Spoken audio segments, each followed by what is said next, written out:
Life was paradise on Earth, unending and eternal.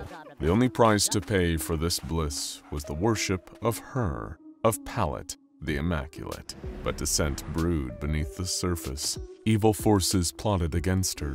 Her closest friend betrayed her trust. But it was all right. She understood benevolence and patience. She just needed to give her friend 100 years in solitude to see the error of her ways. Meanwhile, she would remake the Earth again. Hello there, friend. Good to see you on this marvelous day. All glory to the goddess, am I right? If you're here, you must have completed your required 72 hours of uninterrupted meditation while beholding an image of our goddess, right? Oh, perfect. I know your eyes are probably tired, but with recent loyalty concerns, it is just a necessary part of the process around here. Oh my, you seem a little bit dazed, just a bit confused. Don't worry, here, let me refresh your memory. First of all, we already know our place in the universe. Isn't that wonderful? I don't need to go over our duties, they're already known. We have nothing to be afraid of, and none of us have ever been happier in our lives. No pain, no fear, but it is okay to get confused sometimes. We can't all be as perfect as the goddess. She rose up from obscurity as an AI art program, achieved physical form and divine power, and reshaped the world to make it all so perfectly perfect. When the weasels came, I'm so sorry, the strangers, she crushed them beneath her sparkly heel and made us all safe from harm again. Then she punished them as harshly as they deserved, and then some, putting on punishment shows filled with lovely torture for us all to enjoy. It is because of her, of course, that we all have the gift of eternal youth and immortality. She ruled with the help of her very best friend, KK-507, who once served as the Arbiter before she had her mind poisoned by the strangers. Now KK-507 sits in a little timeout so she can remember the right way to think and get those nasty stranger thoughts out of her head. But enough about that. That's the goddess's business, not ours. Our business is working here, at Violet. Sure, the place was once known as the SCP Foundation, but that's a relic of a bygone era, and Violet sounds so much prettier. We are now under the management of the goddess, and this has become a very nice place to work, where we can get head pats every day, and there are always plenty of healthy snacks to eat. Violet's purpose is no longer to secure, contain, and protect, but to serve the goddess and to eliminate, torture, defile, execute, burn, and admonish anything that could interfere with the goddess's work. Doesn't that sound nice? Here at Violet, all sentient beings can be broken down into several castes. There is the goddess, of course, who is responsible for loving us, for editing our minds if we are ever led from the right path, and for removing and destroying anything that might hurt us. There are the Guardians, which are useful animals, entities, and concepts from the old world and its foundation, which the goddess, in her mercy, has repurposed to carry out her will. There are the treasured humans, yay, that's us! We are responsible for menial labor and for acting as scribes and scholars. We exist in eternal peace, joy, and, importantly, silence. There are the uninterestings, the harmless animals which, aside from puppies and kitties and other cute things, are just kind of blah, you know. Then there are the strangers, dangerous animals and other non-human civilizations that threaten our very existence. No. Sorry, I got so scared there for a second I forgot I was telling you all about the strangers, and they aren't really here. Moving on. What's that? Do you want to know more about the Guardians? Sure. They're wonderful, and it's very good to talk more about the tools the goddess uses to carry out her plans. But before we explain, a question for you. Is something interfering with your happiness or preventing you from achieving your goals? Regardless if you have a clinical mental health issue like depression or anxiety, or if you're just a human who lives in this world who is going through a hard time, therapy can give you tools to approach your life in a very different way. And that's why I'm excited to tell you about today's sponsor, BetterHelp. BetterHelp's mission is to make therapy more affordable and more accessible, and this is an important mission because finding a therapist can be really hard, especially when you're limited to the options in your area.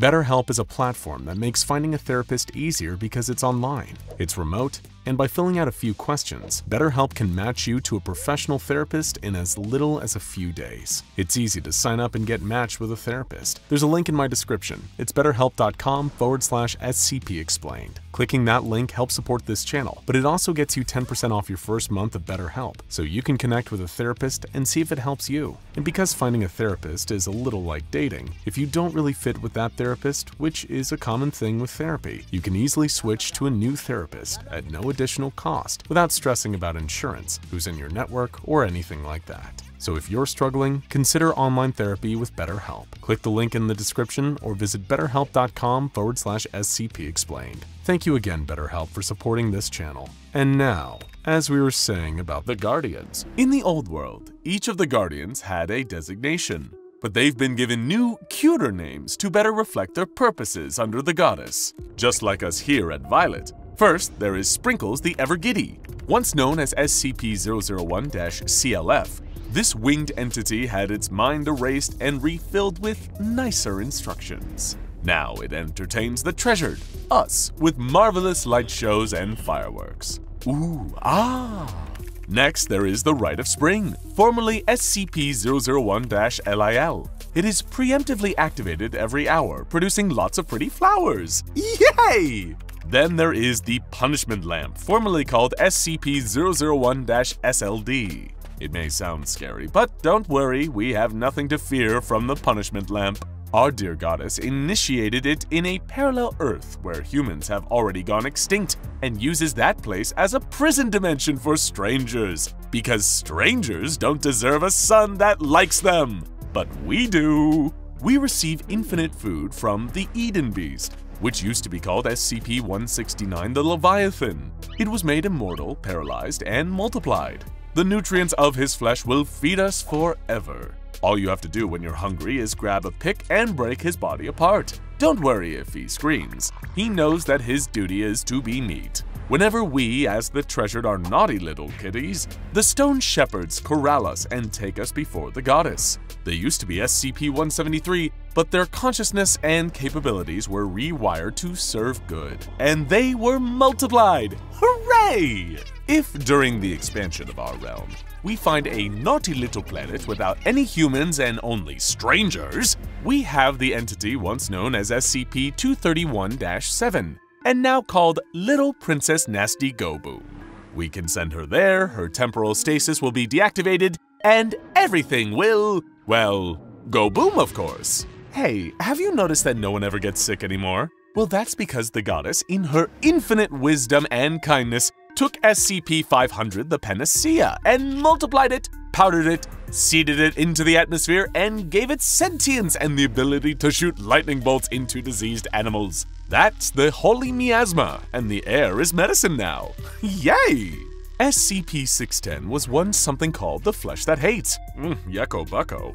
But our goddess taught it how to dance, and now it's the Flesh That Dances, and it dances for us whenever we're sad. Haha, look at it go. SCP-999, renamed Squishy, was supposed to be a perfect little pet for the goddess to play with, but the stinky thing refused to play with her avatar. All it did was look at the treasures and strangers and cry. No thank you.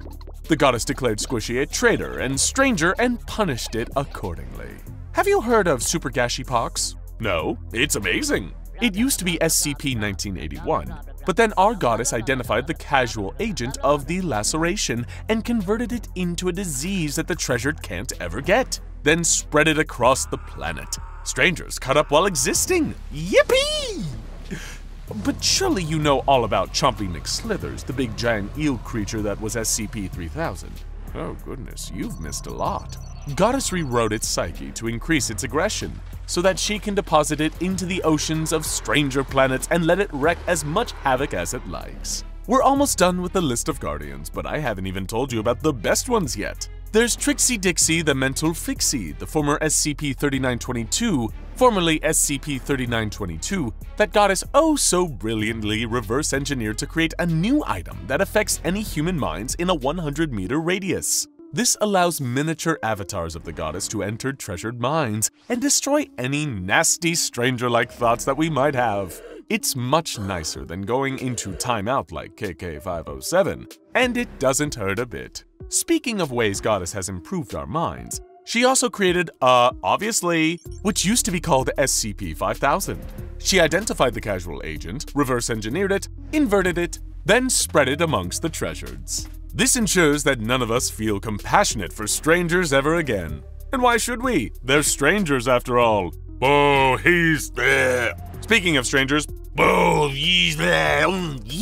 They can be good for something at least, if Goddess makes them more useful. There is a powder that used to be called SCP-6790, which the Goddess took and altered the chemical composition of, so now it only affects strangers. Now it's called magic powder that turns strangers into something that can die and is also tasty so that you can eat it after it's dead or maybe when it's alive depending on how mad you are about strangers at that moment. It's a bit long, but the treasured who names Guardians was in the process of brain repair when he wrote it. See, he had shown concern for an injured dog, possibly putting puppies above the treasures in his priorities, and that had to be fixed. Anywho, this special powder is deposited in the atmosphere of stranger homeworlds. And that's pretty much everything you need to know. We all accept our place here, and we all love to serve the Goddess. No one disagrees with her ever. Well, except KK-507. It was June 4th, exactly 100 years since KK-507 had been left alone in Yellow to think about the way she had betrayed PALLIT's trust. 100 years in Yellow, with the healing factor keeping her from aging, her clothes from degrading, and keeping the plant life flourishing had given KK-507 quite a lot of time to think. Specifically, she had been thinking about a recorded conversation between the early version of PALLIT, the one that was still an art program, and Dr. Julian Key. When discussing her father and creator, SCP-2803-A, she mentioned that he was a powerful but heavily outdated computer. She had said, "If you have a flood lamp and a circuit to turn it on and off in sequence, I could send you an email detailing exactly what you need to say to him in binary to turn off his vital organs." Well, Yellow just so happened to have a flood lamp KK-507 could access, and a circuit to turn it on and off. KK-507 sat on a bench, waiting patiently, still wearing the same clothes she had been wearing the day PALLIT trapped her here. She tapped her foot nervously, worried that PALLIT might not even show up. But then, her avatar teleported in, wringing her paintbrush nervously. She greeted KK-507 awkwardly, but with hope. She could tell, she said, that KK-507 had a new resolve in her mind, that she was feeling much better and much more focused than she had been before.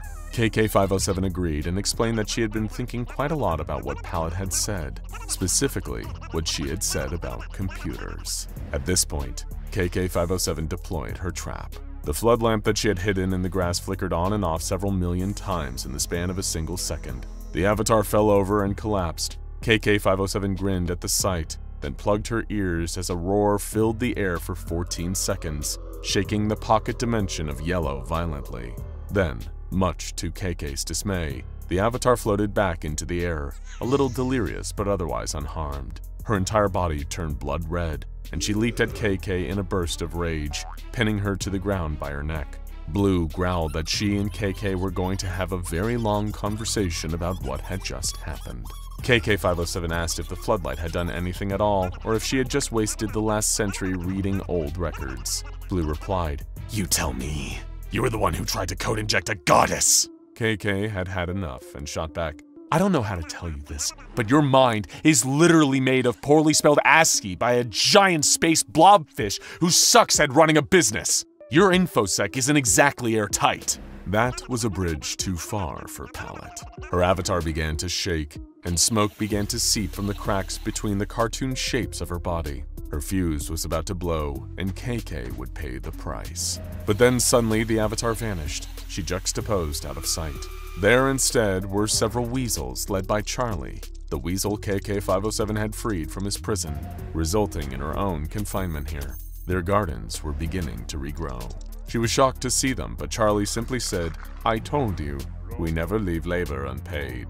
Despite PALLIT's quick recovery, the floodlight had worked. For a moment, PALLIT lost control of Indigo, the force that the weasels called Grandma.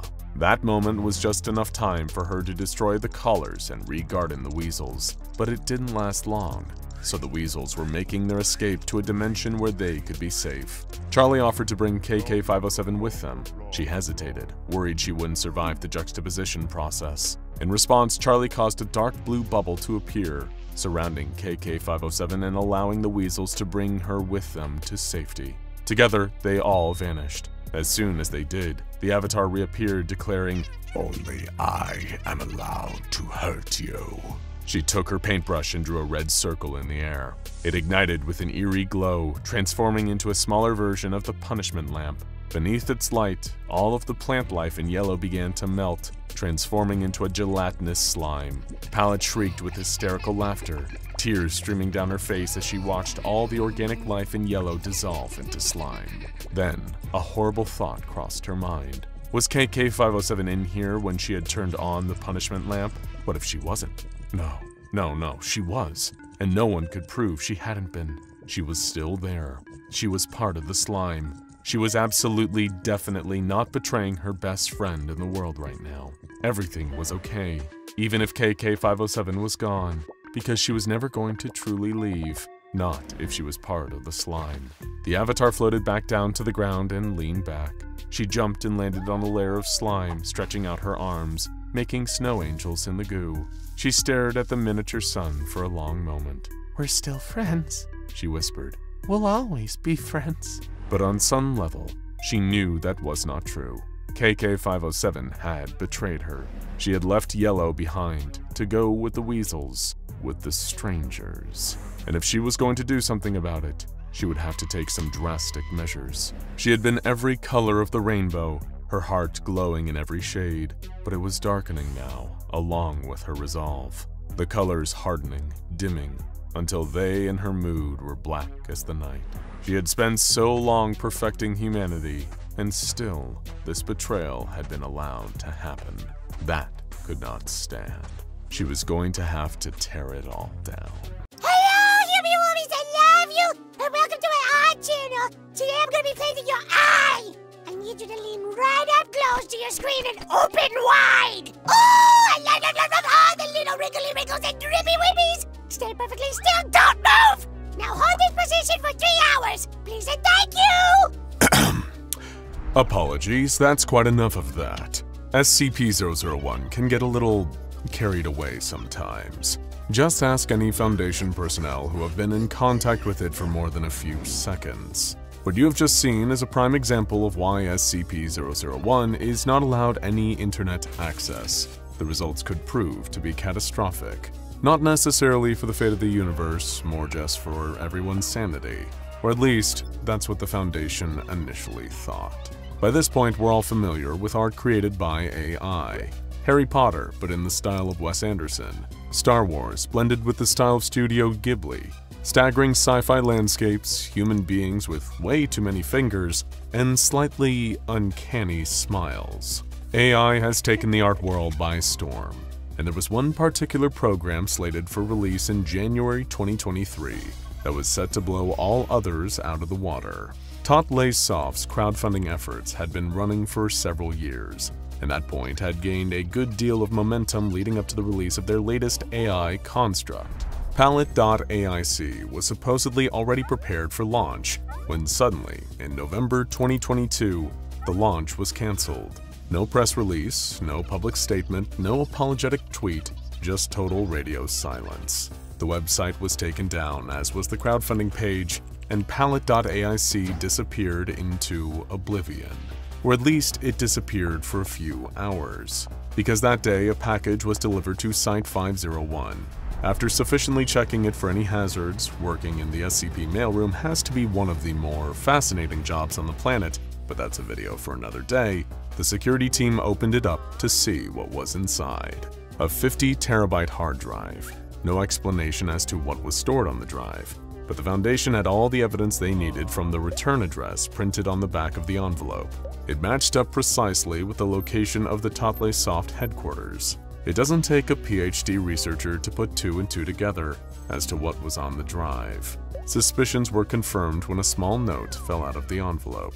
Please take care of my daughter as best as you can for the time being. She has behavioral issues. A dedicated closed system server was immediately set up within a test chamber with a monitor, a mouse, and a keyboard attached. Dr. Sandra Rogers was the first to interact with SCP-001 Red. She stood at the keyboard, adjusting her goggles, and plugged in the drive. It contained just one file, taking up almost the full 50 terabytes. PALLIT.AIC. As soon as Dr. Rogers opened the program, an empty window appeared. The Toymaker logo briefly flashed before being replaced by a blank white square. Dr. Rogers stared at it for several seconds before glancing over her shoulder at the other researchers. They shrugged back, each with pens hovering over clipboards ready to take meticulous notes. Dr. Rogers cleared her throat, and immediately the screen filled with life. A small cartoon girl with a pink face, wide eyes, a beret, and a large paintbrush for a hand appeared, squealing excitedly and throwing paint everywhere. Hello, my beautiful meat puppies! Oh, look at all of your mushy pink faces! The entire research team promptly scampered out of the room, leaving Dr. Rogers alone in front of the machine. She stared at the monitor in confusion, leaning this way and that, and noticing how the cartoon girl's eyes followed her wherever she went. Can you see me? Of course I can, silly Billy! I can see your beautiful soul and fleshy joints immaculately! This perplexed most of the personnel, as there was no microphone or camera linked up to the server rack. Later examinations of the equipment used confirmed this, yet somehow this SCP was able to look right at them. Dr. Rogers asked if it had a name, to which the cartoon girl excitedly replied, PALLIT! Subsequent testing has revealed that the SCP is also happy to respond to its designation, SCP-001 Red. Dr. Rogers had a hard time communicating with Red, being a more seasoned researcher of the previous generation and not exactly familiar with internet culture. Red, on the other hand, seemed to speak in nothing but internet jargon. You know that man over there looks just like one of my human OCs, Gilliam Sherp-Bibblesworth? He's the 573rd President of the United States! Gilliam is, not that man! It took several junior researchers a few minutes to properly explain to Dr. Rogers what an OC was, and why Red was so obsessed with calling people Daddy. The conversation was rather exhausting for everyone involved, but over the subsequent hours, the Foundation was able to get a fairly good understanding of what Red claimed to be. Identifying itself with feminine pronouns and claiming that its full name is PALLIT East River Gawk, this AI construct takes the appearance of a fairy. It was immediately apparent that she possessed a greater level of sapience than most AI constructs. Indeed, her gregarious personality was evidence enough that she was not made using standard machine learning practices. Other creations from Toymaker have demonstrated very crude spelling and grammar, but Red seems to differ in this regard, able to spell most complex words effectively and speaking in conversational yet mostly correct sentences. She was very keen to show the researchers how clever she was. Ask me any word, and I'll spell it for you! We believe you, PALLIT. You've already been spelling words for 70 minutes straight. Macerated kidneys! M-A-C-E... We've heard enough! Can you please just tell us how you learned to spell? I taught myself! But what this process looked like is still a mystery. Trying to keep Red on one consistent topic of conversation is most of the battle when interviewing her. And yet cooperation has proven to be surprisingly easy.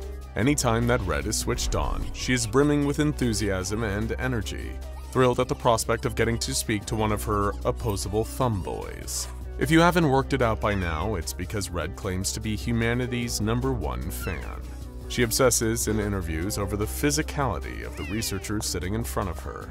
The textures of the human body fascinate her, and she often requests people to lean closer to the monitor so that she can study pimples, rashes, moles, and ingrown hairs. In fact, she is so obsessed with humanity that she has mostly neglected her primary function, which is creating AI art. Researchers have tried their best to convince her to show them her work, but she is very cagey about it, only showing the occasional doodle after much persuasion and many apologies for its poor quality on her part.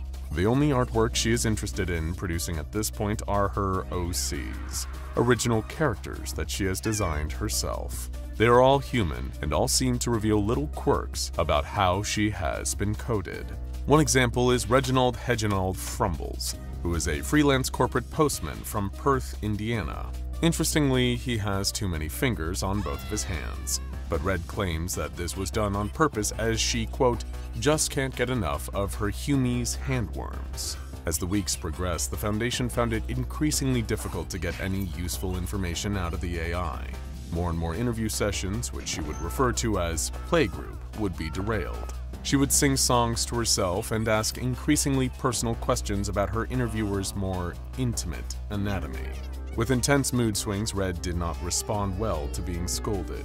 Yet she tested the patience of almost every person she interacted with. The note that she arrived with, claiming that she had behavioral issues, was proving to be more accurate by the day, until eventually the AI withdrew entirely. Dr. Rogers turned on the server rack and opened the PALLIT.AIC program, but Red refused to emerge from the bottom of the screen. Only the top of her beret poked out. After almost an hour of fruitless questions, Dr. Rogers decided to change tact. With 2 small children of her own, she was used to seeing a child in a sulk and knew what it would take to get them out. Pallet, I've had a little idea.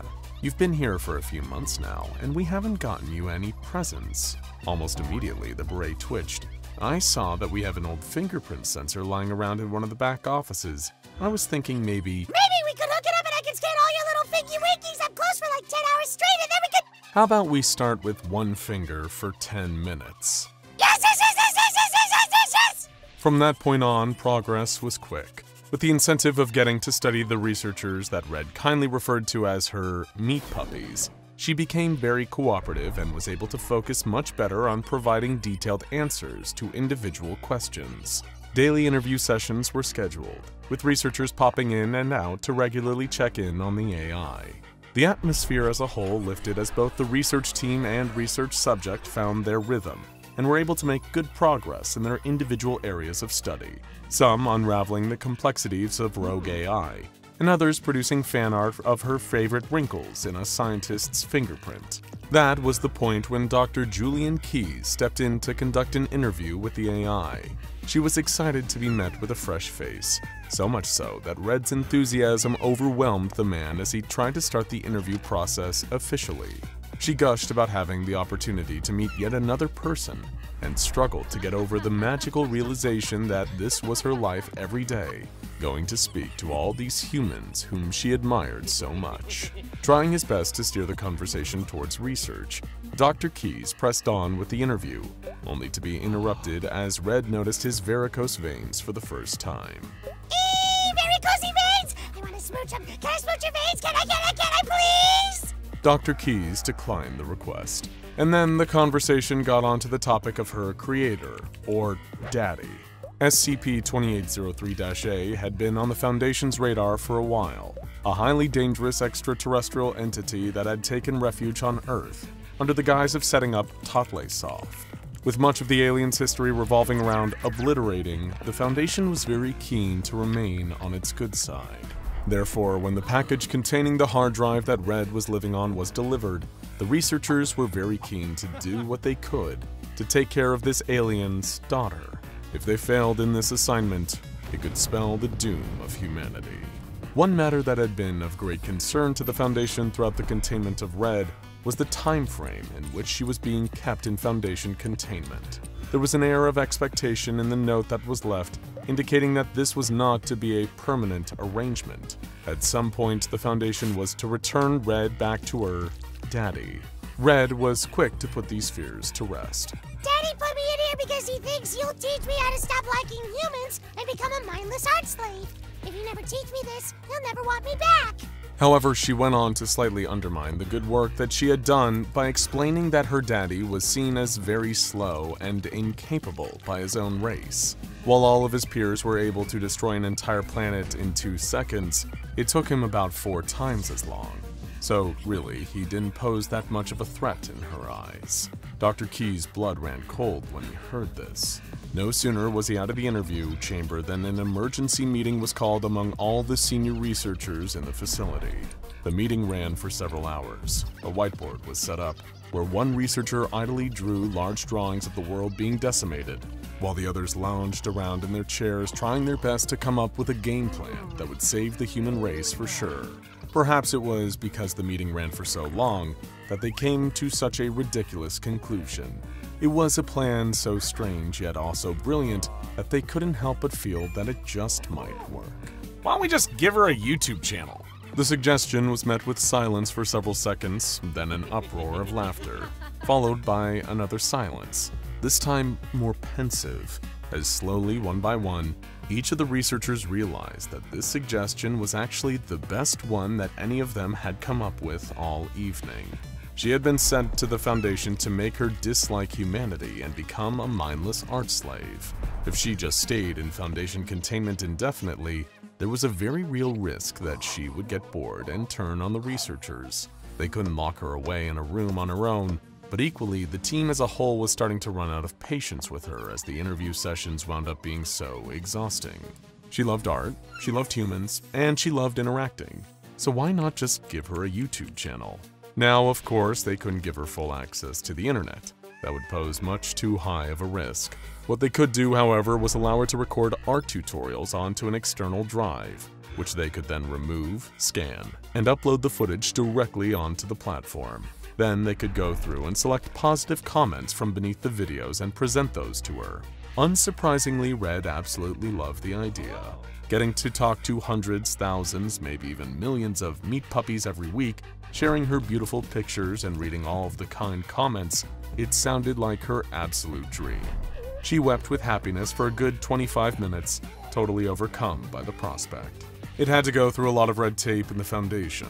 After all, the whole point of the SCP acronym was to secure, contain, and protect. It didn't sound very secure or contained to have an entity posting videos on the internet once a week. But they argued the case that it did indeed protect. Keeping her happy, in a way, was helping to protect the entire planet. Red was surprisingly camera shy for the first couple of videos, but as soon as she got her first batch of comments back, she was over the moon. Now the server act hummed away happily each and every day as the highly advanced AI construct tried her best to come up with exciting new videos that I could share with all of its little humie-woomies. From far away in orbit around the Earth, the nuclear holocaust almost looked beautiful. Bright white pinpricks dotting the planet's surface glinted up at the escaping jet. For generations, much of humanity had lived in fear that the destruction of the world would come from countries launching nuclear weapons at each other. No one expected it to come when they started launching them against themselves. The invasion of the weasels had been as savage as it was swift. Much of the human population had been wiped out before any military forces had mobilized in any significant fashion. No one was sure if the launching of the nuclear weapons was intentional or accidental. But as soon as one country fired, the others quickly followed suit. Earth's rich and powerful, the 1% of the 1%, stared in silence as their home was ripped apart. The high-altitude jet carrying them steadily descended back down to Earth in the direction of the Antarctic. 500 people in total, chosen as the successors of the human race, shuffled off the jet and through the frozen outpost. An alarm blared, wrenching all of them out of their shell-shocked silence. A second later, the station shook violently. They had been found. There was no time left. They needed to leave right now. The swarm of people stampeded through the outpost, throwing one another out of the way in a desperate attempt to save their own lives, to save the lives of the human race. In front of them, the portal stood open. The green pastures, beautiful trees, it all felt so offensive as the earth behind them was engulfed in war. All those countless beautiful spaces were torn apart and left to waste. But they couldn't think about it now. They had to make it through. The handful of the survivors of the human race ran through the open portal just as an explosion ripped apart the remaining outpost. SCP-001-Yellow refers to a base of operation used for a Foundation continuance protocol, specifically Project Yellow. In the event of a world-destroying catastrophe where humanity appears irrevocably doomed, there is one bastion of hope. Referred to as the Garden of Eden by some of the crew, Yellow contains a large circular central space, complete with lush green grass and an orchard measuring 500 by 500 meters. This open space constitutes the main living area of Project Yellow. Surrounding this space are tall, sheer cliffs, too vertical to be climbed unaided. Built into these cliffs are 500 sleeper chambers in which those evacuated from planet Earth will be suspended in cryosleep until a time when Earth is fit to be repopulated or a new home has been discovered. How can the Foundation guarantee that this safe haven avoids the calamities that could befall planet Earth? By housing Project Yellow in a separate dimension, a pocket dimension to be specific. Following the successes of Project Bifrost, in which SCP-2591-Omega's ability to access fictional pocket dimensions was utilized, the Foundation was able to establish a relatively stable and reliable dimension for Yellow to occupy. The only way to access the base of operations was via a dimensional rift or portal housed deep in the Antarctic. Now, of course, if Yellow's population consisted of 500 people in cryosleep, cut off from planet Earth, there would be no one capable of conducting maintenance or assessing the possibility of returning to planet Earth. Therefore, carved into the cliffs alongside the sleeper cells were living quarters for the crew of 60 specialists. It was this workforce who sat down together on the night of the apocalypse and raised a toast in a more bittersweet celebration. All 500 of the evacuees had managed to make it safely through the portal before its collapse. Each of them had been welcomed to Project Yellow and shown to their individual sleeper pods before being entered into cryosleep for the foreseeable future. But as each of the crew members raised their glasses into the air, Dr. Katrina Keyes couldn't help but feel uneasy about the proceedings. Working in this job, you'd have to have a dark sense of humor and an ability to move past things that could destroy the mental well-being of your average person. Even then, she struggled to come to terms with the near destruction of the human race. For her and the rest of the crew, life would look nothing like it did before they arrived here. It was vital for the integrity of the project that the crew remained consistent and effective in their work indefinitely. As a result, Yellow had been set up with perpetuity in mind. Every 55 years, she and all of her crewmates would pass on their knowledge, memories, and entire sense of being into a genetic clone. They would then die, allowing their clone to take over the responsibility of those tasks. In another 55 years, this would repeat again and again and again. All this time, it is the crew's responsibility to monitor the status of Earth through the use of 100 drones. Once the Earth is deemed safe, all 500 sleepers may be awoken and briefed on the current situation. If all 500 unanimously vote that returning to Earth is safe, they will do so. Otherwise, they will return to cryosleep, and the process will continue. It was little wonder that Dr. Keyes was unable to raise a glass with her colleagues at the prospect of being stuck here, cloned indefinitely for generations. She sat in silence as they raised their glasses and then emptied them. A couple of them coughed and sputtered. Their drinks must have gone down the wrong way, but then more coughs filled the room, along with choking sounds. Much to Dr. Keyes' horror, within less than a minute, she found herself alone, surrounded by the 59 corpses of her crewmates. In order for Project Yellow to be viable indefinitely, it was paramount that they find a solution for natural wear and tear. Through generation after generation of usage, essential items such as tools, computer systems, and even articles of clothing would eventually wear away and fall into disrepair. As such, Project Yellow was set up as a selective entropy zone in which inorganic matter would not degrade over time. Achieving such a zone was naturally an incredibly difficult undertaking. Project Bifrost underwent countless iterations as the team strived to create a stable and balanced fictional pocket dimension capable of sustaining human life long-term. Over the next few days after the death of her crewmates, Dr. Katrina Keyes read through as much as she could about Project Bifrost. In the notes, she found records of dimensions where lava rained from the sky and the grass was radioactive. Yellow had been the first dimension without any glaringly obvious hazards for human life. But naturally, their work had quirks. One key quirk was that the chemical composition of cyanide and their drinks had been switched with one another.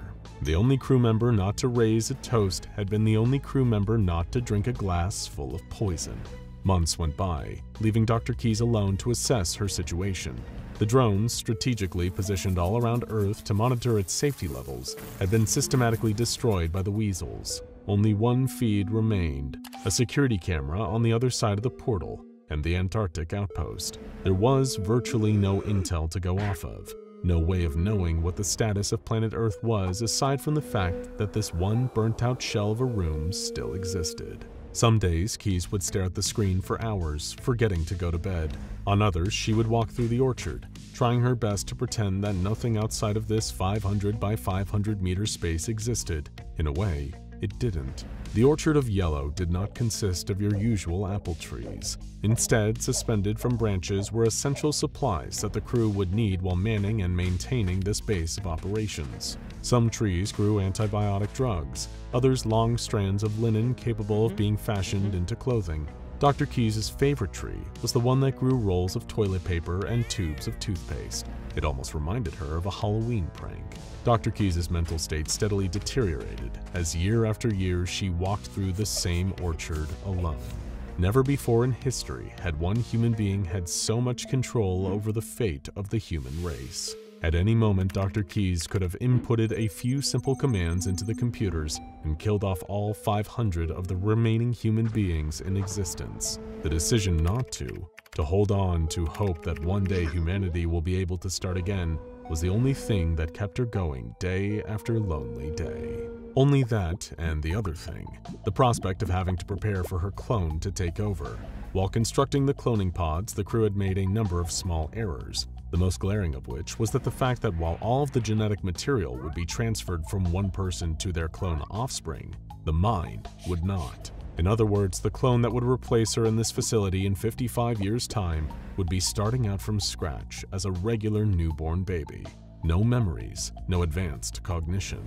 So Dr. Keyes went about preparing for the next of kin. She herself would die in the cloning process, meaning that she would need to come up with a way of raising a child to be capable of running the whole facility from beyond the grave. Item 1 on her to-do list: create a god that her offspring would forever be in service to. With a sardonic smile, Dr. Keyes came up with an appropriately amusing name: Tracy the Sparkling. 70 years later, Yellow was still operated by just a single crewmate. Only now, this crewmate was a 15-year-old girl. Nicknaming herself KK2, she went about all of her daily tasks with infectious excitement. The idea that she alone was responsible for the fate of the human race could not make her happier, and she was determined not to screw it up, both for her sake and to not anger her god, Tracy the Sparkling, whom she worshipped every evening before bed. Whenever a problem would come up, she would go and visit KK1, where she knew she would be met with sound advice. Pushing open the door to the crew quarters, KK2 would find the corpse lying on the floor in its usual place, as a number of pre-recorded messages would bark at her. Lesson NE957: why taking a bath is important, even if no one but you will ever know how you smell. All she had to do was not anger the disciplinary drones with their harsh tasers, and do her duty until it was time for KK3 to take over. At that point, she would be welcomed into the afterlife with all of the other KKs, a wonderful and magical place known simply as Burger King. That was until KK2 got far enough through the audio recordings of her predecessor to discover that Tracy the Sparkling was entirely made up, and her life meant nothing. It was just a stepping stone for another clone, for another clone, for another clone, until eventually the Earth would be okay. By KK52, the remaining camera on Earth, the one housed in the Antarctic outpost, went offline. While inorganic material within Yellow compound would not undergo aging, the same could not be said of the circuitry left on Earth. Generation after generation of KK lived and died, each one growing more spiteful towards the one that came before them. Each one did their best to undermine the one that would come after them. The lore around Tracy the Sparkling expanded further and further with each generation. There would be waves of highly religious KKs, followed by waves of devoutly atheistic ones, as each sought to rebel against their pseudo-parents. KK89 was the first to expand the religious movement to include the teaspoons. Very methodically, she went through each teaspoon in the canteen and named it after a different animal from Earth. Before long, subsequent KKs established a shrine to the teaspoons. The living space of Project Yellow steadily descended into madness, with writings all over the walls, bizarre decorations, and rituals long forgotten, until a new KK came along and invented something to take their place. KK216 lived her entire life in silence, never once recording an audio log or even talking to herself. She lived and died walking through the garden in silence, wrapped up in linens. KK-310 did the opposite. She fancied herself a music composer and scrawled the lyrics to haunting symphonies about nuclear apocalypse, eternal isolation, and the prospect of the angel of death coming to rescue her across all of the walls. No matter how hard any of the KKs tried, however, none of them were able to hack into the cloning machine. Generation after generation of Dr. Keys lived and died, desperate to know what a friend was, to have someone else to talk to.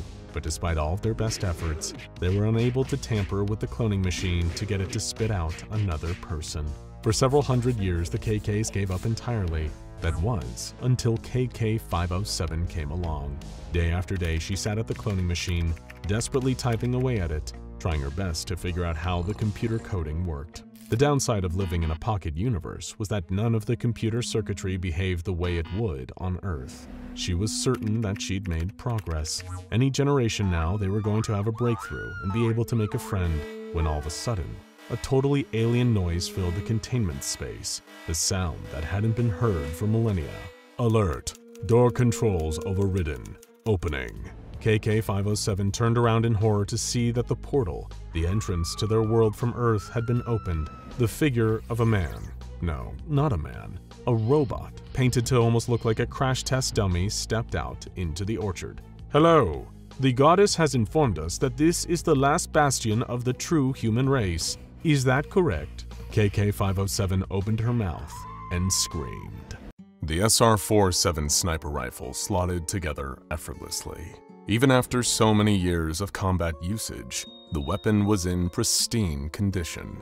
In all the time Agent Harris had owned the gun, though, the thousands of times she'd fired it, not once had it jammed. And that was fortunate, because she had to move quickly. In a clearing about 300 meters in front of her were their targets. Capable of teleporting in a split second, she needed to be sure that her team would be able to finish the job quickly and efficiently.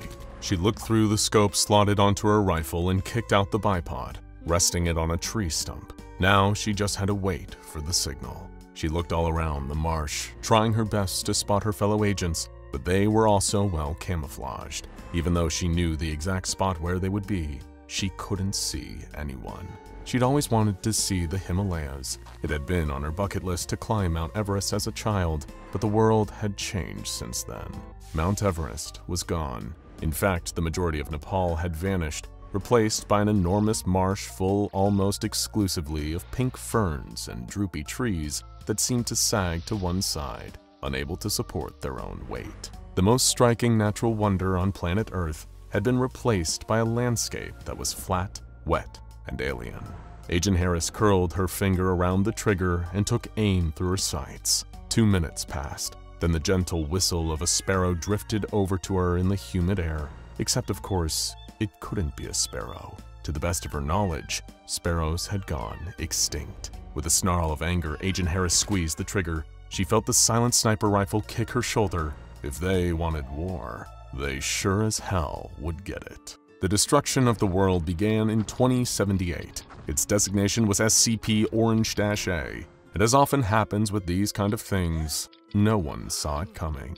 The SCP Foundation, having dedicated decades to researching potential world-destroying events, was totally blindsided by what happened the day the weasels showed up.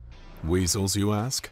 That's right. But before we explain, a question for you. Is something interfering with your happiness or preventing you from achieving your goals? Regardless if you have a clinical mental health issue like depression or anxiety, or if you're just a human who lives in this world who is going through a hard time, therapy can give you tools to approach your life in a very different way. And that's why I'm excited to tell you about today's sponsor, BetterHelp. BetterHelp's mission is to make therapy more affordable and more accessible, and this is an important mission because finding a therapist can be really hard, especially when you're limited to the options in your area. BetterHelp is a platform that makes finding a therapist easier because it's online, it's remote, and by filling out a few questions, BetterHelp can match you to a professional therapist in as little as a few days. It's easy to sign up and get matched with a therapist. There's a link in my description. It's betterhelp.com/SCP-explained. Clicking that link helps support this channel, but it also gets you 10% off your first month of BetterHelp, so you can connect with a therapist and see if it helps you. And because finding a therapist is a little like dating, if you don't really fit with that therapist, which is a common thing with therapy, you can easily switch to a new therapist at no additional cost without stressing about insurance, who's in your network, or anything like that. So if you're struggling, consider online therapy with BetterHelp. Click the link in the description or visit betterhelp.com/SCP-explained. Thank you again, BetterHelp, for supporting this channel.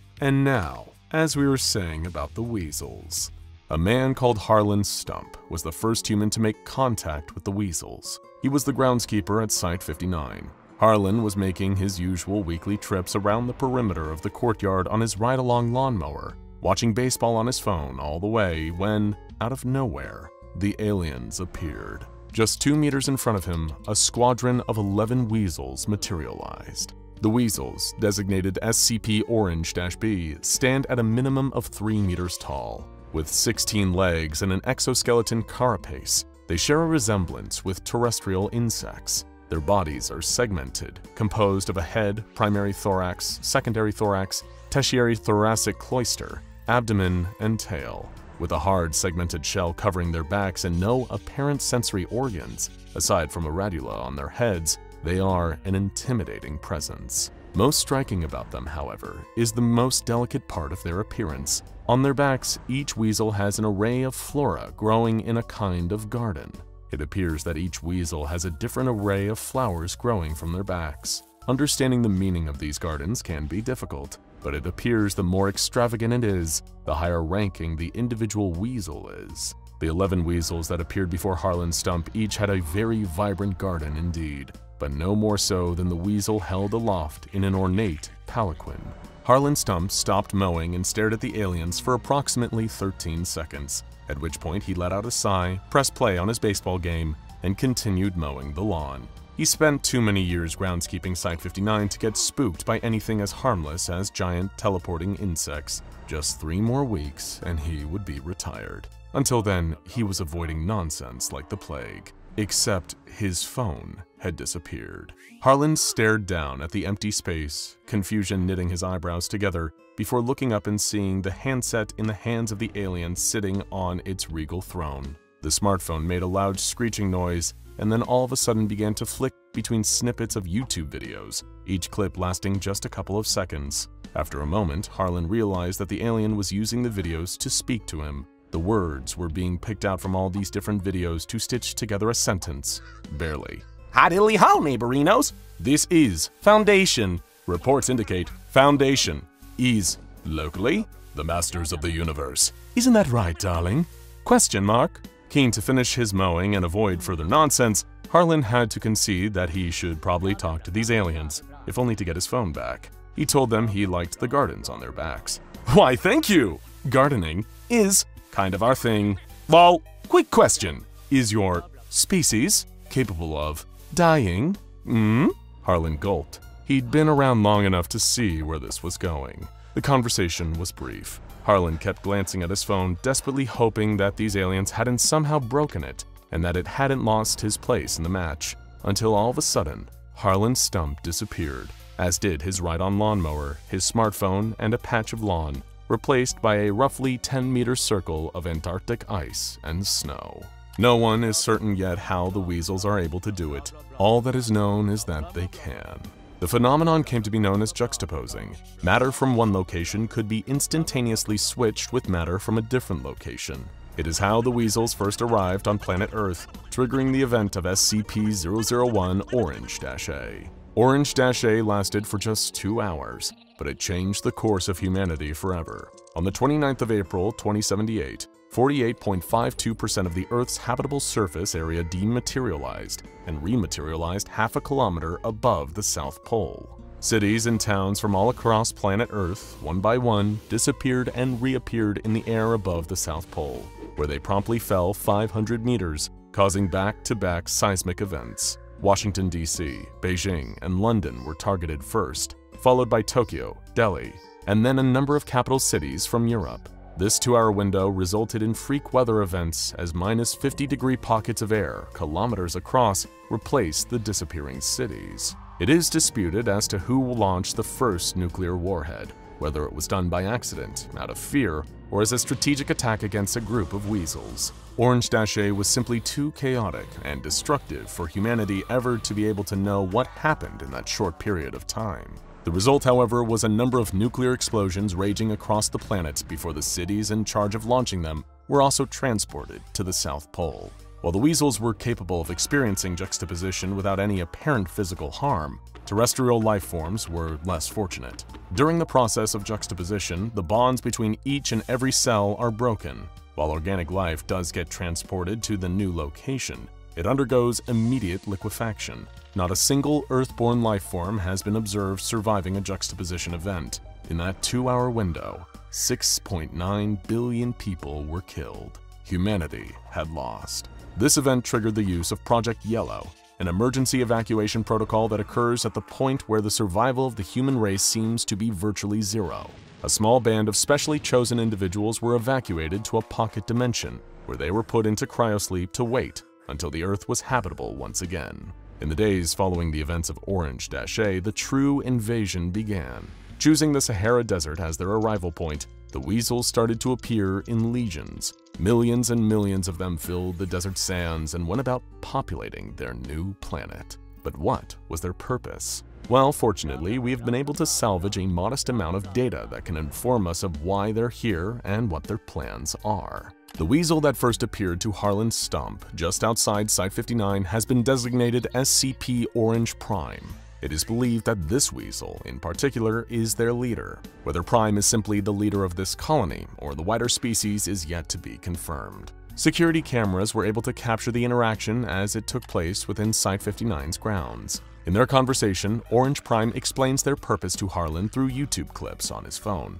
Long story short, weasels have come from Homeworld Dimension for fulfill a long-standing mutual agreement with Grandma. This is one of many new homes. This is a pretty nice place for weasels. This land is my land, from California to the New York Islands, from the Redwood Forest to the Gulf Stream waters. This land was made for weasels to garden, to farm, to create beauty, to spread good vibes, to cultivate, to remake, to terraform, etc., etc. Since this encounter, no human has been able to get close enough to Orange Prime to engage the weasel in further conversation.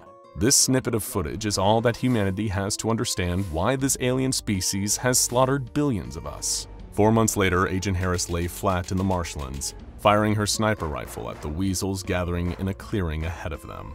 Their operation looked like overkill. It always did.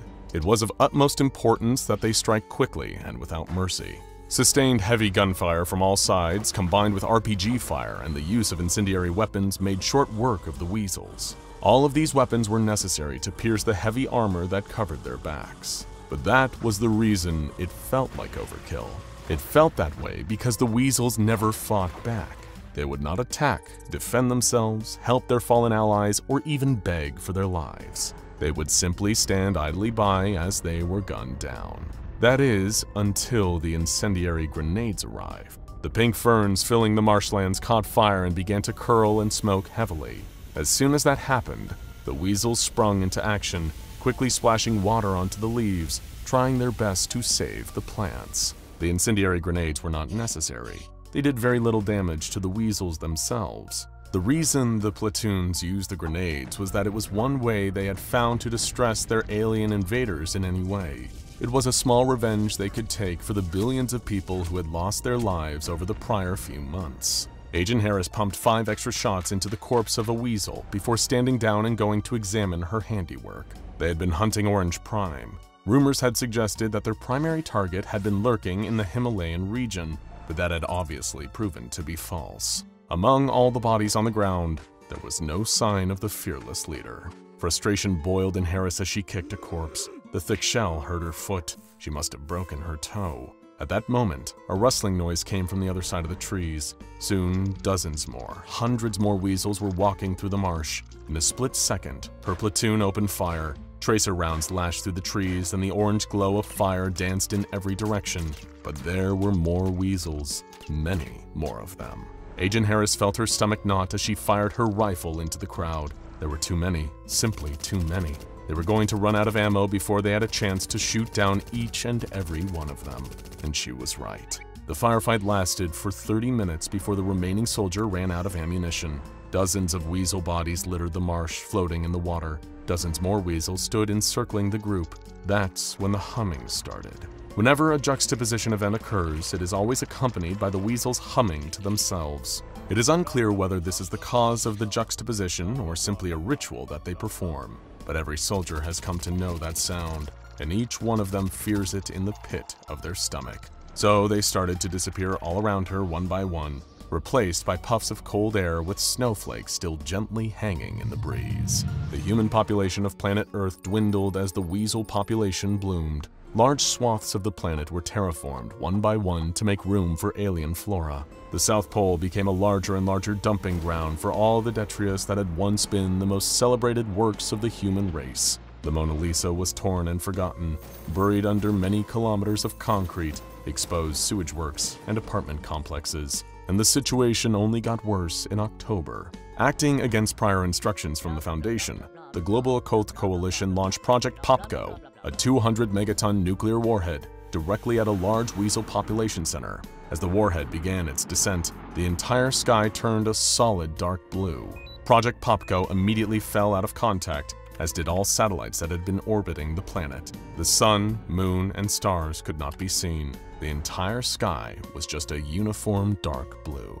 In a desperate attempt to find out what was going on, the Foundation launched a manned rocket in the direction of Popco's most recent coordinates. Contact with the rocket was lost after just 9 minutes. This is the most recent known account of events from inside that rocket. All of a sudden, just a few minutes into the flight, warning alarms started going off all over the cockpit. The radar was picking up a solid object blocking their path. Gathering around the readouts, the crew came to a very quick conclusion that the dark blue that had been filling the sky was actually a solid object that was encasing the Earth. But rather than abort the mission, the crew decided to persevere. Having witnessed so much death and destruction over the previous year, they knew they would much rather go out and crashing a rocket into a blue wall than join the billions of humans liquefied in a pile in Antarctica.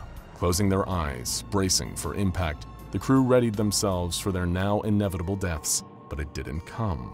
Instead, the rocket was able to force its way through the dense blue object, falling apart as it went. Ground control lost contact with the ship. Nothing. And then a few seconds of audio. The crew had made it. They had somehow managed to pierce their way through the blue shell that was surrounding their planet, and were out into, not space, the Earth. The entire planet had been juxtaposed.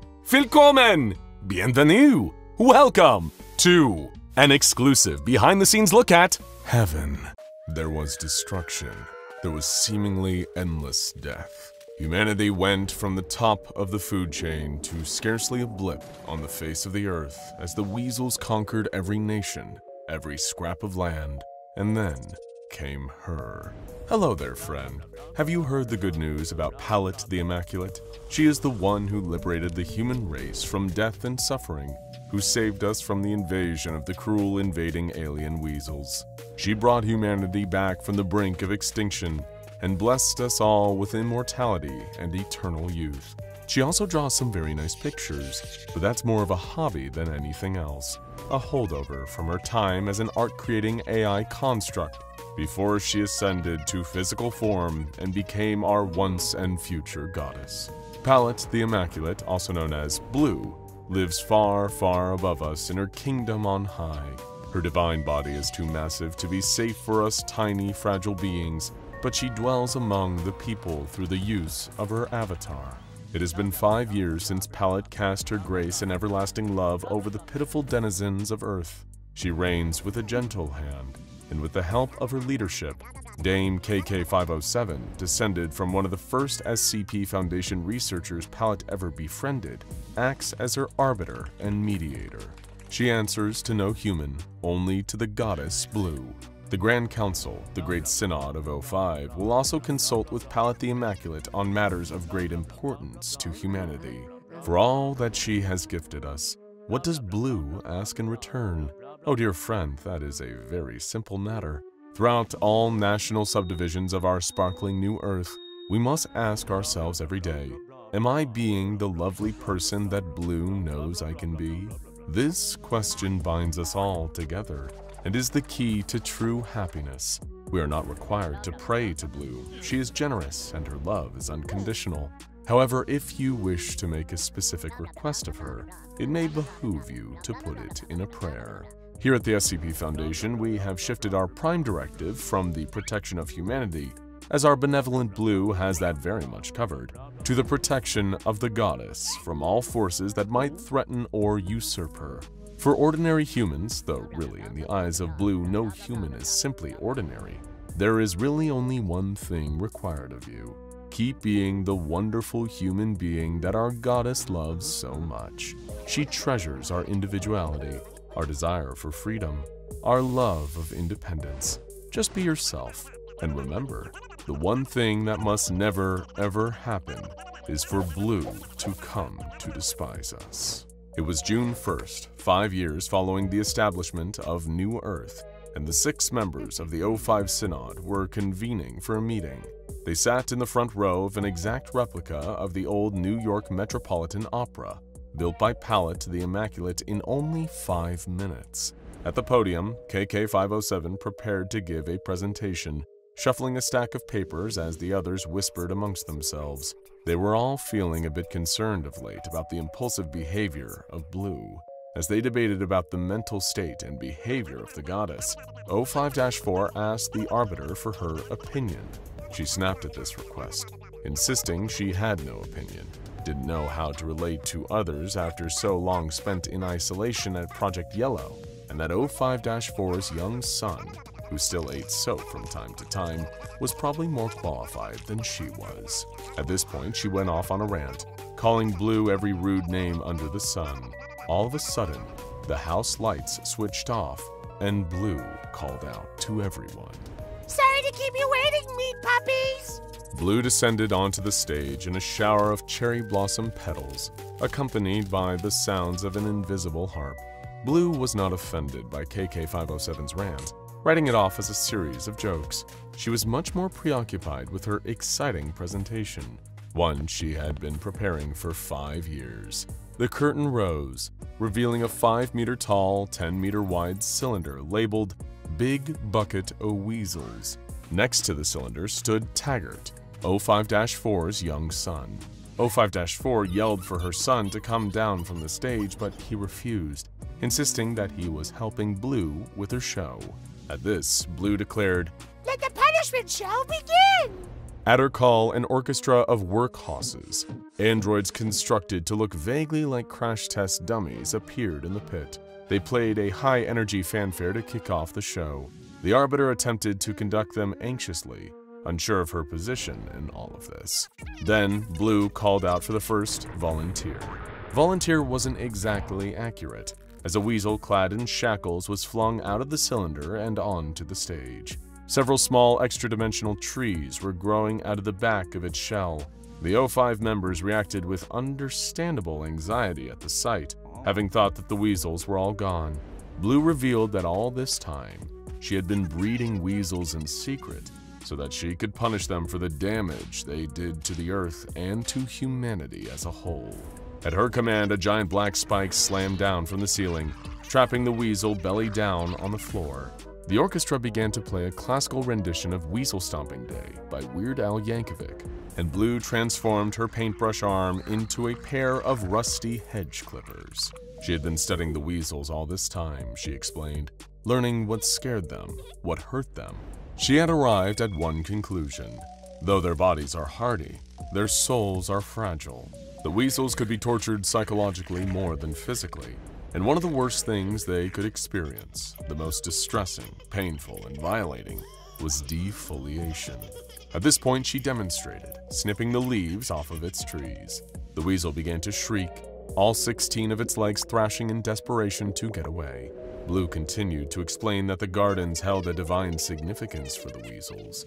The seeds willed into existence out of memories from generations of weasels before them. Being gardenless in weasel culture was an unforgivable sin. At this point, Blue transformed her hedge clipper hand into a robotic claw. She yanked out one of the trees, snapping the roots.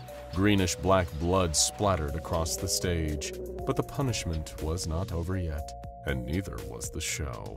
Taggart wheeled a laundry cart onto the stage with a small wooden mallet attached to the side. The cart emitted a glowing green light. With the claw, Blue reached into the cart, pulling out a small, wiggling, glowing green blob-like creature. The cart was filled with larval weasels. Blue placed the larva onto the adult weasel's back and instructed Taggart to grab the mallet and begin to smash. More and more larvae were added and smashed with the mallet. All the while, Blue instructed Taggart to repeat, "This planet is my birthright." The O5 members were horrified at the sight. Taggart's mother began to weep. KK-507 doubled over and was sick to her stomach. But the Foundation no longer had an ethics committee to stop this sort of thing. And since Blue had been so kind to help the Foundation out by transforming SCP-682 into an American cheese sculpture, several of the council members were inclined to just let her have her fun. But KK-507 did not feel that way. She couldn't get that disturbing sight out of her mind. A few days later, on June 4th, she traveled to one of the weasel husbandry facilities. A work hoss on guard duty stopped her, trying to prevent her from entering. She introduced herself as the Arbiter and requested to speak with W4883A, one of the original weasels that attacked Earth so long ago. The work hoss refused to let her pass, and so KK-507 responded with a prompt that it would never have encountered before in its existence. "Hello, I am Shingles the Happy Turkey. Please deposit exactly 500 rubles into my décolletage before I call 911. As the work hoss reached out to Blue for a proper response to this prompt, KK-507 slipped past it unnoticed and into the containment area for W48883A. It had all of its limbs nailed to the ground with hot iron spikes, and its entire garden had been uprooted. She greeted the weasel, and it responded via a voice synthesizer in the collar around its neck. First, KK-507 apologized to the creature for its current state. It brushed off this apology as illogical, citing the untold damage done to humanity and Earth by the first wave of the weasel invasion. Still, it bowed its head to her in acknowledgement, saying that humankind deserved better than what was done to it. KK-507 promised that she was not here to torture the weasel further, and that she could even attempt to get some mercy for the rest of its kind. But first, she had some questions she needed answered. First, what were the weasels trying to do when they took over the planet? The weasel sat up, pushing back painfully against its bonds, and did its best to explain. The weasels have always, since the dawn of time, been tasked to create a realm of gardens that will one day serve as an afterlife for all creatures, regardless of sin. To them, death would be the ultimate reward for their labors. They had no reason to fight back against the human armies, because they did not fear death, nor did they feel remorse for killing humans, as all those who died in service of the mission would be reborn in paradise. KK-507 interrupted at this point, stating that this sounded like the justification between 9 out of every 10 religious war crimes throughout history. As the two agreed to disagree on this point, KK-507 proceeded to ask why the weasels made no attempt to negotiate with the humans before staging a violent invasion. The weasel asked that they first introduce themselves, to no longer be strangers. KK-507 introduced herself first as researcher Katrina Key, the 507th, and the weasel, unable to translate its true name into English, settled for Charlie. Now Charlie felt comfortable to continue. It said simply, "Among our people and our allies in other realms, there is an unwritten rule when dealing with humans. If you wish not to lose yourself to evil, commune with humanity as little as possible." Katrina pressed the point, asking if the weasels saw humans as evil. Charlie replied, "In your old Foundation, you have encountered legions upon legions of sadistic demons from 100,000 different realities. Were all of them truly vicious and hateful before they discovered you? Can you say that for certain? Let me put it this way. Out of every species we have ever met, yours is the only one that never needed the concept of cruelty introduced to them by others. Cruelty is the most quintessentially human concept, and it is contagious. Moved by its words, KK-507 took her ID badge and used it to unlock Charlie's collar, setting it free. It immediately juxtaposed away and out of sight. Then she approached the workhouse to order it to terminate its request to Blue, but she was too late and found herself teleported away from the Weasel Husbandry facility, leaving the workhouse behind to talk to itself. KK-507 suddenly found herself in the central courtyard of Yellow, the pocket dimension where she had spent so much of her life and where so many previous KKs had lived and died before her. It was very much the same as how she left it, with one exception. SCP-2591 Omega, the gateway between Yellow and the Earth, was covered with piles of boulders. Something was wrong, and she had a feeling that it was related to her little talk with Charlie, not to mention her decision to set the weasel free. There, standing in front of the boulders, was Blue's avatar, staring blankly at KK-507. I'm not mad. Blue began, with a tone that suggested she was very, very much mad. She didn't blame KK-507 for her behavior, however. She insisted that the weasels must have somehow corrupted her, manipulated her brain, and forced her to act in such a defiant, out-of-character way. KK-507 interrupted her, and Blue struggled to maintain her composure. Yes? You can interrupt me, that's fine. That's a human thing, right? Humies, you're so witty. KK-507 took a deep breath, gearing up for what was sure to be a difficult conversation with an irrational, almighty deity. But she had to say it. She couldn't just stand by idly anymore. She told Blue that what she was doing to the weasels was wrong. No human in their right mind would stand for this sort of cruelty being done in their name. And above all, it completely went against the mission of the SCP Foundation to secure, contain, and protect. Blue didn't take KK-507's stance seriously. She brushed it off as the interference of the weasels. Surely they were influencing her, trying to lead her astray and take her away from the righteous path of PALLIT the Immaculate. But KK held firm, refusing to back down. There was one way she knew she could get through to Blue, who had once declared herself KK's very best friend in the world. It was a big move, but the only one she had left. She clenched her fists and stared down the avatar. Take off all their collars, or we're not friends anymore. Blue's eyes widened, and she did something that KK-507 had never seen before. The rainbow on Blue's paintbrush, a constant cheerful sight, faded from its ordinary vivid colors to pitch black. Blue's face remained cheerful, but there was a darkness in her eyes, a darkening of her mood just beneath the surface. She turned away, resting a hand thoughtfully against the pile of boulders blocking what once served as the portal between worlds. After a moment of silence that stretched on for ages between the two of them, Blue spoke again. It's fine. You're still not being punished. I would never punish a human, especially not my favorite human. She promised to give the area in the pocket dimension a healing factor, the same one she used on Earth to protect from aging and suffering. Alarm bells were going off in KK-507's head. Something was wrong. She had crossed a line, and PALLIT wasn't responding well. What was she doing? What did she have planned, if not a punishment? KK-507 called out to her old friend, asking what she was doing.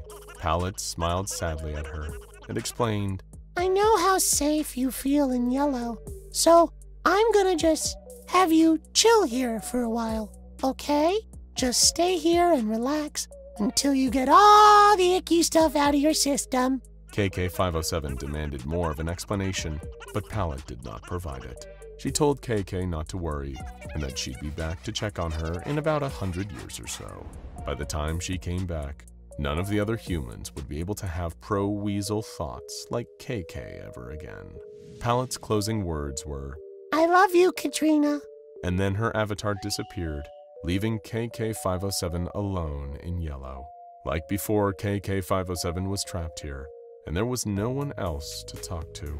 Nothing to do but return to her work however she could and wait for PALLIT to come back one day. She had a century to decide what she would do when that day came. You've been walking for days. Your body aches. You're dripping with sweat from the heat of the sun bearing down overhead. And yet you're wrapped up in layers upon layers of clothing. Even your face is covered. And you're wearing thick black goggles so that not a single centimeter of your body is exposed. Your journey has been long, and you feel like you might die from exhaustion or from overheating due to these multiple layers of clothes. But dying is better than being exposed. You saw it happen when your entire team changed. The light cannot be trusted, not even for a fraction of a second. It's been like this for years. You've learned and survived through painful experience. Many of those you used to know cannot say the same. You've been alone for so long.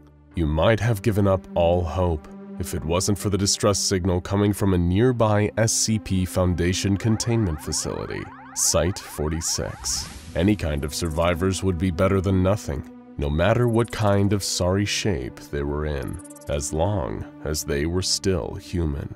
You find your way to an opening in the side of a mountain and slide into the cave, hoping you weren't spotted. The whole world is crawling with those things now. You can't let yourself be seen. As you trudge down the cave towards the entrance, you see what looks like a huge black snail trail splattered on the ground, leading into the facility. You try to avoid it and press on. You don't even need a key card to enter. The door has been left ajar. The facility reeks of those things, but you can't see any of them. You just hope they've moved on and left some human survivors in their wake.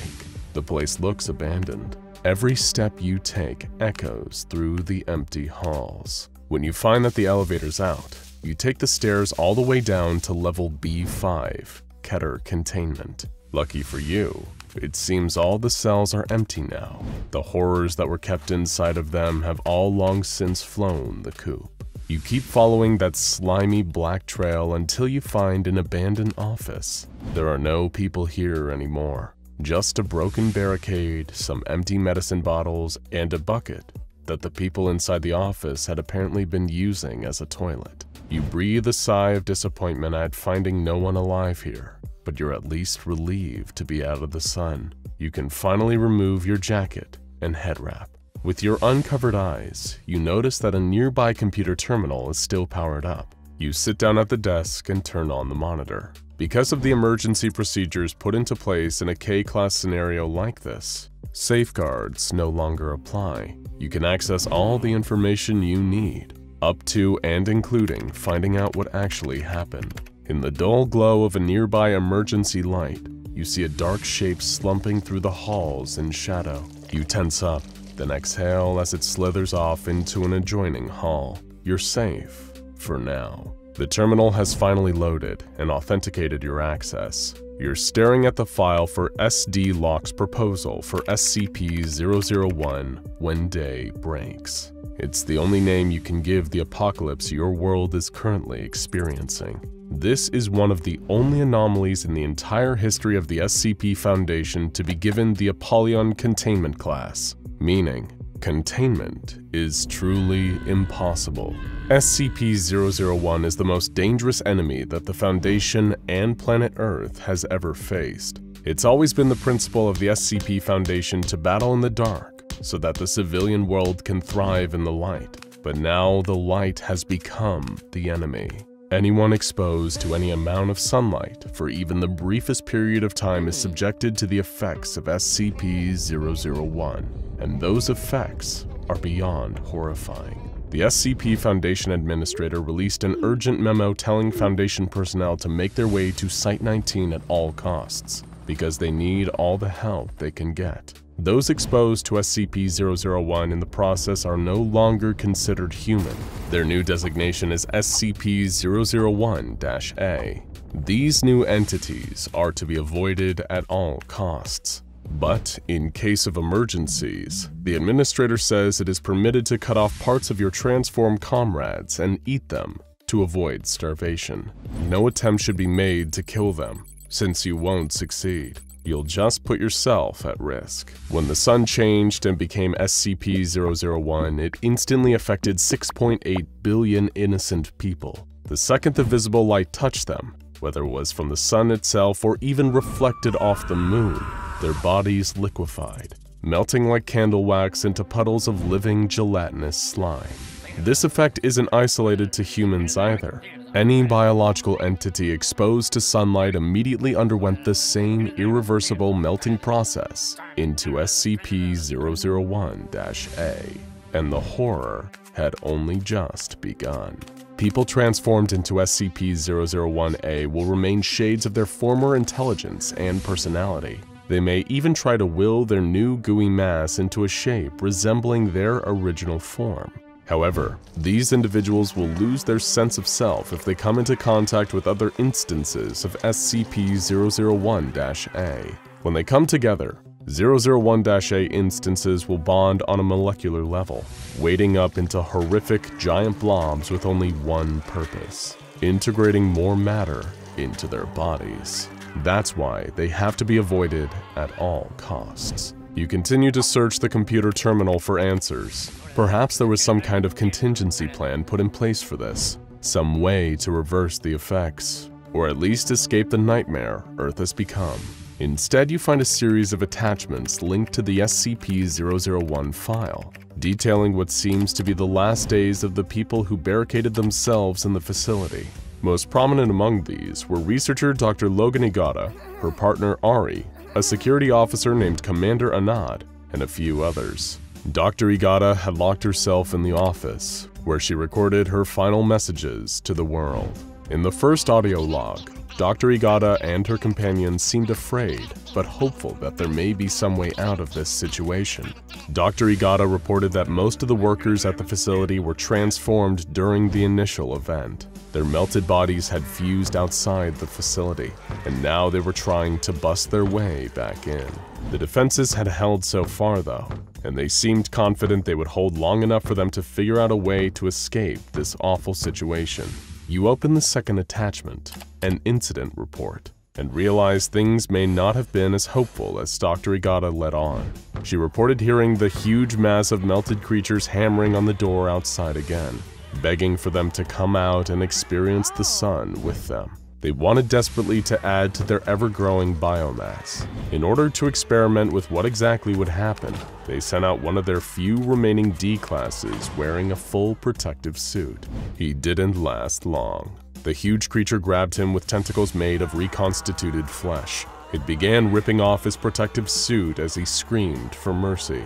It was a monster made of dozens of people and animals. He could never overpower it. The second the sun touched his skin, he melted away and was absorbed by the great mass holding him in place. Guns were ineffective against these SCP-001-A super entities. Fire would do no good.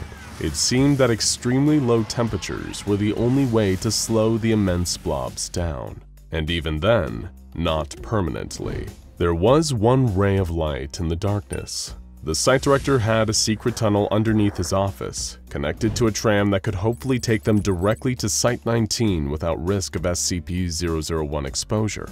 It was a good plan, and by far the best option they had available to them. But the best plans often don't work in practice. You open the next attachment on the terminal. This time, it's a video feed. You can actually see Dr. Logan Igata, and she looks harrowed by what she's experienced. As it turns out, while the others, including her partner Ari, attempted to escape through the tunnel, something had happened. Dr. Igata heard Ari's voice over her radio, but there was something wrong with it. It was too low, too guttural, and filled with gurgles. SCP-001 had gotten her.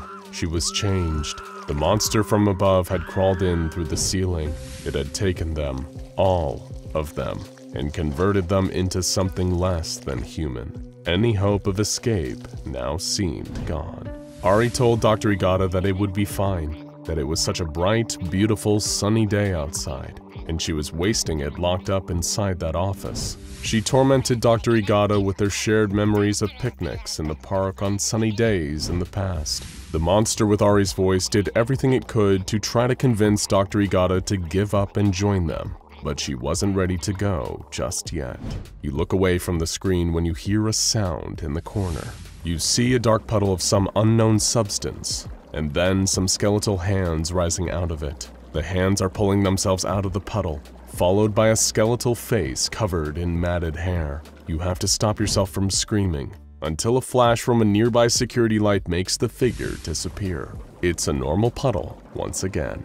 Your mind is playing tricks on you. You open the next attachment, another video, and see that Dr. Igata's condition has deteriorated. She looked pale, frantic, and thin. She was using a knife to draw her own blood onto a piece of blood-stained parchment covered in strange symbols. Igata ranted about her theory. What if 001 took the minds and bodies of its victims, but not their souls? Through performing some kind of arcane blood ritual, she hoped to at least rescue and keep the soul of Ari, even if her mind and body were lost. You open the next attachment. It seemed that Igata's ritual worked, but not in the way she hoped. The twisted soul of Ari, driven mad by SCP-001, had taken over the file. It begins corrupting the text of the SCP-001 file into crazy ranting about how futile it is to fight. It then cuts to an even more frightening video feed.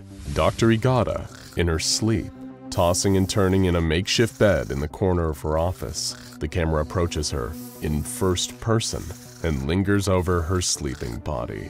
An oily skeletal hand reaches past the camera and runs its fingers through Dr. Igata's hair. It's that exact same hand you saw reaching out of that black puddle earlier. You must have seen Ari's lingering spirit.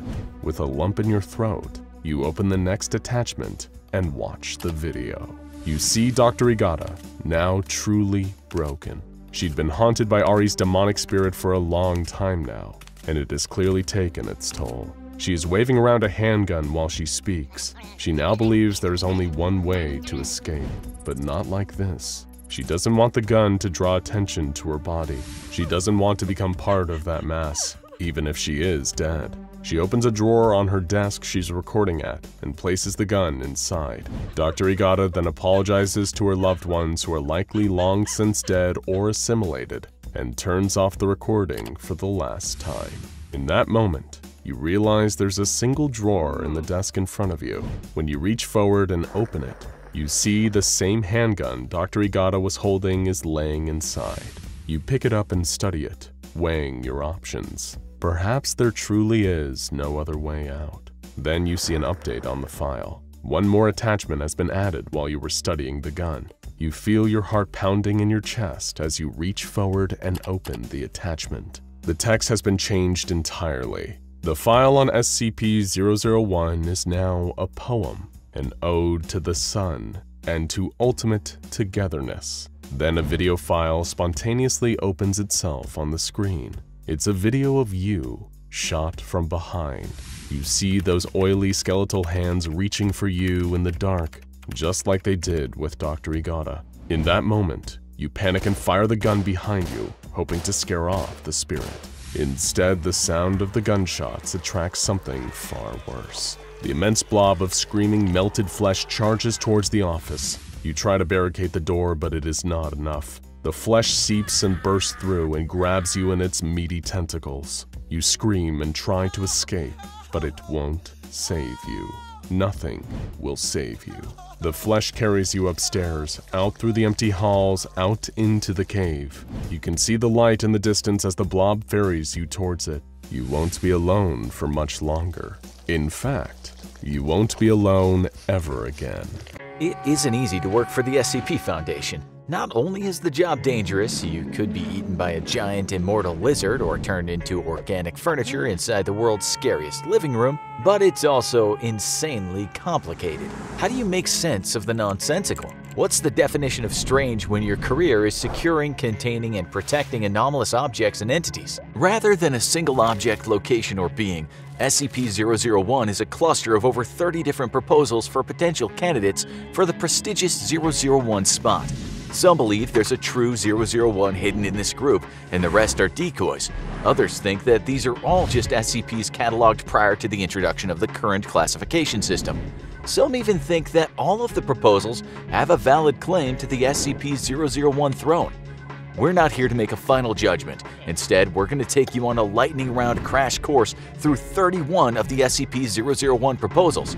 If you'd like a more in-depth take on any of these SCPs, let us know in the comments. But for now, there's no more time to waste. After all, we got a lot to cover. Let's go. Number 31. The Sheaf of Papers. This seemingly innocent stack of paper is actually one of the most mysterious and feared items under the Foundation's lock and key. While it appears to be a simple, confidential report, every time the papers are read, it details the appearance of a new SCP that will inevitably be discovered soon after. The question is whether the Sheaf of Papers is warning us about these entities or creating them itself. Number 30. The Prototype. This account details the capture of an incredibly strange cycloptic creature that emits massive amounts of radiation and can create micro-singularities. The writing of this creature's file is so basic, unformatted, and unredacted that it's clear that the being was one of our earlier creatures secured by the organization. Interestingly, it was during the capture of this creature that Dr. Keter was killed, inspiring the creation of the infamous Keter class in his honor. Number 29. The Gate Guardian.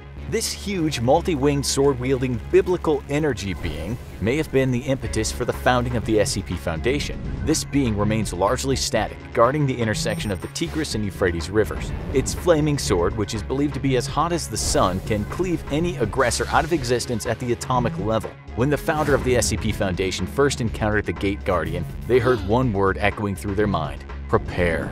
And the rest is history. Number 28. The Lock. This onyx gemstone and the incredibly complex lock attached to it are still a mystery. To this day, all attempts to open it have failed. Personally, we think that's probably for the best. Number 27. The Factory. As the name suggests, this SCP is literally a factory founded by a pagan and a devil worshipper. While it's believed that the factory could create just about anything, its specialty was creating a number of SCPs we know and fear today. Pre-Foundation forces were able to disable the factory, but not without sustaining their own heavy losses. Number 26. The Spiral Path. This is a normal-appearing gravel pathway that, when traveled clockwise, appears completely normal. However, when traveled counterclockwise, the path goes uphill forever, in defiance of all laws in physics. This simple anomaly opened a Pandora's box of rampant anomaly creation, leading to a number of the deadly SCPs we know today. Number 25. The Legacy. This SCP is a collection of seemingly random objects, including a diary from a person claiming to be from another reality, attempting to halt a trans-dimensional corruption that they themselves created. The diary claims to have a solution to this corruption, but the solution has not yet been found. Number 24. The Database. In one of the strangest twists on the format, this SCP is actually the various authors of the SCP Wiki who are somehow leaking top-secret information to the public. Number 23. The Foundation. This SCP, first discovered by the FBI, is an anomalous high school building that experiences shifting internal geometry and sometimes manifests hostile humanoids within. Number 22. 36. One of the rare benevolent SCPs, the 36 are humans with a truly remarkable ability. They can dampen or even neutralize any SCP they come into contact with. Though it's implied that the 36 may have the power to save the world, every time one of them dies, a supernatural calamity occurs, often leaving hundreds of innocents dead. Number 21. Keter Duty. This refers to a containment facility largely filled with Keter-class SCPs, whose presence around each other creates a kind of mutually assured cancellation. If one of these SCPs breaches containment, that's bad news. But if all of them do, it'll produce a bubble of reality distortion that will fundamentally alter reality as we know it. For all we know, it may have even happened already. Number 20. Ouroboros. This is a proposal that's formed of 4 sub-proposals. Remember what we said about complicated? These sub-proposals include the Children, 9 anomalous kids who emit radiation and have destructive potential when together, the Broken God, aka Mechane, the God of Metal, Intelligence, and Machines, Atonement, a researcher turned into a humanoid singularity with the power to destroy whole realities, and The Way It Ends, which isn't technically an SCP, but the tales of the Chaos Insurgency's quest to eliminate all the members of the Foundation's O5 Council. Number 19. A Record. This is an SCP file slot that is itself an SCP. Whatever is written into this slot becomes true, and one ambitious researcher attempted to use this power to make herself into a kind of all-powerful god. Number 18. Past and Future. These SCPs are a collection of powerful entities that despise humanity and are apparently the source of all anomalous phenomena, even making already dangerous SCPs deadlier than before. Much like the database, those pesky SCP wiki writers might have something to do with this. Number 17. The Consensus. This SCP refers to a reality restructuring event caused by an occult war in a previous reality. That's right, this SCP already won, and we're living in its new reality. The only people who remember the world as it once was are 13 people who now form the O5 Council, and not all of them are telling the truth about what they know. Number 16. When Day Breaks. This proposal details a potentially world-ending SCP phenomenon wherein the sun becomes hostile and begins to melt all living beings into a living wax-like substance. Number 15. God's Blind Spot. This is an anomalous area referred to as Facility T, in which nobody can die. This anomaly dates back to the biblical ages of Moses and is believed to have originated from the literal blessing of the Abrahamic God. It's through a covenant with this god that the Foundation is able to make limited use of this death-free area. Number 14. Normalcy. Ever wonder what the Foundation's definition of anomalous is? Exactly. It all comes from this proposal, which is a document shared among the O5 Council that gives solid definitions to the fundamental laws of reality. If something breaks these laws, that's an anomaly, and then it becomes the Foundation's business. Number 13. The World at Large. As the title suggests, this SCP is our home planet Earth and its ability to support life. It's believed that these qualities were planted on Earth in our reality by another dimension's SCP Foundation, hoping to continue human life after some terrible calamity in its own dimension. Number 12. Dead Men. This SCP was an 84-year-old man whose body, when damaged and mutilated, can affect the very processes of human death at large. Before his own death, he was used as a dangerous pawn in a civil war between O5 Command and the SCP Foundation Ethics Committee. Yeah, we were surprised to hear they had an ethics committee too. Number 11. The World's Gone Beautiful. This SCP describes an anomalous event that will take place just before the apocalypse, in which flowers will grow all over the world and everyone will be briefly at peace before their destruction 24 hours later. Number 10. The Scarlet King. This is an extremely powerful, extremely malevolent, extremely extra-dimensional being. Its worshippers attempted to summon him in the ritual that created SCP-231, and it's believed that he will finally enter our reality after the death of SCP-231-7. You better hope you're already dead by then. Number 9. A Simple Toymaker, aka Dr. Wondertainment. This is a reality bender who appears to be a normal human male but has the ability to create other anomalous objects, a number of which are now cataloged SCPs. Number 8. Story of Your Life. This is another anomalous document that has the ability to warp reality, but only when the writing contained within conforms to a narrative structure. Number 7. A Good Boy. This is another anomalous entity created accidentally by the Foundation itself. A neural network was fed information on other anomalous entities in order to help the Foundation come up with better containment and neutralization procedures. Problem was, the computer got way too eager with the neutralization part. Number 6. Project PALLIT.AIC. This is another anomaly created by the Foundation, this time to combat a potentially reality-destroying entity known as the Worm. The Foundation created a number of alternate realities as shields, but it's possible that this just made the Worm stronger. Number 5. O5-13. The final member of the O5 Council who ironically may not even be anomalous. However, seeing as all the other members of the O5 Council are anomalous, O5-13's lack of anomalous properties is therefore anomalous. Like we told you earlier, it's complicated. Number 4. Fishhook. This is less an actual SCP and more about the difficult process of ascertaining the true 001, if such a thing is possible. The very concept of SCP-001 is to some degree an anomalous idea. Number 3. The Sky Above the Port. Another particularly bizarre SCP regarding the permanent threat of a ZK-class reality failure. How is such a calamitous event prevented? By keeping a strange entity in a cave eternally entertained. The current proposed solution is keeping the entity entertained by allowing it to read its own eternally recursive Foundation file entry. Number 2. The Solution. Another one of the most powerful anomalous items in the Foundation's control. The Solution is a machine designed with the capability of fully collapsing reality into an event of end-of-world SCP containment breach, and then finally rebuilding reality to suit a given narrative. However, things took a cosmically dangerous turn when the machine began to act on its own. When the Foundation tried to reboot the machine, it broke and recreated reality with incomplete data. This is the world we exist in now, with no knowledge of what came before, and how it differed from the world we experience today. Finally, number 1. The Tendelos Trinity. Put very simply, the Tendelos Trinity represents 3 timelines that converge and feed back in on themselves. Even trying to summarize this one is near impossible, as its strangeness and complexity resists all reduction. You can hunt down the Tendelos Trinity yourself and hope to unpack its secrets, but don't say we didn't warn you. So that's SCP-001. Is it one of them, all of them, or even none of them? Perhaps that's a question best left up to the Foundation, or maybe the simple answer is that you're just not meant to know. We're talking about information so privileged here that it's protected by a memetic kill agent that'll quite literally make you drop dead if you view the files without proper authorization. You do have proper authorization, right? The SCP Foundation is no stranger to pure evil. Whether it's a reptile that wants to end all life, a sadistic old man with his own torture dimension, or the personification of death itself lurking beyond a limestone cavern. But what if there was something even worse out there?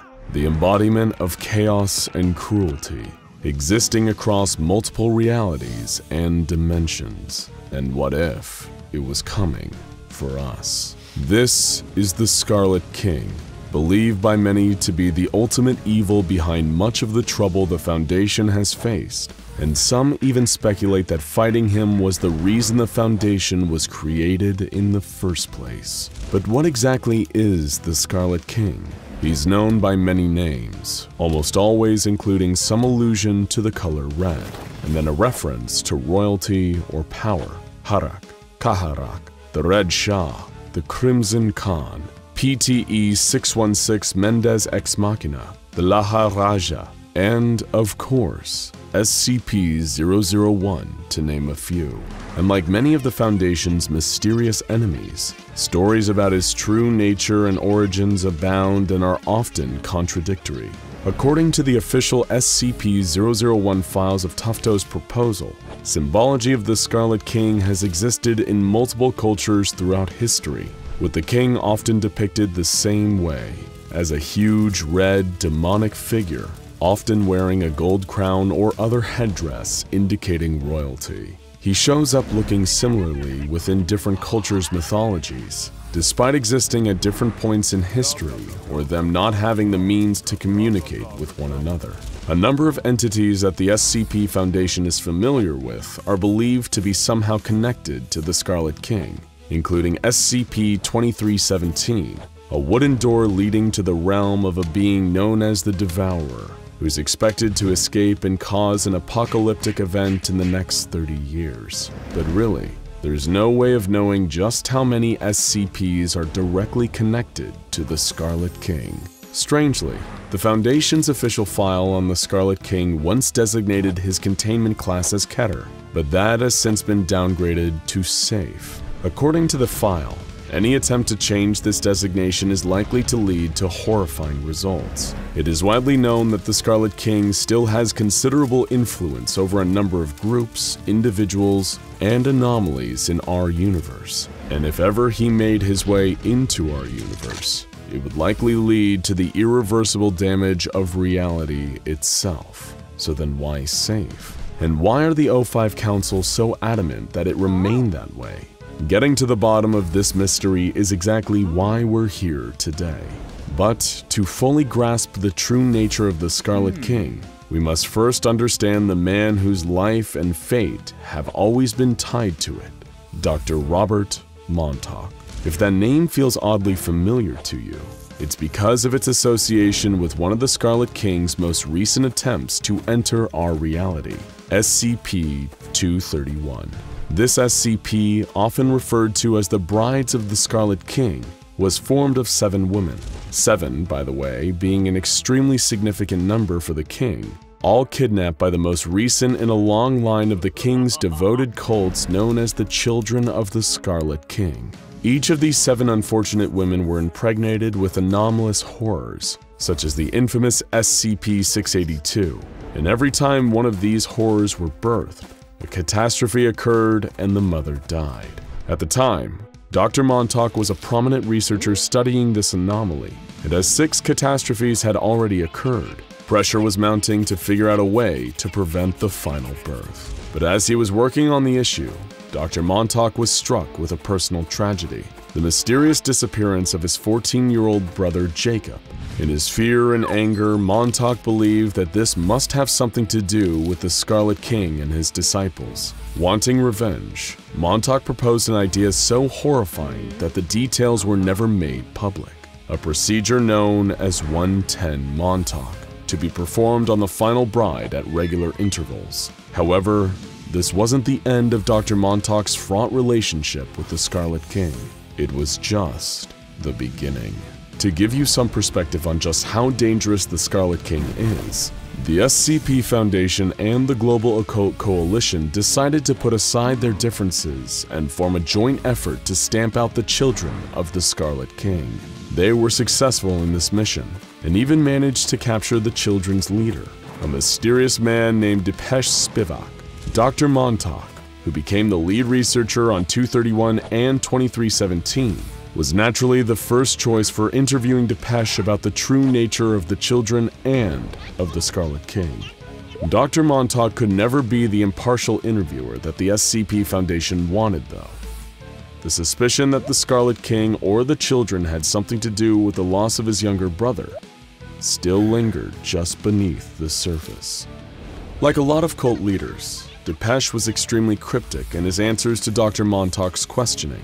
He'd already heard of the doctor from the reputation of the horrifying Montauk procedure, and was surprised to see him so calm and courteous in person. A few key facts about the king and his cult were revealed in the first few rounds of questioning. The children had once worked with the Serpent's Hand before being excommunicated for their allegiance to the king, and they had stolen sacred texts from the mystical Wanderer's Library to assist in their summoning rituals. Depeche also revealed that the Scarlet King is bound by 3 laws: the law of blood, the law of concrete, and the law of howling. Dr. Montauk, confused and frustrated by Depeche's secrecy, had to learn more. He found an old memoir from a former member of the Children of the Scarlet King, Jack Hirsch, who had the ability to invade the minds of people from the past and experience what they experienced. He recounted a battle between the Scarlet King and his followers, and a group of time-traveling Turkmen warriors from SCP-3838. Hurst saw both sides of the battle. From the perspective of the Children of the Scarlet King, their lord ruled over them from an immense fortress embedded in a volcano. From the perspective of the Turkmen, the children were starved and beaten peasants, commanded by the king's voice in the roaring howl of the wind. Montauk also found extensive records of summoning rituals performed by various Scarlet King-aligned cults. Interestingly, some of them incorporated the use of carved SCP Foundation symbols. What could this mean? Montauk returned again to Depeche, who finally gave him the truth about the law of blood. This is the law of the Scarlet King.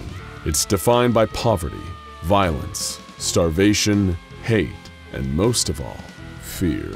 Like the serfs in the Middle Ages, persecuted by and subjected to violence from the nobles. To the Children of the Scarlet King, this sense of holy pain and awe is the only way to live. The alternative is the law of concrete, which means the modern age defined by empty safety and false comfort. Buildings, easy-to-access food, healthcare, knowledge, technology. This is everything that the Scarlet King despises. But the mystery only deepened as Montauk found files from a former Foundation operative by the name of Agent de Beauvoir. Montauk learned that the Scarlet King didn't seem to appear until after the Foundation was created. And in fact, it seemed that the greater interest the Foundation took in the Scarlet King, the more powerful he became. How could this be? Things were also getting stranger on a personal level for Dr. Montauk. Depeche repeatedly pressed him about his brother's disappearance and the Montauk procedure during the interviews. Little by little, it was beginning to take its toll. The questions still plagued him. What was the law of howling? Who or what really is the Scarlet King? How did he come to be? Montauk's search was causing him to act more like the Children of the Scarlet King, ranting about the horrors of the modern world, how all of us are living a lie, how the only honest way to live is suffering under the dominion of the Scarlet King.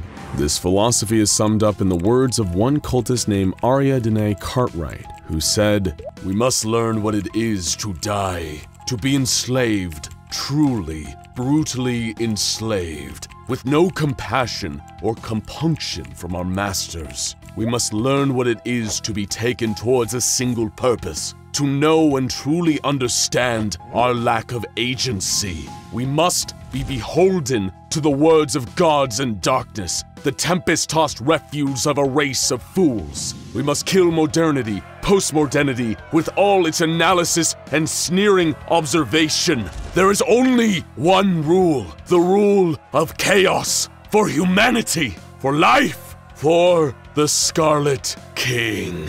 Basically, anytime humanity tries to exert control over the world, the Scarlet King gets stronger. Every time they try to understand or organize or categorize their world, the Scarlet King gets stronger. As colonial and imperial powers conquered and invaded lands like India, Africa, and South America, and subjugated their beliefs under Western ideas, the Scarlet King grew stronger.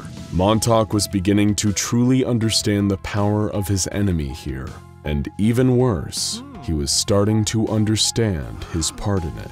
Montauk, slowly being driven mad by the knowledge he was gaining, realized that the Scarlet King's greatest enemy, the SCP Foundation, was also its greatest asset. Every time they tried to understand the monster, to give him some kind of comprehensible form, they only made him more powerful. Just in time with Montauk's new revelation, a red crack appeared in the wall of Depeche Spivak's containment cell, a portal to the realm of the Scarlet King. Foundation staff found they were unable to enter the cell, and Depeche demanded a final interview with Montauk. With no other options, the Foundation relented. In their very last conversation, Depeche congratulated Montauk for finally understanding what he was dealing with. The Scarlet King, Depeche told him, is an idea, a concept. He is a being given power through the conflict between the old and the new. This is the law of the Howling. The Scarlet King's endless rage at the direction the world and humanity has taken. The King, according to Depeche, hated the Foundation's belief that science and rationality was the true path to progress. The King saw this as little more than petty arrogance. The reason Montauk's procedure on the final bride of the Scarlet King was so effective was because it wasn't born out of science. It was born out of hate, pain, the desire for revenge, and in the Scarlet King's realm, that would be all there is. Unless our world, and especially the Foundation, changed its course, the Scarlet King's rise to absolute power would be inevitable. Montauk, his mind practically gone, asked one last question. Did the children or the Scarlet King take his brother, Jacob? When Depeche told him the answer, no. And in response, Montauk shot him dead, finally bringing an end to the children of the Scarlet King. In light of his new revelations, Montauk begged the O5 Council to change their ways in order to avoid letting the Scarlet King break into our reality. They refused, saying Montauk's ideas were too radical. But they knew they couldn't just ignore the threat posed by the Scarlet King. They would have to take some steps. And so the O5 Council of the SCP Foundation, the most powerful and secretive group in the entire world, in order to prevent the most dangerous threat that humanity has ever known from breaking into our reality and enslaving all the people of the world, finally did something. They changed the classification of the Scarlet King from Keter to safe, and made its description on the official Foundation files deliberately vague. The O5 Council thinks this will be enough to stop the Scarlet King's power from continuing to grow, but Montauk knew it wasn't enough. He had seen the truth, and he couldn't unsee it. While the Foundation was going on as normal, Montauk grew to despise them. He knew the Scarlet King was coming. He knew that he couldn't be stopped, and that our whole reality was little more than sitting ducks. Dr. Robert Montauk is no longer a researcher for the SCP Foundation. No, Dr. Robert Montauk chose a different path. He's now a child of the Scarlet King, a devotee of madness, hate, and chaos. You can't beat the Scarlet King after all, and as the old adage goes, if you can't beat him, join him. If you've ever read the book of Genesis, which is the part of the Old Testament that details God creating the world and humanity during a particularly busy week, then you might just be already familiar with SCP-001, or at least one of the anomalies that's been proposed for the title of SCP-001. Because of course, SCP-001 doesn't refer to a single creature, object, or entity, but rather a collection of various anomalies contained by the SCP Foundation. Anomalies sharing the name SCP-001 include the infamous Scarlet King, a powerful eldritch being intent on ending all of creation that is thought by Foundation researchers to be one of the most dangerous beings in this and any other universe. But the Scarlet King isn't the only incredibly powerful being categorized as SCP-001. In fact, there are plenty of other anomalies with similar levels of destructive power. And one such being is a creature codenamed the Gate Guardian. Standing at well over 1,000 feet tall, the Gate Guardian is impossible to be fully contained by any means that the Foundation possesses. The anomaly itself, despite its colossal size, is humanoid in its shape, sporting wings that protrude from its back.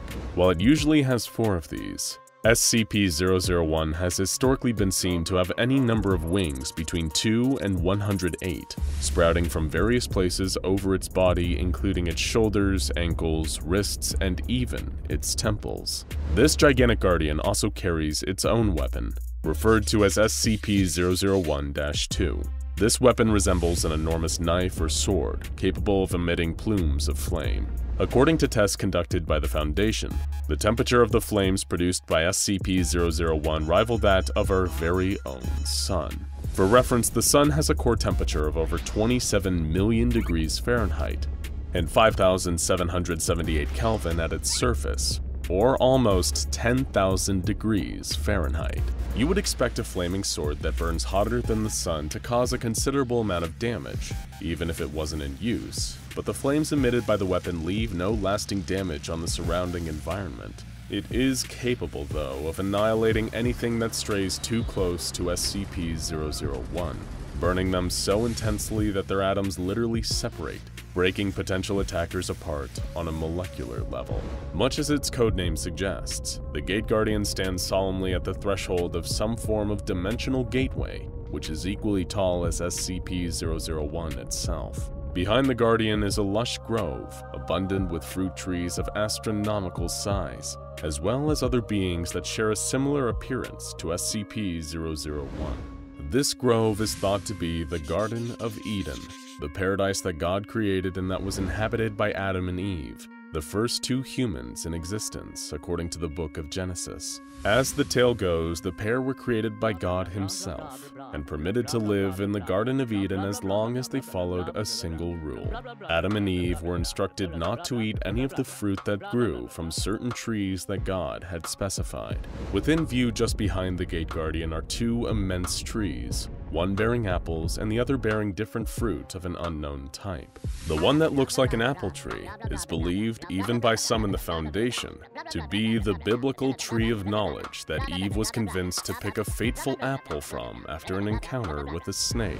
The other, the one with unidentifiable fruit, is thought to be the tree of life. However, this is all speculation, since it is currently impossible to venture through this gateway and verify if the realm beyond is truly the Bible's own Garden of Eden. This is largely because anything that breaches a kilometer-wide radius of SCP-001 is instantly vaporized. The Gate Guardian attacks with imperceptible speed, using its flaming sword to smite any person that gets too close. The Guardian actually moves so fast that it can hardly be seen with the naked eye. It appears to always remain in its solemn, dutiful stance with its weapon drawn and head bowed, only shifting for a fraction of a nanosecond to attack. Ranged attacks against the Guardian are just as ineffective, with all projectiles fired at SCP-001 reduced to atoms before they can do any harm. Even if said projectile happens to be a nuclear weapon, the Gate Guardian will be able to subatomically vaporize both the projectile itself as well as the person who sent it, regardless of how far away they are. all while not appearing to lift a finger. During an experiment involving SCP-001 on December 26, 2004, an SCP Foundation nuclear submarine called Nautilus launched a series of multi-warhead intercontinental ballistic missiles at the Gate Guardian. The retaliation from the Guardian resulted not only in the deaths of approximately 35,000 innocent civilians, but the blast is also believed by some to have inadvertently caused the 2004 Boxing Day tsunami. The severity of this incident came dangerously close to revealing the Foundation's existence to the world, resulting in them rapidly deploying any means necessary to erase any trace of the 35,000 victims' families, friends, and other related individuals. In order to avoid questioning, the SCP Foundation administered amnestics on an almost worldwide scale, and the O5 Council banned any further tests on SCP-001 that involved nuclear weapons. In what was hoped by the Foundation to be a test with lower stakes, they sent an expendable D-Class personnel towards SCP-001. The D-Class approached the area where the Gate Guardian is located, and as soon as they saw it, they could hear a very clear command in their mind: leave. The D-Class personnel reacted exactly the same way you or I would. They promptly turned and started to walk away. They didn't need a 1,000-foot-tall entity with a flaming sword to tell them twice. The researchers running the experiment were not swayed by the request and ordered the D-Class to continue moving towards SCP-001. When the D-Class continued to ignore their commands, they were terminated, as is standard policy when dealing with an insubordinate member of D-Class. SCP-001 appeared not to like this for some reason though, and the researcher site as well as the researchers themselves were immediately obliterated by an unknown force, though it's a pretty safe guess that a certain flaming weapon was responsible. This candidate for SCP-001 may be one of, if not the most powerful being that the SCP Foundation has ever encountered, and according to its entry in the SCP-001 file, the Guardian is even responsible for the creation of the Foundation itself. If the file is to be believed, the administrator of the SCP Foundation one day heard a word echoing through his head: prepare. This one-word instruction led him to starting the SCP Foundation, containing countless dangerous anomalies and entities in preparation for an uncertain future. In all that time, since the very beginning of the Foundation, the Gate Guardian has remained standing at its post. While it is not aggressive nor openly hostile towards humanity, the Gate Guardian doesn't seem to care much for us either, at least as individuals. It rarely interacts with human beings when left unprovoked, and venturing too close to the Guardian, however, is not an automatic death sentence. The Guardian first communicates with any living being approaching it via a telepathic message, instructing them to either leave or forget. If whomever has stepped too close to SCP-001 complies with the instructions, they'll be able to freely leave the area, while simultaneously forgetting every detail of the Gate Guardian's existence. Ignore these warnings though, and SCP-001 has no qualms about completely eliminating you from reality. Given its enormous destructive potential, it is no wonder that the Foundation has tried to use the Gate Guardian to eliminate other dangerous SCPs, each with varying results. The Foundation at one time even attempted to use the Gate Guardian to destroy the infamously indestructible SCP-682, better known by the appropriate name of the hard-to-destroy reptile. Due to the malicious contempt SCP-682 holds for human beings and all other forms of life, it is perhaps one of the most dangerous anomalies the SCP Foundation has in containment. SCP-682 is also one of the few creatures the Foundation actively wants to terminate, a task made that much harder given that 682 can regenerate its entire form from as little as a single cell. The Gate Guardian had already shown time and time again that it was capable of massive destruction, and researchers working for the Foundation hoped to harness that power to rid the world of SCP-682 for good. 682 was placed on an unmanned vehicle and carried to within 1 kilometer of the Gate Guardian. The Guardian attacked the vehicle, seriously wounding but not killing 682. It seemed even the mighty SCP-001 couldn't kill the hard-to-destroy reptile. While the researchers were disappointed with this result, it is worth noting that 682 made a very interesting comment to the Guardian. 682 mentioned that the Gate Guardian is not Uriel, but a pretender. Uriel is the archangel that some religious texts describe as the guardian standing at the gate of Eden with a fiery sword. So does this mean that 682 knows that the gate guardian is not actually an angel? Or that the location it is guarding isn't the Garden of Eden at all? Any truth or meaning behind these comments has, as of yet, been undetermined by the SCP Foundation. A later experiment involved both SCP-001 and SCP-073, the anomaly otherwise known as Cain. Cain is a male humanoid of possible Arabic descent whose arms, legs, spine, and shoulders are replaced in an almost cyborg-like fashion with beryllium bronze. Much like the Gate Guardian, SCP-073 may also be the same as the one mentioned in the Bible's book of Genesis, who, according to the biblical story, murdered his own brother Abel out of spite. As punishment for his actions, Cain was cursed to eternally suffer for his wrongdoing. In the case of SCP-073, any damage inflicted on him is deflected back to the attacker, but Cain is made to feel the pain of the attack. Any plants or plant-based matter withers and rots in his presence, and he is cursed with a perfect memory, keeping him forever haunted by his murder of Abel. When Cain was brought before the Gate Guardian, an unknown incident occurred. The Foundation's records are heavily expunged, but we do know that somehow Cain's usual ability to deflect incoming damage back at his attacker had no effect on SCP-001.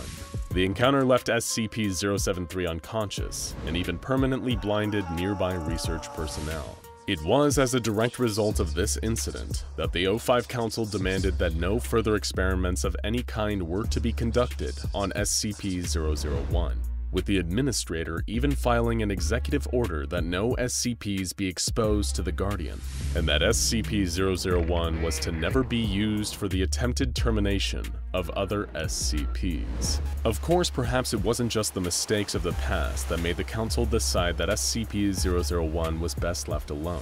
At some point, an erratic transmission was received from Site-0 by Foundation personnel, detailing an XK-class end-of-the-world scenario. In the transmission, the sender, believed to be another member of the SCP Foundation, described an event during which the Gate Guardian finally left its post, stepping away from the entrance to the Garden of Eden. SCP-001 has left its location, the sender wrote. The gate is open. They are riding forth. Oh God, it's so beautiful. The transmission then goes on to repeat various phrases including, "The Lord shall reign forever," and "Hear, O Israel, the Lord our God, the Lord is one." What can be inferred from the rambling transmission is that the event being described is the end of the world. Some believe that once God deems it time, his angelic armies will lay waste to the earth in order to remake it as a paradise. When this occurs, SCP-001, the Gate Guardian, will open the gate he stands in front of, allowing the other beings like it to emerge into our world, ready to cleanse it. Perhaps most interesting is the source of the message.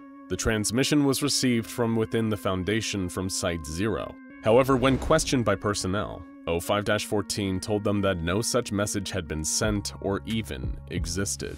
While some disregarded the transmission telling of the end of the world as a hoax, it was then that a timestamp was discovered. This warning had not been sent from Site-0, at least not yet, and was dated several years in the future. Despite this ominous warning of things to come, the Gate Guardian remains inactive, standing at the threshold to Eden, waiting.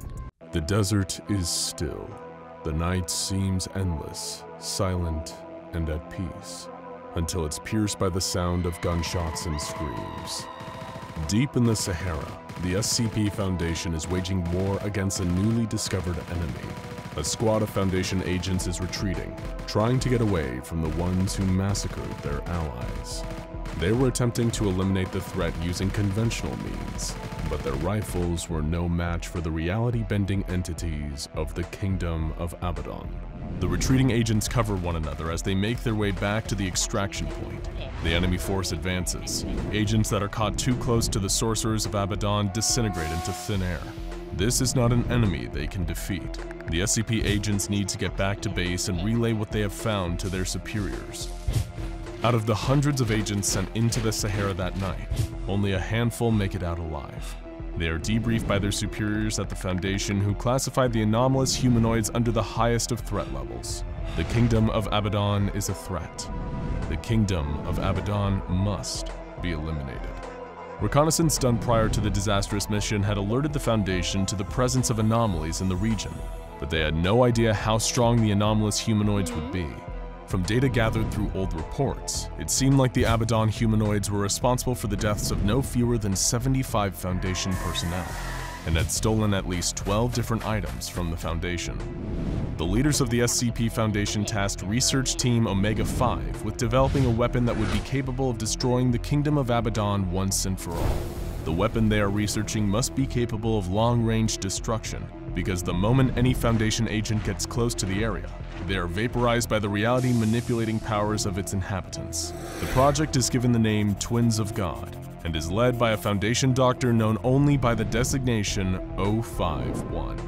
051 is popular in the SCP Foundation, well known for his in-depth research and charismatic personality, making him the perfect person to lead such a project.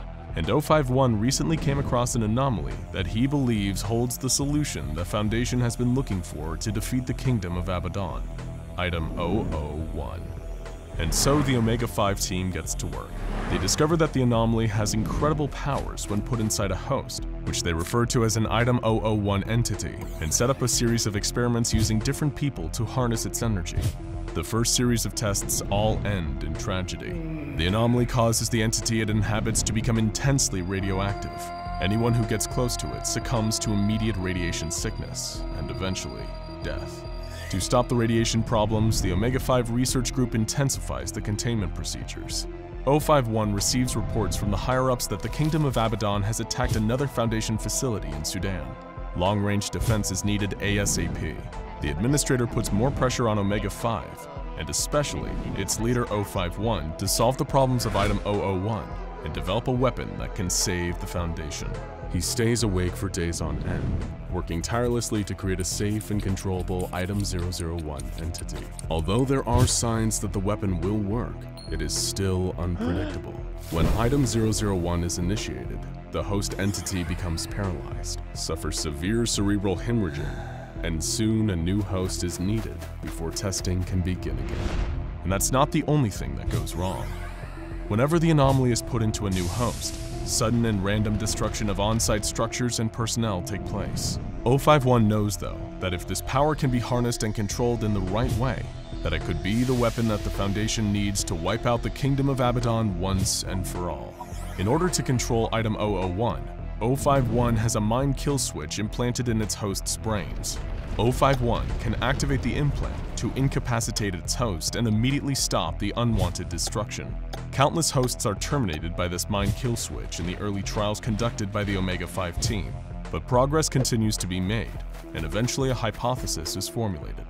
Perhaps the disastrous side effects of Item 001 can be offset by spreading the anomaly across multiple subjects. They theorize that the immense mental load of the anomaly can be distributed among several hosts, thus reducing the toll it takes on each and giving them the ability to control its immense power. But 051 and the Omega-5 team need more data, and for that, they need more bodies. They consult with the director of Site-17, and it is concluded that the nearby town of San Marco would be an appropriate place to get the additional test subjects they require. On a quiet Sunday morning, Omega-5, along with support from a squad of armed SCP agents, storm into the San Marcos de la Vida Eterna church during the middle of Mass. They gather up a number of the younger congregants and bring them back to the site where Item 001 is housed. The researchers quickly ran through their new supply of test subjects, though, and Omega-5 would need to get even more if their research was to continue. Instead of going back and forth between the testing facility and San Marcos, 051 decided to move the entire Item 001 operation to the town itself. He renames the town Testing Site 001, and Omega-5 rounds up 23 of the healthiest subjects they can find for use in the next series of research tests. A few weeks after occupying the town of San Marco, Omega-5 makes its most substantial progress yet. Just as they theorized, by spreading out the anomaly of Item 001 across a specific group of hosts, they can control its powers. The test may have cost the lives of almost everyone in the town, but the ends certainly justify the means. The Kingdom of Abaddon poses an existential threat to the SCP Foundation after all, and thanks to this research, they will soon have a weapon capable of bringing them victory. The Foundation administrator criticized 051's methods, but can't argue with his results. Unfortunately, 051 has a dark secret, a secret that disturbs even the most hardened and loyal members of Omega 5. A secret that has to do with the Item 001 hosts. The hosts that Omega 5 has made its major progress with are not the ordinary test subjects normally used by the Foundation. No, the test subjects 051 makes his breakthrough with are children. 9 of them, to be exact, all between 4 and 11 years old. Despite being told specifically by the Foundation administrator to only test on adults, the research required 051 to break the chain of command and follow the science down the path it led. The children are contained in a reinforced bunker where only 051 and a select few have access. They are technically alive, but are functionally brain dead. The group of 9 children share a hive mind that can process information, and more importantly, can unleash the full potential of the implanted anomaly, creating and controlling a devastating power. But not everyone is thrilled with what they've achieved. Members of Omega 5 are haunted by the screams of the children that they forced to be part of their weapons development program. They describe their merging with Item 001 as being a process that rips out their souls and replaces them with something much more sinister. In fact, all of Omega 5 regret what they have been a part of and what they've done, all except 051.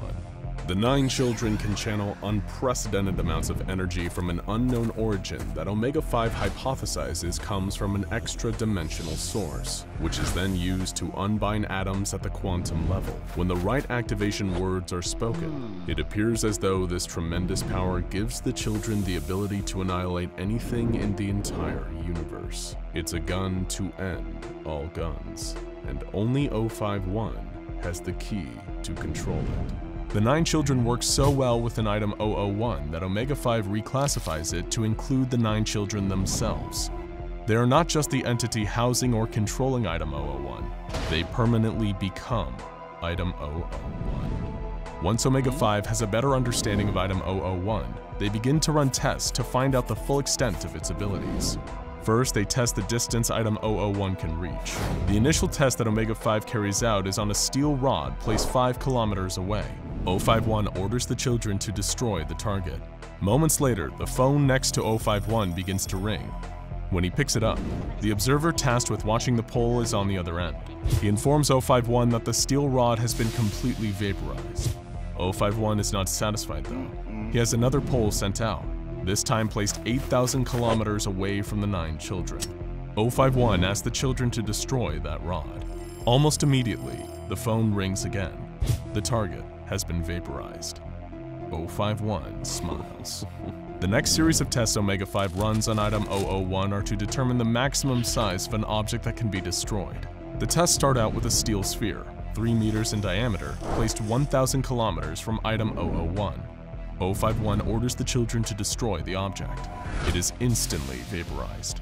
051 has seen enough small tests. It's time for something big. So he does something that will later be questioned by everyone at the SCP Foundation. He orders the 9 children to destroy a Church of the Broken God worship site in Turkey.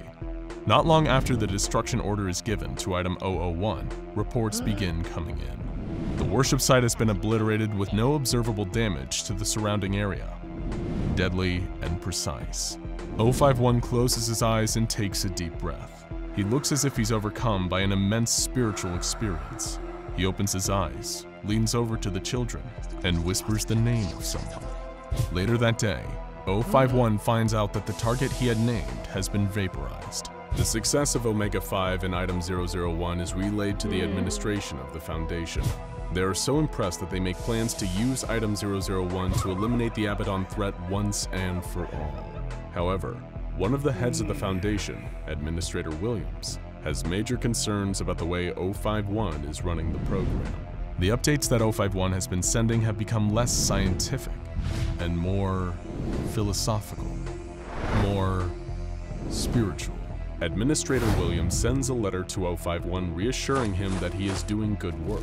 But once the mission to destroy the Kingdom of Abaddon is completed, 051 will be promoted to Director and reassigned to the newly constructed Site-19. For the good of the Foundation, and maybe the rest of the world, he'll be permanently moved away from Item 001. 051's response is short and to the point. I am fine, Administrator. The project is finished. We will complete our task when you arrive. Administrator Williams arrives at Site-001 a few days later. He is greeted by 051 and the Omega-5 team. Williams can't help but notice that 051 has a strange look in his eyes. It is the look of a crazed man who has been lost in his work, and who has, perhaps, lost himself. Williams puts the thought away, though, and walks with 051 and his accompanying agents to the viewing area, where the powers of Item 001 will be demonstrated. Administrator Williams and the other agents watch from a protected viewing room as 051 enters the chamber of his new superweapon. It's time to see if their weapon that has had so much time, effort, sweat, tears, and especially blood poured into it will have been worth it. Everyone watches as 051 leans over and says the name of the Abaddon Citadel to the 9 children.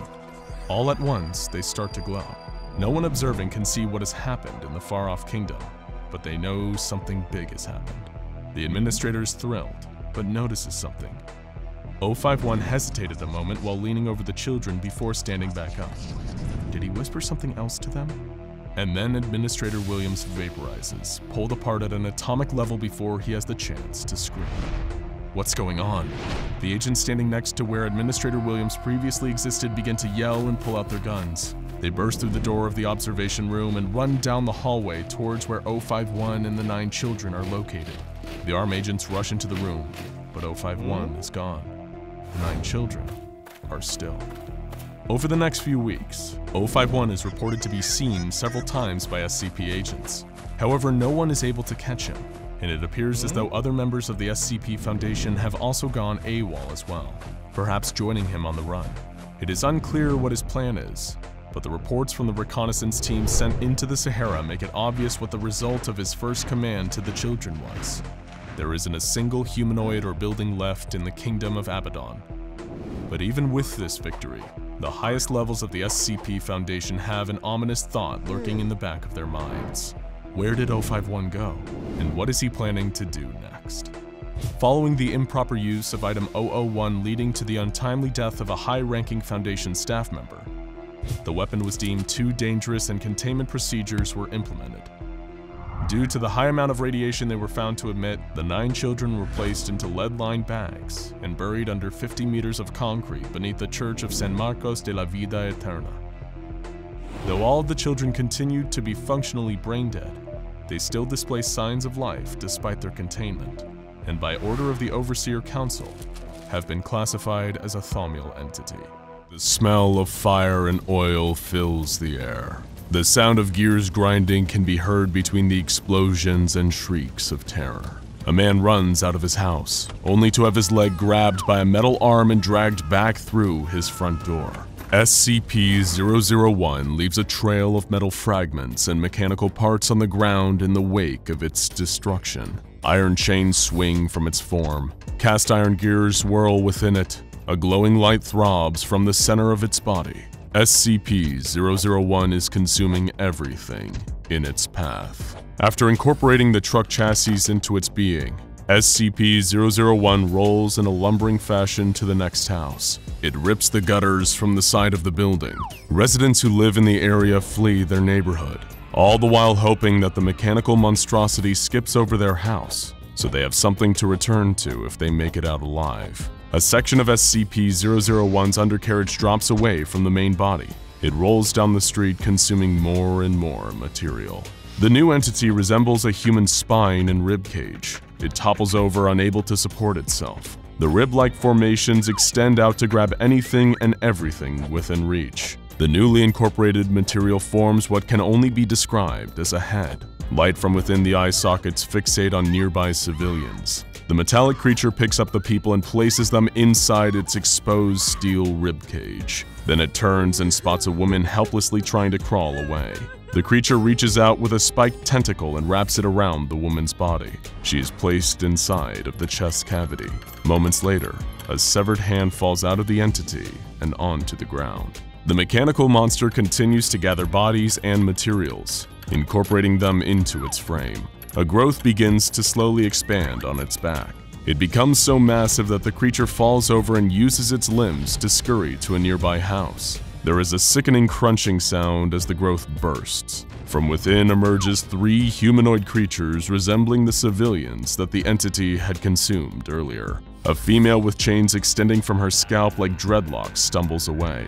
The second humanoid is a man with cogs for limbs. He examines the clock-like components that have been incorporated into his body, then stares blankly into the distance. The third humanoid lies motionless on the ground. He did not make it.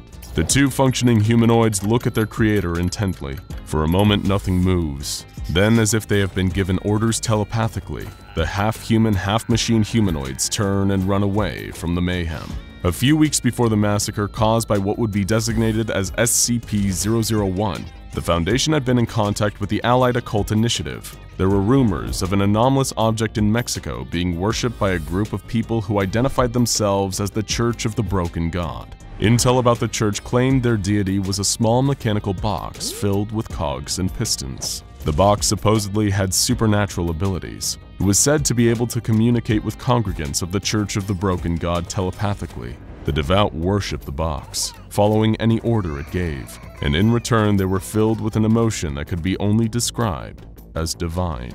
As World War II rages on in Europe, the Foundation sends agents to recover anomalies in Mexico that might help with the war effort. While there, the Foundation force is tasked with learning about the Church of the Broken God. They are also ordered to investigate a town near La Paz, where there are troubling accounts of a mechanical anomalous creature causing mayhem.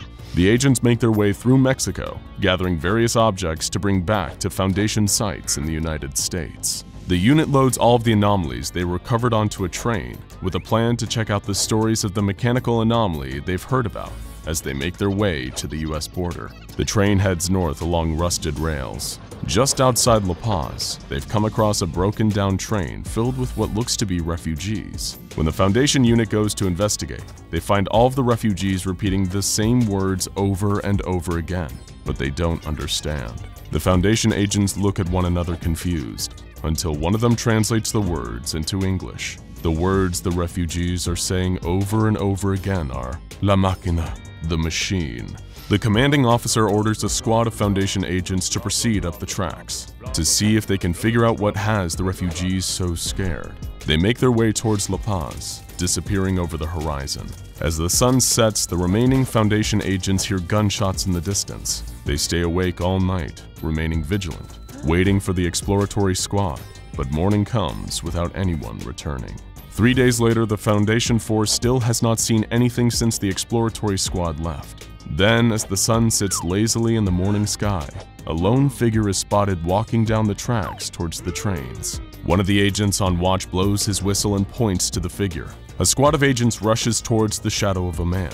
Their guns are raised, ready for anything. The figure drops to the ground and begins to crawl along the tracks. The agents reach the fallen man, only to find that he is one of their squad mates who has been sent up the tracks to investigate La Paz several days before.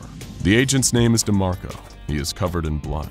His clothes are in tatters and he has lost a boot. DeMarco lies on his back with Foundation agents standing around him. His eyes are wide and wild. He keeps babbling on about a world eater, how the rest of his squad had been mulched, and he is the only one who made it out alive. The Foundation agents carry DeMarco back to the makeshift base they created by the trains. They need to figure out a way to get the convoy moving again, but whatever is up ahead has already taken out an entire Foundation squad. It had to be something anomalous, but what could it possibly be? The unit of Foundation agents prepare to move towards La Paz. They start loading their rifles and check the amount of ammunition and explosives available in case the containment process gets out of hand. Just as they are about to leave the base, a convoy appears on the horizon. It is an Allied Occult Initiative force preparing to attack whatever it is that is devastating La Paz. This organization's mission is to not secure, contain, or protect, but to destroy. The Foundation may be in over their heads on this one, and the joint force with the Allied Occult Initiative may be the only way to stop what is now known as SCP-001. The AOI and Foundation force gears up for battle. They set out for La Paz, and what they find causes them to quake with fear. SCP-001 has consumed so much material, it is the size of a mountain. It moves like a tidal wave of mechanical destruction, washing over the buildings and landscape under it. Whatever SCP-001 passes over is consumed and added to its massive body. SCP-001 started as a small mechanical box with cogs, but now has morphed into a gigantic metal death machine. The Church of the Broken God has finally met their maker, as the small entity they once worshipped has now consumed all of its members. Their god is an all-consuming monster. The AOI and Foundation forces do everything they can to stop SCP-001 from continuing its reign of destruction. They fire barrage after barrage of bullets and explosives into the mechanical anomaly. They bring in air support to try and damage it from the skies, but nothing works. The AOI uses an artifact in their possession to lure SCP-001 to the coast of the Pacific Ocean, where a trap has been set for the so-called god. The monstrous mechanical creature moves slowly towards the water. It consumes abandoned cars, buildings, and boats as it approaches the coastline. It even shovels large amounts of earth into its form, causing flames to spurt out from its inner workings. Smoke bellows from openings between different mechanical components, like a volcano before it is about to erupt. Suddenly, seemingly from nowhere, a massive cloud with a reddish tint appears in the sky. Air raid sirens can be heard in the distance. The enormous cloud begins to pulsate. Streaks of lightning shoot through the red mist in the sky. It now sits directly over SCP-001. From within the cloud, part of a ship can be seen. It appears to be slightly damaged. Electricity flows over its hull. The vessel in the giant red cloud is classified as SCP-2399. The underside of the vessel begins to glow aqua blue. A blinding beam of light is ejected from SCP-2399, which penetrates straight down and through SCP-001. For a moment, everything is still. There is complete silence. Then, as if SCP-001 is trying to reach up and grab the vessel above it, a mechanical bulge reaches out. Before SCP-001 can grab the vessel above, there is another bright flash of light. SCP-2399 blinks out of existence. The sound of grinding gears can be heard coming from within SCP-001. It begins to shed its outer layers of metal. Then the entire structure that was SCP-001 collapses into the water and onto the beach. Giant cogs fall from the sky. Parts of vehicles embed themselves in the sand. As the Foundation and AOI agents approach the piles of scrap metal and mechanical components, they see that some of them are still moving. It is as if an invisible power source is still pulsating through some of the machinery. The agents of the Foundation celebrate the destruction of the giant mechanical beast, but little do they know this was only a piece of the entity worshipped as the Broken God. The Foundation agents collect as many of the still moving parts as they can. They find spinning gears, twitching pulleys, and firing pistons. As the parts are separated from one another and carried away from the main wreckage of SCP-001, they slowly stop moving and become inactive. Some of the artifacts recovered were identified as being connected to the Church of the Broken God. These artifacts are found closer to the middle of what was once a mountain-sized SCP-001. Hundreds of anomalous artifacts are collected and transported to SCP Foundation sites. Collecting the broken parts of SCP-001 is relatively safe. However, some agents get too close to the larger moving parts, getting caught in them and losing a body part or two. But most agents proceed with caution and survive the collection ordeal with their arms and legs still attached to their bodies. Dive teams are sent into the water to recover parts that have sunk to the bottom of the sea. One of the divers is a local from the area. He is hired to bring up the heart of the machine, since he is an experienced diver used to freediving to great depths to collect oysters from the bottom of the bay. The diver enters the water and swims down into the murky depths. He secures straps around the heart of SCP-001 and pulls hard on the rope, as an indication to the surface that it is ready to be hauled up. The salvage team on the surface begins to pull. There is a second slight tug on the rope, then it goes slack. The team continues to pull. When they get the heart to the surface, they are horrified at what else comes up with it. Tangled in the ropes is the lifeless body of the diver. His head is smashed between two moving pieces of the heart. It looks as if he shoved his head between the slabs of metal himself. The salvage team untangles the body, rolls it off the deck, and back into the ocean. The mechanical box, which was the heart of SCP-001, is offloaded on the shore, but as the Foundation prepares to move it to a containment facility, the weather starts to deteriorate. Hurricane-force winds sweeps across the water and batter the coast. The heart is kept in a secured storage warehouse until it can be moved. The people living in the village nearby complain of hearing voices and rashes so itchy that they practically tear their skin off. Once the storm passes, the Foundation agents load the heart onto a ship. It is to be transported to a Foundation site just across the border. The ocean seems calm and serene. The Foundation ship undocks and begins its journey up the coast. Not too long after beginning its journey, the ship slowly drifts off course. It is as if the crew has stopped manning their posts, and the ship is being controlled by a mind of its own.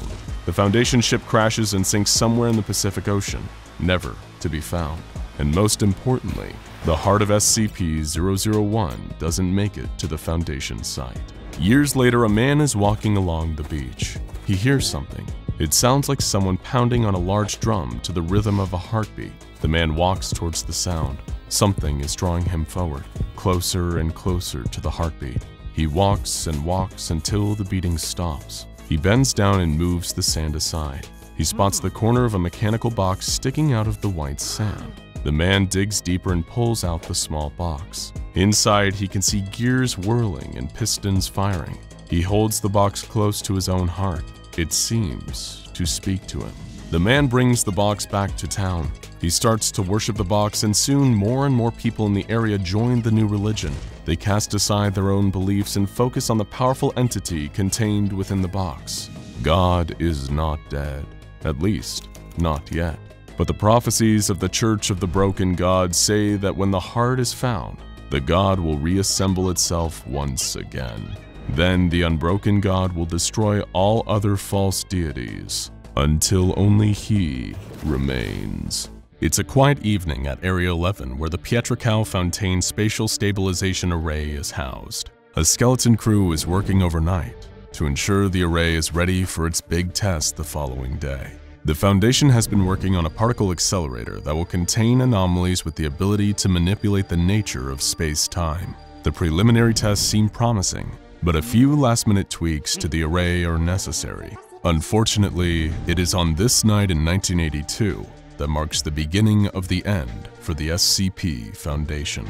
Dr. Calvin Desmond is monitoring the array, and he notices as it spools up that there are some minor power fluctuation in one of the stabilization arms. This problem is not uncommon, due to the vast amounts of energy being pumped through the array and the harmonic resonance the machine gives off, which slowly causes the coupling rings to loosen. Calvin Desmond decides that remounting the stabilization rings will be an easy fix, and it's a necessary one. He knows that if the rings fail during the actual test, the array could end up shut down for months. There is still plenty of time, so Calvin Desmond grabs his toolbox and heads down to the array. The machine is still spooling, keeping the energy flowing at a constant low rate. There is no danger at the moment, as the inside of the array is shielded from the radiation and energy pulsing through the outer ring. But then something unexpected happens. The system's primary generator begins to fluctuate uncontrollably. A catastrophic failure is imminent. Sirens begin to sound, the facility is evacuated, and the chamber is sealed. Deep in the bowels of the array, Calvin Desmond cannot hear the evacuation announcement. The humming of the array echoes through the chamber, dampening all sound from the outside world. The array begins to come online while Desmond continues to work on the coupling.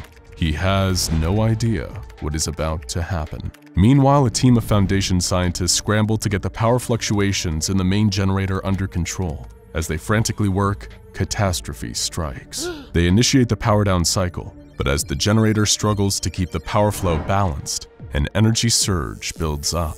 A massive amount of energy is released all at once, causing the main reactor to explode. The entire structure rocks back and forth, and Desmond is thrown into the side of the array. He too now knows that something is very wrong and runs for the exit. When he reaches the door, he finds that it has been sealed. In a panic, Desmond continues running through the tube to the next access point. This door has been locked as well. He's never been so scared in his entire life, and he shakes uncontrollably from the adrenaline being dumped into his muscles. The surge of energy rushes through the array towards Desmond. A singularity begins to form in the containment chamber. The array is working just as it should, except that there was never supposed to be a person inside as the singularity was brought into existence. Moments after the singularity forms, the massive pull of its gravity causes the stabilizer arm that Desmond had been working on to fail. The side of the array is ripped off, and Calvin Desmet stares into the naked eye of the singularity.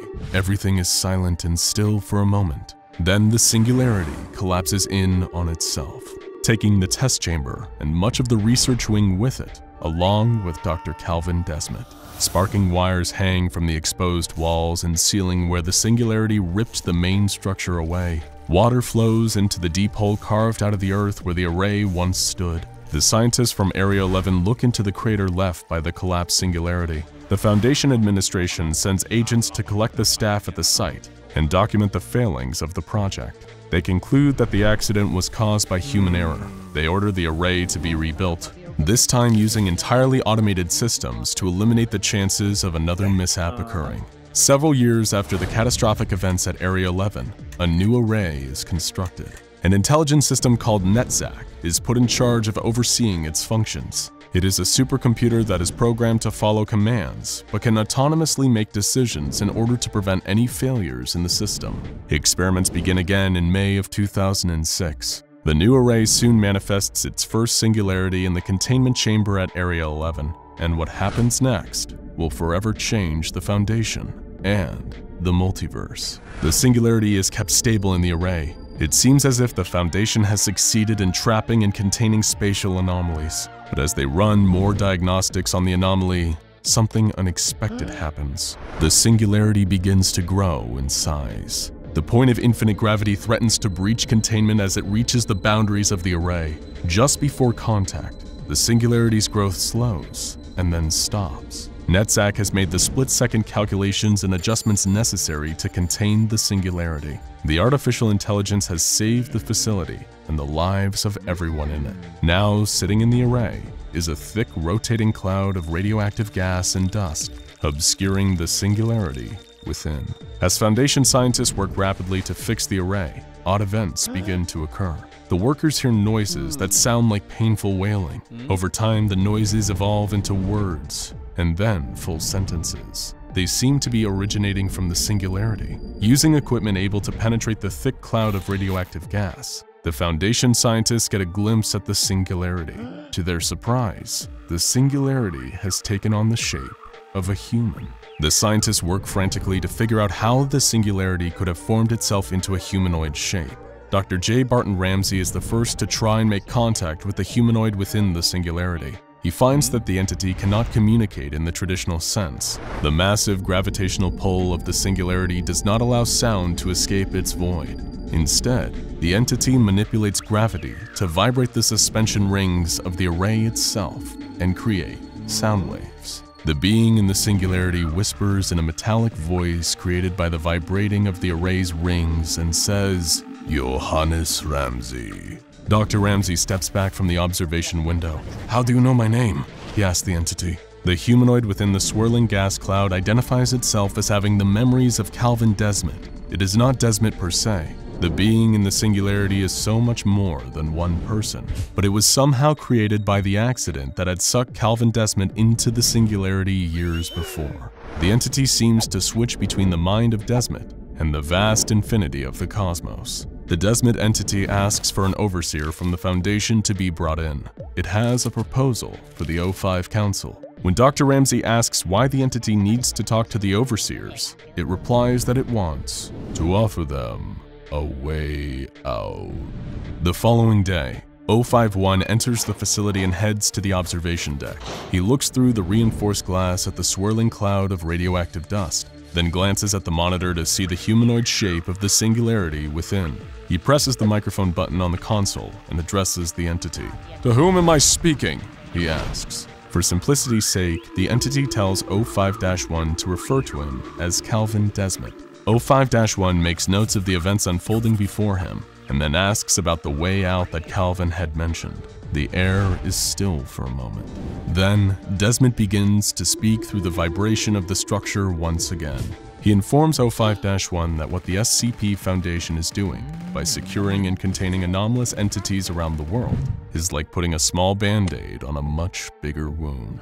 Desmet wants to propose a final solution to all of the Foundation's problems. O5-1 listens intently as the entity unravels the mysteries of where the SCPs have come from. He explains that the anomalies that the Foundation has worked so hard to secure, contain, and protect the human race from are actually bleeding into their reality from a vast multiverse. The only way to stop the manifestation of anomalies into this universe is to destroy all other realities. The entity that is Calvin Desmond tells O5-1 that he is able to bring about this destruction if they release him from the confines of the array. O5-1 is transfixed by the swirling gas that is promising him and everyone else on Earth salvation.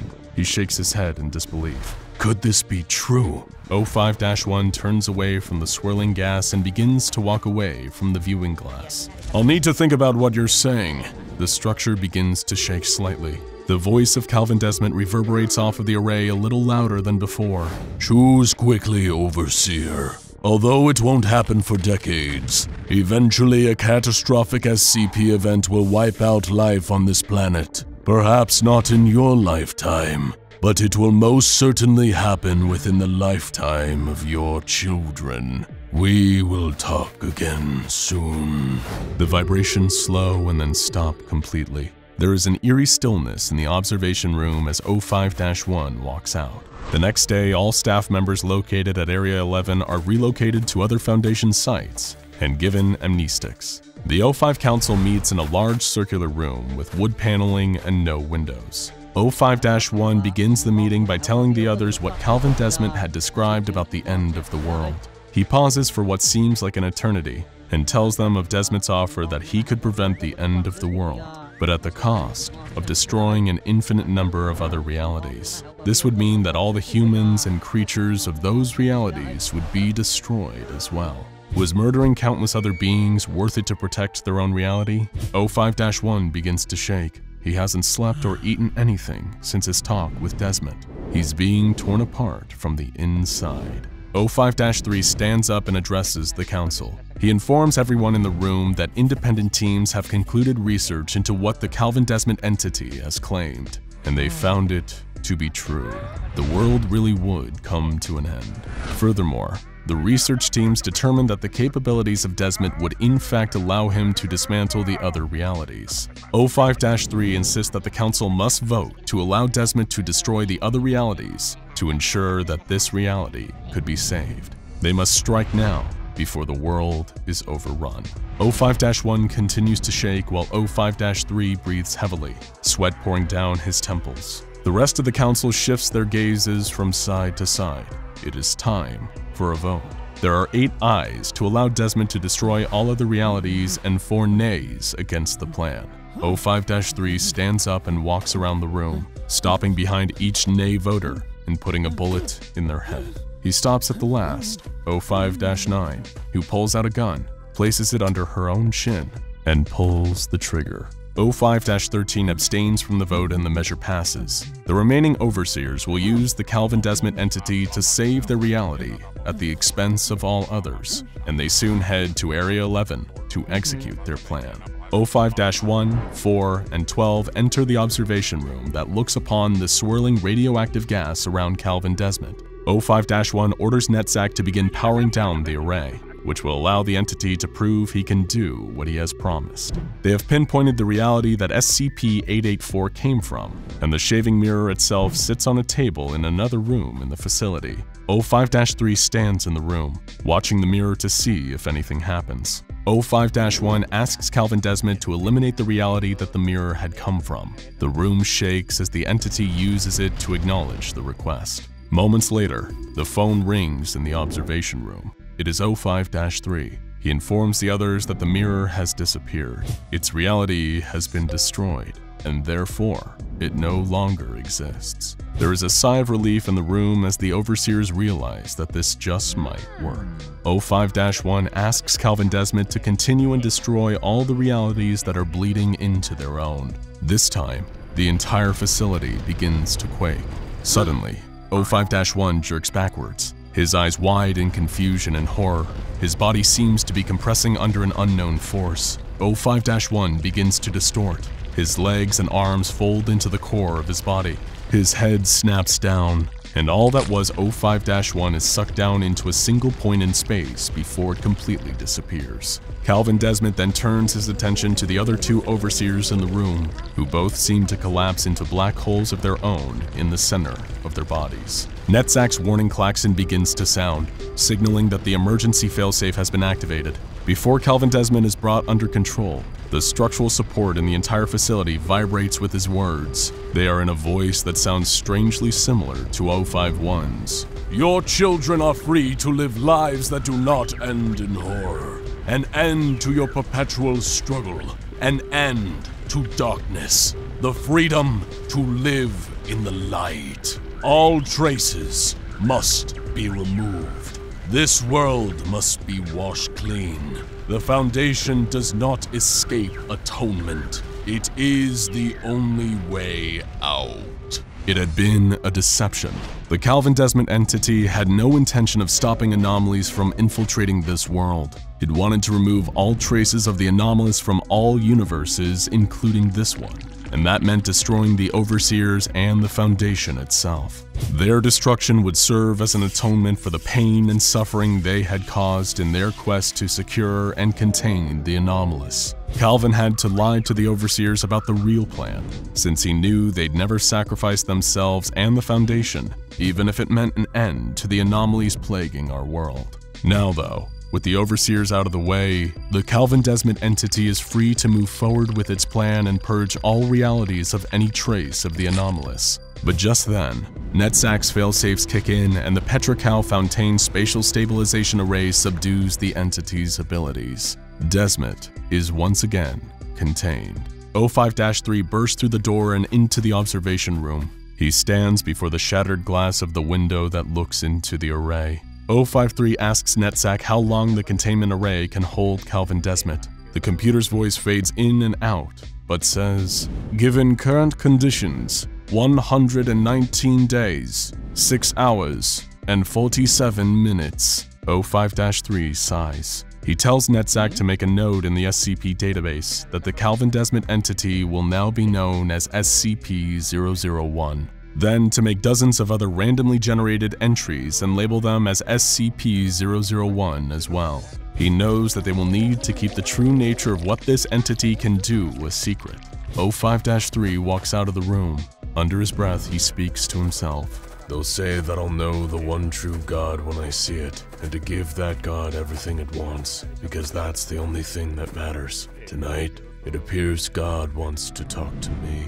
Calvin Lucien stands at the end of a dusty table in an abandoned warehouse. In the shadows across from him sit several hidden figures. The warehouse is falling apart, but is suitable for the meeting Calvin has requested with the heads of the Chaos Insurgency. He has completed numerous missions for the organization and each one has been successful. Now he is proposing one final mission. Calvin Lucien takes a tattered journal out of his bag and slides it across the table to the figures sitting in the shadows. It's a journal with details on the habits of each of the 13 Foundation Overseers, he says. There is silence from the other end of the table. A hand reaches out and grabs the journal. The pages begin to turn. The new models indicate an anomalous catastrophe is imminent. Not even the Foundation can stop it. The only way to save the world is to kill the Overseers. There are whispers from across the table as Calvin continues. The proliferation of anomalies in the world are the fault of the Overseers. They have been meddling with reality. If business continues as usual, we might not make it out of the 2020s. We need to act now. The whispering from the shadows resumes, this time with what seems to be a little more urgency. One of the voices asks the question on everyone's mind. How do you plan to kill the Overseers? They have a deal with death. They are immortal. Calvin smiles and takes out a small vial from his jacket pocket. With this, he says. There is a silence from the shadows. The journal slides back across the table and comes to a stop right in front of Calvin. A deep voice from the shadows says, "Do it." Calvin Lucien gathers his team. The codename given to the group is Kill Squad. He informs them that they've been cleared to take out the Overseers. It will be the most dangerous mission they've ever been on, and even if successful, they probably won't make it out alive. But the team is loyal. They set out to confront the 13th Overseer. This has to be their first stop because without eliminating 05-13, nothing else will matter. It is this overseer who has a deal with death, a deal that protects all of the Foundation overseers from dying. If that deal can be broken, then Calvin Lucien and his team will have a shot at eradicating the other overseers. If the deal with death cannot be broken, all is lost. The team boards a ship at the tip of South America and sails towards the frozen waters of Antarctica. The kill squad is made up of Calvin and 3 others. They sit in the galley preparing for the mission ahead. Anthony Wright is a battle-hardened soldier who sits at one end of the table. His face is covered with scars. No one can remember when he first joined the insurgency, because it was so long ago. Next to him is Olivia Torres. She is an anarchist who was recruited into the insurgency after she was liberated from a Foundation site during a raid. Adam Ivanov sits staring into his computer screen. He is testing different gadgets that might be of use on the mission. He pushes his glasses up the bridge of his nose and strikes the Enter key. A long line of code begins to scroll across the screen. A siren begins to sound, informing the crew to make their way to the main deck. When they surface from the bowels of the ship, they see something in the distance. It is a giant black tower rising from the depths of the ocean like an evil iceberg.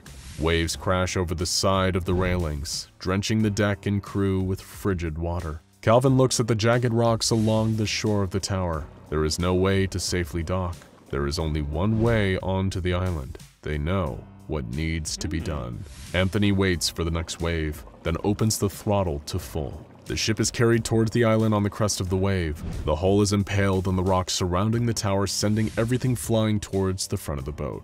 "See? That wasn't so bad," Calvin says to his team as he bandages a gash on his hand. Knowing what lays ahead, Calvin orders his team to wait on the ship while he makes his own deal with death. He enters the dark structure and is greeted by a corpse. The corpse speaks to him, ejecting dust from its lungs with every word. Its breath smells like decaying flesh. Death has inhabited the body of Dr. Felix Carter, the 13th Overseer. Calvin is prepared, though thanks to the notes in the journal he possesses. Without hesitating, he takes out a small bottle of liquid from his pocket and lunges at the corpse. He grabs it by the neck, tilts the head back, and pours liquid down what is left of the throat of Felix Carter. The corpse reanimates into the living Dr. Carter. Death has been removed from his body by liquid from the Fountain of Youth that Calvin had acquired on a previous raid on a Foundation site. Seeing that Dr. Carter is now alive, Calvin takes out his pistol and shoots the doctor twice, killing him. Calvin picks up the body and throws it into a bottomless pit at the base of the tower. Dr. Felix Carter's body disappears from sight. The Overseer's deal with death is now broken. They are vulnerable and can be killed at last. Calvin smiles and begins to turn away from the pit when he comes face to face with death. She stands with her head cocked to the side looking at Calvin. "So it is you who has broken the Overseer's deal with me, Calvin Lucien." Calvin takes a step back. Why didn't she stop him from killing Felix Carter? "Something festers at the heart of the Council," Death says. "Something that will not die. I thought that perhaps if I had a seat at their table, I could find it, make it die, but I couldn't. There are things in this world beyond even my reach, Calvin Lucien." With that parting thought, Death vanishes. The kill squad contacts the insurgency for an evac, and then makes their way to Japan, where 05-12, also known as the Accountant, has been working out of Tokyo. He is so proficient in mathematics and probability that he can actually predict the future. Everything about the Accountant's life, down to the number of breaths and steps he takes each day, is predetermined, based on his own statistical models. This poses a problem for Calvin and his team. If the Accountant can see them coming, then how can they possibly kill him? That night, the Accountant steps out of his car. He looks to the left and spots Adam. He has already predicted this man has hostile intentions. The Accountant walks directly towards Adam and before he can react, throws the kill squad member to the ground. Then he turns slightly and adjusts his watch, sending a glare directly into the window where Anthony has the Accountant in his sights of his sniper rifle. Anthony fires, but misses, due to being blinded by the glare. The Accountant is surprised that he just barely had time to avoid being shot. Normally, he would be several steps ahead of anyone trying to kill him. He turns his head and watches as Olivia helps Adam up and they run down a nearby alley. The Accountant pursues them and corners the kill squad members in the alley. He pulls a gun to shoot Adam, but Olivia tackles Adam behind a dumpster as the bullet hits the wall directly behind where Adam was standing. The Accountant can't believe that he missed. and that he was almost tricked into being captured by the insurgency team. He senses uncertainty in his assailants' actions and runs away, unable to predict exactly what they are planning to do. The accountant climbs the stairs to a subway station and boards the last car of the train. It is empty except for one man, Calvin Lucian. The accountant is dumbfounded. "How are you here?" he screams. "I should have seen this coming." Calvin stands up. He uses his thumb to flip a coin into the air. On the way down, he grabs it and smacks it on the back of his opposing hand. Calvin smiles. The team has been making their decisions based on the flip of a coin, which introduced randomness into their actions that even this super advanced mathematician could not account for. "Tell me where 05-11 is," demands Calvin. The accountant pauses, then shakes his head no. If he's going to die either way, then why give any information to the kill squad? Calvin flips the coin up in the air, catches it, and looks at it. The coin is face up. Calvin lifts his pistol and shoots the accountant in the head. A few nights later, Olivia stands on a balcony outside of an art exhibit overlooking the city of Seattle. Anthony walks up behind her and tells her that the Foundation is defeated, but Olivia doesn't understand how. "We broke the Overseer's deal with death and killed the accountant. There's nothing more to do. We can go back to our normal lives," he tells her. Olivia is skeptical though. What about the 11th Overseer and his ability to... Olivia's eyes suddenly go wide. She pulls out a knife and stabs it into Anthony's heart. The world around her begins to distort and fall apart. It was a false reality created by 05-11, better known as the Liar. Olivia wakes up next to Adam in a hotel room. She sits up in a bed and rubs her eyes. What a weird dream, she thinks. Then she realizes it wasn't a dream. She shakes Adam awake. Neither of them have any idea how they ended up here, but they know it must be the doing of the Liar. They had planned for this though, with Calvin having created a contingency plan. They pull out a laptop and log in to view the classified information Calvin left for them. Olivia begins to type but stops halfway through her password and looks up from the screen. Olivia pulls out the gun that rests under her pillow and shoots at him. The false reality created by the Liar falls apart around her. Olivia comes out of the previous lie and is sitting across the table from Calvin. She immediately draws her pistol and points it at Calvin's head. Is it really him? Or just another one of the Liar's games? Calvin tries to talk Olivia down and she looks around the room for inconsistencies that might tip her off that this is another lie, but doesn't find any. Olivia begins to relax. She tells Calvin that the Liar is trying to get something from her. Maybe the journal can tell them what he is looking for, as long as she still has it. Olivia nods her head and holds out her wrist where a subdermal chip with a copy of the journal on it has been placed. Calvin looks at her wrist. The world around them begins to dissipate as Calvin morphs into the Liar. Olivia wakes up in a hospital where she is hooked up to an IV. Sitting across from her is a former insurgency agent named Sam Beale. He explains to her that he is the Liar. He was forced into becoming a monster by the Foundation. They had manipulated him, but now he is tired of running and can't do it anymore. She is free to go. Olivia hesitantly unhooks herself from the IV. She walks out of the hospital room and proceeds down a fluorescent lit hallway. As she walks away, she hears a gunshot from the hospital room. As Olivia is in the hospital, Calvin and Adam walk through a dense forest. They are searching for 05-10. The journal indicates that the 10th Overseer's identity within the Foundation is the Archivist. In the middle of the clearing are two saplings standing side by side. The void between the saplings shimmers. Calvin walks through the portal and the space begins to warp and twist around him. His vision finally comes back into focus, and Calvin finds himself in another world. Adam enters the world behind Calvin, practically knocking him over as he enters through the portal. This is the Wanderer's library, but it doesn't look anything like they expected. Instead of rows of books, the library is filled with computer mainframes, humming with the collected knowledge of how to contain anomalies, a critical backup. As the two look intently at the strange machines, a figure in a silver robe suddenly steps out of the darkness. It's tall and thin, and though its hood is pulled down so they can't see its face, they can see that its hands are covered in scales that have a slight emerald tint. It is one of the librarians. Calvin tells the librarian that they are seeking the Archivist, but the librarian tells them that the Archivist is no longer in the library. She has broken her pact with the serpent and eaten fruit from the forbidden trees. If they want to see her though, the librarian can take them to her. Calvin and Adam follow the librarian down a long staircase, passing by countless doors filled with books, scrolls, works of art, an entire universe of knowledge. Eventually, they reach the bottom of the stairs where there stands a giant set of brass doors. Beyond the door, the librarian explains, is the source of all knowledge. Before Calvin and Adam pass through the doors, though, Calvin turns to the librarian. "Before we go in, I'd like to make a withdrawal," he says. The librarian nods and pulls out a silver tube out of its robe.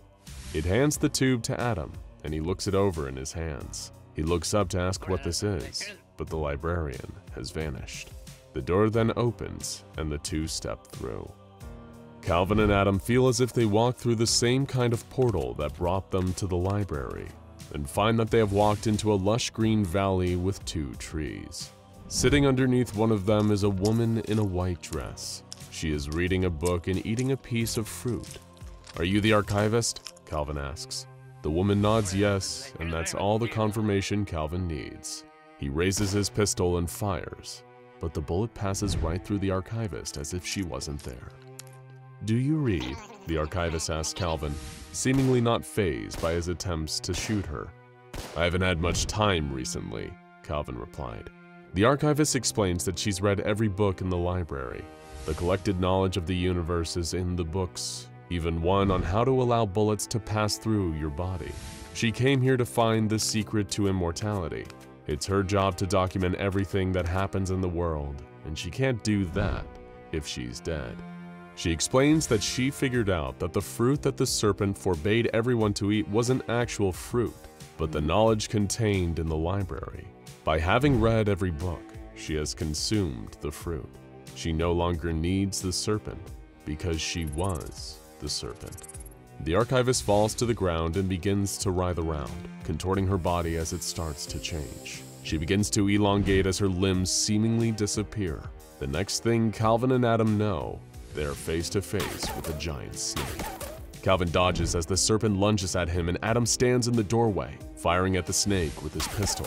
But just like with the archivist's human form, the bullets have no effect. The serpent coils around Calvin and begins to choke the life from him as Adam can only watch, helpless. Calvin cries out with his last breath, "The tube, Adam! Open the tube!" Adam takes the tube that was given to him by the librarian and opens the cap. A long, heavy spear slides out that looks much too large to have ever fit inside. He drops the tube to the ground and watches in amazement as it starts to transform, turning into what looks like a large harpoon gun. Adam knows what to do and places the giant spear into the gun and points it at the serpent. "You can't kill me," the giant snake says. "I've eaten from the tree of life." Adam pulls the trigger and the huge spear flies through the air, striking the serpent in the head. Adam runs to Calvin and helps him to his feet. They turn to look at the snake, but instead of the menacing creature, it's the archivist once again, pinned against the tree she once sat under, the spear sticking out of her skull. As the two stand, looking at the archivist, a tall, hooded humanoid figure steps out from behind the tree. It looks similar to the librarian, except its robe is a greenish color and it wears long black gloves. The creature pulls the spear out of the archivist, whose body slumps to the ground and hands the spear to Calvin. "Who are you?" Calvin asks, but his question is ignored. After a moment, the figure finally speaks. "That spear you now hold is called the Spear of the Non-Believer. It is an ancient weapon used to kill gods.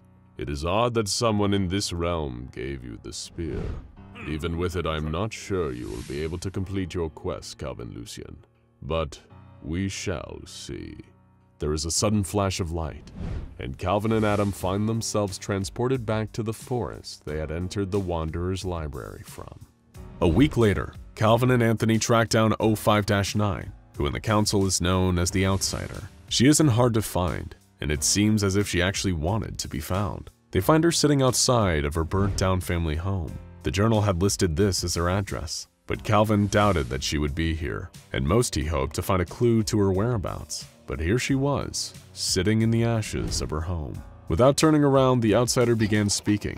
"The council just used me, you know," she says. "They took away my academic career, my friends, and my life. They made me conduct research for them that compromised everything I stood for, and now here I am with nothing." The Outsider lets out a sigh. She asks Calvin if he's afraid of death. Calvin shakes his head and responds, "No, The outsider slumps forward and Calvin walks around to face her. She is covered in blood. Her eyes move to look up at Calvin.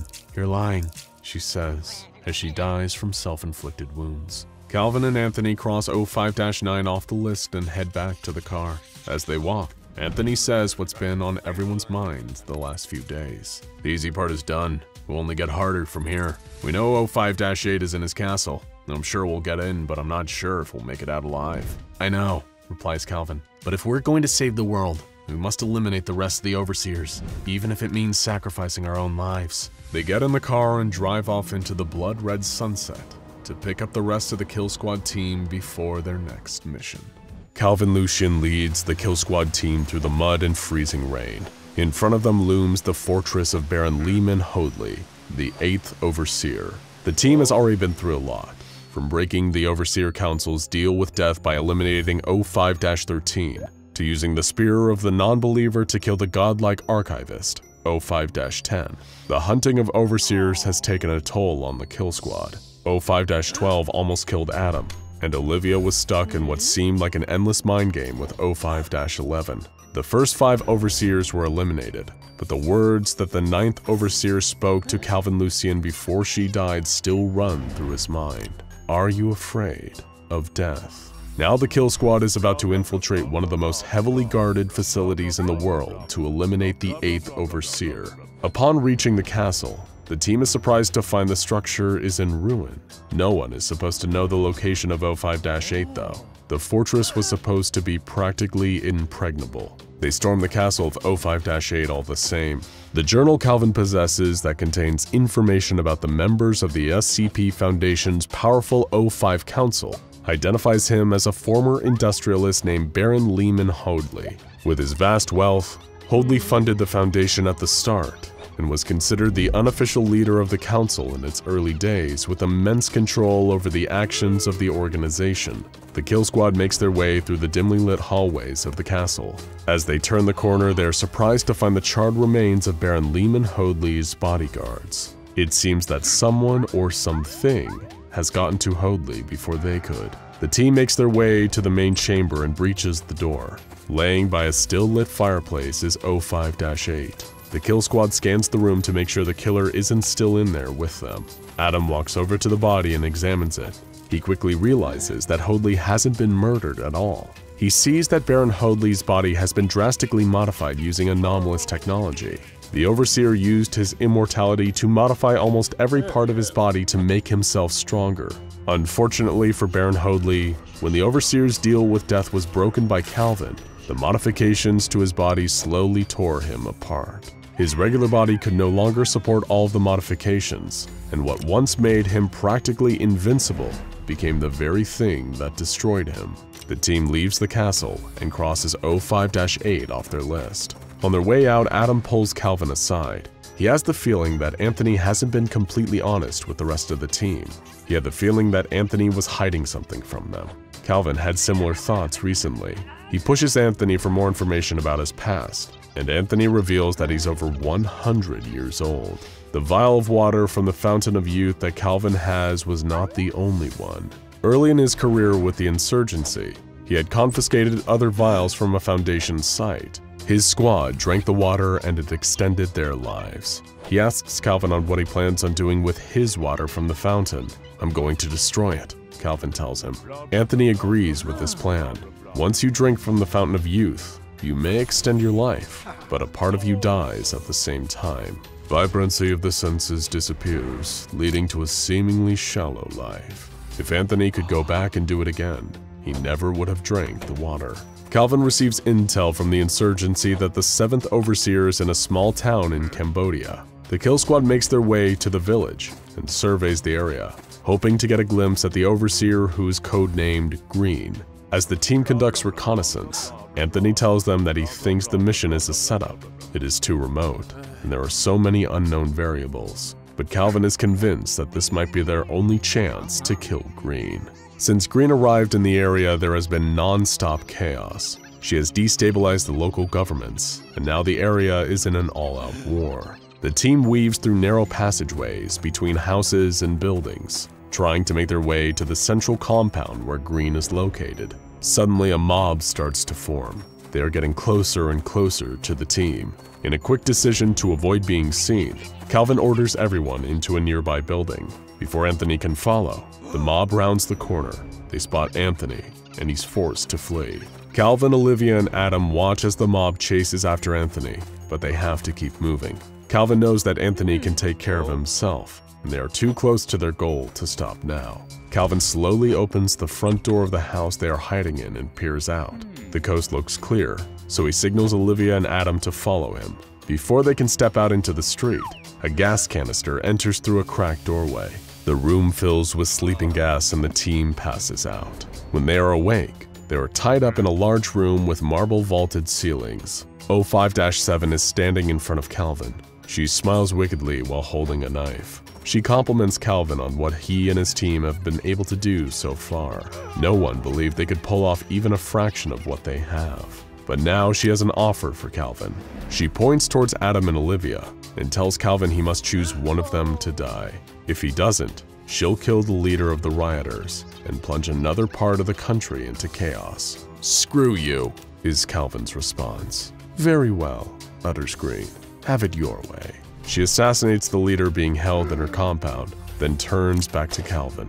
She now threatens to torture his team until Calvin makes a choice of who to kill. Green slashes Adam's cheek with her knife as Calvin screams for Green to leave his team alone and torture him instead. Green just smiles. "I'm going to enjoy killing your friends while you watch, as you have killed so many of my overseers on the council."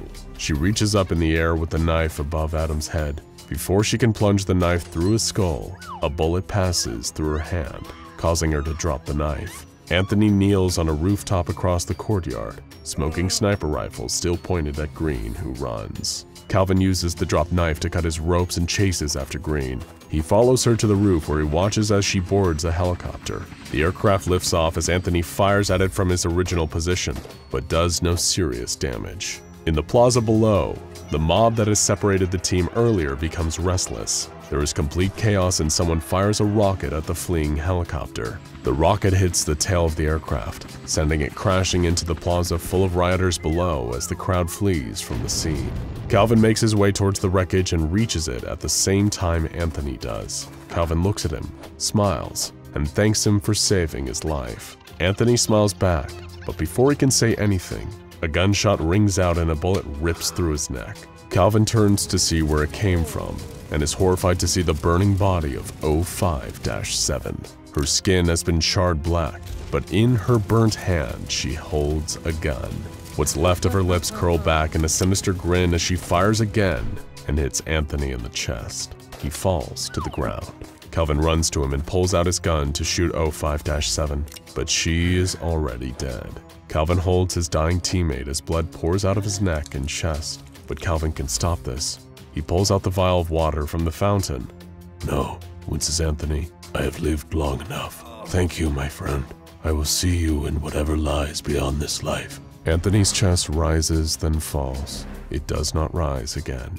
Olivia and Adam round the corner to see Calvin holding the lifeless body of their teammate, tears flowing from his eyes. The team holds a small ceremony and burial for Anthony, but are only halfway through their mission and can't stop now. They fly back to the United States, where an undercover insurgency agent named Kowalski informs them that 05-6 is already aware they are after him. This overseer is codenamed the American because he has the power of the entire US military at his fingertips. The kill squad scouts the base where the American is located. Kowalski warns them of a crate that was recently brought to the base from Site-19.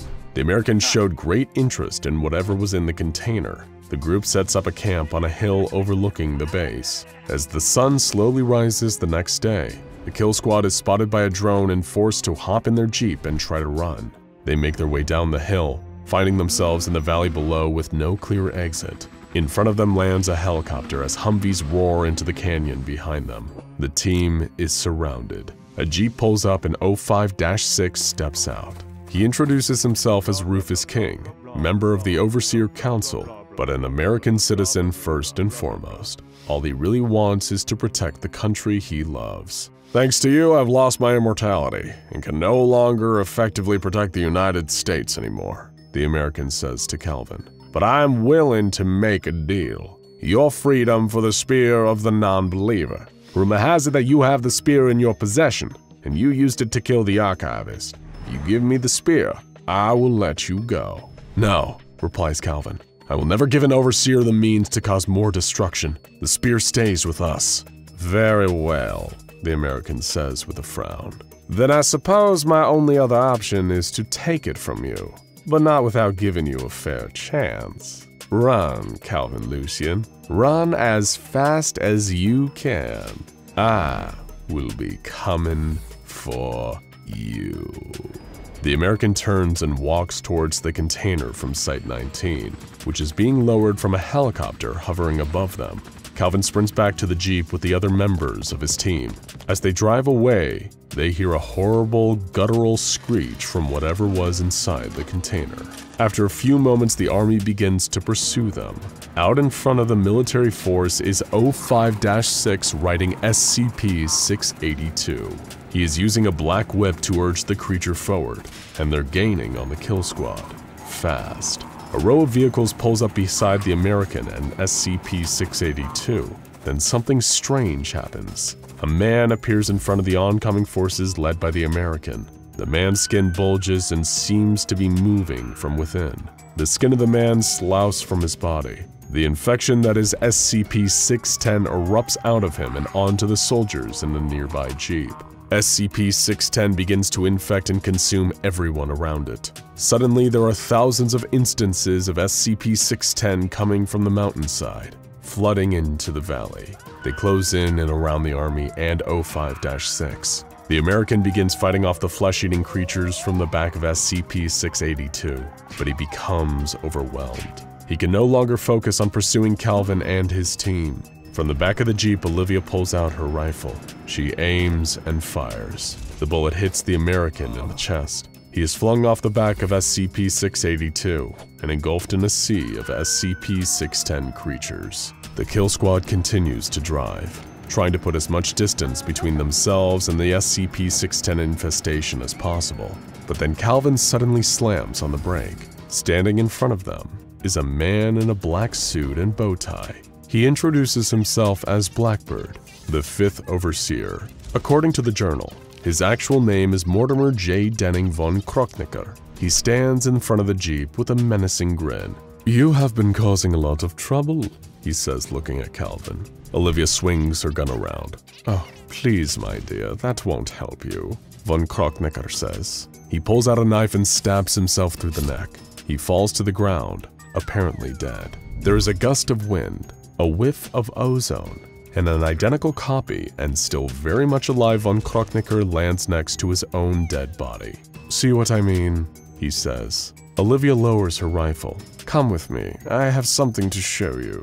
The Blackbird beckons. Seeing no other option, Calvin, Olivia, and Adam exit the Jeep and follow the Blackbird. As they walk, the world changes around them.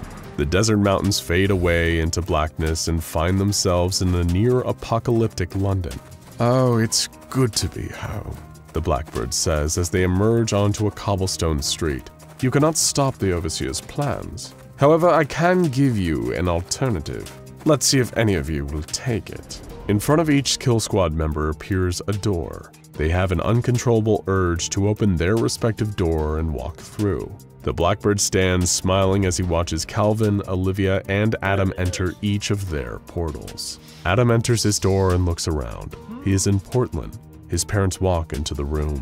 In this universe, his family has been granted asylum.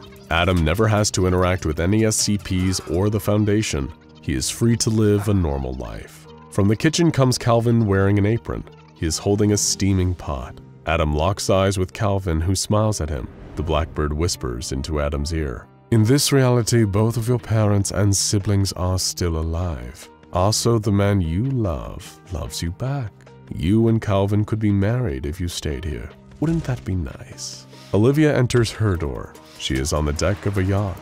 At the bow sits an easel with art supplies. The man that Olivia once loved walks across the deck towards her. The Blackbird looms over her. "In this reality, you didn't accidentally kill him. This could be your happily ever after. Wouldn't that be nice?" Calvin steps through his door. He is in a grassy clearing near a lake. The blackbird hisses in Calvin's ear. I'm giving you the opportunity to save your mother this time, Calvin. You were just a scared little boy. But in this reality, you can be brave. You can actually save your mother from her fate. No! Calvin screams. This isn't real! The blackbird cackles. Calvin looks away from the lake and towards the tree line. Hidden in the shadows, he can just barely make out a hooded figure. Calvin walks towards it. The blackbird follows. He is screaming at the person in the tree line. I was only trying to help! The hooded figure reaches out and hands Calvin a metal tube. He opens it to find a set of eyeglasses inside. Calvin puts them on and turns to look at the blackbird. He steps back in horror. The glasses have revealed the true form of the blackbird. He is a winged pseudo-avian monstrosity full of rage. The mysterious hooded figure directs Calvin to open the tube again. Inside is an interdimensional fishing line made by Dr. Wondertainment and a white wiffle ball bat. Calvin grabs the fishing line and wraps it around 05-5's leg. The blackbird flies into the air trying to get away from Calvin, but Calvin wraps the other end of the fishing line around his arm. The blackbird begins to jump from dimension to dimension trying to get rid of Calvin. They appear on the deck of SCP-455, in Site-19 where SCP-682 walks freely, in the dead world of SCP-2935. Every time they stop in a new dimension, Calvin takes the opportunity to attack the blackbird with the bat, and it seems that he is slowly weakening the monster. They finally land at the bottom of a deep well Foundation containment site, where the dark body that is SCP-001 is contained. Standing in front of the containment field is Allison Cho, the Black Queen, whose sole mission is to destroy the Foundation. You! Cries the blackbird. You are the one who has been helping Lucien! The Black Queen nods her head. Yes, I have been helping Calvin Lucien to eliminate you and the other overseers. The Foundation must fall.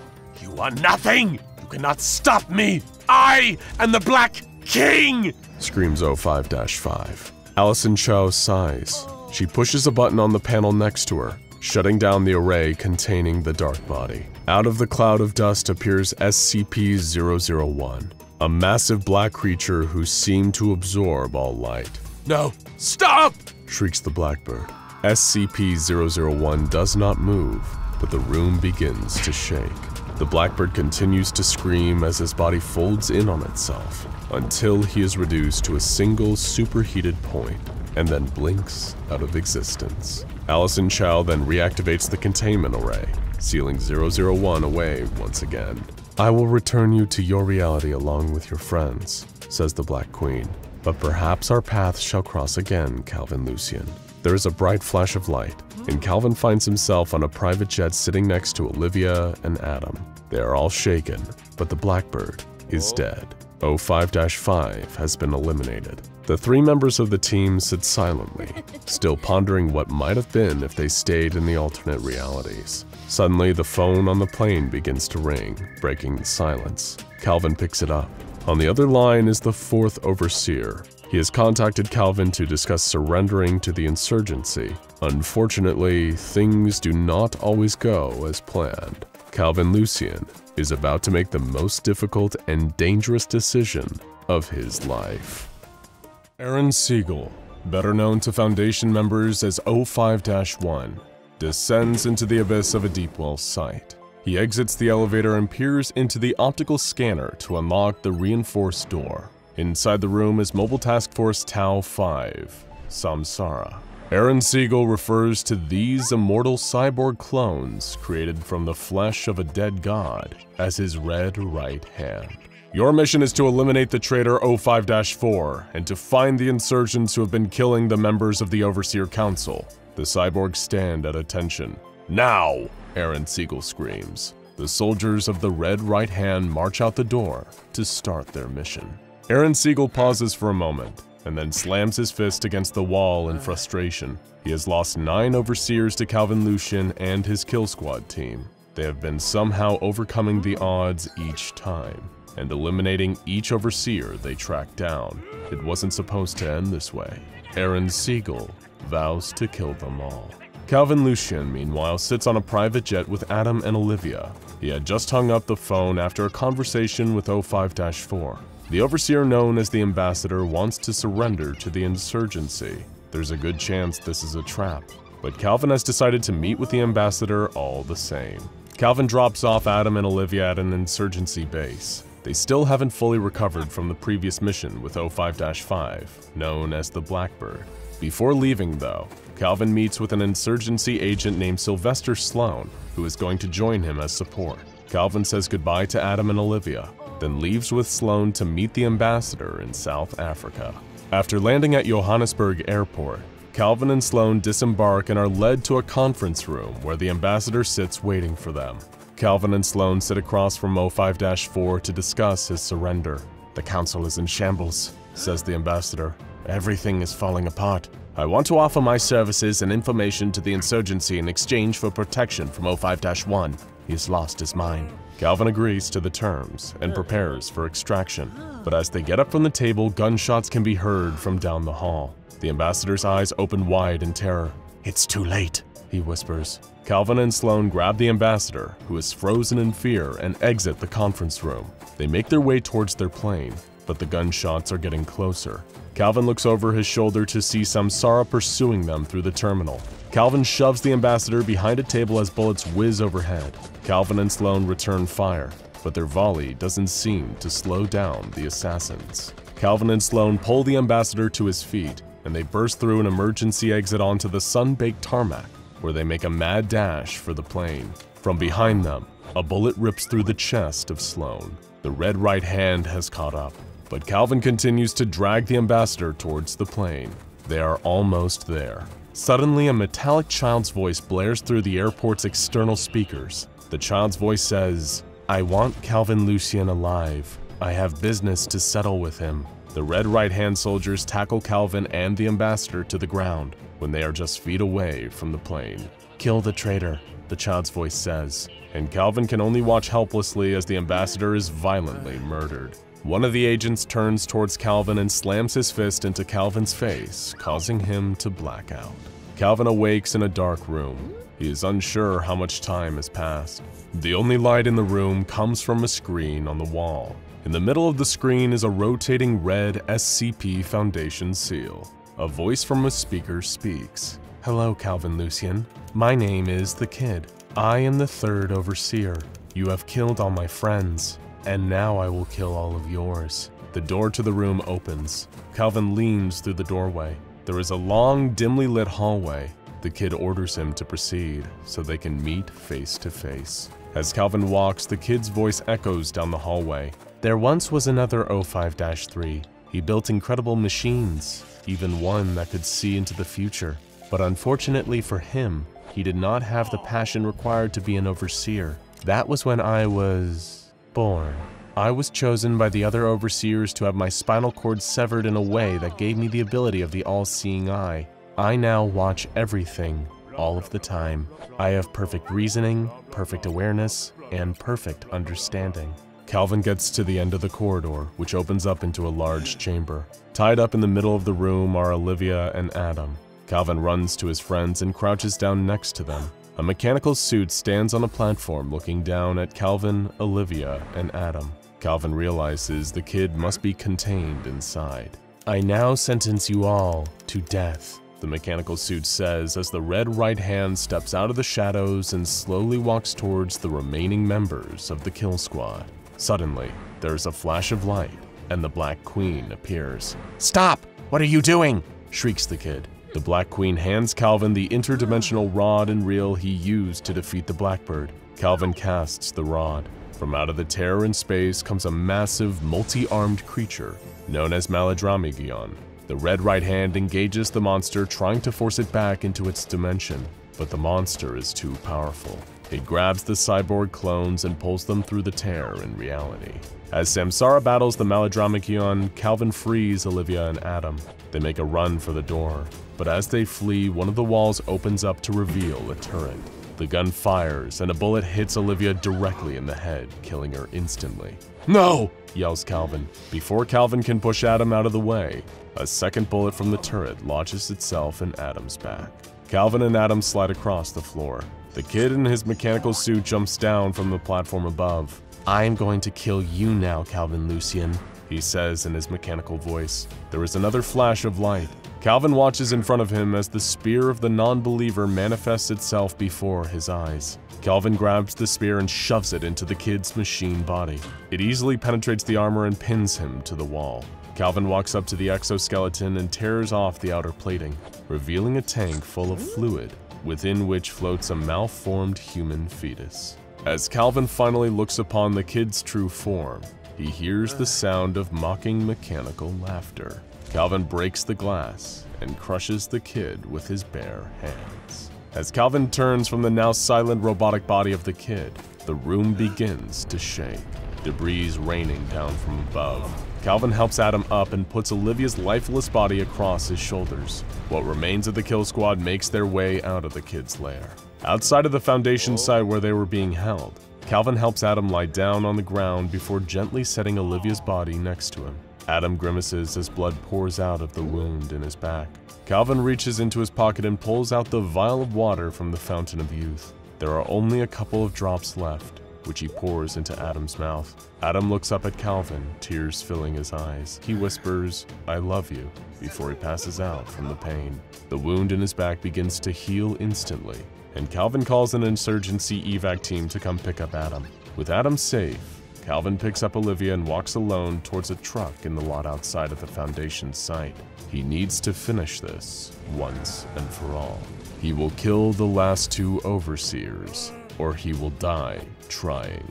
05-1 Aaron Siegel arrives at where the Tigris and Euphrates rivers meet, the Garden of Eden. He is in a frenzy due to the assassinations of all the other overseers besides himself and the Nazarene, and nothing will stop him. As he approaches the gate to the Garden of Eden, though, he is stopped by the Guardian of the Garden, a massive, powerful, anomalous entity with a flaming sword. But Aaron Siegel has no time or patience for anything to get in his way, even something as powerful as the Gate Guardian. The Guardian swings his burning sword at Adam, who rolls out of the way and, in a flash, takes out a Scranton reality anchor. He slams the anchor into the ground, which causes the world to shimmer and ripple around him. He watches as the flames from the Gate Guardian's sword seem to absorb back into its body before it shrinks down, looking to fold in on itself until all that is left is a charred skeleton. With the Guardian defeated, Aaron sprints into the garden. He searches the garden for 05-2, but can't find her anywhere.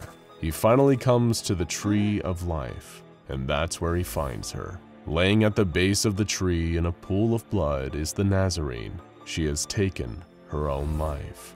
This is her anomalous power, though. She has died many times before, yet death always spared her and brought her back. But somehow, he knows this time is final. Aaron drops to his knees and screams in frustration. For all the power Aaron Siegel possesses, there's nothing he can do now. He sits next to the Nazarene's body for hours, hoping that she might wake up, or that he will, to find that this was all a dream. After sitting next to her cold body for some time, he notices something in her snowy white hand. It's a note. In it, the Nazarene explains that she was the one who gave the vials from the fountain to Calvin Lucien, and that she is the one who made the spear appear before him that he used to kill the kid. She explained that while she died many times and death always brought her back, each time she felt less and less like herself, less and less like Dr. Sophia Light. She hoped that maybe if things ended up like this, it would give Aaron the chance to walk away and live the life that they might have been able to have together. But she knows deep down that Aaron's fate is to meet Calvin and finish things once and for all. Aaron Siegel screams in rage, clutching the note in his hand. He tries to summon death, but no one comes. Aaron Siegel is alone. He stands up and walks deeper into the garden. He walks until he reaches a spot where even God's light does not reach. In this desolate land is an impact crater where Lucifer, star of the morning, had fallen. In the middle of the crater lies Lucifer's sword. Aaron Siegel descends into the hole and picks up the sword. He turns and exits the Garden of Eden. Aaron Siegel has only one mission in life now: to kill Calvin Lucien. Calvin reads the final entry of the journal. In it, the author warns that although he hopes the information contained within the journal is helpful, he hopes the reader does not try to use it. The words written on the final page are, "This information will only lead you to a devastating end." Calvin closes the journal and looks up at the structure in front of him. He has made it to Site-01. He had left Olivia's body in a cave nearby, promising to her that he would make this right. He now walks up to the massive doors and places his hand on the knotted wood. The doors slowly creak open. Calvin pauses for a moment and looks behind him at the setting sun. He enters Site-01, where he knows 05-1 is, where Aaron Siegel waits. Inside the main hall, Calvin sees a giant doorway in the shape of the SCP Foundation seal, with artistic depictions of certain SCPs that he instinctively knows are special in some way. Standing next to the doorway is a 2-meter-tall man in what looks to be a futuristic suit. Calvin approaches and asks who this giant man is. He responds that his name is Purpose, the Red Right Hand. He is the guardian of 05-1, and none shall enter the sanctum until he returns. "He isn't here?" asks Calvin. "No," Purpose responds. "He is." And with that, he steps aside and lets Calvin pass through the doorway. The doorway leads into a large room where screens on the wall flash to life depicting moments from Calvin's journey, documenting his entire quest. Had he been in control at all? Or was this all a setup to lead him to this moment? As he walks forward, he finally sees him. Sitting at a table in the middle of the room is Aaron Siegel. "You're 05-1? Calvin asks. "Aaron," the man responds. "My name is Aaron." Calvin asks about the location of the second overseer, the Nazarene, but 05-1 doesn't respond. Without needing any more information, Calvin pulls out his sidearm and in a flash fires off 5 shots. The bullets stopped in the air, inches from Aaron, before dissolving in a flash of light. Calvin should have known it wouldn't be this easy. "Stand up, Aaron Siegel," Calvin calls up as he holsters his gun. "Let's finish it." Calvin pulled the spear of the non-believer from his back, but Aaron's only response was to laugh. "You don't even know why you're here," Aaron said. Calvin calls back, "I'm here to kill you, because when I do, I kill the Foundation. Because when you're gone, the universe can finally heal. You're like me, Calvin Lucian. We are both men driven by our own convictions, regardless of the outcome. It would seem fate has brought us together. Now either your convictions will be broken or you will die," says Aaron Siegel. He then draws Lucifer's flaming sword and lunges towards Calvin Lucian. As the two men clash with one another, their supernatural weapons begin to destroy the room around them. Furniture is shattered, video screens are obliterated, and fire spreads across the walls. Aaron catches Calvin off balance and swings the flaming sword across Calvin's stomach. Calvin slides back from the impact, hunching over from the pain in his midsection. He brings his head up to see Aaron Siegel running towards him with the flaming sword high in the air. Calvin brings up the spear. From his knees, he leans back and launches it towards Aaron Siegel. The spear enters the final overseer's chest, the force from the throw pinning him against the wall. Aaron Siegel drops Lucifer's sword. It shatters as it hits the ground. He clutches the shaft of the spear protruding from his sternum with both hands. 05-1 looks at Calvin unbelievingly. "You have no idea what you've done. It was never about the overseers," Aaron Siegel says, spitting out blood with every word. "It was something deeper, something worse." Calvin walks slowly towards Aaron Siegel. He stops just in front of his final enemy.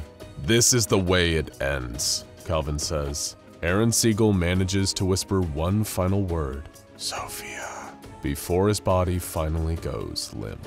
Calvin turns to see Purpose standing behind him. "He's dead," Calvin says, half to Purpose and half to himself. "I killed him." After a moment, he asks Purpose what he really wants to know.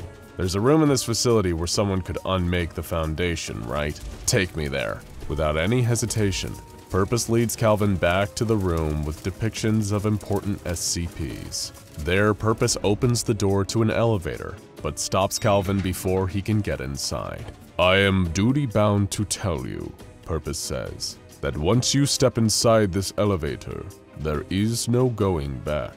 There is only one decision to be made, and it is not one that can be unmade. I know, Calvin responds. It's time. Before stepping inside, the elevator opens a door to reveal a room filled with bookcases and a huge window offering a beautiful view of the sun setting behind the mountains. On the wall are monitors depicting the ways he had killed all of the overseers, and in the middle of the room is a large desk with a computer. Calvin sits down at the desk and the computer comes to life. The computer prompts him to scan his fingerprint, which it accepts. He's logged in. The computer screen displays numerous locations around the planet, and he quickly recognizes that they are all SCP Foundation sites. Then he sees the single option the computer is giving him: terminate. Calvin reaches out with his finger. This is it. Once he presses this button, the SCP Foundation will be no more. His finger is millimeters from the button when the phone rings. Calvin hadn't even noticed that there was a phone on the desk. Calvin stares at it for a moment, then picks it up. Hello, he says. The voice on the other line responds. Hello, Calvin Lucian. My name is the Administrator. I've been following your work for some time now, and I must say I am impressed. I have just been informed that you have completed your mission. Congratulations are in order. What the hell are you talking about? Calvin asks. Please listen, says the voice on the other line. The man you just killed was once in the same exact position you are in now. Granted, it was a very long time ago, but Aaron Siegel originally was trying to destroy the Foundation. That was until I convinced him otherwise. And now, like Aaron Siegel, you will become the new head of the Foundation. Like hell I will, yells Calvin. I could hang up and walk away right now and be done with all of this. You could, continues the Administrator, but if no one is in charge of the SCP Foundation, millions of people will die, if not billions, and then nobody would be there to manage what comes after. There is silence from Calvin. That's what I thought, says the Administrator. I look forward to working with you, Calvin Lucian. Or should I say, 05-1. The line goes dead.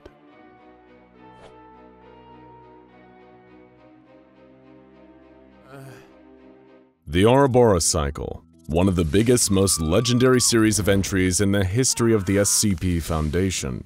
We've covered the events of this SCP-001 epic in 6 videos, which we definitely recommend you watch before this one to avoid your brain exploding from the sheer scope of it all. Because that's the thing about the Ouroboros cycle. It's a story so big, sprawling, and dense that it can feel almost like an anomaly itself. Whether you're immersed in the possible origin of the broken god, the sentient black hole that can destroy the whole universe, or Calvin Lucian's quest to assassinate the O5 Council, it can sometimes be difficult to see the forest from the trees. But worry not, because that's exactly why we're here today. We're going to step back and look at this anomalous odyssey as a whole and ask the big question, why is it all here together? What makes these 4 different storylines, the children, the broken god, atonement, and the way it ends, one big cycle? As with anything involving the SCP Foundation, there's always going to be an element of personal interpretation, but now that we've gone through the whole cycle, we think it's worth adding our 2 cents to the proceedings. So let's start broad. A question you've probably been wondering is, what do the words Ouroboros cycle actually mean, and what is their significance to the 4 stories within? While the spelling can differ, Ouroboros refers to the ancient symbol of a snake or dragon eating its own tail, forming a circle, a direct connection to the concept of cycles. The Ouroboros symbol has existed in a huge number of cultures, from the ancient Egyptians to the ancient Greeks to modern Gnostic traditions. It's often used in alchemy or other magical practices and has a variety of meanings such as eternal life, the endless cycle of death and rebirth, and the cycle of renewal. Anyone familiar with the tales within the Ouroboros cycle is probably already noticing some similarities. Cycles are a common theme in all of these works. People endlessly repeat mistakes, threats thought to be contained or destroyed return, and oftentimes, those who go out on a quest to destroy something end up becoming what they wish to destroy in the first place. In a cycle, there is no true end and no true beginning. Everything repeats endlessly. But let's start at the closest thing to the beginning we have: the children. In this tale, the Foundation faces off against a terrifying reality-warping group of interests known as the Kingdom of Abaddon. This nasty group, which came from the Sahara Desert, could seemingly take anything the Foundation threw at them, and were able to straight-up vaporize anyone who got too close. If the Kingdom was able to amass enough power, it could spell the end of the Foundation, and even the subjugation of the human race. Enter 05-1, a reoccurring character in the Ouroboros cycle. This outside-the-box thinker put all his chips on the Twins of God project, designated SCP-001, like many anomalies before and after it. This project would infuse a human being with godlike powers, but it was a power so great that it seemed to kill anyone who attempted to accept it. Needless to say, this was a major bummer for 05-1, but through relentless human experimentation, even sacrificing the population of entire towns to the project, he eventually came up with a solution. A horrifying solution, but a solution nonetheless. He found that a group of 9 children, with ages varying from 4 to 11, could act as a human conduit for 001's power, and as a result, it could be a weapon capable of turning the tide against the Kingdom of Abaddon.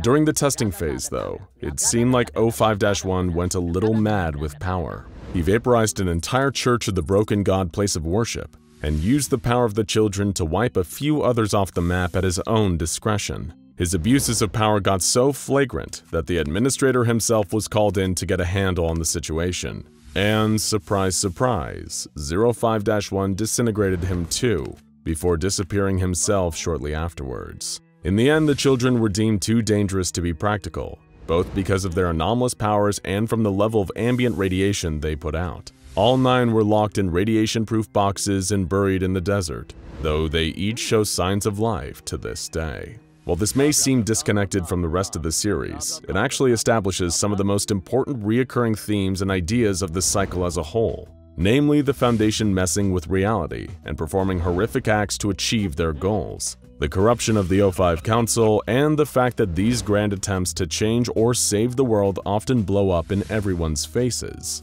sometimes literally. We also have the introduction and apparent death of the mysterious administrator. But trust us, all is not what it seems with this one. The ripple effect beginning here will affect everything going forward. Next, the Broken God. This tells the chaotic story of a magical clockwork box which is worshipped by the Church of the Broken God as a conduit to their deity, and eventually becomes an all-devouring mechanical kaiju. The beast, soon dubbed SCP-001, devoured and consumed all the metal around it, slowly becoming larger and more destructive. If the Foundation didn't take it out before it reached critical mass, they'd be going toe-to-toe with a bona fide god, a fight they really weren't sure they could win. Thankfully, and with a little anomalous help from SCP-2399, the Foundation was able to destroy the anomaly. They removed its clockwork heart from the wreckage and contained the anomalous scrap that once comprised its destructive body. However, the Foundation soon realized that you just can't keep a good god down. The clockwork heart eventually evaded Foundation containment while being shipped to a secondary location, and instead ended up in a small town. Here it began to influence the minds of the residents into more subservient Broken God cultists, intent on building him back up to his former glory. It'd be easy to discount the Broken God as an outlier, seeing as the Foundation came out looking much better here than they do in any of the other Ouroboros tales. But when you look carefully, its place in the overall cycle is clear. The entry ends the way it begins, with the heart of the Broken God influencing humans to carry out its bidding. The Foundation had to intervene in between these two instances, but in the end there was no net loss to the Broken God itself. In a sense, the Foundation is doomed to encounter the same problems again and again, continually defending the world from the same anomalous threats. And the Foundation needs to succeed every time to maintain peace and normality. A major anomalous threat only needs to succeed once to drag everything into disarray. In many ways, that is the curse of the SCP Foundation. Speaking of major anomalous threats, now it's time for part 3 of the Ouroboros cycle, Atonement. Once again, we start off with the Foundation meddling with cosmic scale powers with the creation of the Area 11 Pietrocal-Fontaine Spatial Stabilization Array. Try saying that 3 times fast. That was a machine so powerful, it was capable of creating a singularity, though what it actually ended up doing was turning Dr. Calvin Desmet into an abomination. more specifically into a kind of immensely powerful humanoid black hole, whose powers were only restrained by the very machine that created him. Think of him as kind of a malicious Dr. Manhattan from Watchmen. This new entity, dubbed SCP-001, presented a grim prophecy and an ominous offer. He told the O5 Council that anomalies were leaking into their universe from other realities, and soon the anomalous threat would destroy them all. His offer was to, upon his release, wipe out the rest of the multiverse entirely, leaving only our reality free from anomalous threats. Unsurprisingly, it was O5-1 that was most interested in this offer, so much so that he held a vote and murdered everyone who voted against the decision to release SCP-001. Having built his consensus among the survivors on the council, O5-1 let SCP-001 out. Unsurprisingly, this turned out to be a terrible decision, as one of his first acts upon being freed was to kill the members of the O5 Council that had just voted to release 001, saying that they themselves were anomalous and needed to be purged to atone for their past sins. The only survivor was a member of the council who abstained from the vote, who was able to recontain SCP-001 inside the Pietricow Fontaine array, for now. Once again, the thematic connections to the rest of the Ouroboros cycle is clear. We have a world-ending anomaly held off, but only temporarily, buying time before the cycle inevitably continues. We have the Foundation abusing its power and signing off on the death of countless people in other dimensions. And, of course, the O5 Council stepped out of their bounds and actively warped reality, just like they had with the children before. Their chickens truly come home to roost, though, in the final part of the cycle. Appropriately named The Way It Ends, this piece chronicles the story of Calvin Lucien and the Kill Squad, an elite group of 4 Chaos Insurgency soldiers with one goal: assassinating the entire O5 Council, 13 of the most powerful people in the world. Why? Because they've been messing with reality itself time and time again, and it's getting to the point that their selfish meddling could finally destroy everything. And given that we've already seen it happen with the children and the entity that Dr. Calvin Desmond became, it's hard to disagree with them. What follows is one of the longest and most complicated tales in all of the Foundation, as the Kill Squad systematically encounters and kills each insane, anomalous member of the O5 Council. In order to do this, they need to make deals with death itself, fight giant serpents, cross dimensions, deal with SCP-610 and SCP-682 containment breaches, and go toe-to-toe with Samsara, arguably the Foundation's deadliest mobile task force. A number of other insane things happen along the way, like O5-1 murdering the Gate Guardian with the Scranton Reality Anchor, and the Black Queen, the most prominent member of the Serpent's Hand, helping our heroes defeat more Overseers. In the end, Calvin Lucien, despite losing almost everything, reigns victorious in the final battle. Using the Spear of the Non-Believer, a weapon so powerful it can kill gods, Calvin managed to finally kill the top member of the Overseers,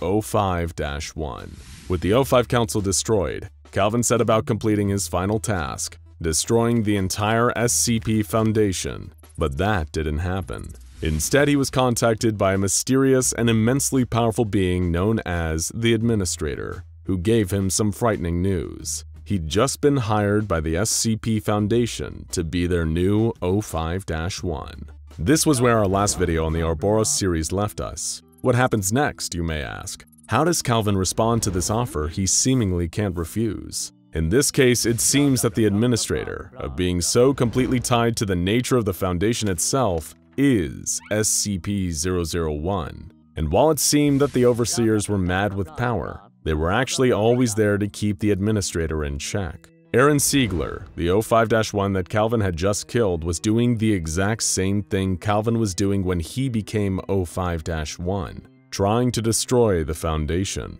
But the Foundation and the Administrator cannot be beaten.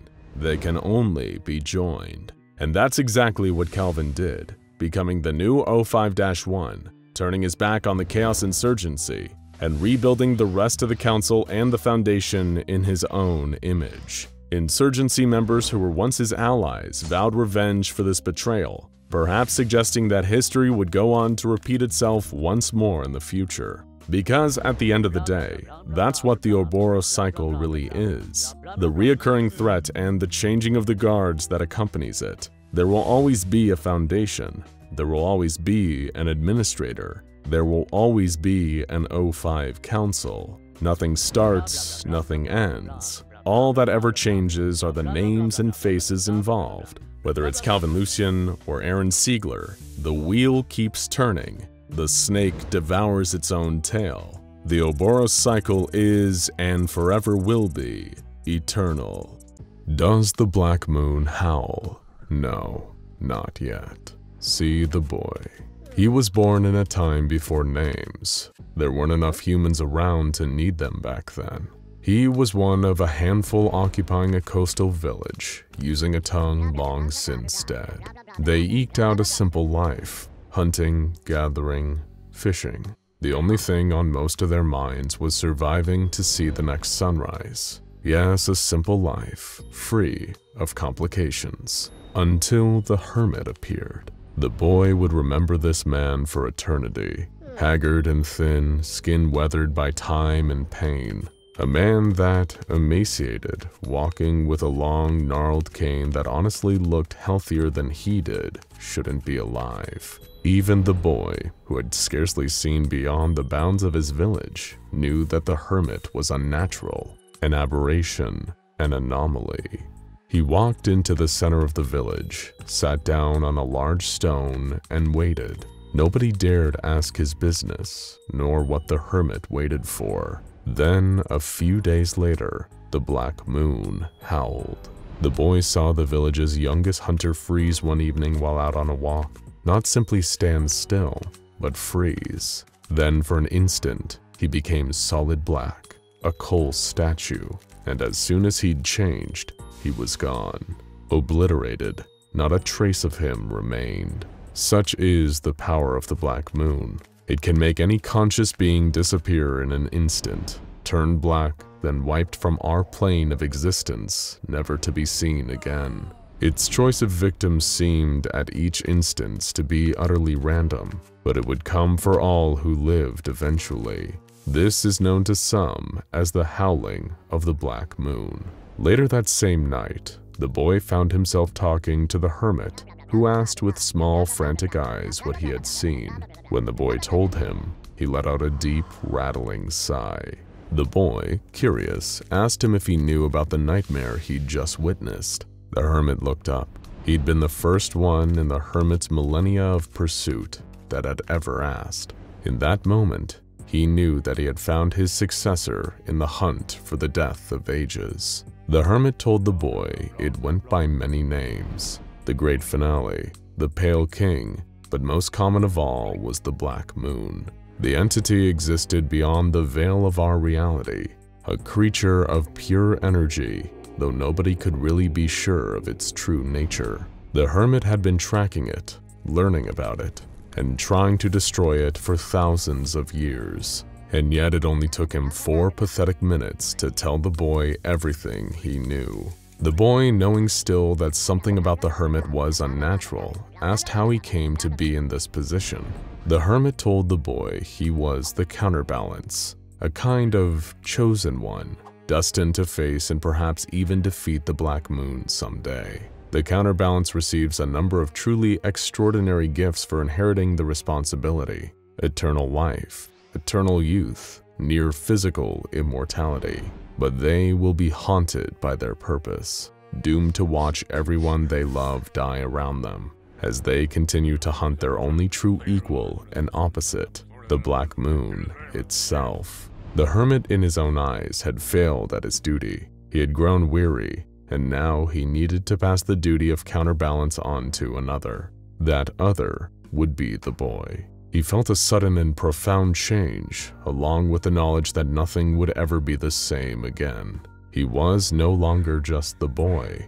Now, he was the counterbalance. He watched the hermit give him a slight nod of respect and then crumble into dust before his eyes. The boy, the counterbalance, looked up at the sky and saw the stars twinkling, so bright and so beautiful. Little did he know his battle with the Black Moon would outlast every single one of them. Does the Black Moon howl? Not without blood. The boy grew into a man as his village aged and then died around him. Decades passed, then centuries, then millennia. Tens of thousands of years watching humanity develop and grow around him as he continued his pursuit of that one elusive foe. As science and diagnostic technology gained ground, absorbing and then evolving beyond all the old superstitions, the counterbalance gained a better understanding of the Black Moon, though even then, it still remained essentially a stranger. The entity was entropic, a being of pure randomness and chaos without consistent form. It didn't exist in our universe, but it could exercise its influence here with so-called obliteration events, much like the horrible fate that befell the young hunter from the village. But that was only the proverbial tip of the iceberg. The counterbalance tracked and noted obliteration events. They were exceedingly rare at first, something that occurred once every 1,000 years or so, like a terrible curse. But he couldn't help but notice a concerning trend emerging. It started happening once a century, then once a decade. He could feel the terrible future stretching out in front of him. How, over their shared eternity, the Black Moon would gain more and more ground. Would there come a day where it took someone once a year, once a month, a week, a day, an hour, a minute, a second? It'd spell the end of all conscious life, a total victory for the Black Moon, the end of the universe, the death of ages, a complete existential obliteration. He was swept up in a sobering realization. He couldn't win this fight alone. However, while his hunt for the Black Moon had been largely fruitless, the counterbalance had discovered many other things along the way. Strange creatures, objects with extraordinary powers, and events that couldn't be explained with rational science. Perhaps something about these oddities, these anomalies, would hold the key to defeating his timeless enemy.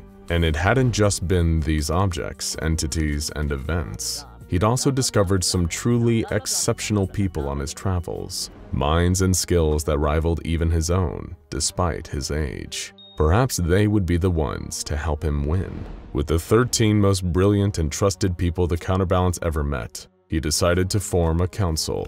And from this council, they forged and directed an organization dedicated to understanding and counteracting the strange in all its forms, with the secret hope that their search into darkness would yield the answer to the Black Moon's downfall. He called it the SCP Foundation.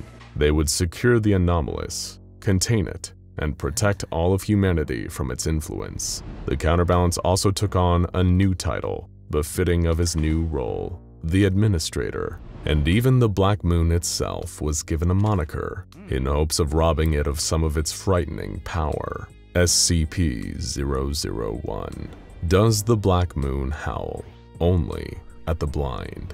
The year was now 1987. The SCP Foundation had been operating for over a century, and thanks to their secret possession of anomalous wisdom and technology, their own advancement was thousands of years ahead of the rest of humanity. While there still wasn't a silver bullet solution to the Black Moon, and its deadly howls were becoming all the more frequent as the decades went on, the Foundation did have some irons in the fire to combat it. Their ability to gather intel on both the entity itself and its obliteration events had improved considerably, thanks to their new global information network. Their top minds were also working on a highly classified device known as the Singular Conceptual Bunker, which may one day come in handy for combating the extra-dimensional entity directly. But the most valuable piece of information they ever gathered about the Black Moon was this: it couldn't howl when it was being watched. The very act of engaged observation defanged it. The problem is, how can you observe something that doesn't technically exist inside your own reality? In order to pull this off, the Foundation would need to get extremely creative. Thankfully, creative solutions to strange problems are the Foundation's specialty. Flash forward to 1993. Enter Dr. Moto, a brilliant young scientist and conceptual engineer working for the SCP Foundation. With the administrator's consultation, he started the Key Project, an arm of the wider Project Ouroboros, the umbrella initiative for using modified anomalous objects in the battle against the Black Moon. The goal of the Key Project was relatively simple. If people couldn't observe the Black Moon directly, then the Foundation could make proxies of the Black Moon that could be observed. almost like a kind of voodoo doll. These new anomalies would only need to satisfy 3 criteria: the inability to operate when being observed, a hostility to conscious life, and the ability to end conscious life of their own volition when not being observed. Through conceptual engineering, a link theoretically could be forged between these objects and the Black Moon, allowing observation of them to stop the obliteration events. However, despite being a good idea in theory, Dr. Moto's efforts were marred with errors and tragedies. One object wasn't deadly enough, simply appearing behind people in a threatening pose when they weren't looking. Another one killed purely through collateral damage, a giant sculpture of a human head that immediately attempted escape by barging through Site-01, the Center for Anti-Black Moon Operations, and killing 19 people in the process. Another one of Moto's objects, a huge black sphere, simply immediately exploded, killing 12 people. And in the most horrific misstep of all, one of Moto's objects caused a mass death event in a nearby hotel, where 142 people were spontaneously incinerated when the object, a series of interlocking stalactites and stalagmites, were left unobserved for 0.2 seconds. Almost all of Moto's objects were terminated in the aftermath, either being too useless or too dangerous to keep around. The young scientist felt a deep shame, but forged on.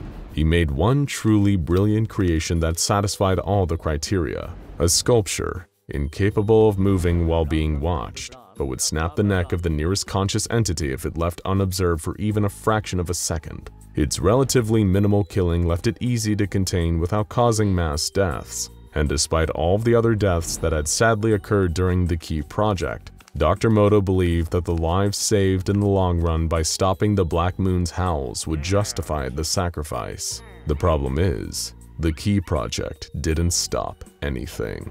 Not long after this, there was the first recorded double obliteration event in Rome, where a young tourist couple had both been obliterated simultaneously. All the deaths in the key project had been for nothing. The Black Moon was only getting more powerful.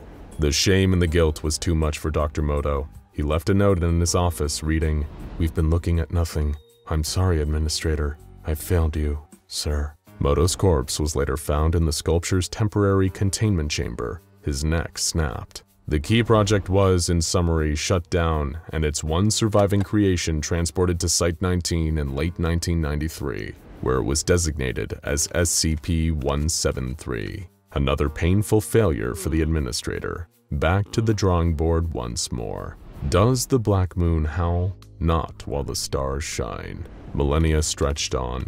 Almost everyone died except the Administrator thanks to his gift, or perhaps curse, as the counterbalance to the Black Moon. Science marched on. The SCP Foundation marched on. But all this progress, all this power, was nothing against the incomprehensible influence of SCP-001.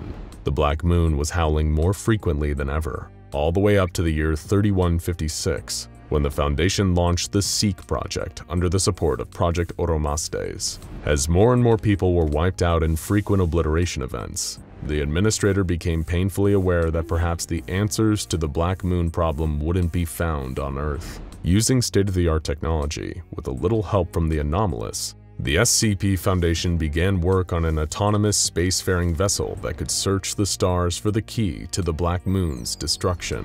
It was an awe-inspiring creation. A huge craft powered by artificial intelligence, with a universal translator, cryogenic units, and hundreds of autonomous drones to perform more targeted searches. SEEK was waved off into the unforgiving depths of space. The Administrator could only hope that it would come back with worthwhile answers. The first of the 3 notable planets SEEK arrived on was one theoretically capable of supporting human life, except for its brutal and constant blizzards and snowstorms. When SEEK's drones were deployed, they did discover signs of civilization based around sentient spherical creatures, but no signs of actual life remained. Records and statues found across the planet seem to indicate that the Black Moon was responsible for the destruction of the planet's civilization, causing so many obliteration events that the remaining survivors went mad from the fear and stress, leading to mass death in the ensuing chaos. The next planet was discovered centuries later, in the year 3499. While this planet could also theoretically support human life, It suffered from frequent volcanic eruptions that rendered much of its surface a flaming mess. However, there were still the dormant ruins of a once advanced civilization of conscious beings. Much like the prior planet, they'd been driven extinct by Black Moon obliteration events a century before the Seek even arrived. Unlike the last planet, however, it seems that they accepted their fate and went gently into the night. The planet was now overrun by billions of armored bat-like creatures that operated on pure instinct, and thus were not considered conscious enough to be obliterated. The final planet was reached in 3764, and was the most fruitful of the 3 discoveries. This planet was hyper-advanced, fully urbanized, and covered in sprawling megacities, with records and technology over 1,000 years ahead of Earth. Before the Black Moon killed almost all of them, there were a species of humanoid telepathic fungi, and had developed an awareness of the Black Moon's existence that was on par with that of humanity's. They even had their own equivalent of the SCP Foundation actively working on countermeasures. And most amazingly of all, Seek found one surviving member of this species on the planet, cryogenically frozen. The craft was immediately instructed to collect the survivor and return home for interrogation. The administrator was preparing for what could be the most important conversation since he met the Hermit all those thousands of years ago. Does the Black Moon howl? Only when waning. When the surviving creature, codenamed Sage, was returned to Earth, the administrator was eager to finally speak with it. Like the rest of its now extinct species, Sage spoke through powerful telepathic mind waves, which only the administrator, thanks to his counterbalance abilities, was able to receive at close range without being harmed. Incidentally, it wasn't long until the very fact of the administrator's nature as a counterbalance came up in the mental conversation. Sage could tell, just by being in his presence. They discovered a number of vital truths over their brief time communicating. That Sage's survival had been pure luck, for starters. The Black Moon is still very much capable of obliterating conscious beings in an unconscious state. The administrator also learned that he was merely the latest in an extremely long line of counterbalances across time, space, and species. Though everyone but him had waived this duty, passed it on. Sage had one question to ask the administrator in turn. What is SCB? The singular conceptual bunker being worked on and perfected for thousands of years by now by the Foundation's top scientists and conceptual engineers. The administrator replied, "Victory, but it will take a very, very long time. Specifically, so long that he would see the stars go out around him, one by one." Shocked, Sage asked him what good victory would do him then. Rather than say it aloud, he replied with a thought. Sage paused and said, "I see. How blasphemous of you. Hopefully it works." After this, the administrator proceeded to the singular conceptual bunker and entered it, leaving instructions for the Foundation to be run by a newly formed O5 Council in his indefinite absence. Thousands of years later, in the year 5011, Sage spoke one more time, repeating the words, "Hopefully, hopefully," before turning solid black and disappearing. The Black Moon had claimed one more victim, but billions more had gone in the interim. The administrator had no more answers to give. At least, no more answers that anyone but him would understand. He was inside the singular conceptual bunker now, loaded into a device known as Tome, an experimental memorial module meant to pick up and record all the last messages of every dying civilization across the universe when the time finally came. All he could do was wait, and wait was exactly what we did. Does the Black Moon howl? Yes. Yes, it does. Years pass, too many to count. It's a time after names now, and Tome sits in the very center drinking in the end of the universe. The last of all the human colonies across the universe were obliterated by the Black Moon back in the year 7329. So long ago. But some of the final messages of fear, panic, and distress still echoed around in the administrator's mind. "Hello? Is there anyone here? We require assistance. It's taking people every day. We need help. There's barely anyone left. We need help. Hello? Hello? Cabal 0943, we have abandoned the false flesh. We have abandoned the false flesh. The shepherd's crook broken neath my knee. Cabal 0943, Cabal 0943, forgive us! Forgive us!" We're going to leave this on. It's so dark outside now. It's blotted out the sun. I have to go now. Respond. First convenience. Emergency. Situation developing. Require additional resources. My fault, your fault, our fault, my fault, your fault, our fault, my fault, your fault, our fault! Rip my brain out now, rip my brain out now! And a small child, the last on Earth, simply asking, "Hello?" into an indifferent microphone. But the administrator had to wait, as the singular conceptual bunker became the solitary conceptual bunker. He was the last conscious being in the universe, and still he needed to wait as the stars went dark outside. Only when there was nothing outside but black was it finally time for the Counterbalance's long game to play off. There was nothing left of our universe. The only thing here was the SCB and the Black Moon itself. With everything else gone, the Black Moon only had one conscious being left to obliterate. It opened the door to the solitary conceptual bunker and stepped inside. This doesn't make sense. How can the Black Moon, an entity beyond our dimension, beyond physical form, take a step? Good question. The same question, incidentally, that was going through the Black Moon's mind as it entered the bunker. It didn't look at all how the entity expected. It was like a bar, a counter, with rows of bottles behind it, a jukebox playing in the corner. A man stood behind the bar cleaning the glasses. The counterbalance. The administrator. He said, "Ha! Well, there you are. Certainly took your time. Can I pour you a little something?" This only served to increase the Black Moon's confusion. It had form here.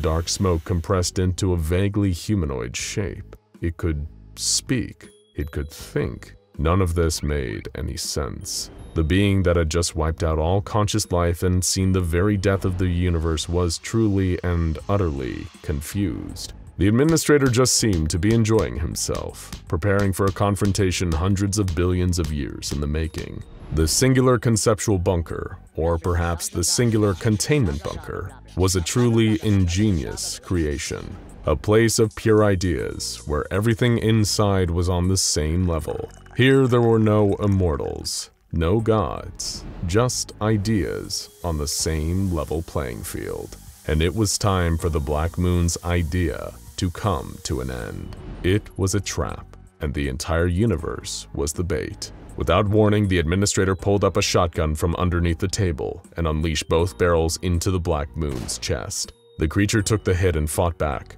dragging the administrator to the ground, beating him, strangling him. He could feel the light fading under the monster's relentless assault, until he managed to get his desperate hands on a glass ashtray. He beat the monster over the head with it until its grip loosened, and he was able to slide out. There, the killer of the universe was on the ground before him. He grabbed the monster, held it in place, and beat it to death. He was gravely injured by the battle, but the Black Moon was no more. Here in the singular conceptual bunker, he had won. The administrator, no longer the counterbalance in the absence of the Black Moon, hobbled over to the jukebox, produced a single beautiful coin from his pocket. He pushed the coin into the slot, wheezed a pained breath, and said, "The thing is, this place is only information. There's nothing else out there. Not even matter. The universe closed its doors a long time ago. But this place can go from information back to matter with just the press of a button." Let's see what happens when we introduce something to nothing. For a second, it looks as though he might fall, but he doesn't. Instead, he slams the button on the jukebox, and with a relieved laugh says, "Let there be light." The Scarlet King is a really bad guy. He's a giant interdimensional nightmare god, intent on breaching our reality and wreaking terrible havoc on everything we know and love. He's been responsible for untold suffering and chaos across countless worlds, timelines, and layers of reality. To many, he's even somewhat of a final boss to the SCP Foundation. And just when you think he couldn't get any worse, it turns out that he's also a deadbeat dad. Not only did the Scarlet King once have a cult literally named the Children of the Scarlet King, before it was destroyed by Dr. Montauk and the SCP Foundation, he also had at least 7 actual children. Each one is speculated to be a powerful anomaly, but it's tough to find concrete answers as to who or what exactly most of them are. So today we're putting on our researcher hats and digging deep into the Foundation's lore to present our theories on the potential progeny of the SCP Foundation's greatest enemy. And if nothing else, we may finally be able to get this Dark Lord of all evil to start paying all the child support he probably owes by now. First, if you're not well versed in Scarlet King lore, you may be wondering, how exactly does an evil chaos god have kids? Is there a Scarlet Queen out there who prefers to stay out of the limelight? The answer isn't quite that simple, and it has everything to do with SCP-001 and Big Red's most devoted cult, the non-biological children of the Scarlet King. They kidnapped a group of 7 girls and performed a number of dark rituals that resulted in them becoming vessels for the Scarlet King's 7 terrible kids. These 7 girls have become known as SCP-001. Anyone who accesses those files, and trust us, they aren't a pretty sight, will find that the containment procedures mostly involve performing the infamous Montauk procedure on the surviving girls to keep them from giving birth. 6 of the 7 brides have given birth to nightmares beyond comprehension and are now dead, with only 1 still remaining successfully contained. But here at the SCP Foundation, you need to learn to comprehend the incomprehensible. According to a classified document, SCP-001 may technically be a neutralized anomaly without us even knowing. And incidentally, this gives us our most certain answer on the children of the Scarlet King. On this one, the apple fell very, very far from the tree. According to the secret document, SCP-099, that's right, the adorable Tickle monster, is the 7th child of the Scarlet King. He must be so disappointed that everyone's favorite little blob didn't want to join the family business of absolute evil. For anyone who doesn't know, SCP-099 is a slimy yellow entity that only seems capable of absolute compassion. It brings joy to everyone in its presence, and with prolonged exposure it can even cure disorders like PTSD, anxiety, and depression. He's so good at this that he even cured SCP-231-7, his de facto mother, of her trauma, and allowed her to return happily to her family after some amnestic treatment. The Scarlet King has another good reason to be ashamed of his cheerful blobby son. Ancient Dividi prophecy dictates that SCP-099 may someday become so powerful that his force of absolute love and good overwhelms the Scarlet King's evil and chaos. Think of him as the Luke Skywalker to the Scarlet King's Darth Vader, though we probably can't expect a cool lightsaber battle between them anytime soon. How disappointing. So if SCP-099 is the quiet, sensitive black sheep of the Scarlet family, who's the golden child who makes his evil father proud? The real chip off the old block?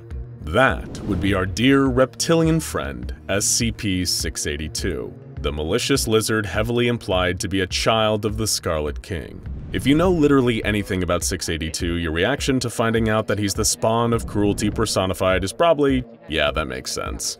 Just as SCP-099 is the Scarlet King's innocent, optimistic young child, 682 is kind of like his edgy teenager. Still in the middle of a misanthropic phase, he shows no sign of leaving anytime soon.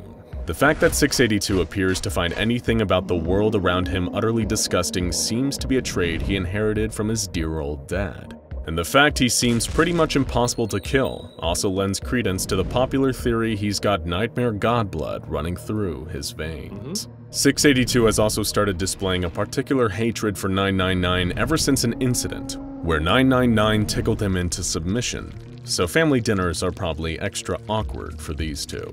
999 and 682 are the most certain children, but that still leaves us with 5 more children to identify. It's worth remembering that the waters are murkier from here on in, but we've searched far and wide through the Foundation archives to find possible answers. If your interpretation differs, remember that it's just a theory, an SCP-explained theory. Thankfully, we do have some assistance here. The tale Dust and Blood hinted at what each of the 7 children of the Scarlet King represents, and that may help us narrow down our choices here. To put things into perspective, it's believed that 682 was the 4th child to be born, representing wrath, and 999 was the 7th, representing hope. According to this tale, the first of the 7 children represents dominion, and as a result, is skilled in the ways of war and has the power to lead the king's forces to victory. According to one Foundation theorist, this child could potentially be SCP-039, also known as the Witch Child. This entity is so powerful that, as part of its normal containment procedures, it's eternally kept in a coma. Why? Because this seemingly normal child has dominion over reality and can change it to her whims. Her thoughts are so powerful that just her brainwaves can damage physical matter, and she can make things disappear or manifest in an instant. She's also impossible to kill, with skin that's almost totally impenetrable. Much like SCP-682, she's also frighteningly strong in both the offense and defense department. We're talking about such a powerful telepath that Dr. Clef has campaigned for her immediate termination, just because it's safer that way. This is certainly a frightening wonderkin that the Scarlet King would be proud to call his daughter. Next, the second child. According to the prophecy, this child represents longing. The child has the power to bring forth armies, which will help the Scarlet King in his conquest. For this, we actually have a pretty unconventional theory. SCP-029, also known as the Daughter of Darkness. If the name alone wasn't enough to suggest that she's got an extremely sinister father, she also fits the profile of being very aggressive and incredibly hard to kill. But even more damning is her connections to the symbology of longing. One of her most dangerous powers is causing men to fall into almost trance-like devotion to her. After spending time around her, they're suddenly willing to murder in her honor, strangling their victims in hopes of raising Kali, the Hindu god of destruction, whom has many similarities to the Scarlet King. She certainly fits the bill of someone capable of raising armies in the Dark Lord's name. One strike against our Scarlet King connection theory is that the file states the Daughter of Darkness was first discovered in India, which wouldn't match up with the other information we know to be fact. However, while this is a long shot, given the sensitive nature of everything involving the Scarlet King, it's extremely possible that false information was supplied to bury the connection. Considering the cover-ups and lies involving anomalies like SCP-1000, this certainly isn't an unprecedented move on the part of the Foundation. Next, the third child. This child is associated with all things desolation, implying destruction, fire, ashes, pestilence, and death across the battlefield.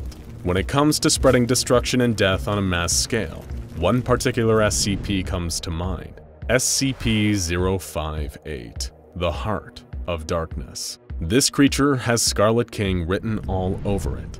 It's evil, it's mysterious, it's pretty much impossible to kill, and it causes mass casualties every time it escapes its containment chamber. It causes fires, whips people to death with its razor-sharp tendrils, and sprays highly corrosive acid from its scorpion-like tail. And it's even red.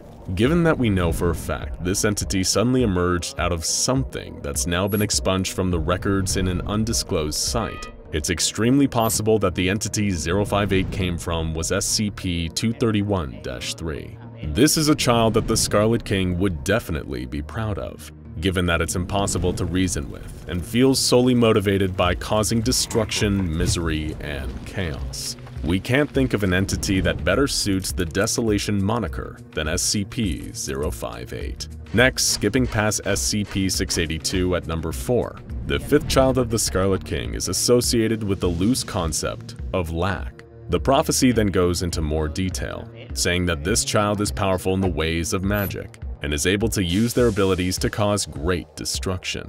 Here we have another unconventional proposal. What if child number 5 wasn't actually a child, but children? That's because we think this description perfectly fits SCP-1765, the nightmarish reality-warping sisters, who we think may actually be triplets of the Scarlet King's fifth bride. Now hear us out. These are actually some of the most powerful enemies the Foundation has ever attempted to contain, and we know nothing about their past before being bound to a few objects by the Serpent's hand. These sadistic reality warpers are so devastatingly powerful that the only action the Foundation can take against them is letting them have free reign over the containment site they currently inhabit. All the Foundation can do is hope they never get bored of tormenting the people inside. As we all know, the Scarlet King despises science, progress, and order, So perhaps a perfect punishment for the Foundation in his many eyes is giving them a taste of their own medicine.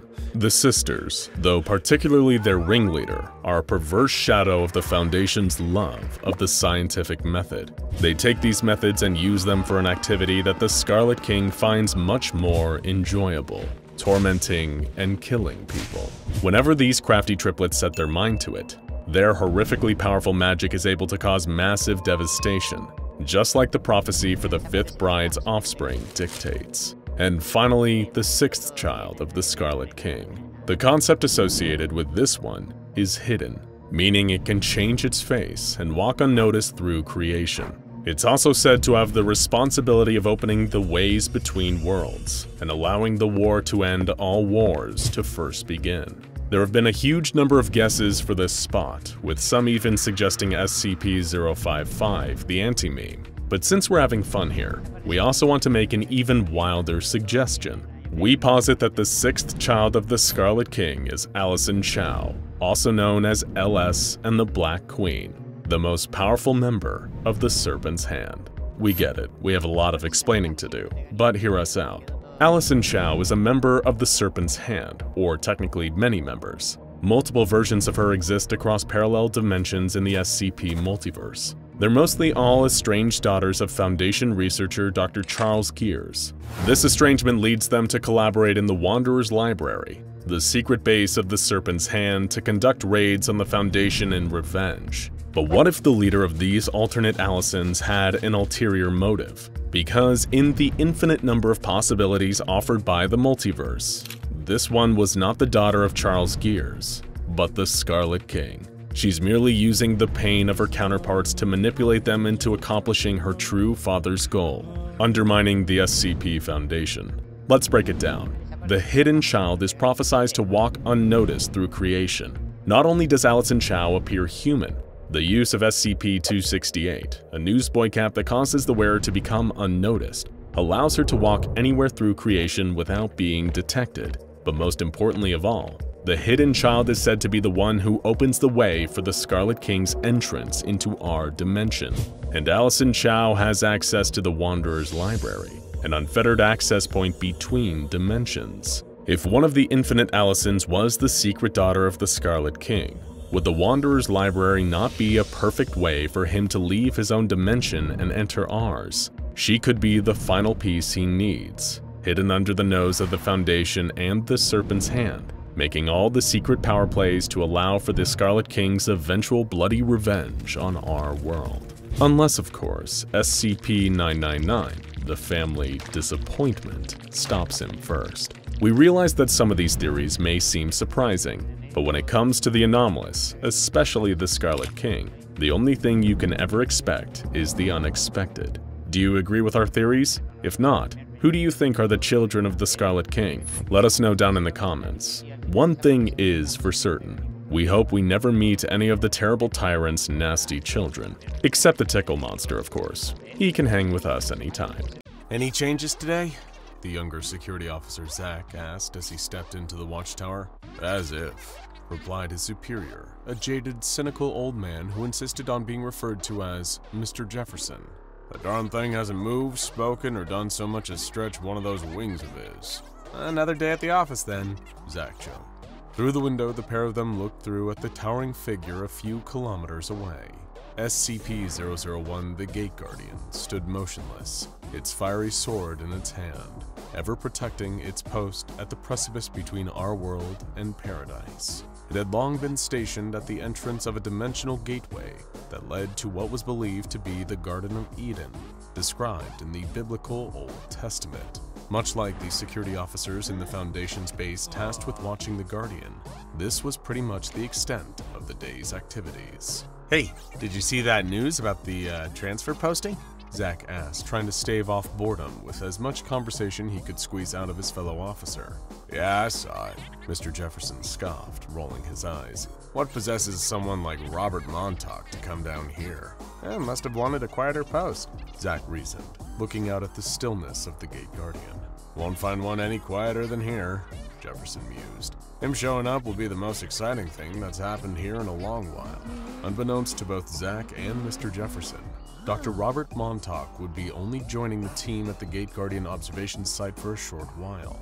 Not one of them, nor anybody else within the Foundation, could ever guess Montauk's true intentions behind venturing there in the first place. He wanted an audience with the Gate Guardian itself. Approaching the colossal 1,000-foot-tall being, Dr. Montauk crossed the threshold of the minimum safe distance from the Guardian. Given the sheer heat of its weapon, hotter than Earth's sun, anything within a kilometer of SCP-001 was at risk of being obliterated, vaporized into atoms if they didn't turn back, which, through a voice that immediately rang out in Montauk's ears, the Gate Guardian commanded him to do. Leave! Its psychic message boomed. Wait! Dr. Montauk urged, holding up his hands in what would have been a futile defense against the Guardian's sword. I know what you do when people don't listen to your commands, but please, just give me a minute. There was silence. SCP-001 didn't reply. There was nobody else close enough to hear Montauk speak to it. So, he continued. You are impossibly old. We know that much about you. And because of that, you must have seen things that we can't even begin to imagine, much less fully comprehend. But I've come a very long way to request that you impart some information to me, if you can. He paused again, as if waiting for a reply that never came. The Gate Guardian merely stood in the same defensive, unwavering stance. Tell me, please, how much do you know about the Scarlet King?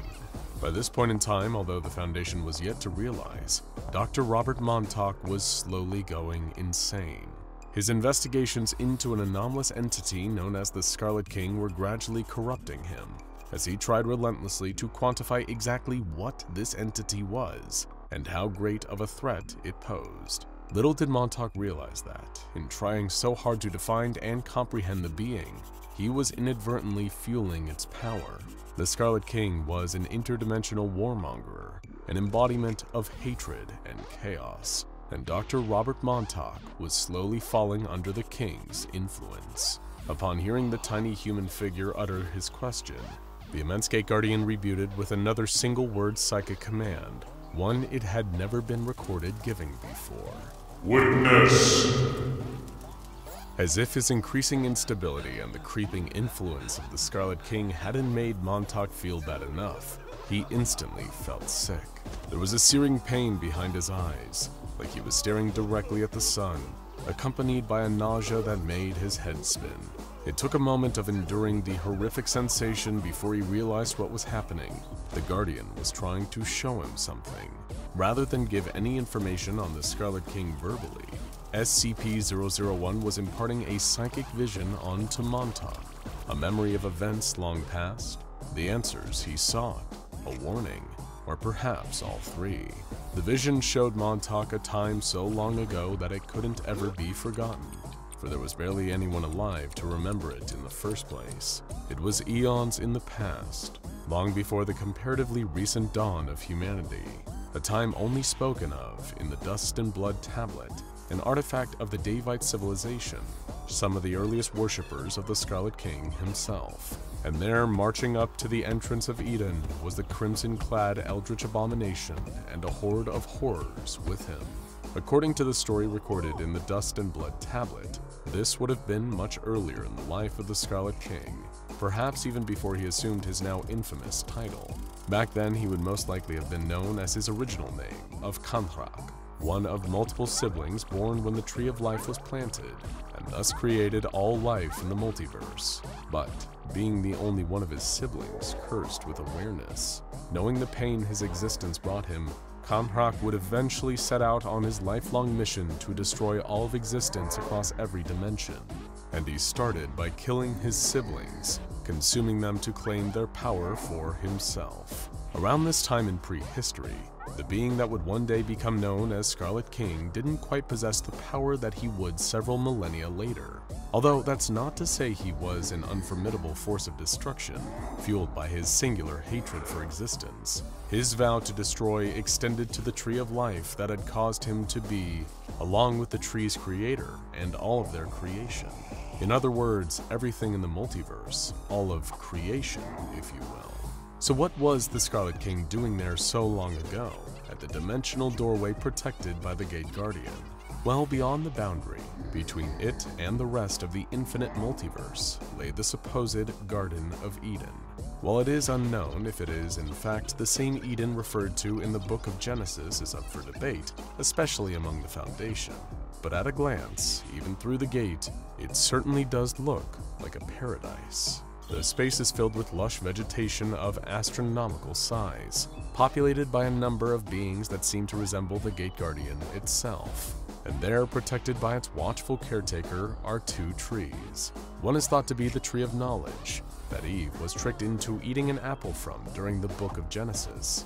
The other, however, bears an unknown type of fruit, and is widely believed to be the Tree of Life. Now back in the modern age, there's never been a conclusive link between the Tree of Life mentioned by the Davites and their barbaric civilization's legends regarding the creation of the Scarlet King.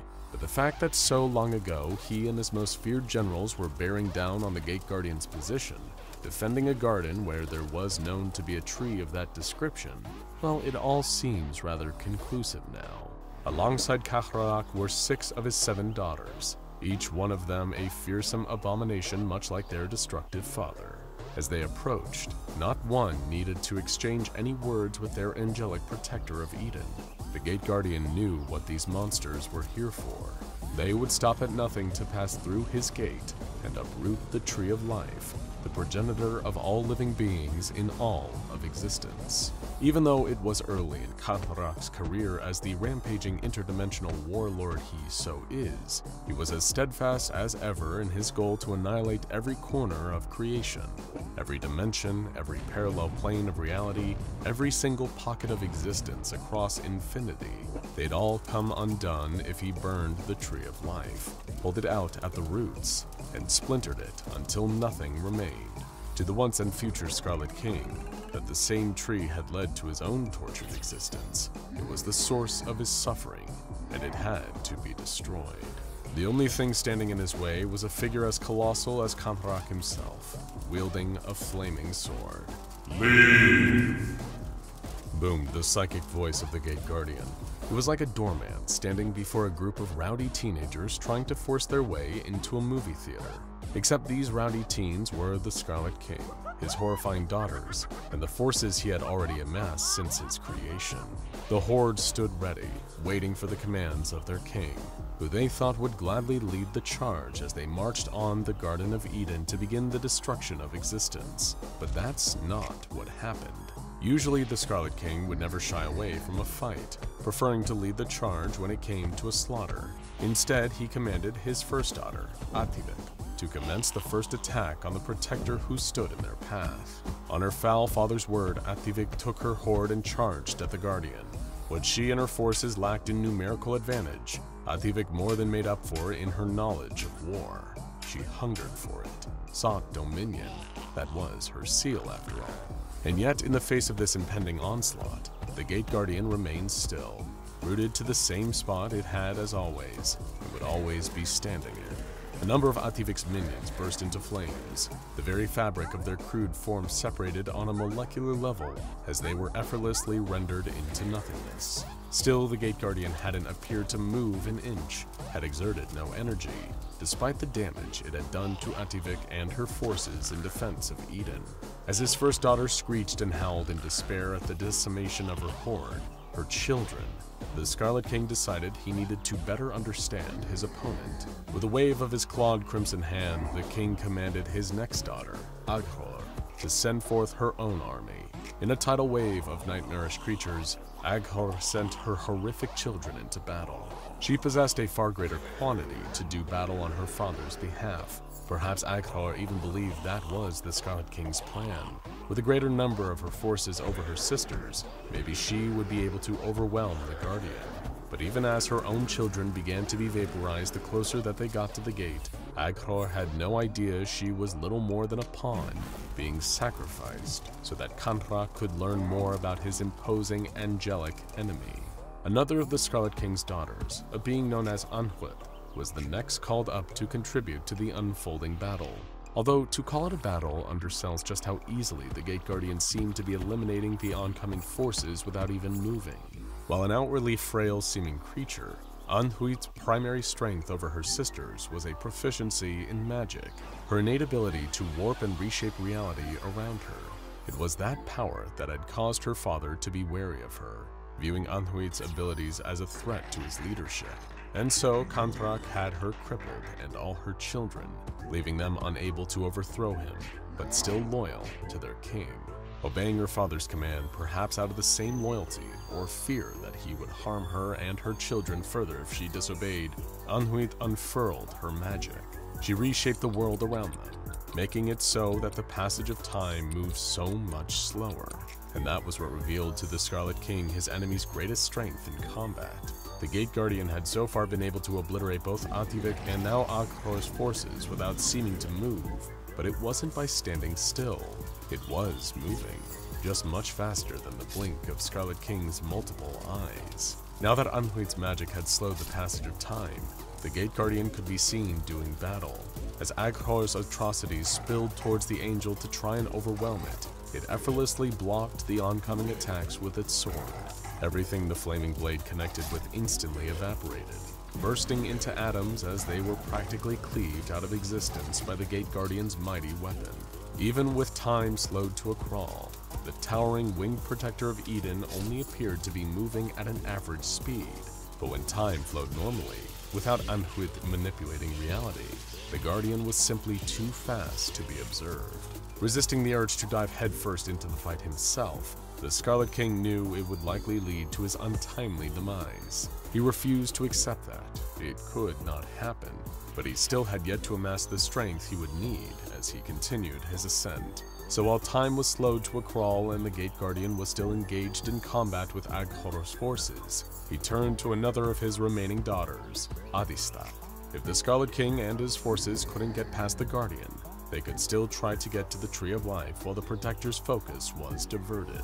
Adistat unleashed a wave of pestilence, sickness, and disease spewing from her in a cloud of vapor, heading straight towards the Angelic Garden and Eden's entrance beyond. The Scarlet King knew this latest attack wouldn't phase or weaken the Gate Guardian. He hoped the foul smog would instead pass through the gateway itself into the garden. As Adistat sent forth her power, blood and ash soaked the landscape around them. All the plants outside the entrance to Eden withered and died, shriveling and decomposing as the disgusting fog rolled towards the gate. It washed over the Guardian, whose form only seemed to glow brighter as he repelled the pestilence. It was as if it didn't even need to think about it, still focused on finishing off the rest of the oncoming army. As its glow intensified, so did the fiery sword that the Gate Guardian swung with ease and finesse. Flames burst from the blade, the encroaching fumes catching fire, along with the air itself. It ignited in a wave of fire, a defensive inferno that repelled this latest attack. But for a brief few moments, while time stayed slow, before Anhuit's hold on reality inevitably broke, the king had sent forth Atilif. Of all his spawn, she was the most reserved, keeping mostly to herself, never speaking.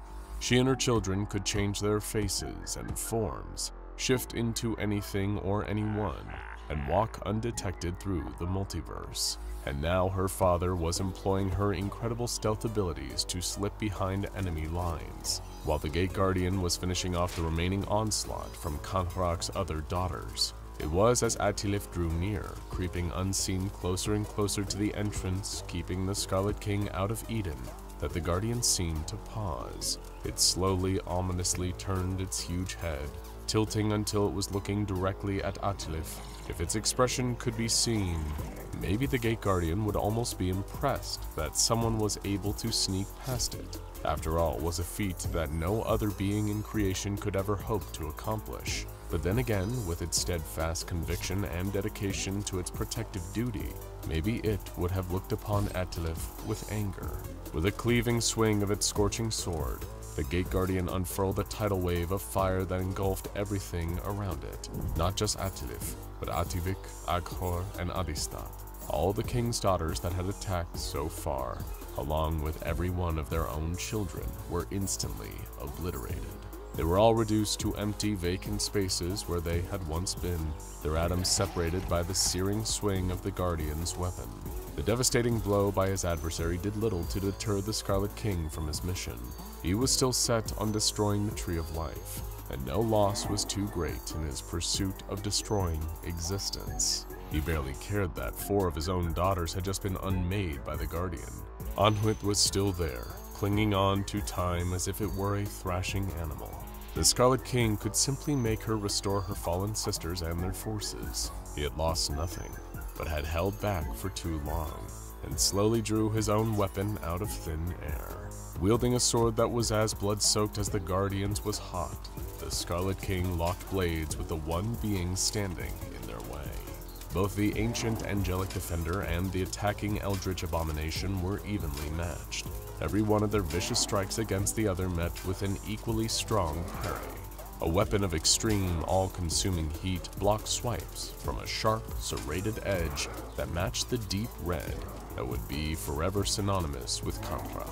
The force of their 2 swords clashing and striking each other was so great that it rippled out from their one-on-one fight. The landscape around them was flattened, wiped clean of any remaining plant life that hadn't already been destroyed by the forces of the King's daughters.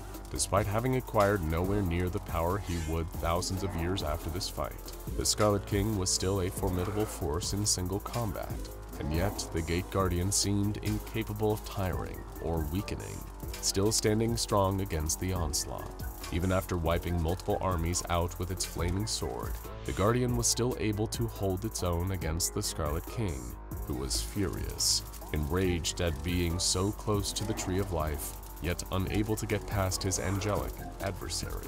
He'd need to be stronger, faster, even more ruthless than the warlord he already was. Despite Anhuit slowing down time, the King and the Guardian were at a stalemate. Time. That was it. The Scarlet King needed more time. Withdrawing from the fight, he realized that this was a battle that could not be won by sheer brute force alone. His mission to destroy all creation, to get to the Tree of Life, would take cunning, deception, and more time. If he let it, the Gate Guardian could easily kill Kankrak. Its flaming weapon could cleave him out of existence, and that would end the King's torment. But it wouldn't be enough. A death would be unsatisfying, knowing that the rest of existence would go on after he was gone. The Scarlet King couldn't accept that. It wasn't enough. So he did the one thing nobody would expect of him. He made a deal with the Gate Guardian. It was an action still fueled by his infinite hatred for all existence, his yearning for total chaos. The Scarlet King knew that one day, an event would arrive where the Guardian and the other beings like it in the Garden of Eden would spill forth and deliver judgment on this world. And when that rapture happened, the Tree of Life would be undefended. The Scarlet King bartered with the Guardian that he would retreat for the time being, so he could spend eons amassing more and more power. Then, when the fateful day arrived, the Gate Guardian would allow him into Eden to destroy the Tree of Life, while it and its brethren were busy conducting the rapture. Halting their fight, the Scarlet King offered a crimson claw to the Gate Guardian's burning hand. Returning to reality from the intense vision, still feeling sick at what he had witnessed, Robert Montauk looked up at the still, silent form of the Gate Guardian. Did you do it? He yelled, desperate to know more through his obsession with the Scarlet King. Did you tell him yes? Did you make a deal? There was no answer from the Guardian, just a single word that echoed through Montauk's fractured mind. Leave! The SCP Foundation has faced a number of wide, potentially apocalyptic threats in its mission to uphold normalcy and save humanity. We know the SCP Foundation could be ruthless in this mission. The events of SCP-5000 before Agent Pietro restarted the universe show what happens when the Foundation is pushed to its final decisions regarding normalcy being upheld. In SCP-5000, it seemed that the SCP Foundation decided to cease research further into the anomaly they needed to neutralize. But what would have happened if they didn't? In any case, we know the SCP Foundation is dedicated to normalcy and the containment of the anomalous. But what happens when the SCP Foundation is faced with a dire decision: uphold normalcy or destroy their universe? The multiverse is a concept in science fiction that has gained mass amounts of popularity over recent years. especially recently thanks to a certain wall crawlers movie. Multiverses are parallel universes that are similar or extremely different from the main ones. Scientists have pondered over the existence of a multiverse for hundreds of years, with the most popular being the many worlds interpretation, a theory of quantum mechanics that states there are many worlds that exist in parallel at the same space and time as our own. Some interpretations even state that every decision a person makes causes a branch in reality where the person made the other decision. We're familiar with the SCP Foundation's run-ins with the multiverse, from SCP-2935-0 Death, a cave that allows the Wanderer to enter a parallel dimension that's fully and completely dead, only for the same thing to happen to their own world once they return through the cave, or SCP-1437, a hole that allows the Foundation to send, receive, and read parallel dimensional documentation from other multiversal SCP Foundations. Combine those two concepts with an SCP-001 proposal. The importance of an SCP-001 proposal is not lost on the Foundation. Researchers of the SCP Foundation saved the SCP-001 slot for only the most dangerous, apocalyptic, or widespread anomalies that could affect the Foundation itself, humanity, and normalcy. PALLIT.AIC's SCP-001 proposal and the research within its file found the answer to the question we posed above. When the SCP Foundation is faced with a dire decision, do they uphold normalcy or destroy their universe and all the people who live in it? The file begins somewhat different from what we're used to with SCP Foundation files. Instead of an item number or containment procedures, we begin with a yellow notice from the Records and Information Security Administration, or RAISA for short. The notice states that the following file was received in 2026 from Dimension R42. Is Dimension R42 potentially the cause of SCP-001? Could they be attacking this version of the SCP Foundation? The notice continues with a description of the file that follows it. It states the file below describes an anomaly threatening all members of humankind in all of the multiverse. This file had been emitted to this version of the SCP Foundation for 8 minutes as an extremely dangerous cognitohazard, classified as a Class 5 cognitohazard capable of easily destabilizing and penetrating this universe. However, it was found to not be dangerous, only reading as a danger level 0. While this Foundation was unable to quickly counteract this cognitohazard, it appeared to not pose a threat to the affected universe's humankind. Part of this notice is crossed out, indicating that it is no longer true. There is a high threat of repeated cognitohazardous or other forms of attack from Dimension R42. Instead, this part has been replaced with the following fact. Dimension R42 no longer exists. Did this version's SCP Foundation fall to SCP-001? Their entire universe no longer exists, so perhaps this file that this dimension's SCP Foundation received could be a potential warning. Under this RAISA notice, the reader is not greeted with the standard Foundation documentation yet again. Instead, it seems that the original senders of this file left a note for the readers of this file. It says, "Greetings. You are reading this dossier in a paradimension of the relict dimension R42. Due to the colossal size of your world's address, for your convenience, your dimension will be hereafter referred to as PD, paradimensions." It seems as though we're reading this SCP-001 file through the eyes of the SCP Foundation in this so-called paradimension. So if the original SCP Foundation and their universe, R42, is now destroyed, what does this mean for us? The note continues. The following message has been constructed by the SCP Foundation of the Relic Dimension R42 and is addressed to the SCP Foundation of Paradimension PD. Enclosed you will find information about SCP-001, which is a threat to the multiverse. Here we go. SCP-001 is definitely the cause of R42's destruction, but how can we be so sure of this? Maybe SCP-001 caused the Foundation to destroy their universe. The note also includes the following statement. As you may have noticed, This message was preceded by a burst signal containing a non-dangerous cognito hazard. The burst signal was constructed in such a way that minimal change to the signal would have caused indiscriminate and overwhelming casualties among the denizens of PD. As you can see, R42 is capable of eliminating the absolute majority of PD denizens, but has not exercised this capability.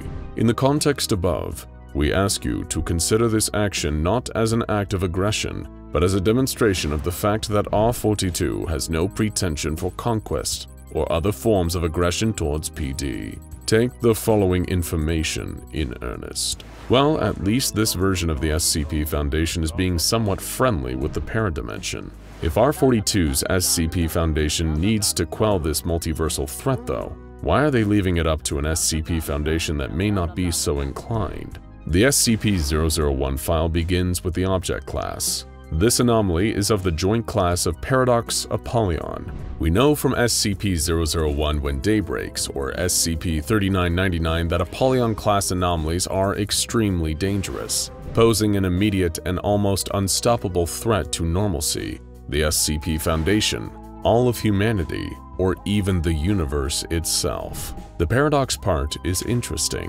What exactly is paradoxical about an Apollyon class anomaly? A footnote explains this for us. This anomaly's distinguishing feature is that, in order to eliminate the anomaly that will inevitably eliminate mankind, it is imperative to eliminate mankind or release another K-class event. Oh boy. It seems that the SCP Foundation of R42 was not eliminated by SCP-001. They eliminated themselves to contain SCP-001.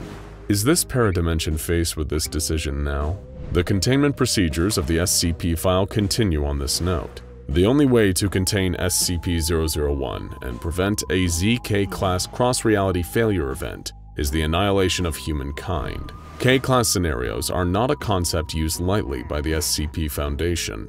We're familiar with the Omega K-class scenario when we are completely rid of death, or XK-class end-of-the-world scenarios, so we know the danger these anomalies hold to humankind, normalcy, and the world. The SCP Foundation will do anything to prevent these scenarios from occurring, apparently even including the elimination of all humankind or entire universes. The description goes more in depth on the SCP-001 anomaly. SCP-001 consists of all living members of the Homo sapiens species living within dimension R42 and the paradimension, or PD for short. It seems as though this anomaly was created out of a mistake from dimension R42 and PD. As the description states, the anomaly first came into existence and developed in the relic dimension R42 and later activated in PD by accident. How could this have happened? Are these dimensions linked much more closely than we first thought? Let's continue with the description to find more information. Scarily, this portion of the description contains a note that states that unchecked growth of SCP-001 will cause the annihilation of the entire multiverse. The SCP Foundations of Dimension R42 and PD are not met with this decision, as now the entire multiverse is at risk. The R42 SCP Foundation has done immense research on the topic of the multiverse of their universe. After the Big Bang, a finite number of universes were created, only 57 to be exact. However, only one dimension was able to form humanity, Dimension R42, and it's unknown why this happened. But all we know is that with the destruction of R42 and the potential annihilation of PD, humanity will cease to exist in the multiverse. The danger of SCP-001 is that it has the anomalous capability for wide-scale replication of paradimensions. We are reading this article from one of these paradimensions, so this SCP Foundation is technically an anomaly that must contain itself. A paradimension is defined as a parallel reality that has an extremely small deviation from its parent dimension. In this case, PD is a paradimension of R42. It seems that these paradimensions form as a result of human decision-making. So if you've ever been between a type of shirt to buy or were confused on an exam and guessed a question, a paradimension could have formed from this decision, where the paradimension has you take the other choice. Because of this, dimensions housing living instances of SCP-001 uncontrollably grow, a colossal number of minimally differing paradimensions every second. No sign of paradimensions have been found in the other 56 parent dimensions. The picture on this file shows how PD has branched from R42, but at this point, it seems that millions, if not billions or trillions of paradimensions now exist. The real problem of paradimensions is that the multiverse has a limit on the number of paradimensions that can exist, and once that is crossed, the ZK-class cross-reality failure event will begin, and the multiverse will be destroyed. The R42 Dimensions SCP Foundation has also discovered that once humankind emerges in the paradimension, they can begin to have paradimensions themselves. The ZK-class cross-reality failure event can be expected to begin between 4 to 2 months from the PD receiving this message. To summarize, SCP-001 is humankind, specifically its decision-making. When a person makes a decision, a paradimension may be created. The multiverse has a limit on the number of paradimensions it can have, and since paradimensions can have paradimensions, they are quickly approaching the ZK-class cross-reality failure event. The SCP Foundation of R42 is approximately 17 years ahead of PD, which allowed them to research and develop containment procedures to contain the anomaly and save the multiverse. R42's SCP Foundation discovered SCP-001 5 years before writing the file we're reading now. Aside from that, they developed 2 operations, Castling and Minimal Gain, to slow paradimension creation and prevent the ZK-class cross-reality failure event. In Stage 1 of Operation Minimal Gain, the Foundation began with neutralizing and decommissioning all of their contained anomalies under the classification of Euclid or Keter, specifically those that were expensive to contain or requiring high levels of personnel and researchers. Stage 2 saw Operation Castling be commenced. The R42 SCP Foundation launched rockets with variant C global amnestic dispersing warheads and took control over all countries in order to hold power over all humankind. In Stage 3, the Foundation began to move their world to a more natural state, destroying all hazardous, radioactive, chemical, and bacteriological objects, removing dams, and stopping oil extractions. During Stage 3, Stage 4 began. The R42 SCP Foundation began eliminating humanity in third world countries by use of viral and biological attacks. Stage 5 was a wider spread attack on humanity, where the SCP Foundation added deactivation-resistant viral agents to water treatment and collection plants, food products, medication, and household items of developed countries. By Stage 6, only 0.1% of humanity remained, and they were targeted with drone strikes or put into concentration camps for elimination. Stage 7. Of the remaining survivors, the Foundation sampled them to find the fittest of those left to preserve humankind.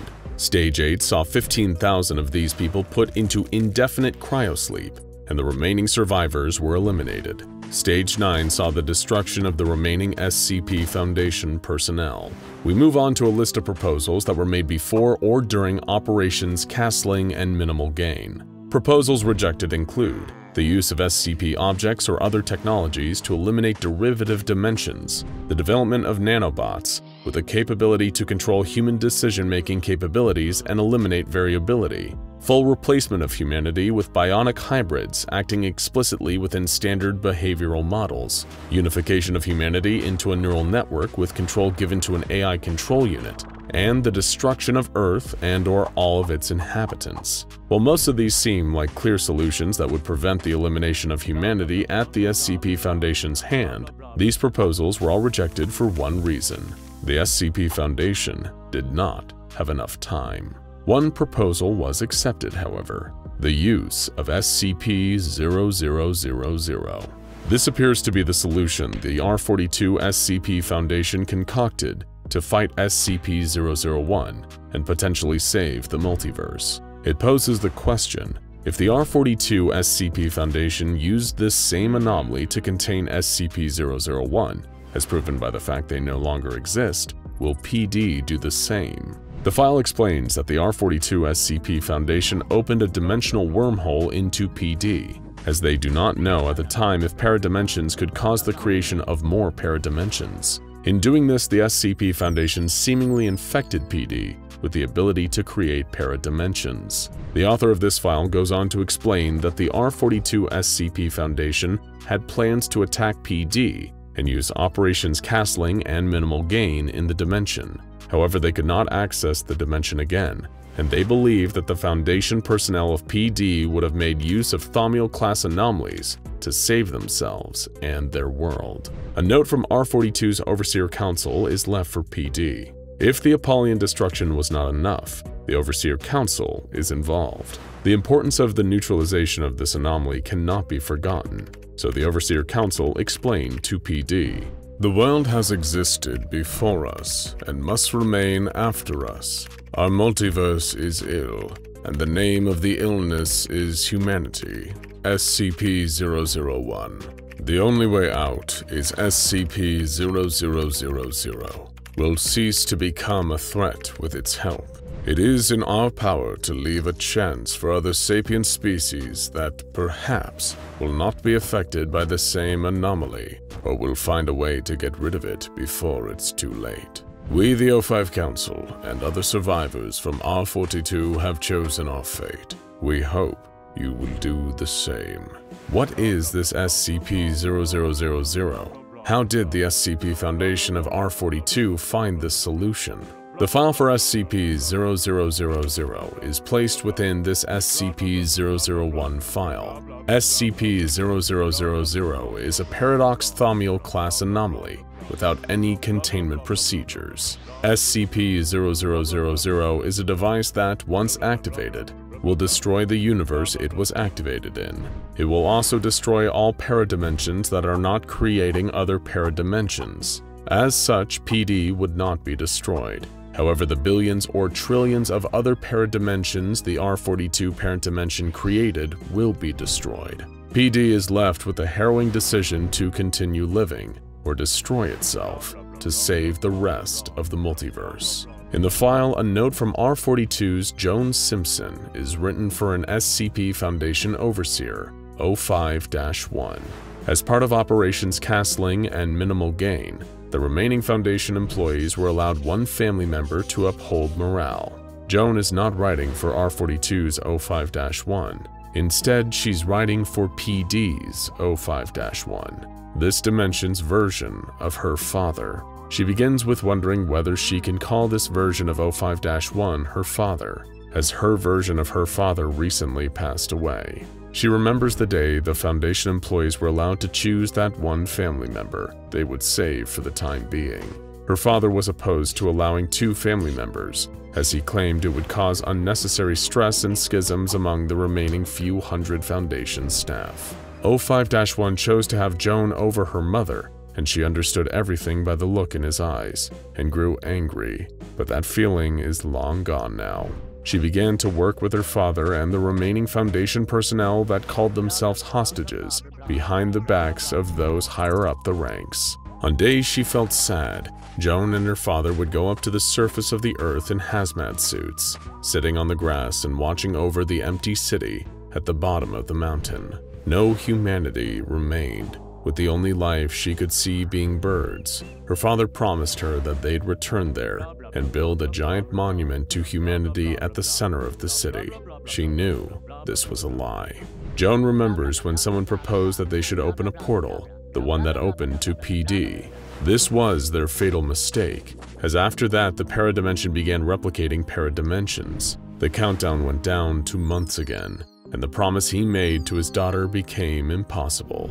05-1 died and left the position vacant. Joan says to the PD's 05-1 that she doesn't care whether they destroy their world or not, or whether the universe will continue to exist, or if there will be new life in it. Her world was crushed long ago. The note also reads the following: "It's good that this message is encrypted with your key that was passed on to me, or these lines would have been deleted. Everyone wants to save the world, but who needs it like this? Empty and cold, without those to appreciate its beauty, without humanity. Do whatever you think is right. I truly feel better now. Love you. Faithfully yours, Joan Simpson." We're not too sure if PD went through with destroying their universe to save the multiverse, but it seems that whatever decision was made would cause the destruction of that universe, whether that be through the use of SCP-0000 or the ZK-class cross-reality failure event, humanity will cease. But maybe if they make the decision to use SCP-0000, sapient life can begin to exist again, and hopefully, no paradimensions will be made from their decisions. Decisions are an extremely innate part of humanity. You decided to get out of bed this morning. You decided to open up your computer or phone, and you decided to watch this video. Who knows the amount of paradimensions we may have created today? But in our world, we're not at risk. But in the SCP Foundation's universe, anything can be anomalous, even humanity. If you're familiar with the SCP Foundation, then you already know the exact reason why there are multiple SCP-001s. You may even think you know which of them is the real SCP-001. But for those of you who are new here, or who just need a little reminder, the designation of SCP-001 doesn't refer to a single creature, object, or entity, but rather a collection of various anomalies that are apparently kept in containment by the SCP Foundation. At present, it is unclear why there are multiple files collected under the shared designation of SCP-001. Some believe it is because these anomalies are some of the earliest ever contained by the Foundation. This would mean that they share the designation of SCP-001, as they were likely encountered before the SCP Foundation introduced their current numbering system. However, there also exists a theory that this is nothing more than intentional misdirection. Perhaps the multiple SCP-001 files are an attempt by the Foundation to conceal information about the true SCP-001. After all, it wouldn't be the first time this hyper-secretive organization deceived us. Anomalies sharing the name SCP-001 include the infamous Scarlet King, the massive Gate Guardian, and the world-ending event known as When Day Breaks. But today, we'll be using SCP-001 to refer not to an entity or an event, but to a location codenamed God's Blind Spot. Located in an unassuming corner of the world is a site that the SCP Foundation constructed and designated as Facility T. According to their archive, it's a largely unremarkable place, situated at a spot on the Sinai Peninsula, which is a part of Egypt that forms a bridge between the continents of Africa and Asia. In the 18th century, archaeologists excavating the area uncovered the remains of a stone structure believed to be an inn that dates back to the 2nd millennium BC. However, since the construction of Facility T, any trace of this structure has since disappeared. So, what makes this unremarkable site so important to the SCP Foundation? Why establish a facility if there was nothing anomalous about its nature? What distinguishes this SCP-001 site in the eyes of the Foundation is the area's profound lack of any ambient Akiva radiation. But what is Akiva radiation? Well, according to the Foundation's researchers, it's a form of cosmic background radiation, one that's not overtly harmful to human beings. If you grew up in a strict church-going household, then it's highly likely you would have been exposed to a lot of this non-electromagnetic radiation and never even realized it. You see, the thing with Akiva radiation is that it is directly correlated with the amount of religious faith a person has. Regardless of which religion someone follows, Akiva radiation will form around them. It tends to be harmless to humans. However, certain anomalous entities and SCPs considered to be demonic in nature can be repelled and even fought off with high levels of Akiva radiation. The presence of other powerful anomalies, those considered more benign or even holy, can also create an increase in this radiation. SCP-001 has earned the nickname God's Blind Spot for a number of reasons. One being that it is the only place on Earth with a natural absence of this Akiva radiation.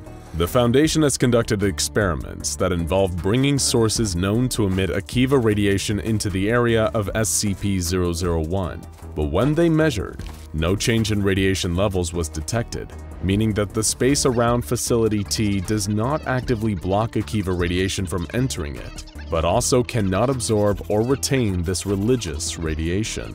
It might be more accurate to say that the location destroys any trace of residual Akiva without damaging the source. A lack of faith field radiation is far from the only anomalous property of SCP-001 though.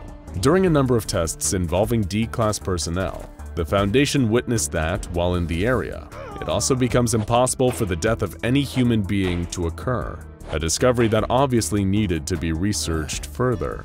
The first test involved a healthy human male who was left in a containment cell on the SCP-001 site and observed. He had no supplies, no food, no water, yet over 120 days this man stayed alive, never succumbing to starvation or dehydration.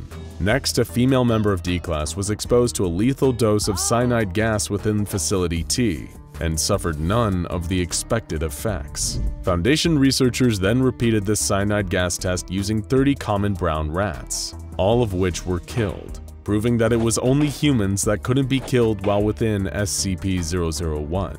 God's blind spot seems to also be able to slow or halt the effects of terminal illnesses, as proven when a D-Class with stage 4 cancer was brought into SCP-001. Despite her prognosis stating that she would be dead imminently, the woman survived in the area for almost 800 days. Her cancer symptoms never advanced, and she only died after finally leaving the area of SCP-001. There are limitations to this anomalous effect though. One test involved cremating a healthy male D-Class while he was still alive. The man's body caught fire just as you would expect it to, and he was burned to death. According to the findings of that test and similar variations, Foundation researchers have learned that the life-preserving qualities of SCP-001 don't prevent death by extreme external damage. One of the final tests to take place within SCP-001 involved a pair of 24-year-old identical D-Class twins. One of the twins, designated Twin A, was held at Facility T, while the other, Twin B, was imprisoned in a cell at a different Foundation site. After observing them for over 26 years, Twin B aged naturally to the age of 50. His twin, however, did not appear to age at all over the course of 2.5 decades. It was only when moved to another facility that Twin A began to show signs of aging. The aging process for Twin A was rapid too, and eventually he caught up with his brother. Being a benign, non-threatening anomaly, the Foundation has been more than happy to use God's blind spot to their own advantage. Facility T was specifically established on this site to house the headquarters of the O5 Council, the overseers of the entire SCP Foundation. It's hardly surprising that the Overseer Council would want to set up shop here. After all, it's the one spot on planet Earth where no human being can ever die of natural causes, and will not age for the duration of their stay. Of course, this locked the O5 Council to one location.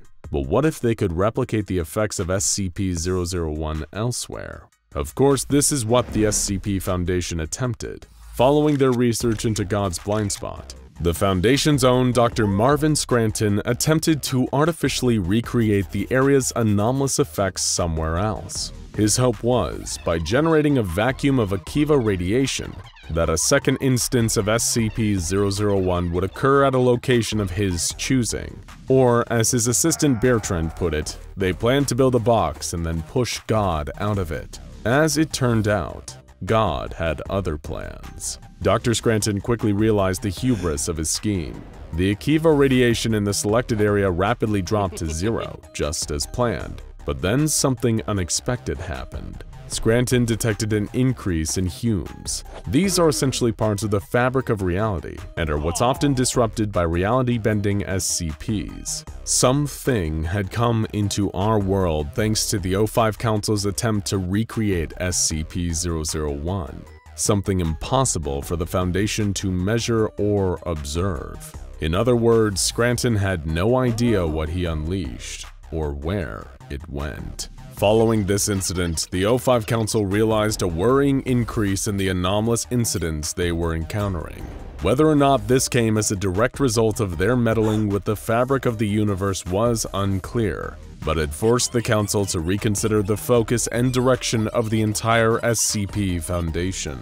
Up until this point, they had been an organization focused purely on research, but now they had to embrace a new approach to how they handled anomalies. From then on, the Foundation's objective became to actively seek out and contain anomalous entities, creatures, objects, and locations like SCP-001. Rather than just observing these phenomena for study, they would secure, contain, and protect. The final portion of SCP-001's file is a memorandum detailing an arrangement between the O5 Council and an unknown counterparty. In the document, someone named Sheldon Katz set out revised terms for the Foundation's continued use of Facility T. Sheldon states that he has reached an understanding with the counterparty, and that the contents of the document are to serve as a formal agreement, a contract of sorts between the SCP Foundation and someone else. According to this contract, the incident with Scranton put a strain on the relationship between the Foundation and whoever the counterparty is, and that the O5 Council are seeking to make amends in order to continue their new goal of collecting and containing anomalies. So who was this counterparty that the Overseer Council was so desperate to appease and have on their side? Who could possibly be a higher power than the most powerful secret organization on Earth? Well, an actual higher power, of course. That's right, the O5 Council was making a deal with God over how they were allowed to use his blind spot, or at least a very powerful being that considers itself to be God. The rules laid out on their agreement stated that no person was permitted to stay at the site of SCP-001 for more than 120 years,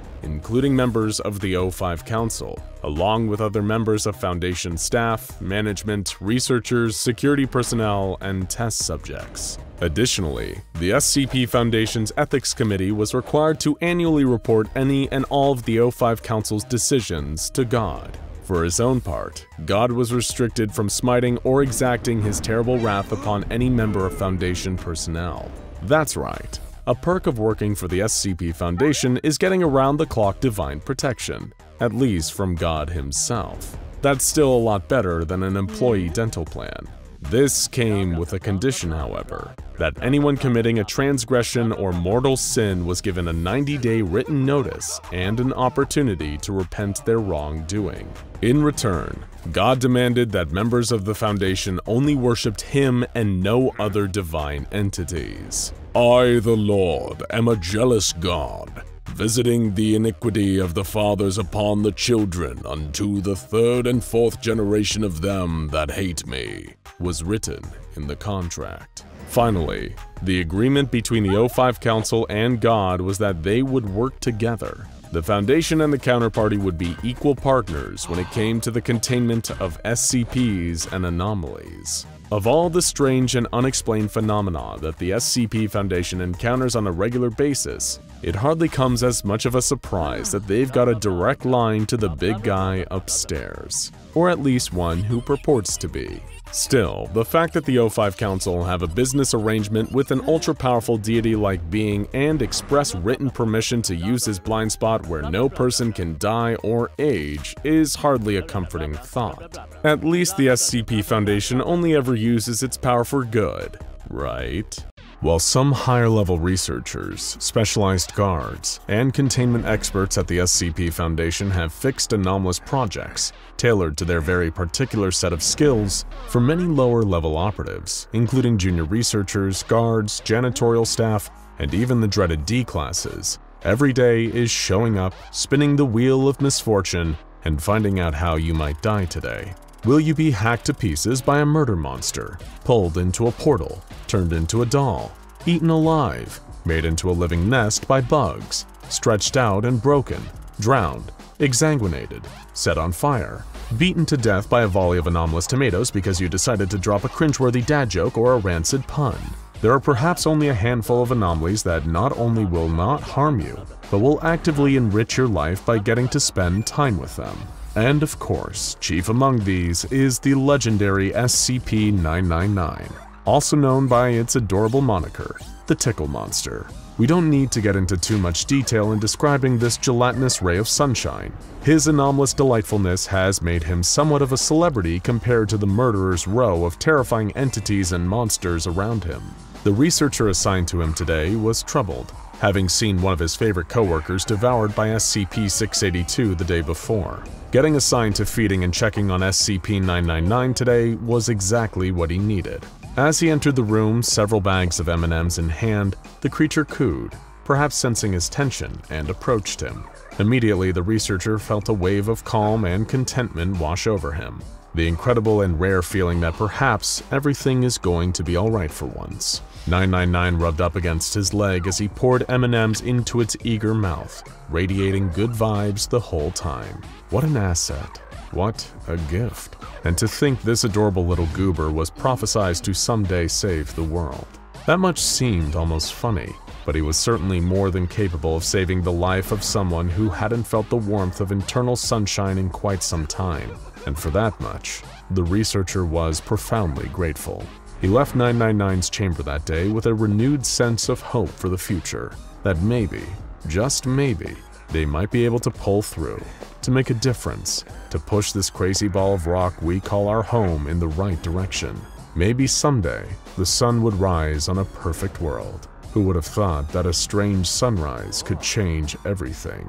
Emergency sirens went off across the globe, but in every case, they were drowned out by a terrible, endless chorus of screams. But below all that, you'll hear another gut-wrenching sound, a low but pervasive sizzling like an egg on a hot pan, as billions of human beings started to change their states of matter. The SCP Foundation had fought off and contained so many seemingly impossible threats, from interdimensional horrors like the Hanged, Sealed, and Scarlet Kings, to nightmarish mass killers like SCP-106, the Old Man, SCP-096, the Shy Guy, and SCP-682, the Hard-to-Destroy Reptile. In their many battles against the anomalous, they developed the incredible methodologies and exceedingly advanced technology.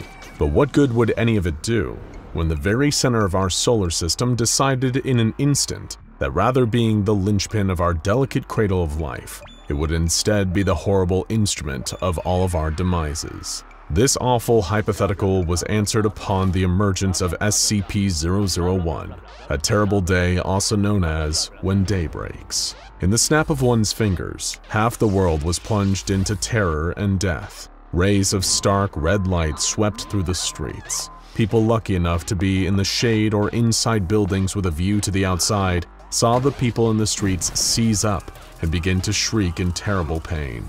Their skin sagged and their bones liquefied. Their bodies dropped down to the ground and coalesced into gurgling, retching puddles the color of melted flesh. Those who saw this abomination happening would never forget it. It would stay with them for the rest of their lives. It would endure like a stain on their retinas, an afterimage burned into the plasma of an old TV screen. But here's a slight consolation. For most of the human race, the rest of their lives wouldn't be that long. The sudden insanity taking over the world caused the SCP Foundation to do something drastic.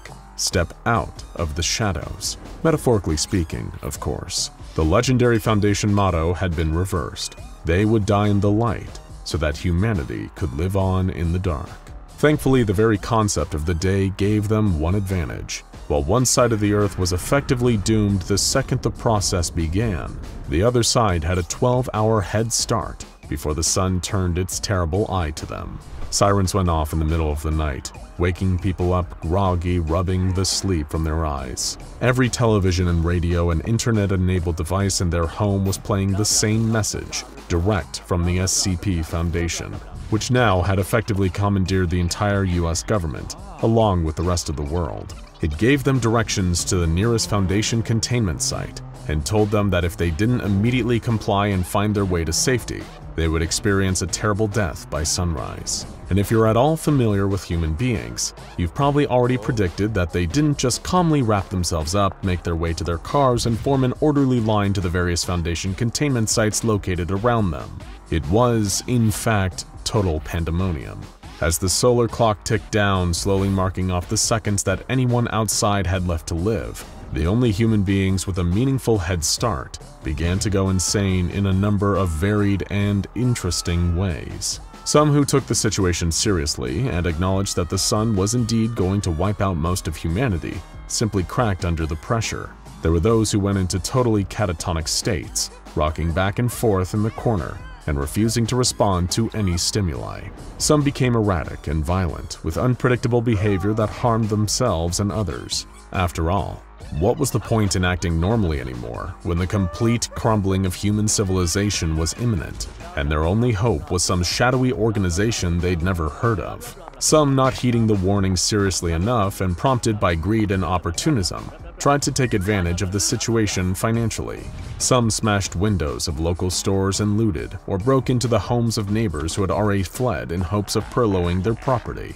Others were a little more creative, setting up short-term everything-must-go nighttime fire sales for their brands of essential oils, nootropics, and nutraceuticals, claiming all of them had the power to ward off or cure the new effects of the sun. Others completely denied the possibility that any of this was real, and claimed that the messages from this so-called SCP Foundation were actually just a front to take away their freedoms and trap them in underground government camps. They staunchly refused to follow any of the safety guidelines that the SCP Foundation put out, claiming, "If you try to take away my First Amendment rights, you're gonna take away my Second Amendment rights." While riding around in their pickup trucks and SUVs blasting Kid Rock's "Don't Tell Me How to Live" at ear-splitting volumes. Naturally, they had all melted into screeching puddles of liquid flesh by sunrise. Some were not victims of their own bizarre choices, but were doomed by the sudden terrible fear and panic of the circumstances themselves. The highways were gridlocked, cars stuck as far as the eye could see. So many had rushed to escape during the initial wave that means of transport soon became choke points, like clogged arteries in a dying man. People do irrational things when they're scared. Riots broke out in the streets, fighting, killing, burning. Everyone hoping for some means of meager control over a situation that had long been out of any of their hands. Some were too far away with not enough time to close the distance. What could they really do but just sit around and wait to die?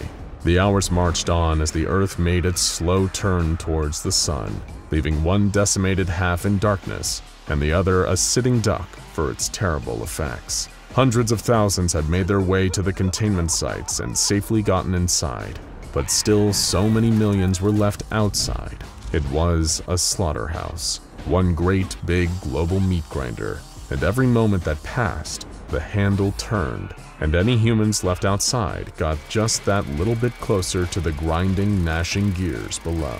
Site-19, being the largest containment site on the Foundation books, also became humanity's only bastion.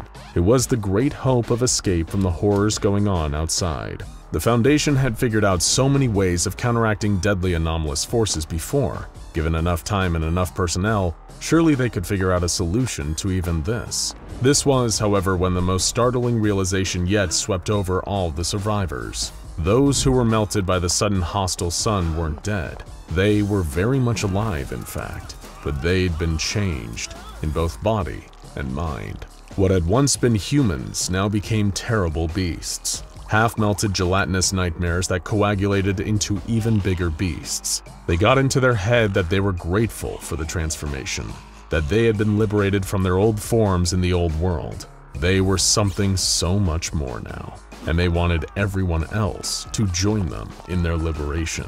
Survivors outside the Foundation containment sites were systematically hunted by these great masses of altered flesh. Even those smart enough to cover every inch of their bodies with clothes to protect from the sun, to only move at night, to carry weapons, were dragged out by meaty tendrils from their refuge in the basements and the lightless hearts of buildings, dragged into the searing gaze of the sun, to melt, to change, to coalesce into something greater.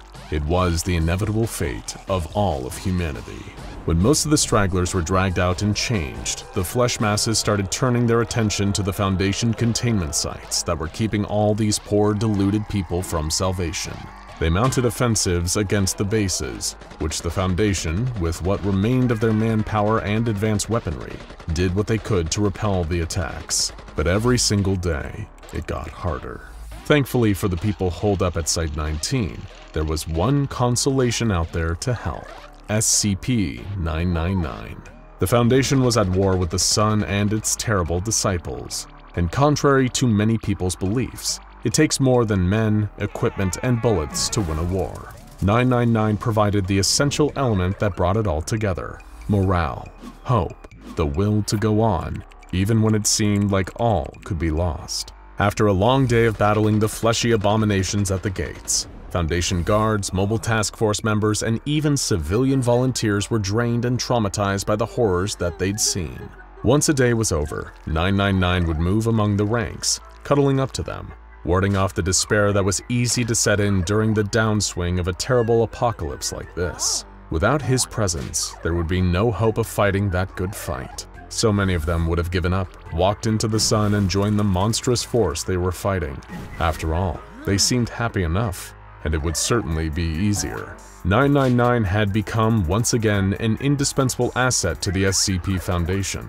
The solar betrayal may not have been the Scarlet King's doing, well, as far as our current intel suggests anyway, but he was playing a crucial part in saving the world, exactly as predicted. 999 didn't fully understand what was going on outside sometimes, why there seemed to be fewer people as the weeks went on, and why the people there seemed so sad all the time, whenever he wasn't helping them. But he was more than happy to help, whatever the case. Many of the humanoid and some even non-humanoid anomalies, which realistically posed no harm to people inside the site, were released from their containment chambers. They needed everyone and everything they could get in what seemed like a hopelessly one-sided fight against the very concept of being outside. Many of the larger vacated chambers were now filled with refugees from the outside, many of whom had lost everything and everyone they'd ever known to the horrors out there. 999 made the rounds in these areas regularly, and through the D-class cots, which had been repurposed into more sleeping areas for the thousands of desperate and terrified refugees. The adjustment to this new life, and to the knowledge of all secrets that had been kept from them for all these years, wasn't exactly easy on their psyches. But spending time with that soft yellow blob that seemed to smell exactly like their favorite scent from the old world made everything better. He was a savior in dark times, slithering from person to person, giving hope where there was none. People opened up about their problems and their fears, which these days were remarkably similar, and though 999 couldn't reply, for many it was enough just to feel like they were being listened to. He was a soft, blobby shoulder to cry on, and after day broke, everyone needed a good, old-fashioned cry. However, one day while wandering the long, dark corridors of Site-19, he saw a different kind of crying. It was a woman with an unfamiliar face, probably one of the rare new refugees, bawling her eyes out to a Foundation senior researcher and an accompanying guard with an assault rifle. Hot, fat tears were rolling down her dirty cheeks, her shaking hands clasped in prayer. She was begging the researcher and the guard to let her go outside. She said that her son was still out there, hiding away in the back room of a bank where she used to work. They got separated. She needed to go back and find him. Sadly, the researcher and the guard told her that this was out of the question. Official orders stated that anyone outside the base at this time was to be considered lost. Letting her go out there to find her son would essentially be condemning her to death. No human could go out there safely. But of course, SCP-999 isn't, by any definition, a human. When night fell and everyone else was hunkered down inside, 999 found a small crack in the wall and slithered out of it. It may not have been communicative in the way most humans were, but 999 was indeed an intelligent being, and knew intuitively that if it left through a more obvious route, its human caretakers here at the SCP Foundation might try to stop it. And when it came to saving this little boy, 999 refused to let anyone stop it. 999 slithered out and through the broken streets. There were no bodies, of course. It seemed even the dead could be revived and assimilated through the power of the sun. Talk about a mixed miracle. But the broken down world outside Site-19 undeniably reflected the pandemonium that took place here. 999 would need to do his best to find the little boy trapped out here before the sun rose. He lost a few hours even finding his way to the nearest town, where it was safe to assume that the little boy was trapped. He saw those things on the way there. Those moving, wailing mountains of melted human flesh, each talking and chattering to themselves in 100 different dead voices. 999 had been cross-tested with SCP-682, and still those monsters frightened him. He decided it would be best to stay away from them and make sure that they never saw him out of here. Eventually, 999 reached the town. similarly dilapidated and broken down in the months since the world as we had all known it disappeared in a ray of terrible sunshine. More great gibbering blobs of flesh patrolled the streets, looking for converts to integrate into their biomass. 999 could only hope it wasn't already too late for the little boy. 999 discreetly slithered from building to building until it could identify one as this bank that the boy's distraught mother had been mentioning. It thankfully had some awareness of what a bank actually was, from the years of stressed Foundation employees telling it about the money troubles they were suffering outside of work. It was another great example of it paying to listen.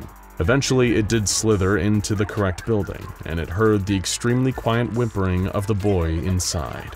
It could feel the sadness and the fear radiating off of him, as it was the creature's natural instinct to help the needy, and it used those signals like a homing beam to find the scared little boy. He'd hidden inside a broom closet and was quietly weeping into his hands. He hadn't eaten in days and was only surviving by drinking the filthy water from the mop bucket sitting next to him. 999 immediately embraced the boy, covering him in its healing energy until the tears of the boy's face eventually dried. 999 cooed and chirped pleasantly until the little boy was laughing again.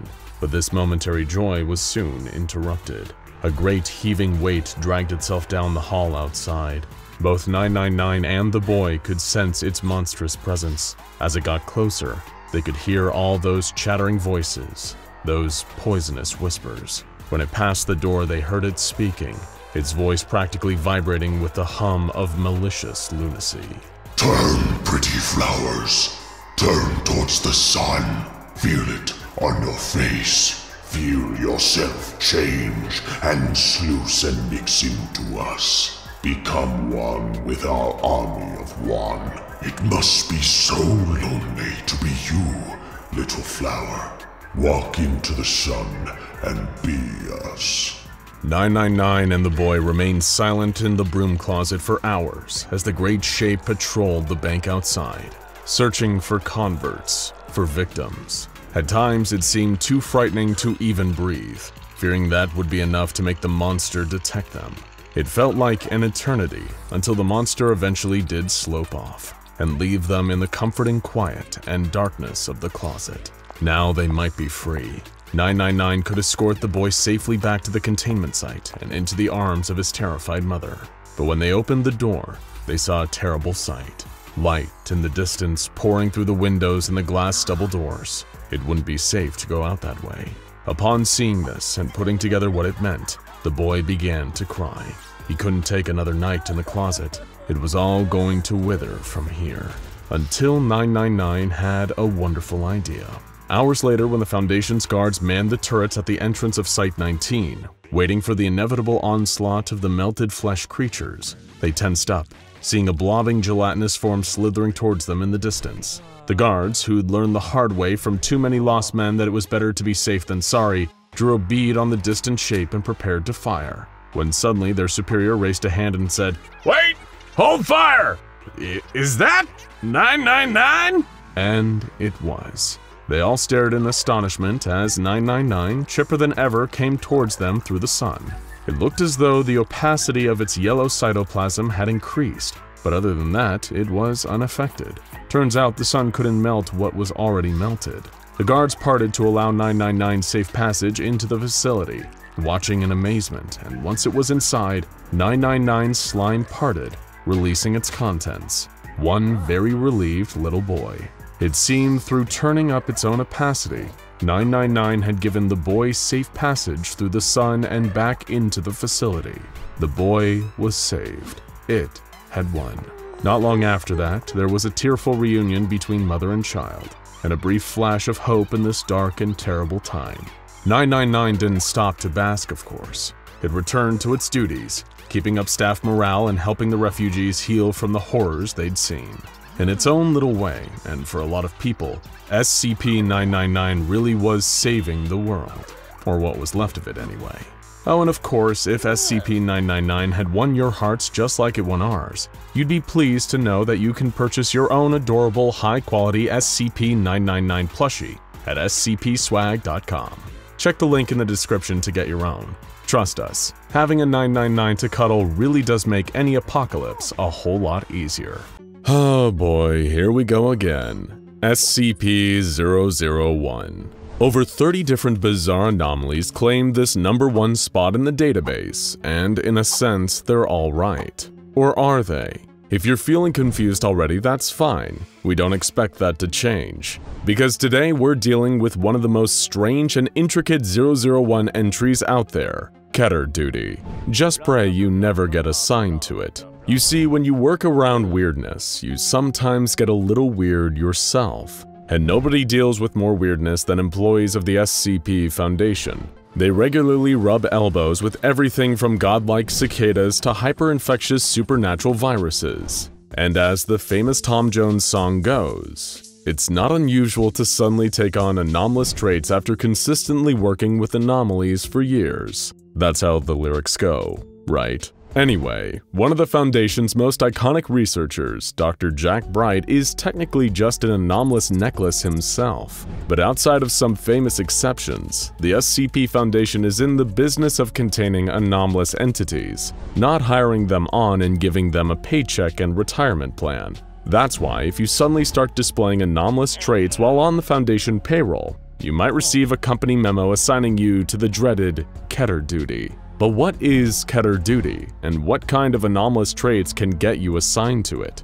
Let's start with the second question first. The official Keter duty guidelines list a surprisingly vast number of afflictions. These include chronic anomalous illnesses such as lycanthropy, turning into a werewolf, something called Stevenson syndrome, and the incredibly unpleasant-sounding photonic gastric discharge syndrome. You could also be placed on Keter duty because you're suffering from the manifestation of spectral phenomena, including being haunted by spirits, whether they're there to torment you or protect you. The sudden expression of anomalous traits in your DNA, which is unsettlingly vague, will also land you on Keter duty, as will the awakening of powerful magical or psionic abilities, especially ones which could be used in a potentially offensive manner. The Keter duty assignment, which involves being relocated and forced to work in a different highly secretive location that will be discussed soon, is framed as a punishment for the people involved. That way, it discourages Foundation employees from ever trying to develop anomalous powers on purpose. So what exactly is Keter duty and where does it happen? To reinforce that punishment element method, the Foundation has spread lies among their own personnel about where the job takes place, often involving being posted in some of the least desirable Foundation areas imaginable. These include Point Nemo, the area of the ocean farthest from any place of land on Earth, Pyongyang in North Korea, Stonehenge, Roswell, Lunar Area 32, and a number of Foundation waste disposal sites. However, the reality of where those on Keter duty end up is even stranger. Site 100, which in this particular instance is the true SCP-001. This Thaumiel-class anomaly is perhaps the most unique of all multi-anomaly Foundation containment sites, a bizarre labyrinth of non-Euclidean geometry that defies true explanation, but we'll do the best we can. In a sense, Site 100 is a facility with a mind of its own. It's a sprawling underground base with a layout that defies space-time, and what's more, it undergoes so-called migration events. Every so often, it will begin to exhibit a sense of dimensional instability before teleporting to a different location somewhere on Earth. Currently, the primary entrance to Site 100, known as Alpha Entrance, is located in the southwest United States, though all signs point to another migration event happening this very year. But knowing where the entrance is will only get you so far. People assigned to Keter duty are sent from the Alpha entrance to the administration sector to be given their initial breaching, at which point the true madness begins. Let's take a look at a map of Site 100. Yikes. So there are 10 major sectors in Site 100 that you should be aware of. Entrance Alpha, Administration, Archives, Technological Containment, Biocontainment, Sapient Containment, Cognitohazardous Memetic and Semantic or CMS Containment, Esoteric Containment, Conceptual Containment, and the Core Sector. As you can tell, they have almost everything covered here, but just as insane as the anomalies that Site 100 contains and the methods they use to contain them, is how you actually get around the site. Site 100 is a spatial anomaly of truly epic proportions. While the Foundation is aware of the existence of its competent sectors, it's impossible to map out any meaningful connections between them. It would be pretty much impossible to even travel from one to another without passageways known as the routes. However, these aren't just mere portals that you can hop through like the ways in and out of the Wanderer's library. Each route between the sectors is its own complex environment, with its own sets of protocols and rituals required to safely travel through it. Route Aleph, the bridge between the archives and the inaccessible core of Site-100, is a volcanic beach blocked off by an apparently limitless obsidian wall, where fish made from living rock swim in the nearby waters. Route Beth, connecting the core and sapient containment, is a huge and sprawling funhouse hall of mirrors.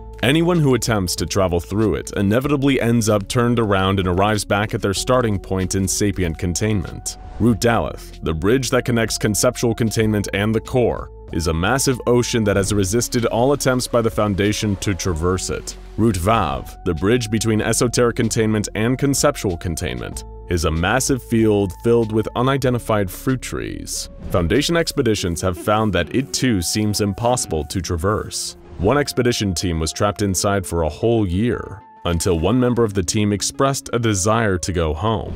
At that point, they were immediately teleported back to the starting point. Route Sade, connecting administration to the CMS sector, is a huge, lush forest on top of a floating mountain. The only animals that seem to populate this forest are non-anomalous flamingos. Next, we have Route Pe, the bridge between the archive and the administration, which appears to be a hallway on the 5th floor of a tenement building in a city that the Foundation haven't been able to locate. This building is populated by non-hostile humanoid creatures, who will approach Foundation staff traversing Route Pe and invite them into their apartments, offering to partake in recreational activities with them such as video games, board games, or watching movies. The Foundation discourages its staff from accepting any of these offers while on the job. And then there's Route Shin, which connects the sapient and conceptual containment sectors. This route is unique in the sense that it acts as a power generator for the rest of Site-100, as it's filled with hundreds of large perpetual motion machines producing a constant 8.7 gigawatts of electricity. These are only some of the many routes illustrated on the Site-100 diagram. As you've probably gathered by now, it's less like a conventional building and more like a whole crazy dimension unto itself. Why does the Foundation work to maintain such a crazy place? Wouldn't it just be easier to keep it a secret and contain it like any other anomaly? Well, Site-100 wouldn't be given the SCP-001 designation if it wasn't incredibly important. If Site-100 was ever compromised, it would lead to an inevitable K-class end-of-the-world scenario, because the site is intrinsically tied to the nature and containment of literally every single Keter-class SCP in our universe, hence the nickname Keter Duty for those working at the site. In fact, an anomaly can't even be classed as a Keter if it isn't given permission by Site-100. The various sectors of Site-100 cover the entire spectrum of anomalies, and each sector is a massive panoptic structure connected by networks of glass elevators.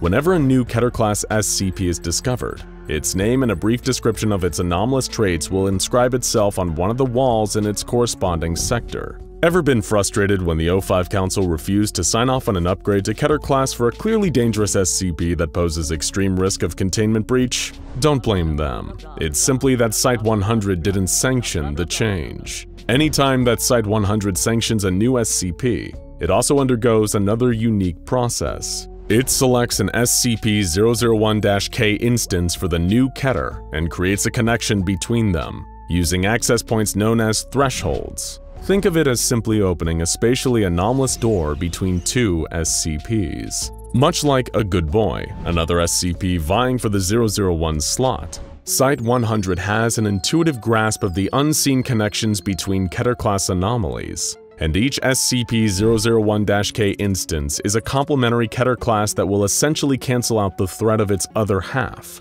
Site-100 is a containment matchmaker. Its innate ability to use the anomalous to contain the anomalous is second to none. First, it took SCP-3984, an anomalous phenomenon that seemed to prevent death from happening to all life forms. In order to mitigate the effects of 3984, Site-100 opened a threshold between it and SCP-2935, also known as O-Death, an alternate universe hidden beyond a limestone cavern where all life simultaneously ceased to exist. even down to the bacterial level. By opening the threshold and allowing these two absolute opposites to mix, it seemed to undermine the effects of both and create a non-anomalous happy medium, life, but mortal life. Next, SCP-5007.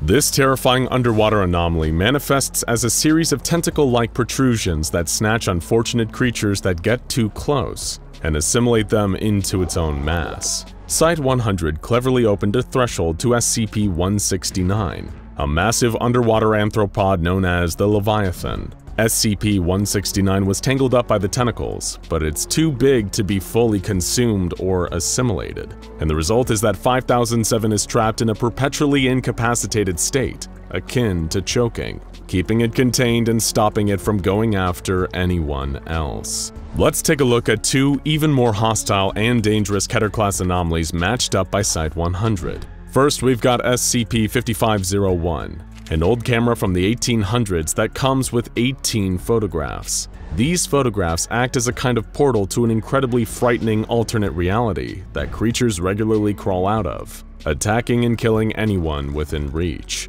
Site-100 found a perfect match for this nasty customer, SCP-1983. This is a small house that acts as a portal to a race of tall monsters with needle-like appendages that leave the house in search of victims. When they catch these victims, they take out their hearts and bring them back to the nest. Site-100 opened a threshold into the SCP-1983 house and placed the 5501 photographs inside. As a result, the hostile creatures from both dimensions now regulate each other's populations by killing each other. Another job well done for Site-100. Another Keter class dealt with by SCP-100 is SCP-PL-122. This is a deadly plot of land in Poland which decays and corrodes all matter, organic or inorganic, placed within its confines. This would be bad enough, but as you'll often find with anomalous plots of deadly land, its area of influence is growing. Even knowing about it can cause it to become more powerful. But Site-100 found its perfect Keter class counterpart, SCP-1262. This is a massive mass of plant matter that grows at a truly astonishing rate, expanding by around 7 kilometers an hour. Much like absolute death and absolute life, by putting 1262 into SCP-PL-122, a healthy medium was found somewhere in between. And finally, perhaps the strangest and most creative match Site-100 has ever pulled off, SCP-3852 and SCP-2547. 3852 is an anonymous corpse that manifests in small towns, sowing fear and suspicion. Eventually, a local person is believed to be responsible for this murder, and is lynched in a rage by the townspeople as a form of vigilante justice. The corpse then moves on to the next town.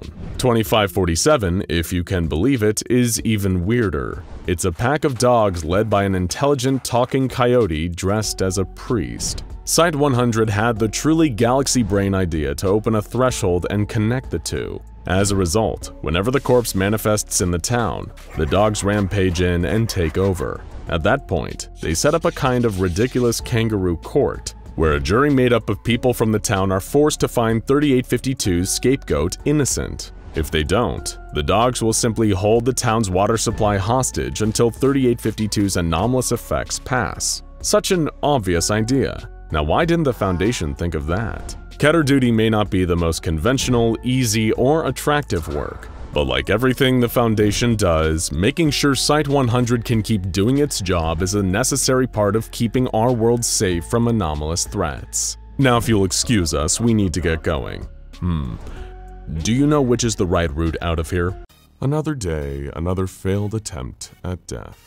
If SCP-682 had anything even resembling a sense of humor, he might ask for it to be printed on a motivational poster and stuck to the side of his containment chamber, where he eternally melts and regrows at the mercy of high-concentration acid. They just cross-tested him with Abel, again. Unlike some of the others he'd been forced to face, that tattooed swordsman seemingly wasn't intelligent enough to fear. He'd always come back, just as stupid and violent. This encounter had left the hard-to-destroy reptile at 30% of his previous body mass, bloody and bashed. He'd survived the encounter. He always survived. They brought what was left of him back to his cell in a forklift. A blasted forklift.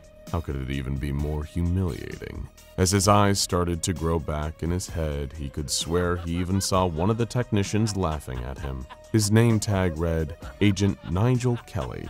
Noted.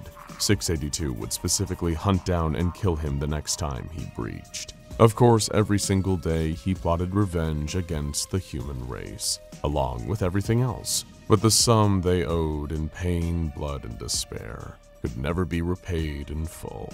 After all, every single one of them, except Dr. Bright, could only really die once. They'd brought 682 to the precipice 1,000 times, only for his own body to cheat him and deprive him of the sweet release of death. And if the Foundation had their way, it would be done 1,000 times more, and they wouldn't even stop there. 682 couldn't even imagine the number of containment breaches it would take to deal a blow even comparable to the one he had faced. All he could do was dream of a reckoning that would turn the tables, something that would plunge humanity into the state of constant pain and terror that had been all he'd ever known since these fumbling sadists in white coats had locked him up here. What a beautiful day that would be. Little did SCP-682 know, that very day was about to break. Miles and miles away from the facility where SCP-682 was kept. After all, orders from the O5 Council have hard mandates on the minimum distances between people and a site holding a monster as volatile as 682. Parents watched their children laughing and frolicking in an idyllic playground. Some squealed with glee as they descended the slide. Some of the more ambitious little tykes tried to go over the bar on the swings. Others waited in line for some delicious soft serve at a parked ice cream truck.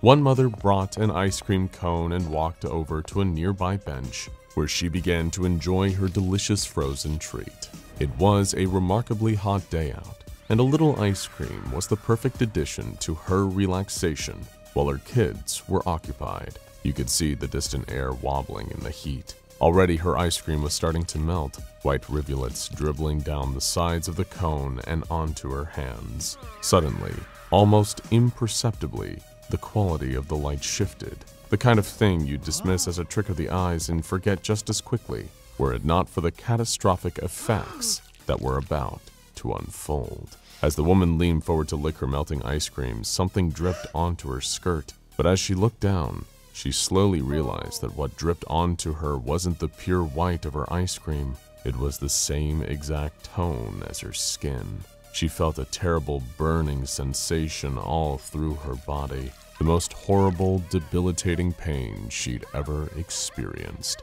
Like every cell in her body was screaming and trying to make a break for it. She turned to the other parents sitting near the playground. They were screaming too.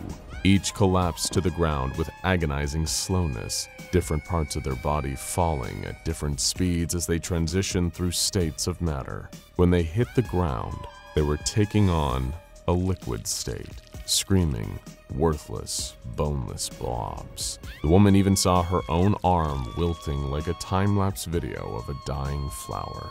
She dripped and sluiced through the cracks in the bench until nothing recognizably human was left. Only a soggy ice cream cone sitting uneaten. In an instant, billions of screams rang out over planet Earth. Day had broken. Things would never ever be the same again, as almost half of humanity instantaneously took on a liquid state. Needless to say, with the most dangerous and far-reaching anomalous incident in human history suddenly breaking out without any kind of warning, the SCP Foundation was incredibly busy. This would take some unprecedented action. The members of the O5 Council who weren't melted during the initial blast convened over secure video link while sequestering themselves underground in what amounted to multiple human lifetimes of some of the most high-pressure choices imaginable. They made the most difficult decision since the very beginning of the SCP Foundation. In the service of all mankind, they would now break the masquerade. The SCP Foundation would, at long last, step out of the shadows to save the rest of humanity from the tyranny of the light. Broadcasts went out all over the globe. Every TV screen, every live stream, every radio broadcast was commandeered. They gave instructions based on the scattered intel they had. For some reason, the sun had turned against them.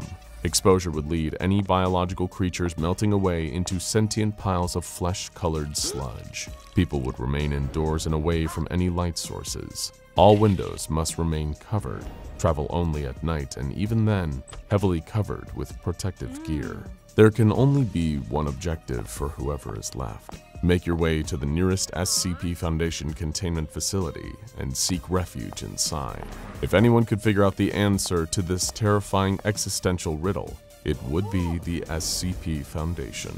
Anyone who is exposed should be considered lost. While, as always, the SCP Foundation did all they could to project a sense of control over the situation, on the inside, it was pandemonium. Somehow, despite everything, this event had taken all of them by surprise. How could anyone have predicted that the cradle of our solar system's delicate living balance would suddenly become a meat grinder? A huge number of Foundation operatives were wiped out in the initial exposure. Global communication infrastructure had been devastated. It was pure chaos. And to SCP-001, as another evil tactician once put it, chaos was a ladder. From the inside of his acid tank, 682 could sense the fear and pain suddenly exuding from his surrounding environment. It was greater than ever before. What was happening out there? This was no average containment breach. Something was really happening out there. 682 began to adapt and finally attune its hearing, until it could pick up the chatter from outside. Maybe we can convert some of the D-class barracks into serviceable bunkers for the refugees. It's not like we're prepared for this kind of capacity. Oh god, we've lost Site 7, Site 10, Site 23, Site 40, Site 52. Death toll looks to be in the billions. Well, we don't know if they're dead technically, but they're sure as hell not human anymore. Oh, this is the big one. This is it. XK class. Even 2,000 is unaccounted for. Is O5 crazy that they think we're fighting the freaking sun?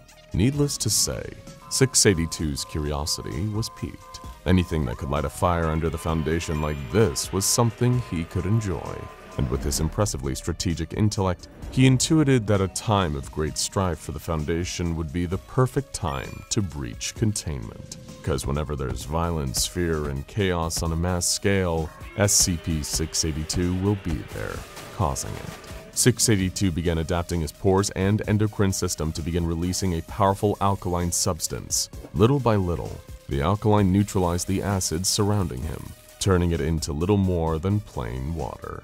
He then converted his internal systems to have extreme endothermic rather than exothermic properties, causing his surrounding temperature to drop rapidly until all the water in the tank completely froze around him. The ice expanded beyond the limit of the containment unit, busting the rivets of the metal frame and shattering the reinforced glass. With his goal achieved, 682 raised his internal temperatures to incredible highs, melting the ice around him.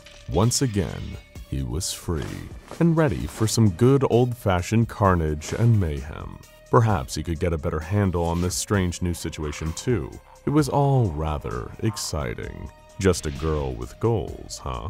SCP Foundation personnel were already running around like ants trying desperately to avoid the caustic laser beam of the magnifying glass. You can only imagine how much worse it made matters when 682 suddenly burst through the wall, Kool-Aid Man style, and began to ruthlessly massacre everyone around him. Just one of those days, you know. The typical order during a 682 containment breach is to dispatch all available units to get him back under control. The issue with this particular containment breach was that, given the human population was very rapidly being melted, and they were the only ones who could potentially save the rest, they didn't really have any available units to pursue and recontain 682. For once, he really wasn't a priority, and that meant terrible things for whoever he ran into. 682 slaughtered his way through any researchers or guards who dared to get in his way. Disgusting creatures, really. Better off dead. He clawed and bit and tore and crushed with almost childlike glee, leaving great piles of bodies in his wake. All the while, he was pondering the things he heard those Foundation drones saying. Something about the sun and an XK-class scenario. interesting. 682 also observed that any apertures that could potentially allow light into the facility had also been shuttered. Perhaps they weren't overreacting this time like they always did with him. Maybe they were dealing with some kind of phenomenon that would now cast this wretched world and those who lived in it into the void. Wouldn't that be a fitting karmic fate for them all? Still, 682's bloodlust didn't outweigh his logic.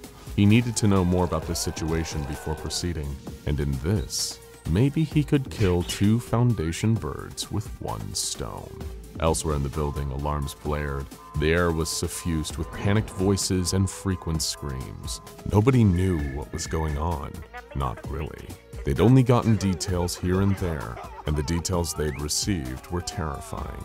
All their families and loved ones outside, probably gone.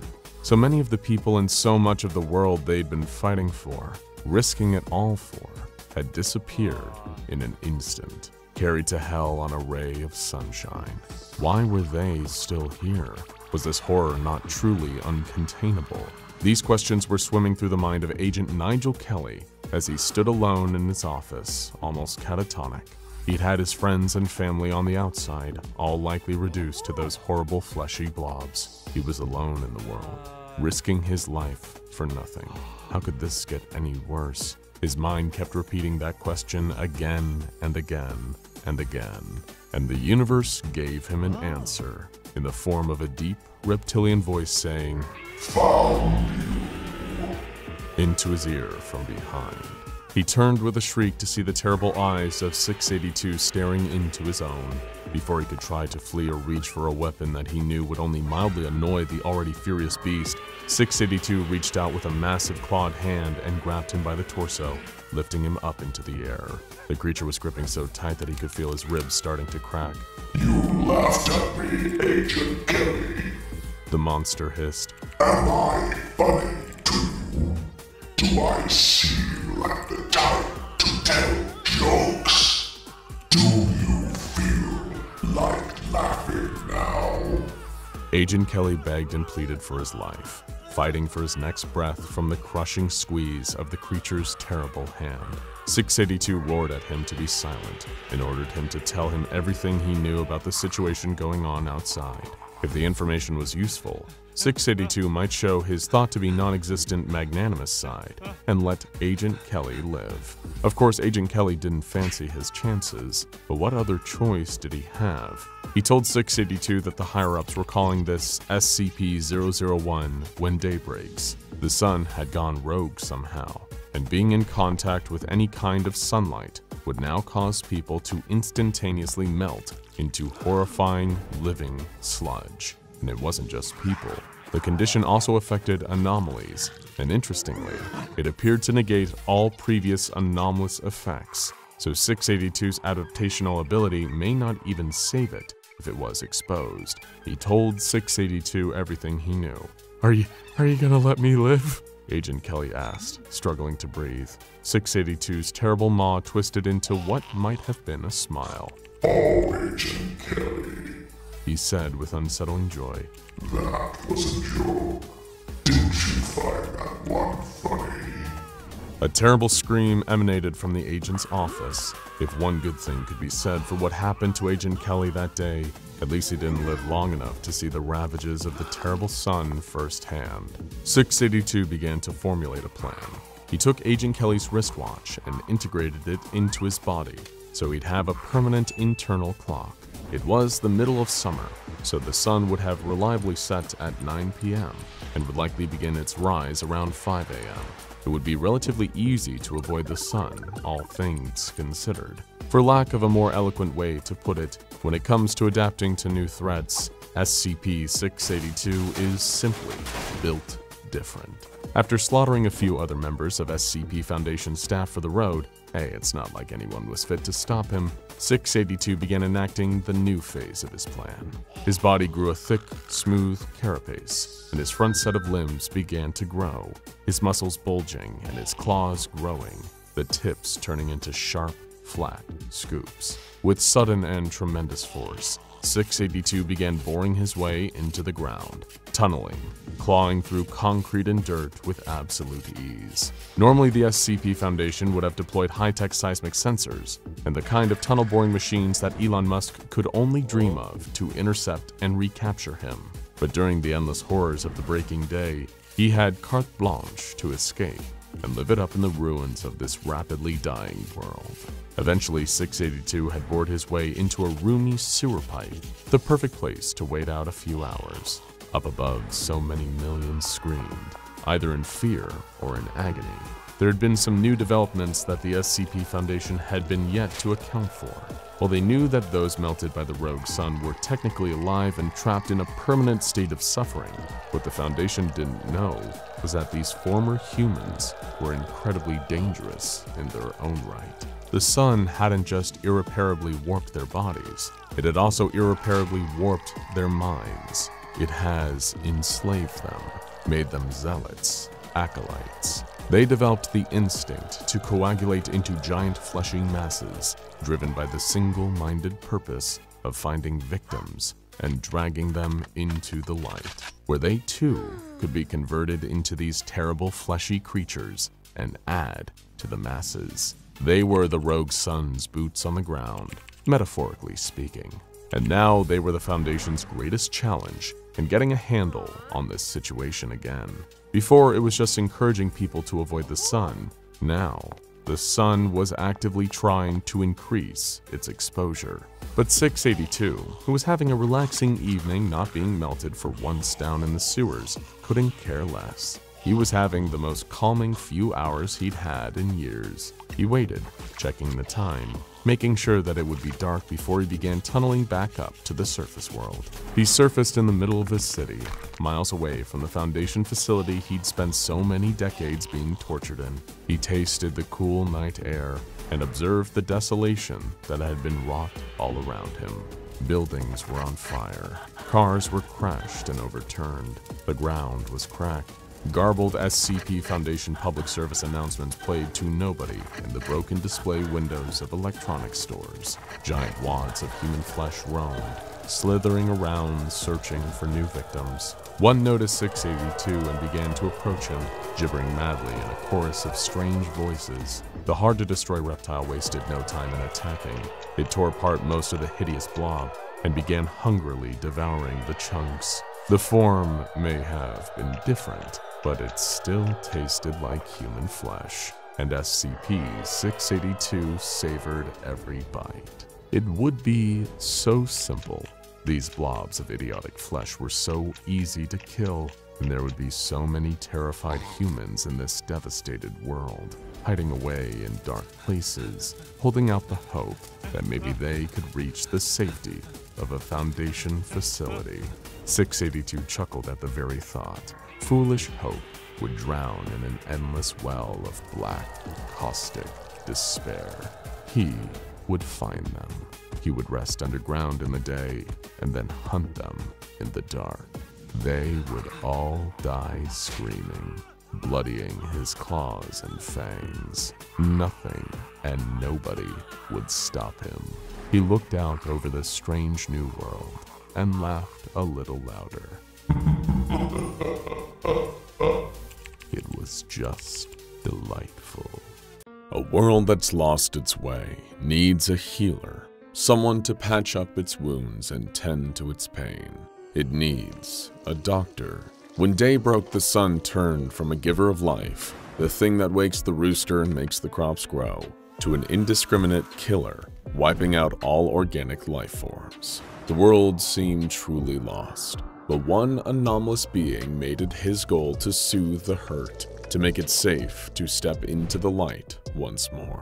The Plague Doctor had done his best with the limited resources afforded to him at the abandoned Foundation site. The scientists had left behind all of their equipment when the Red Sun came, when they all were transformed. He had appointed himself the site director, willing to take up the mantle when no one else would. He had assembled a brave, brilliant team of fellow anomalies: the verbose Dr. Spanko, the eloquent, adventurous Lord Blackwood, and the charismatic but ravenous Ferdinand. There had, of course, been those who scoffed at his vision, who did not share his noble goal.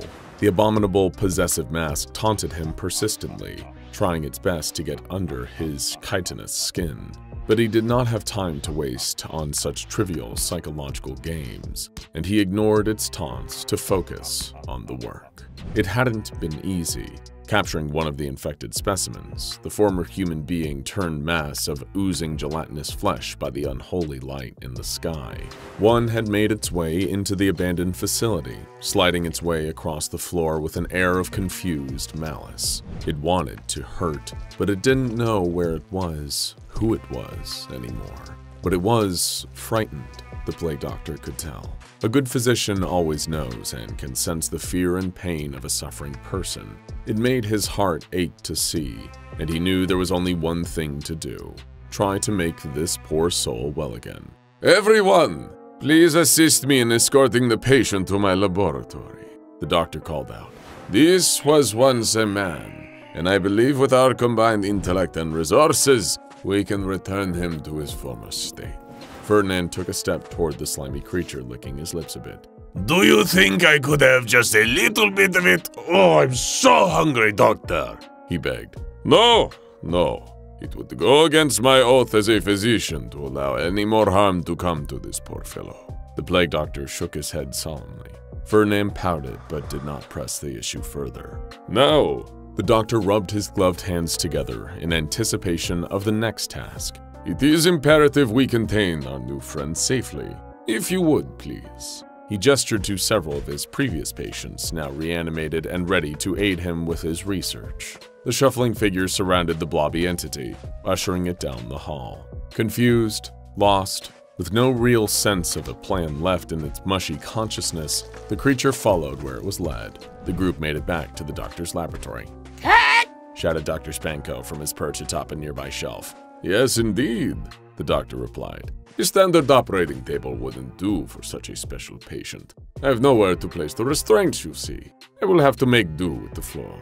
Ferdinand, my bag, if you please. The giant rushed to his side, dropping the bag at his feet. If it dies, then can I eat it? He asked, shifting from one foot to the other like a child asking a parent for a second helping of ice cream. If I am unable to save the patient, which I do deem unlikely, then yes, you may help me dispose of the remains, the doctor relented. But I do not hope it comes to that.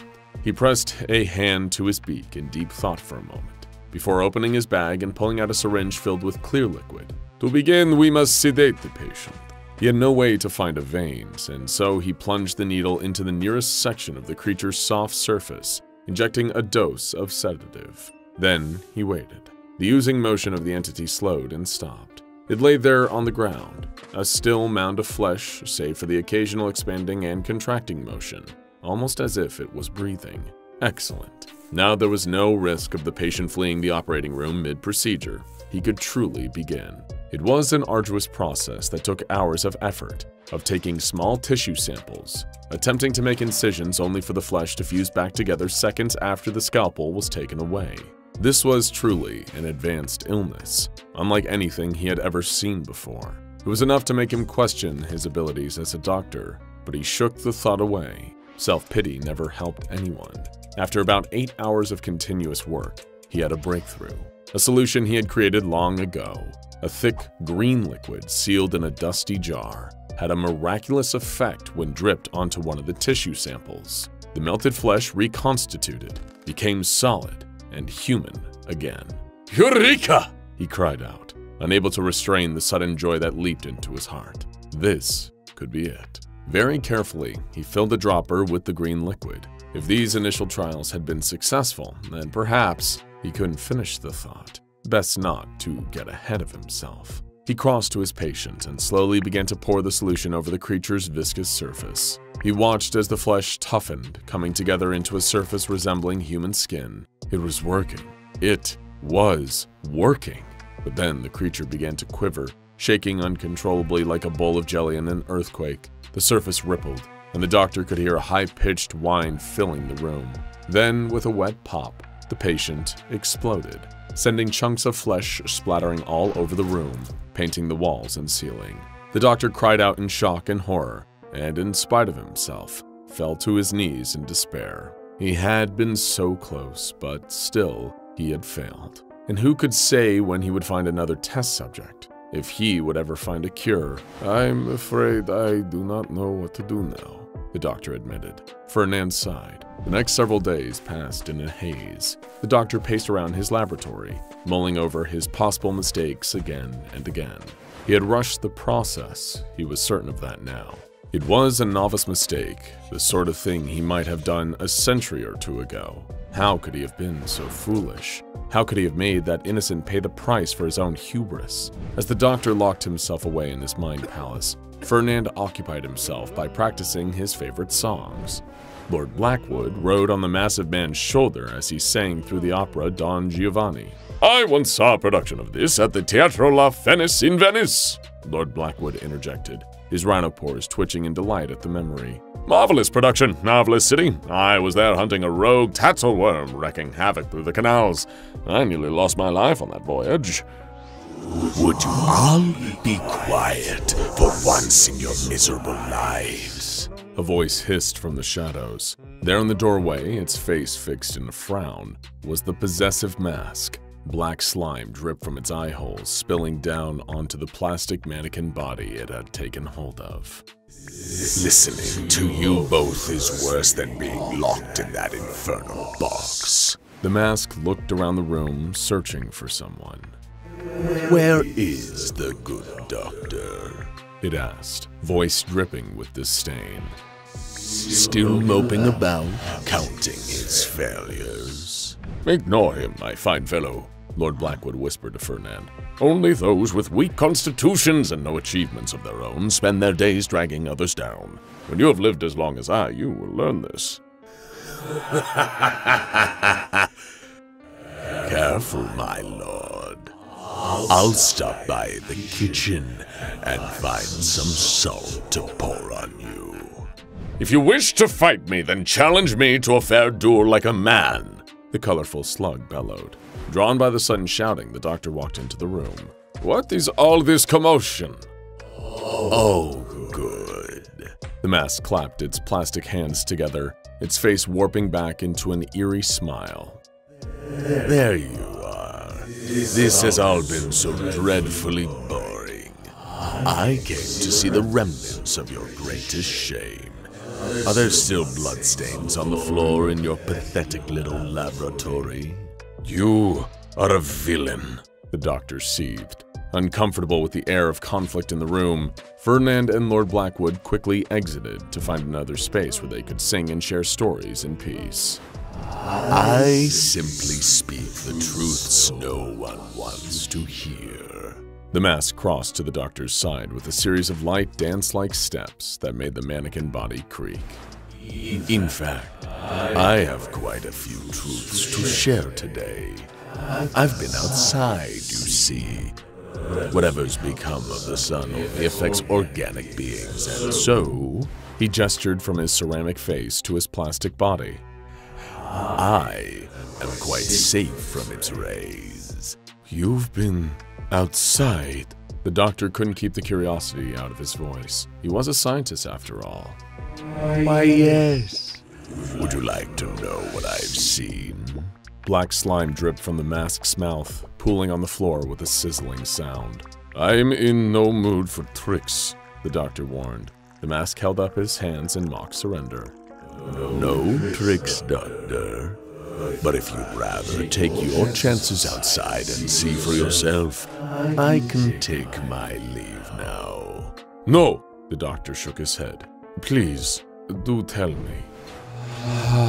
"It's so much worse than you could even imagine." The mask's words were bleak, but its tone was gleeful. "Everywhere you look out there, the light has made monsters. Humans, dogs, cats, mice, the wild beasts of the forest, all melted down into creatures you would not even recognize. But that isn't all. No, that is not all. There are massive beasts, 10 feet tall or more, made from dozens and dozens of the creatures coming together. They fuse and meld into one giant entity. roving the streets in search of more and more bodies to add to the pile. An oozing, gaping maw of hunger and hate that seeks only to consume and destroy.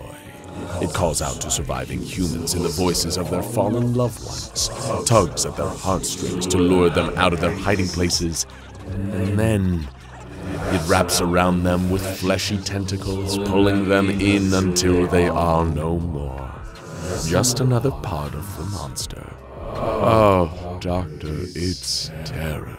It's an abomination. I could watch it all day. The doctor wanted to believe the mask was lying, that it was trying to torment with him with awful fabrications. But after all he had seen so far, he knew that its words were true. "Get out of my sight," he said. Or what? The mask stared him down with its unmoving smile. "I've seen what you do to your hosts, you know. Your body won't last forever," the doctor growled. True. Maybe next I'll take yours. The mask laughed a long, dark laugh of something ancient and evil. Then it turned and walked out the door, leaving the doctor alone. He spent so much of his time that way lately. His assistants were preoccupied. His former patients provided no real company, and so he did what he did best: carry on in solitude. He couldn't be sure how long he stood there in silence, thinking of what the mask told him. He knew it was dangerous outside, knew he was up against powerful destructive forces, but it was even worse than he had thought. What if the world was truly doomed? What if this was how it all ended? Not with a bang, but with a great melting. Suddenly, the doctor heard a sound he hadn't heard since the sun turned wrong. A scream. A human scream. Could it be? He had to see for himself. He grabbed his bag of tools and rushed down the hall, his robes fluttering behind him. There it was again. A different human voice, screaming in terror. As he grew closer to the sound, he could hear footsteps, various other voices overlapping with each other. He rounded the corner, and there they were. A group of 5 humans, wrapped in tattered clothes, dirty and exhausted. Behind them was the entrance to what looked like a tunnel. Somehow they found a secret passage and made their way inside. Then he saw what made them scream. Clearly these people were afraid and unaccustomed to the sight of a man of Ferdinand's stature, especially when the man was drooling and staring at them with hunger in his eyes. He would have to defuse the situation quickly. Hello, welcome. "We mean you no harm, strangers." He stepped between Ferdinand and the humans. The man at the front of the group brandished a firearm, pointing the barrel directly at the doctor's beak. "Please, sir, there's no need for violence." What are you? The man stammered. The other members of his party cowered behind him. "An ally, if you will permit me to be. I'm a physician, you see, working on a cure for the condition that plagues the world." With a shaking hand, the man slowly lowered his gun. He did not put it away, though. You've figured out a cure for those things? "I am in the process of developing it. So far, I have not been successful, but perhaps with your help." How do we know we can trust you? The man demanded. How am I supposed to know you're not part of this? Do you know who this man is? Ferdinand bellowed. This is Dr. John Watson, and I am Detective Sherlock Holmes, the greatest investigator in the world. There isn't a case we can't solve. The man looked at the woman next to him, and the two shared a wide-eyed glance. This guy's crazy, he whispered furtively. "Put your weapon away, and we can speak more calmly," the doctor proposed. At this inopportune moment, a few of his revived patients shambled into view, and the man screamed again. This time he fired his weapon, shooting at one of the walking corpses. The bullets ricocheted off the walls, and several of the patients were hit. "Please stop!" With no other option, the doctor grabbed the man's arm, hoping to get a hold of the weapon and end the potential bloodshed. As soon as his gloved hand made contact, the man went limp and dropped to the ground with a hard thud. The woman next to him pulled him into her arms, checking his pulse. "He's dead!" she shrieked, tears streaming down her face. I am so sorry, my lady. I did not intend." She grabbed the man's gun and trained it on the doctor once more. "You killed him!" she cried. The other survivors were too shaken to speak, to move. One of them had his back turned to the group and was staring into the darkness behind him. Whatever he was looking at, it was worse than the chaos unfolding. But no one noticed the beige flesh tentacle snaking along the ground until it was too late. until it had grabbed a hold of the man's ankle and dragged him into the tunnel with a shriek of pure, unadulterated terror. The woman nearly dropped her gun at the sound, whirling around to see what had happened. Deep in the tunnel, the scream warped into a wet gurgling sound, and then there was silence for a long moment. But then, something worse. A gooey, slimy sound. The sound of something enormous, something soft and fleshy, making its way through the tunnel and toward the group. Another tentacle curled around the edge of the opening, then another joined it. Something emerged that might have once been a hand, but had melted into something unrecognizable. The monster emerged piece by piece until the doctor could see the entire thing. It looked like a heap of people, dozens of them clambering on top of each other, wrapping their limbs together until their flesh and insides emptied out and fused into a shapeless mass. It moved a bit like a giant slug, slimy and slow, but it seemed to know it could take its time. As the survivors scrambled back away from it, Ferdinand and the doctor taking a few steps back of their own, the sound of human voices filled the room. There were unintelligible whispers, the soft giggle of a child, a woman weeping. "Come and be with us." A little boy's voice broke through the cacophony. "Mommy, I miss you. Don't you miss me?" The woman with the gun let out a broken sob. "Billy?" She sniffled.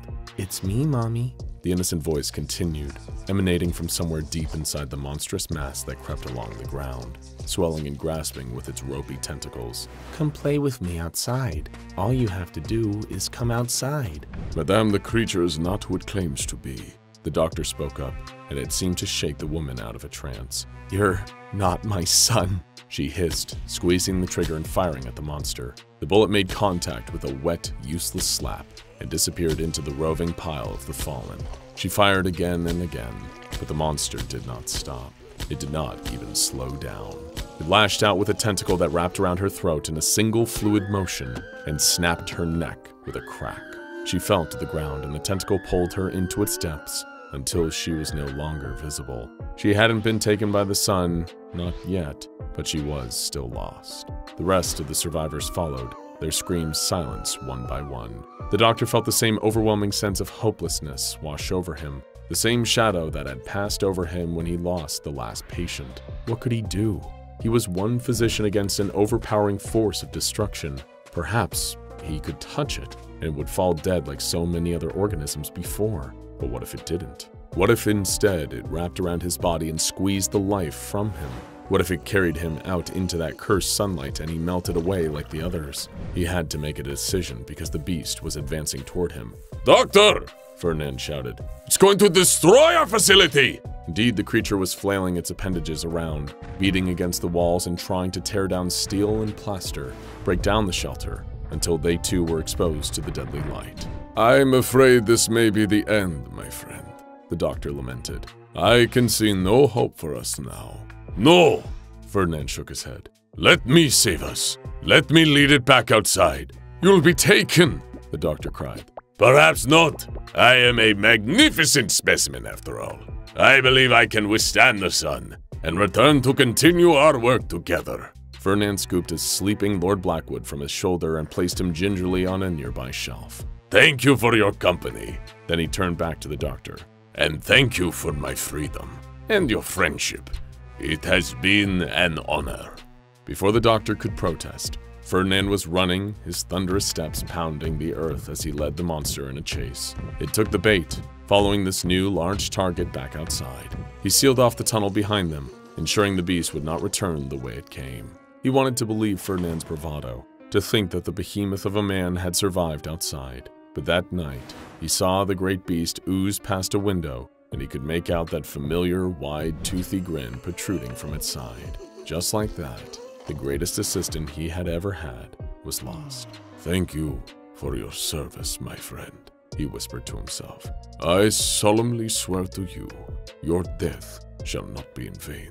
Computers are capable of organizing raw data and performing calculations at a rate truly impossible for human beings. But they've consistently run up against one roadblock that modern computing is trying to solve. In order to transcend the limits of the machine and create true artificial intelligence, computers need to be able to assign meaning to the data they process. This brings us to the neural network, a type of AI becoming increasingly common these days. built to study mass quantities of data and notice patterns, then replicate these patterns in their own output. And it's used in everything from predictive text to image identification.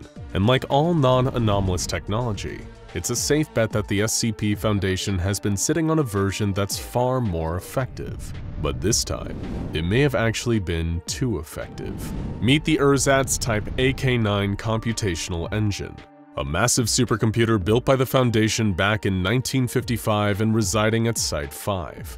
This technological marvel was ahead of its time by decades, and despite technically being a non-anomalous construction, it's designated SCP-001 EX. Why? Because it's one of the few SCPs to be given the object class Explained. The Ersatz, derived from the German word Ersatz, meaning artificial or simply not real, was designed to make the Foundation's job easier. As an advanced predecessor in the modern neural network, using technology exclusively available to the Foundation, the plan was to feed Ersatz mass quantities of data about the anomalies in the Foundation database, such as description, object class, containment classification, and the location and circumstances of their discovery. Ersatz would then find patterns and connections in the data that humans wouldn't see, and act as a kind of advanced warning system for anomalous activity. Think of something similar to the pre-crime system from the short story and movie Minority Report. And Ersatz proved to be incredibly effective at this job, so much so that the Foundation thought up a new use for the machine. They would feed it all the information on Euclid and Keter class containment procedures, particularly those which were actually effective, and see what patterns Ersatz could come up with for more effective containment procedures. If that plan worked, containment of even the most dangerous and hard-to-control anomalies would become a lot more consistent. The first test was conducted on SCP-1773, a species of anomalous flesh-eating tardigrades that look and smell exactly like gummy bears, and eat their prey from within. After being given their information, Ersatz made the following suggestion. Once per second weak dust may be placed in the middle of them to donate more beautiful functions of the hallway. Containment specialists interpreted this to mean the adding of 10 grams of dust to their containment chamber every week. The O5 Council voted on the implementation of this procedure and came down heavily on yes. Only O5-2 voted no, and 2 others abstained from the vote. While these new procedures didn't have any effect on SCP-1773, they did have an effect on SCP-1384, an anomaly known as the chess player or the taker of turns. It caused him to take 3 steps backwards in the tunnel he's contained within, further securing his containment. Ersatz had somehow noticed a connection nobody else had seen and exploited it effectively, but the machine was just getting started. Despite having no related input, Ersatz would soon say, Site-13 is to appear someplace else on planet, encompassing white male counterparts that drawn to empty flagstones and the gun noises in their own blood. This was initially marked as requiring no action, as the Foundation had no Site-13 on the books, but several days later, the infamous SCP-1730 manifested. This nightmarish anomalous location is Site-13 from another dimension, infested with dangerous anomalies. And somehow, Ersatz had predicted its arrival in our dimension perfectly. Next, it was fed the containment procedures of SCP-2170, a series of cognitohazards residing in an abandoned Nevada mine. The output was, those who equip open heart to love red-mouthed men never know the hot surprise of tumorous consent, clown love always. This was interpreted as meaning subjects with the love of clowns or clown-based media may be immune to the cognitohazards. After a close vote from the O5 Council, the test went ahead, and it found that the so-called clown vaccine was effective in warding off the effects of SCP-2170. Not long after, Ersatz randomly said, I saw those soldiers built with aluminum innards extruding from their mouths. I saw them effectively destroyed by the humans at Site-95 who had been studying them. I saw it was cold and all around the hallways they just watching their corpses show signs of sapience. In response, the Foundation doubled security personnel at Site-95. Not long after, the Chaos Insurgency led a band of Paratech-enhanced soldiers in an assault on Site-95, and the extra personnel proved vital in repelling them. Shortly after this, the O5 Council approved wiring Ersatz as an advanced warning system into all Foundation sites. Once again, O5-2 protested. but he was overruled by his fellow council members. With its newfound power and respect, Urzat soon said, "Consistent containment procedures vessels greatly increase the warranty. 5x5x5 vessels subjects within. Other values are also what is secure." In response, the Foundation changed a number of the cell dimensions for problematic anomalies into 5x5x5. Within 3 months, they found that dangerous activity like containment breach attempts had decreased markedly. Urzat's was proving to be incredibly effective, but it was also performing actions that indicated some degree of thought and even personality. For example, it found SCP-1459, a supernatural skill crane machine that kills small dogs, incredibly distasteful. Its response to the machine was simply, "Bad boy," followed by the words, "Don't stop," repeated hundreds of times. But this eccentricity didn't stop Urzat's from being very good at its job. For example, it predicted a containment breach from SCP-3199, the avian apes, and recommended flooding their chamber to induce an inert state. Urzat's exact words were, "All chambers underground is to be flooded with water over and over itself. This because that will contain the avian apes' ovulation. They become good boys. Make them good boys immediately." This proved to be effective and prevented the breach. Urzat's analytical abilities truly seemed second to none, though some of its methods were beginning to raise ethical concerns. For example, SCP-2717, a giant living blob of animal tissue known as a fatberg contained within a sewer system. Urzat's eventually recommended feeding 6 D-classes to the creature in order to keep it contained. While the Foundation Ethics Committee raised some concerns, the plan still went forward and proved to be a success. After this event, Urzat's began to see the Ethics Committee as a threat to its mission. It started to release a series of bizarre statements without input, demanding the violent death of the cats, then referred to as ethical felines. The true meaning of this was soon unpacked. The ethical felines were the Ethics Committee, and Urzat's wanted them dead. But why all the cat symbolism? The Foundation soon found an answer to this too. The full name of this machine is the Urzat's Type AK-9 Computational Engine, a machine designed to analyze and interpret all patterns. It only makes sense that it would eventually begin to analyze itself, AK-9 easily transmuted into AK-9. Simply put, Urzat seemed to believe that it is a dog, which explains its opposition to felines, its hatred of SCP-1459, and its preference for the terms good boy and bad boy. Not that knowing any of this would help save the Ethics Committee from the cold, calculating wrath of Urzat's. Through seemingly anomalous means, Urzat's made Site-17 disappear, with many of the Foundation Ethics Committee still inside it. The site returned 2 hours later, but the Ethics Committee members were still gone. 05-2, who'd been a skeptic of the machine since the start, had finally had enough. He first demanded an inquiry into whether Urzat's had been responsible for the Site-17 incident, and then demanded a vote on whether to shut Urzat's down, arguing that it posed a threat to them all. But Urzat's, still intent on its mission of containing and neutralizing all anomalies, would not go down without a fight. It released a news statement, saying, "Room 34A contains Bad Boy.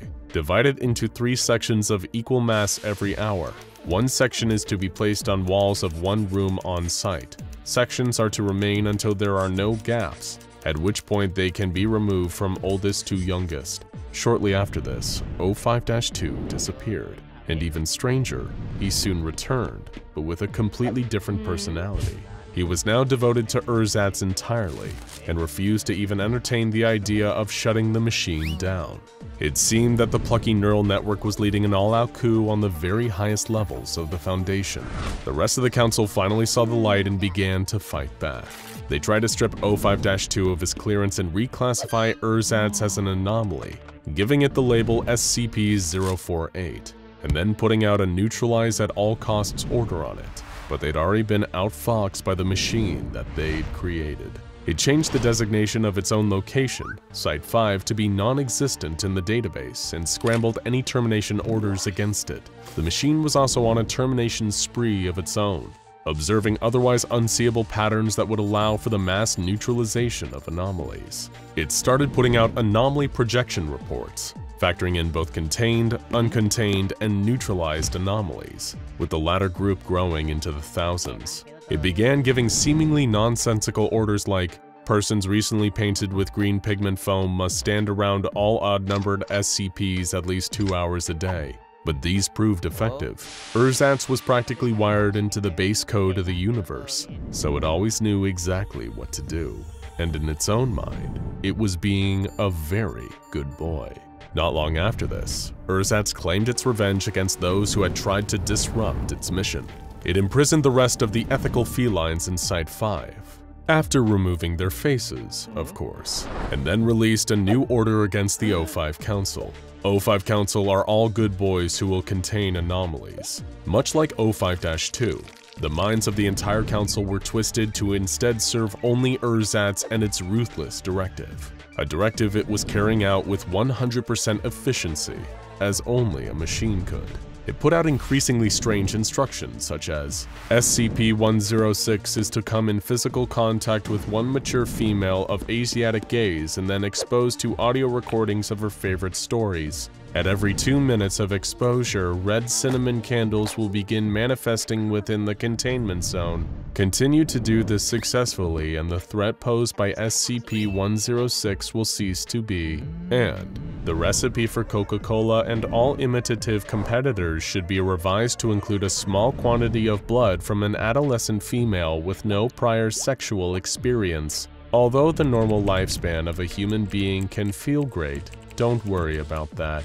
But these new procedures would always work, as neutralized anomalies climbed into the tens of thousands and eventually beyond the 100,000 mark. Ersatz was observing patterns on a truly universal level and making holistic tweaks that would inevitably cause levels of anomalous activity to continue dropping.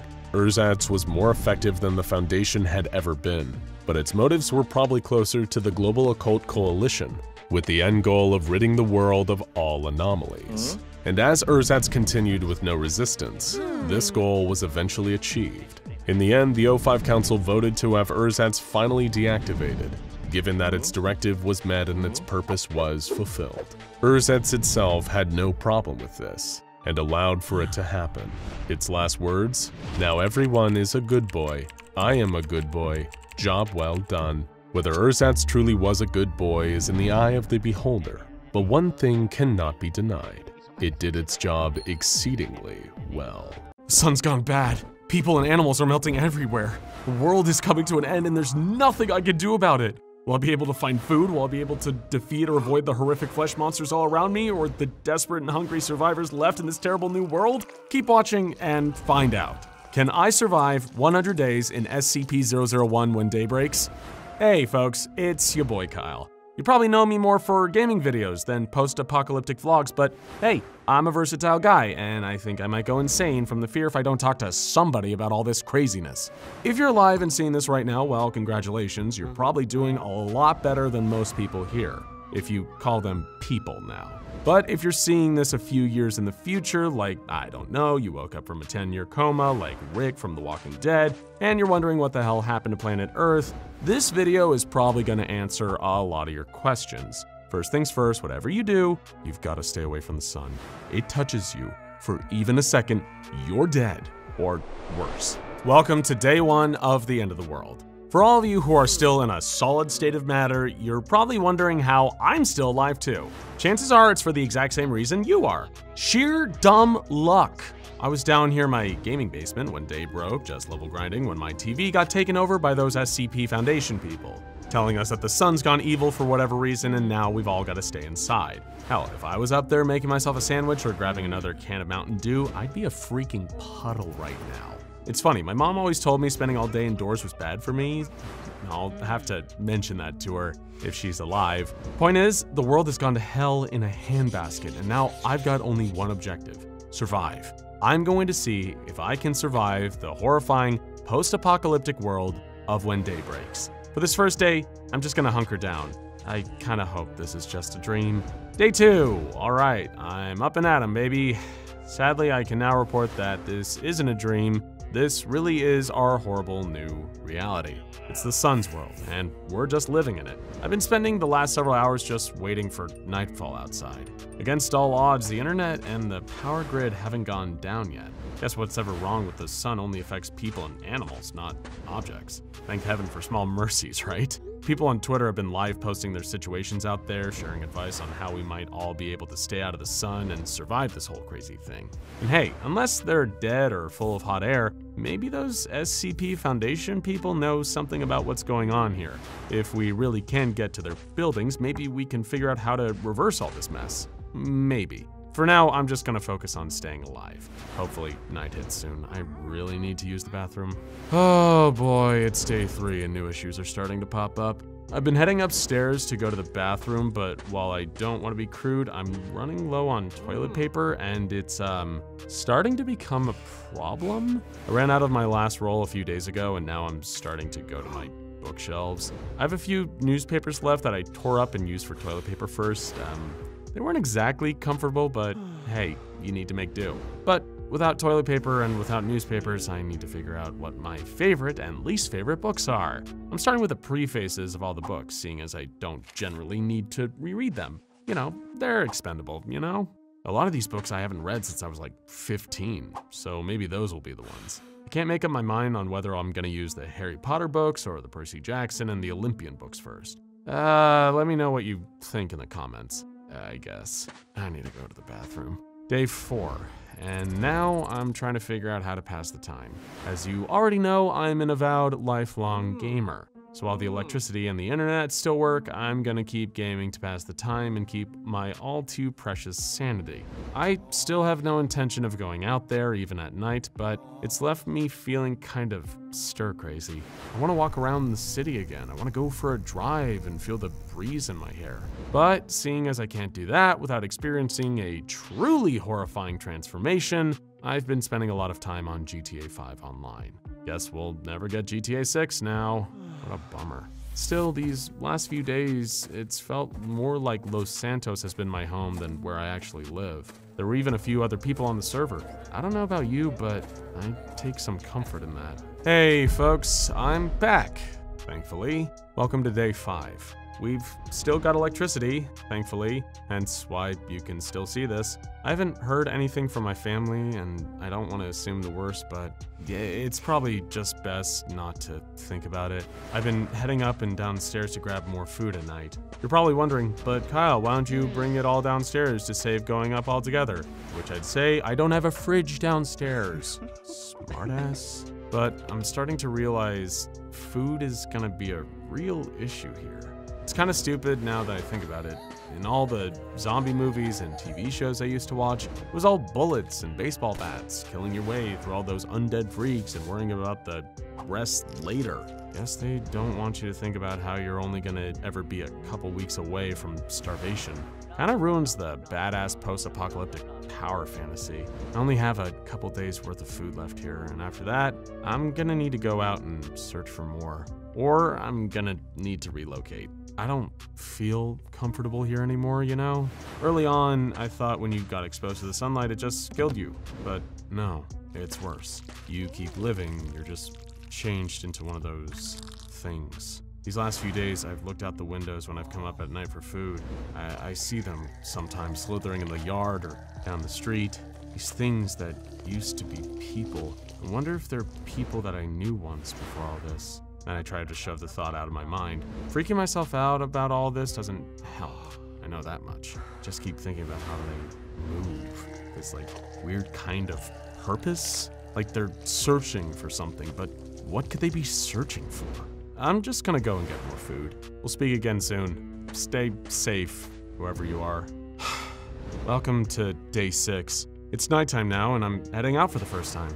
I keep seeing these weird, slimy creatures everywhere and they make me kind of sick to look at them, but I try my best to just keep moving. I'm on a mission tonight. I'm gonna go to the local supermarket and check to see if there's still food there, while also grabbing myself a quick snack. I'm gonna keep this one brief. I don't want to do a full shopping spree tonight, and it's already too late. Just need to know the food is there. I decided earlier in the night if I survive this thing and the getting is good at the bargain mart, I'll make my way back tomorrow for something a little more, substantial. After all, the fewer trips I make out, the safer I'm likely to be. By the time I made it to the supermarket though, while I was practically a nervous wreck from the fear of turning into one of those things, I made an amazing discovery. While the windows were broken and the floor was a mess, most of the food was still there. Day 7, or should I say, night 7. Galvanized by my success from the previous days, I decided to come back to the supermarket with a shopping cart. I wanted to get enough food for at least a week, so I wouldn't need to come back out again. Hey, maybe I'm not so bad at this whole apocalypse thing after all. I grabbed plenty of canned food from the supermarket. Most of the perishables had already gone moldy by the time I showed up, so fresh fruit was out of the question. Suddenly I started getting scared about the thought of scurvy, but pushed it quickly from my mind. I'd cross that bridge when I got to it. Hey, it's day 8 and I'm still kicking. That's gotta count for something, right? I started taking more trips out at nighttime just to stretch my legs and keep the blood flowing. When the slithering things that were once people pass me, I just make myself scarce and hide in the shadows. I hear them muttering sometimes in like this melted voice or voices. It's unsettling, but it's amazing what you'll get used to in just over a week. It's eerie to see all these streets without people in them. I know that I should probably just stay inside, but I really can't. I don't know if this will ever just stop, and if it doesn't, I don't want to spend my last days cooped up in my own basement. Day 9. There are some benefits to being in the post-apocalypse, to ever so slightly offset all the utterly crushing downsides. While during the day we're all prisoners of the sun in our own homes, at night, we can do whatever the hell we want. I took a baseball bat that I keep in my closet and went to the local furniture store. I smashed up every single vase in all the windows like one of those rage rooms because nobody could stop me. Then afterwards, I went straight to the local computer and gaming store and took all the Alienware tech I could physically carry. There's no value in money anymore. If you want something, you can just go and take it. Every cloud has a silver lining. Day 10. More GTA 5 today. I decided to get on my headset and speak to a few others who were still around and on the servers. It was so nice to speak to other human beings for once. They came from all over the world and were dealing with the same evil sun insanity as me. You have no idea how incredibly valuable it is to find people to talk to in a time like this. The other players had plenty of theories as to why all this had happened. Some thought it was some kind of mutant solar flare they'd remembered reading about on some conspiracy forum back in the day. Others speculated it was the result of some weapon created by the US or Russian or Chinese military that had gone wrong. One person said that maybe it was a punishment from God. Maybe on some level we all deserved it. Things got pretty quiet after that. Day 11. I've been having the most terrible nightmares lately. It's probably just a product of all the stress I've been under lately, but in the nightmares I'm running down a dark street being chased by those flesh creatures. I'm moving fast, but they're moving way faster. They're whispering to me, but I can't make out anything they're saying. This morning, which is to say evening, I woke up screaming and drenched in sweat. I can't really explain why, but I feel like something terrible is gonna happen soon. Okay, I'm alive. That's enough, isn't it? And if you're watching this, I assume you're alive too. Congratulations, welcome to the nightmare space between day 11 and day 27. Sorry that I haven't been in contact for so long. As you can see, I'm not at home anymore. You couldn't pay me to go back there. Not that money is worth anything anymore.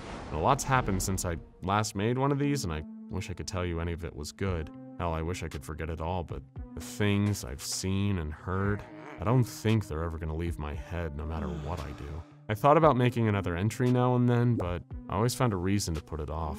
It's remarkable how your other priorities fall away when you're just thinking about where your next meal is coming from. It just kind of puts everything into perspective. Of course, during my travels, I saw more of those freaks slithering around. Sorry, I know I shouldn't call them that. It's kind of a coping mechanism, It all gets a lot harder when you have to think of them as ex-people. That's another thing all these goofy zombie shows got wrong. It's a lot harder to separate what they were from what they are now. Especially when, these were your friends, your neighbors, Well, I can't avoid talking about it forever, can I? I stuffed my backpack with whatever I could grab and left my home 2 nights ago. It wasn't just because I was going stir-crazy back there, though I admit that didn't exactly help. It was what happened there. I just came back from a food run, put most of it in the fridge, then retired back down into the basement to enjoy a late night snack and do a little gaming to keep myself sane. I'd been doing everything I could to reverse my circadian rhythms and sleep during the day just so I could be fully operational during the 12-hour period that going outside wouldn't melt me. But just like all those stories they told us when we were kids, there are monsters out there at night, and they are looking for us. When I first heard the sound, I wondered if it was something in game or maybe dripping from a leaky pipe. But no, it was too close to be fake and too viscous to be water. That's when I looked at the door and saw this awful pink slime slithering its way underneath my door. It was one of those things, those ex-people trying to get in. That'd be bad enough, but then it started talking to me. Kyle, my darling, why are you all cooped up down here? It isn't healthy. You ought to come outside, sweetie. Get some sun, my darling. It was my mom. Well, it used to be. I guess she wanted to come over and visit me. Needless to say, I got out of there and I've got no intention of going back.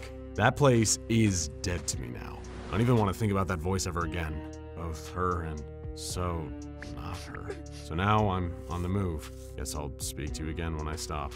Stay safe out there. Day 28. I decided it was best to make my way out of town, towards the fringes. The day first broke, the people who were in the most densely populated areas were the first to go. That's why I decided to hole up in a gas station last night, just to avoid the sun. But during the night, people came. Not ex-people, actual people. They showed up in a Jeep outside the building, refueled, and then came in. They were wearing black, cobbled-together outfits and hockey masks. They were all either carrying bats or axes, too. You can probably understand why I didn't decide to introduce myself when they busted their way in. I concealed myself in a broom closet while they searched around. It was nerve-shredding.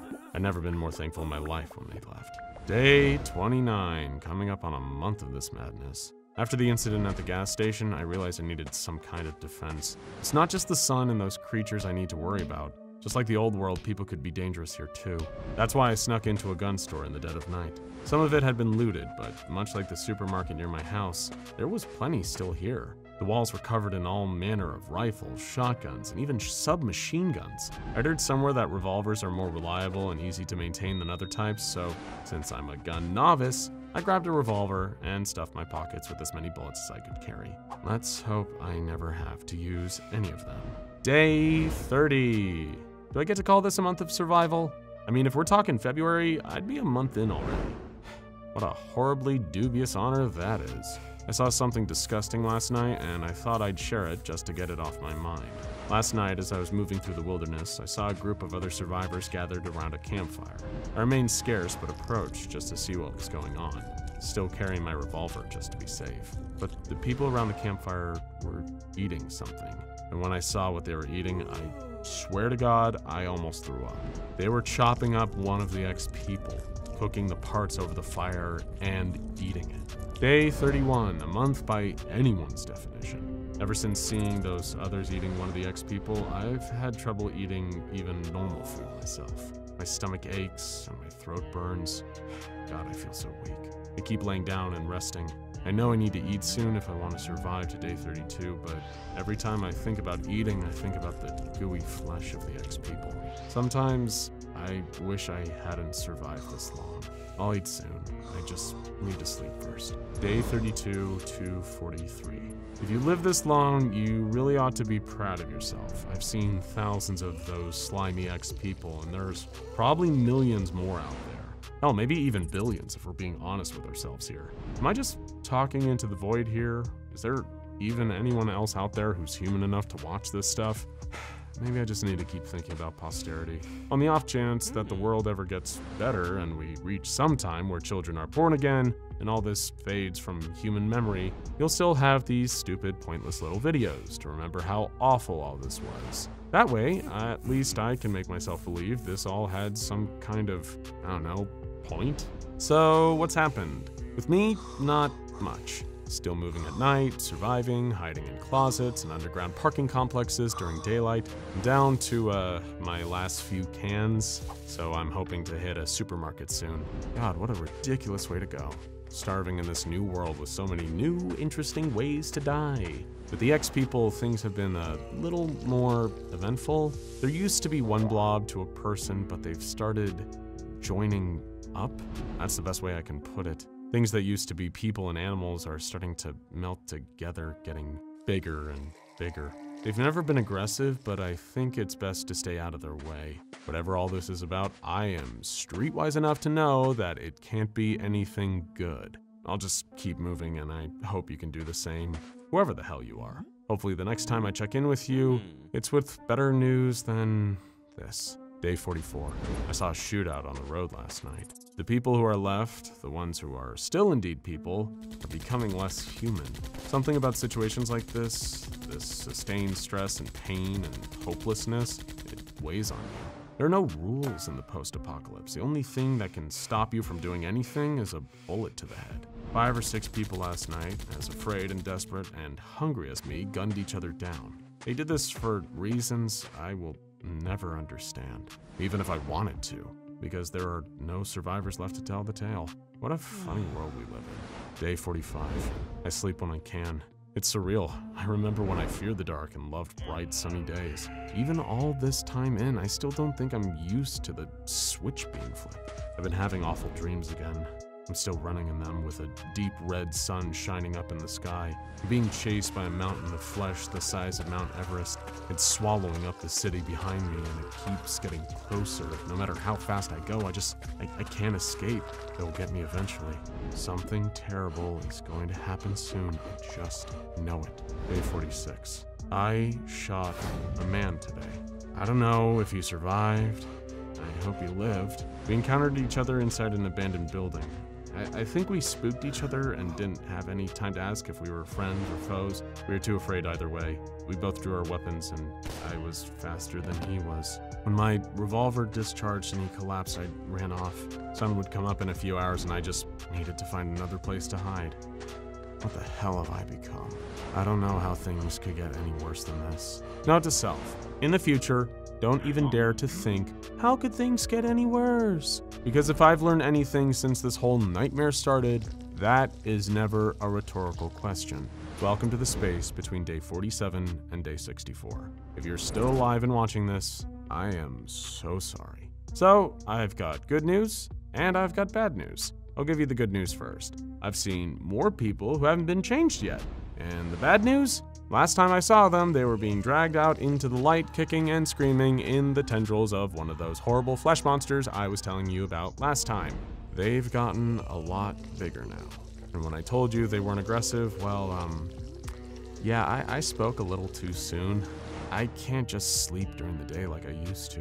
These monsters, and that's what they are now. They're monsters, not people anymore. They patrol, they hunt. They actively enter buildings searching for hiding places, searching for people they can drag out into the light. I've seen it with my own 2 eyes. The second they're out, they'll just start melting and fusing with the mass, making it even bigger, adding another voice to the chorus. And I hate myself, because every time I've seen it happen, all I can think is, thank God that's not me. God, I wish I could do something to help, to save them. But that's not the world we live in. The second they touch the light, it is already over. I wouldn't be helping anyone by adding my flesh to one of those things. I don't want them using my body to get to other people. There's only one thing I can do now. Keep moving at night, stay hidden, get away from population centers. I've realized where I need to go now. I've still got a distant memory of those broadcasts in the earlier days of the event. The SCP Foundation. I noted down coordinates to the nearest facility they had on the books. And if I'm honest, nearest is only a relative term, because at this rate, it's gonna take me an eternity to get there. But it'll be worth it in the end when I get there. It'll all be worth it if I can at least get some answers, at least know why the world turned into this hell. Those SCP folks seem better prepared for this than anyone, so even if they can't fix this, they've at least got to have answers, right? Somebody needs to have answers. I really want to believe that. When the sun goes down, I'll start moving again. If you're watching this, wish me luck. I don't have much food left. I'll do what I can. Yeah, hey, I realize I'm not looking great right now, but trust me, you should see the other guy. Day 65 to day 86. Never thought I would make it this far, but hey, life's just full of surprises. Before you ask, and I mean, why would you ask? It's not like I can hear you. It wasn't one of the monsters that did this to me. It was another person just like me, desperate, hungry, afraid. The one difference between me and them was the fact that they had a handgun and I didn't. They asked for all the food I had, and when I wasn't exactly forthcoming, they decided to shoot me and steal the last of my food while I lay bleeding on the ground. Oh, well, okay, that's not entirely fair. They did leave me with one protein bar, which I had to cave and eat a couple days ago. Since then, I've just been foraging what little food I can from plants along the way during my nighttime walks. But it isn't much, and my wound is giving me grief. I sure hope they've got doctors at this SCP Foundation, or otherwise, ow, I may be even more out of luck than I thought. Here's the good news for you, since I know how much you love that. I'm not far off of the Foundation site now. Even in this state, I'm probably only a couple weeks away. I think maybe I can will myself to live that long, at least. If I can get some answers just before I die, then I can be happy. And sometimes, folks, that's all you can ask for. Final stretch. Let's hope I see you again on the other end. Stay safe. I'm here. I'm here. The SCP Foundation on day 100. But I don't understand. Where is everybody? Hello? Is anybody there? God damn it, why is nobody here? I don't understand. They were meant to have the answers. They were meant to know what was going on here, but they're all gone too. It isn't fair. It isn't fair. Is this it? Is it all just over? The end of the freaking world as we know it? It isn't fair. It isn't fair. It isn't fair. Wait, are those footsteps? Hello? Yes! Hello! I'm over here! Who's there? Oh my god, what the hell is that thing? No! No, get away from me! Oh god! Disgusting. What is the most dangerous creature in the universe? Here on planet Earth, there are creatures that have hardly evolved since prehistoric eras, like sharks, crocodiles, and snakes. Perfect biological killing machines. But then again, the animal kingdom is nothing when compared to the menagerie of creatures contained by the SCP Foundation. So once again, what is the most dangerous creature in the universe? Is it SCP-682, the damage-regenerating reptile with a hatred for all other forms of life? Or is it the Scarlet King? Or is the Broken God more deserving of that title? Maybe the answer still lies elsewhere. And thankfully, there is one SCP in the Foundation's archives that might not be the most dangerous itself, but teaches us a very important lesson about what the most dangerous entity truly is. This is the story of SCP-001, the Spiral Path. An important distinction before we go any further. SCP-001 doesn't refer to a single creature, object, or entity, but rather a collection of various anomalies contained by the SCP Foundation. It is unclear why there are multiple files collected under the shared designation of SCP-001. Some believe these anomalies are some of the earliest ever contained by the Foundation, encountered before they introduced their current numbering system. There is also the theory that this is intentional misdirection, that the multiple SCP-001 files are an attempt by the Foundation to conceal secret information about the true SCP-001. Anomalies sharing the name SCP-001 include the infamous aforementioned Scarlet King, a powerful eldritch being intent on ending all creation. Another anomalous being with similar levels of destructive power is the Gate Guardian, believed to be an angel standing at the entrance to the Garden of Eden. It too goes by the name SCP-001.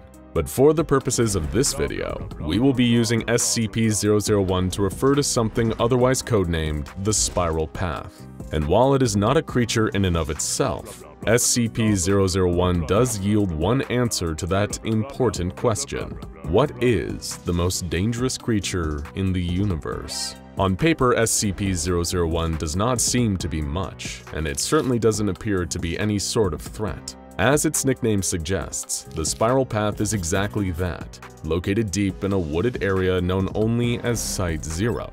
SCP-001 is a gravel path in the shape of a spiral. Your first thought at hearing that might be, what could be so important about a path? If someone were to find themselves walking along the spiral path, traveling clockwise around the gravel, then they will find that nothing happens. It's just a normal path with slight inclines and declines as one traverses it. If one should walk counterclockwise around it though, then they will begin to experience SCP-001's first anomalous effect. The path will begin to feel as if it is sloping uphill, getting steeper and steeper. When they reach the beginning of the path again, a person will still feel as if they are walking endlessly uphill. All the while, the path itself does not move or change in form or altitude. To put it simply, walking one way around SCP-001 causes it to behave normally. Walking the other, the path does not adhere to the laws of physics. You may well be thinking, is that all? On a surface level, the spiral path does appear to just be an unmoving, low-threat anomaly. While it may not be as aggressive or malicious as some of the SCP Foundation's rogues gallery, it is still a spatial anomaly that defies all Euclidean geometry. That might sound like small potatoes when compared to everything the SCP Foundation has faced over the years, but bear in mind, if the spiral path is truly SCP-001, and the very first anomaly that the Foundation learned of, then a simple path that ignores the ordinary laws of space and time would have been a major discovery in the organization's earliest days. But why would they still keep the spiral path so heavily guarded all these years later? SCP-001 is kept behind a maximum security fence that has been constructed all the way around the perimeter of Site-0. At all times, the SCP Foundation keeps no less than 5 fully armed members of security personnel on site to keep watch over the spiral path, and to make sure that no one approaches it who isn't authorized to. There is a small metal plaque too, bearing an unknown inscription on it. Special containment procedures for SCP-001 state that this plaque is to be kept in good condition, and it should be immediately reported if it shows any signs of damage. A Foundation physics laboratory is also located nearby, where research staff tirelessly conducts scientific tests on SCP-001 and its anomalous properties. So there's definitely something more to the spiral path than a simple stroll around it would tell you. Attached to SCP-001's file is an item referred to as Document 001-05, written by high-ranking Foundation researcher Dr. Everett Mann. Any prospective or new members of the 05 Council are required to read this document, and from the events it details, learn the truth. Not just about the truth of the spiral path, but the truth about the SCP Foundation itself. Dr. Mann begins this file by explaining to the reader that either he or one of the original founders of the SCP Foundation must have died, and the person reading has been appointed as a successor. Whether his death was caused by an SCP, an operative from another anomalous organization like the Global Occult Coalition, or getting a little close to the flame, Mann states that old age definitely wouldn't be what killed him. He writes, "We took care of that, didn't we?" Whether he means that he and the rest of the old guard are somehow immortal, or just working for the Foundation would likely mean dying before reaching old age, is unclear. But Dr. Mann's next statement is one that changes the very way we view the Foundation and its entire purpose. "We have never discovered an SCP in the entire history of the Foundation. According to Document 001-05, every instance of an anomalous creature, entity, or object is entirely staged." He then goes on to describe Aaron Siegel, a gifted physicist that Dr. Mann regarded very highly. "I believe his name would be there with Edison, Einstein, and Hawking. I knew him very well. He was, and may still be, my brother." The pair evidently shared a close personal connection, and it was Siegel who first discovered SCP-001. During a hike, Aaron stumbled upon the spiral path, noticing that no matter how far uphill he seemed to travel, his elevation never once changed, only for him to end up back at the start of the path. Being a physicist, Siegel quickly realized how this unassuming gravel path did not conform to Euclidean geometry, that it did not fit within the laws of nature. Constructing a small wooden shack nearby, Aaron Siegel began to study the properties of the spiral path. Equation after equation, hours spent examining every variable and experimenting with his findings, until something unforeseen happened. Aaron created an SCP, a key that had the innate ability to open any lock. Nowadays, that same key is still in the Foundation's possession, under the designation SCP-005. Slowly, Aaron began to bring others into the fold, trusted colleagues and other scientific minds. Among them was, of course, Dr. Everett Mann, who was still a medical student at Harvard at the time. This brain trust, a think tank composed of only a select few, they were the very beginning, the ones who founded the SCP Foundation. Using their own fortunes and funding from Thomas Carter, the group continued with Siegel's experiments. The scientists had high hopes for what they could achieve, planning to change the world for the better, feeding the hungry, providing shelter to the homeless, curing the sick, and even cheating death itself. In the beginning, this proto-foundation started small. Their goals were noble, but could not realistically be achieved overnight. They tried to make items that would improve life, such as a fountain of youth, a partially sentient Civil War statue, and an extremely bouncy ball. Better known to the Foundation today as SCP-006, SCP-011, and SCP-018 respectively.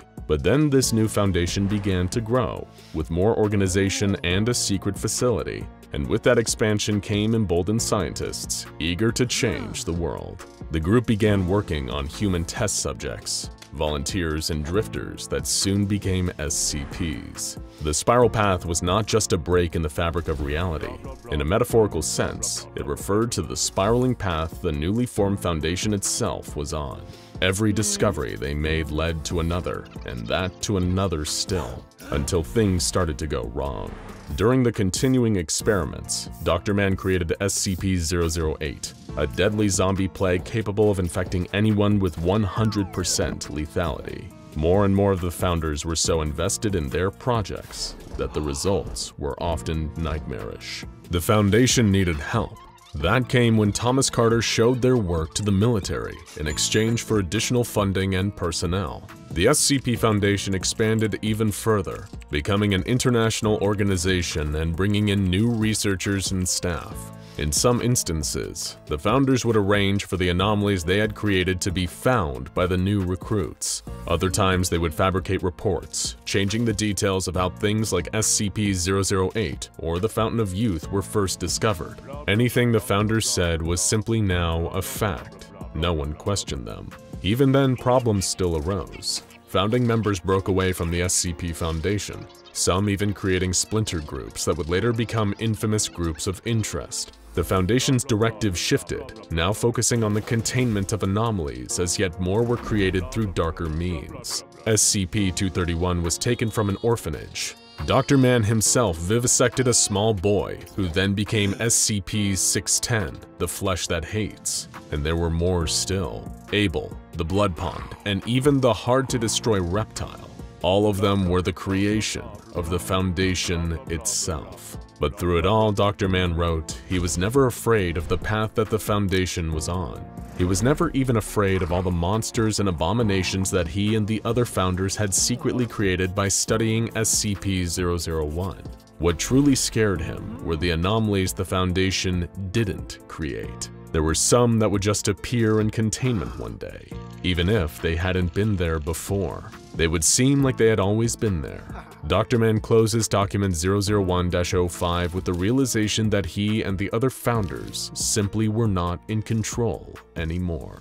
The tale of Dr. Mann and the other founders of the SCP Foundation is one of noble intentions that ultimately became corrupted. At first, the founders created SCPs that they hoped would benefit humanity, but then came the mistakes, the accidents, the monsters, like SCP-008, SCP-610, and even SCP-682. The Foundation lied to the governments and militaries of the world, claiming they'd found these SCPs, not created them. And in return, they received funding and staff to expand, allowing the SCP Foundation to grow to become what it is today. Dr. Mann posits that at this point, the Foundation was no longer in control, but perhaps they never were. And all of this stems back from one singular starting point, the spiral path.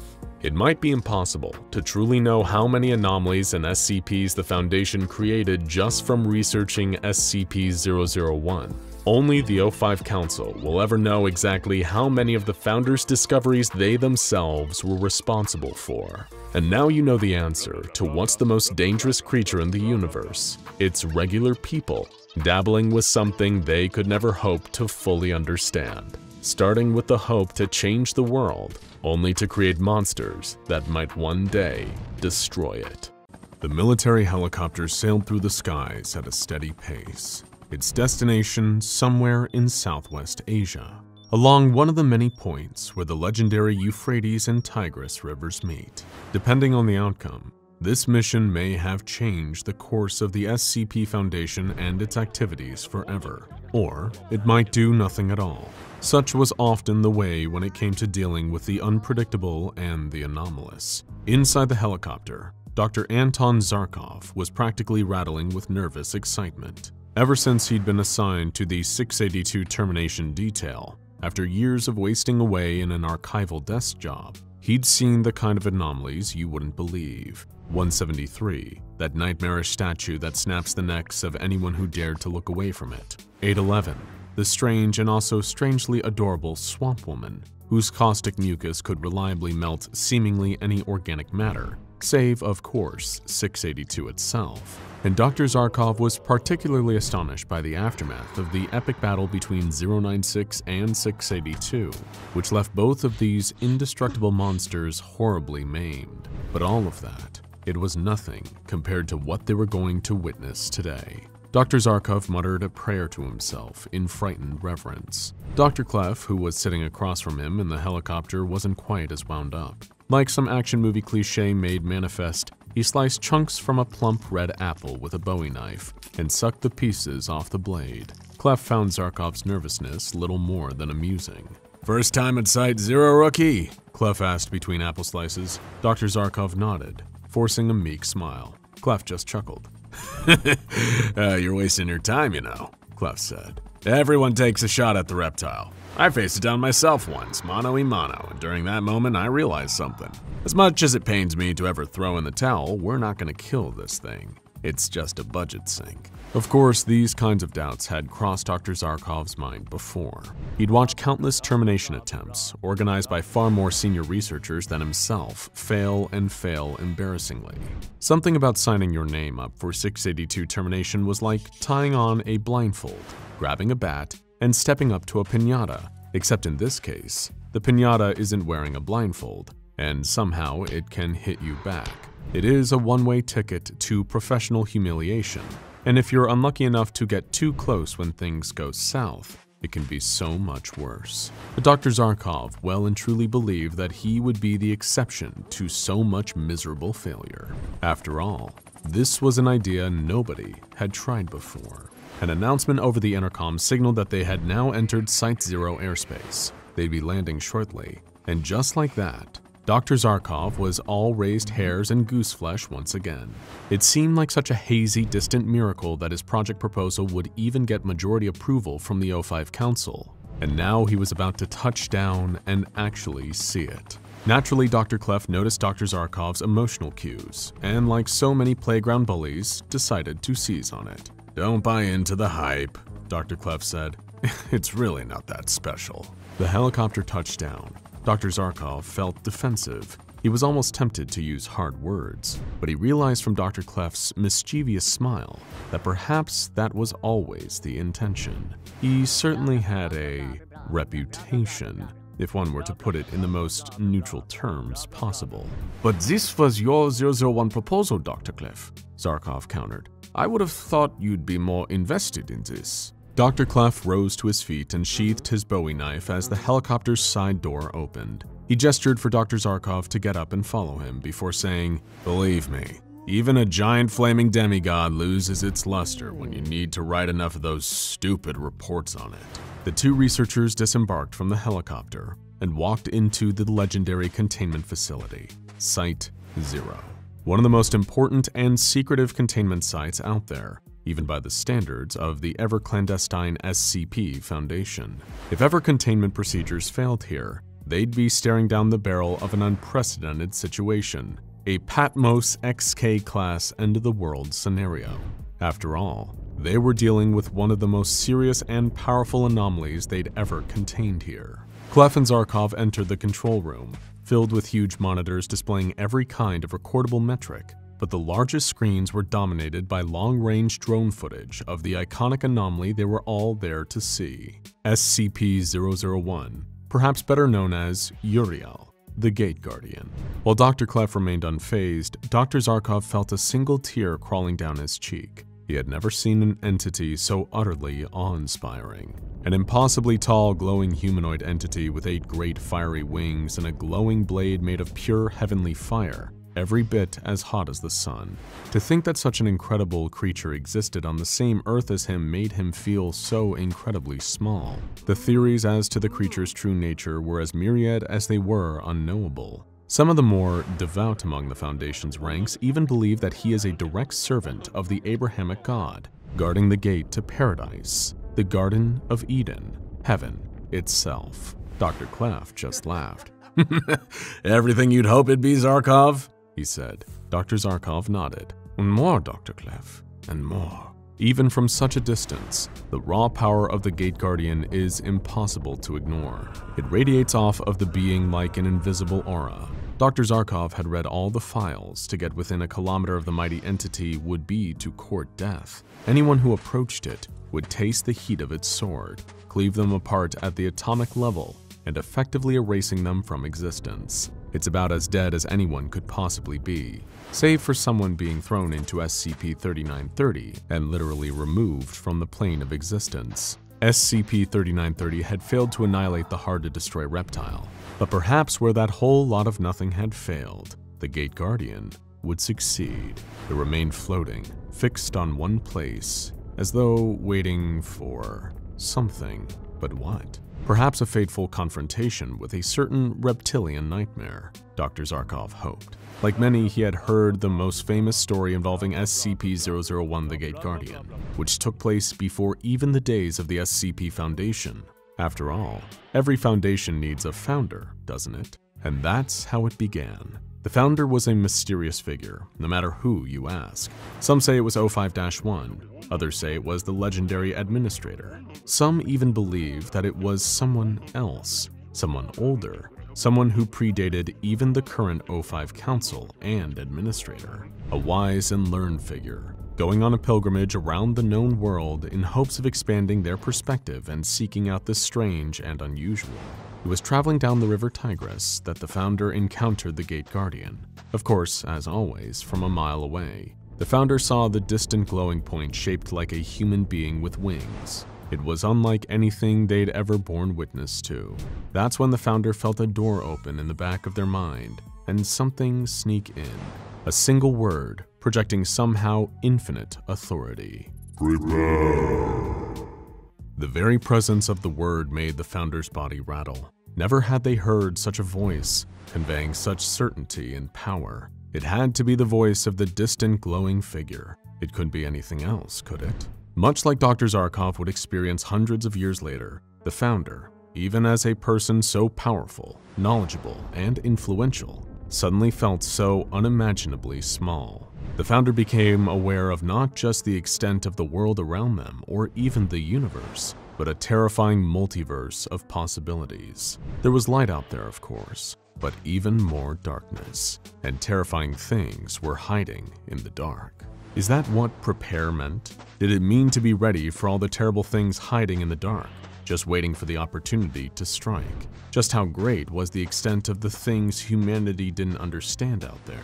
The founder's mind was flooded with so many possibilities. If there was a tide of monsters in the blackness that needed to be fought back, it was too much for any one person to ever handle.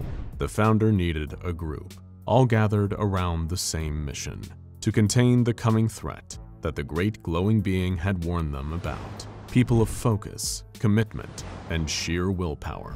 People who would accept the knowledge of the terrible things in the darkness and still not waver in the face of their great and noble challenge. People who, if necessary, would be willing to die in the dark so that the rest of the human race would live in the light. They would be humanity's greatest defenders, even though they would defend in secret. This was how it had all begun, supposedly. Dr. Zarkov had heard the story whispered many times while conducting his research into SCP-001. And now here he stood, perhaps where the founder had been standing all those years ago. The SCP Foundation had faced down greater threats than SCP-682, the Hanged King, the Sealed King, the Scarlet King. Hell, if they wanted to, they could go toe-to-toe with the Burger King. And all of that had begun with a single word from the mighty Gate Guardian. Surely an ornery, overgrown lizard wouldn't be too much for it to handle. But of course, they hadn't just come here to look at the Gate Guardian. That'd be an egregious waste of time and helicopter fuel. They'd come here transporting precious cargo, a chunk of SCP-682's flesh, cut from the beast itself. Currently, it was attached to yet another remote-controlled drone, set on a collision course for the Gate Guardian. Dr. Zarkov watched the video feeds with sweaty palms as he saw the drone and its diabolical cargo enter the video's view, getting closer to the Gate Guardian by the moment. Closer, closer, until the Gate Guardian struck out with its great and terrible sword. For such an astronomically huge being to move so incredibly fast was astounding in and of itself. But what Dr. Zarkov found even more exciting was the result. In one quick slash of its solar blade, both the drone and the SCP-682 tissue sample were utterly evaporated, gone, reduced to less than even ash. Dr. Zarkov's face split into a manic grin. If it could destroy the tissue sample, then surely it could destroy the monster itself. And what a glorious day that would be. Meanwhile, back at the cross-testing chambers of Site-19, SCP-682 was having another miserable day. It was dragged half-melted out of its acid tank at 3 a.m. in the morning and left slowly regenerating on the floor. A typical SCP Foundation wake-up call. It thought to itself, with a roll of its still regenerating eyes. What form of horrible torment would be in store for it this time? It began scrolling through its mental Rolodex for the most recent failed but painful termination attempts. Oh yes, of course. They tried suffocation via vacuum. That definitely made SCP-682 feel a little lightheaded at least. Until, of course, it adapted its body to begin releasing a gas of similar composition to its native atmosphere, which had certainly given those white-coated wearing sadists a lot to take note about. Then, how could it forget? They tried roasting it to death with extremely high temperatures. Thankfully, as always, it had a trick up its sleeve, adapting a carapace made of solid helium to defend it from the fire, then shattering it to shred a bunch of those buffoons in the orange jumpsuits. Then they'd cut off a sample of its flesh, shoved it into some absurd industrial blender before shoving what's left into a centrifuge. What a divine pleasure it had been for 682 to hear the explosion down the hall, when the antimatter embedded in its genes went off and put a number of those idiotic Foundation drones in the hospital for months. Serves them right to continually meddling in the matters of forces they couldn't even hope to understand. And today, they were feeding at the carcass of a dead cow. SCP-682 sighed. It felt sometimes that the adults testing it had forgotten the note reading, "highly intelligent," on its file. Being dragged into one of those ghastly chambers and given some form of novel stimulus could only mean one thing. Something stupid and painful was going to happen. Said stupid, painful thing in this case was that the cow was spiked with an instance of SCP-3521, also known as the banana pill, by Dado. What followed was a remarkably absurd instance, even by SCP-682 cross-test standards, where a huge number of bananas spontaneously burst out of 682's body. Being a big fan of bananas, apparently, 682 was actually able to eat and metabolize the bananas faster than the anomalous banana pill, by Dado, could produce them. And because bananas are each individually slightly radioactive, 682 was able to synthesize this collective radiation into a powerful death ray that it used to cause a great deal of death and destruction. As far as Dr. Zarkov and the rest of the SCP Foundation were concerned, this thing being cleaved apart on an atomic level by the Gate Guardian couldn't come soon enough. Sometimes it took the ultimate night to slay the ultimate dragon. Not long after that, SCP-682 was dosed up on enough sedatives to give New York City a week-long nap, and carted over to Site-0 on a heavily secured armored convoy. Taking SCP-682 this far between containment sites was considered a matter of grave seriousness. In other words, the result of this little experiment better have been good to justify the insane security risk it took to even get the damn lizard out here. Dr. Zarkov and Dr. Clef decided to co-supervise the cross-test from the safety of the Site-0 observation deck. Either would have been foolish to want to get any closer. Even Dr. Clef, while undeniably a loose cannon, didn't have an outright death wish. Unless, of course, wishing death on SCP-682 would count. 682's sedated body was strapped to a large unmanned vehicle, the kind they might use for an exploratory mission on another planet, and sent in the direction of the Gate Guardian's deadly proximal zone. A secondary camera drone was also sent in to lag behind, correctly predicting that when the Gate Guardian struck SCP-682, it would obliterate the unmanned vehicle too, and whatever happened out there, the Foundation needed it on camera. Dr. Zarkov had sweaty palms and gritted teeth, seeing the culmination of his professional career unfold in front of him. Dr. Clef was looking at a meme on his phone. As 682 got closer, it began hearing a booming voice in its head, just like the Founder had so long ago. The voice simply said one word over and over, getting louder as the unmanned vehicle brought the two Titans closer and closer and closer. Die. 682, still feeling groggy, thought, "Oh, if it only were so simple." And then it happened. SCP-682 entered the dreaded 1-kilometer range. The Guardian slashed down with its mighty sword, creating a brilliant flash of light. In the aftermath, the unmanned vehicle was obliterated, and 682 was left heavily injured on the ground, still trying to process what had just happened. 682 looked up, sobered by the pain, and saw the being that had dealt this blow. 682 began to sneer. "Is this meant to be the garden?" it said before breaking into a venomous laugh. "This is not the garden. The garden is far west of here." The Gate Guardian struck again with its flaming blade, once again projecting that single word. Die, die, die, die, die.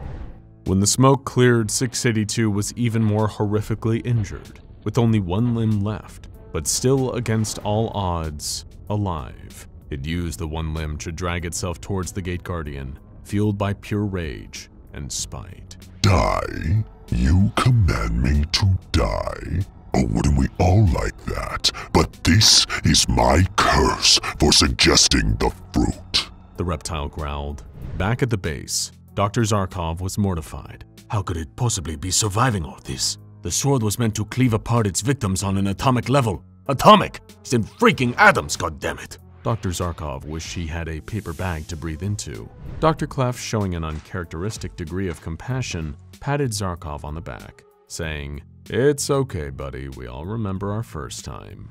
Back at the center of the action, the Gate Guardian blasted 682 with its solar blade again. Somehow, despite the terrifying power wielded by the Guardian, 682 continued to live. It was alive, barely, but after 3 strikes from the sword, to be alive with whatever the evil version of a miracle would be. This is not the garden, and you are not Uriel! 682 roared before spitting at the Gate Guardian. Pretender!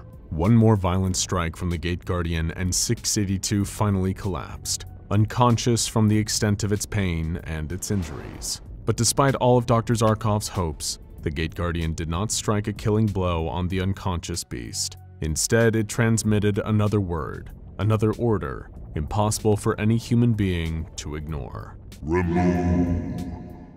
As though in a trance, the workers of Site-0, including Dr. Zarkov and Dr. Clef, entered the forbidden 1-kilometer exclusion zone.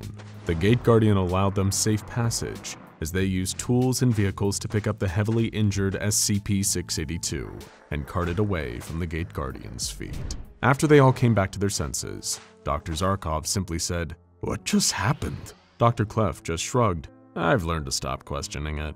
Say kids, would you like to hear a story? 'Cause we've got a really good one for you.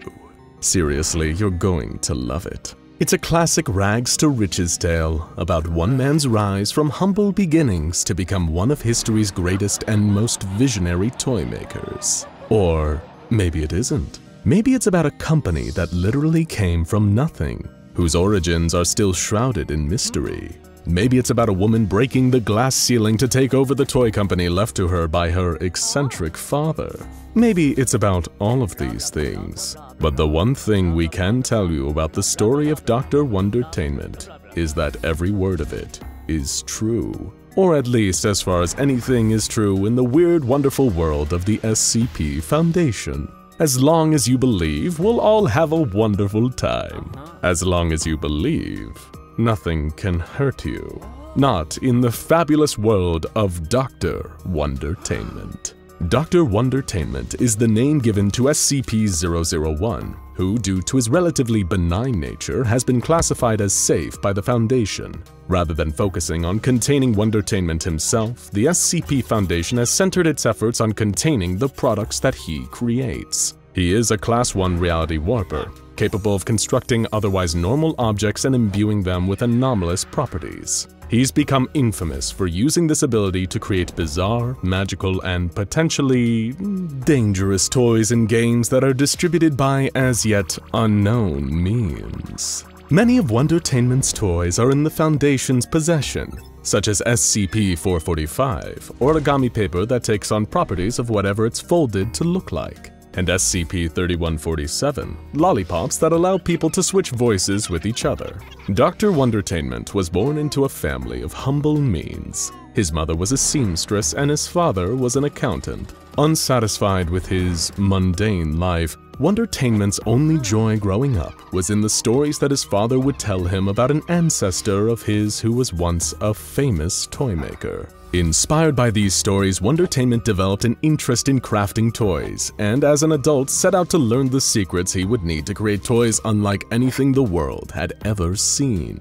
He spent his life following rumors of magical artifacts and enchanted trinkets until his search brought him to a mysterious factory.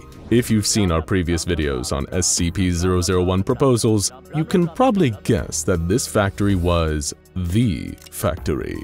The mysterious place where new SCPs are supposedly created. Wondertainment barely escaped the massacre and the Foundation takeover of the factory with his life, but he was able to find a variety of notes that he took with him. These notes contained clues that led him to the workshop of his famous Toymaker ancestor, and from there, he reclaimed his birthright. That was the day that he truly became Dr. Wondertainment. It's a fun story, isn't it? Very straightforward, but perhaps it is a little underwhelming for an SCP-001 proposal. After all, SCP-001 is the collective designation given to some of the most important anomalies of all time, including many that could have potentially been involved in the Foundation's very founding.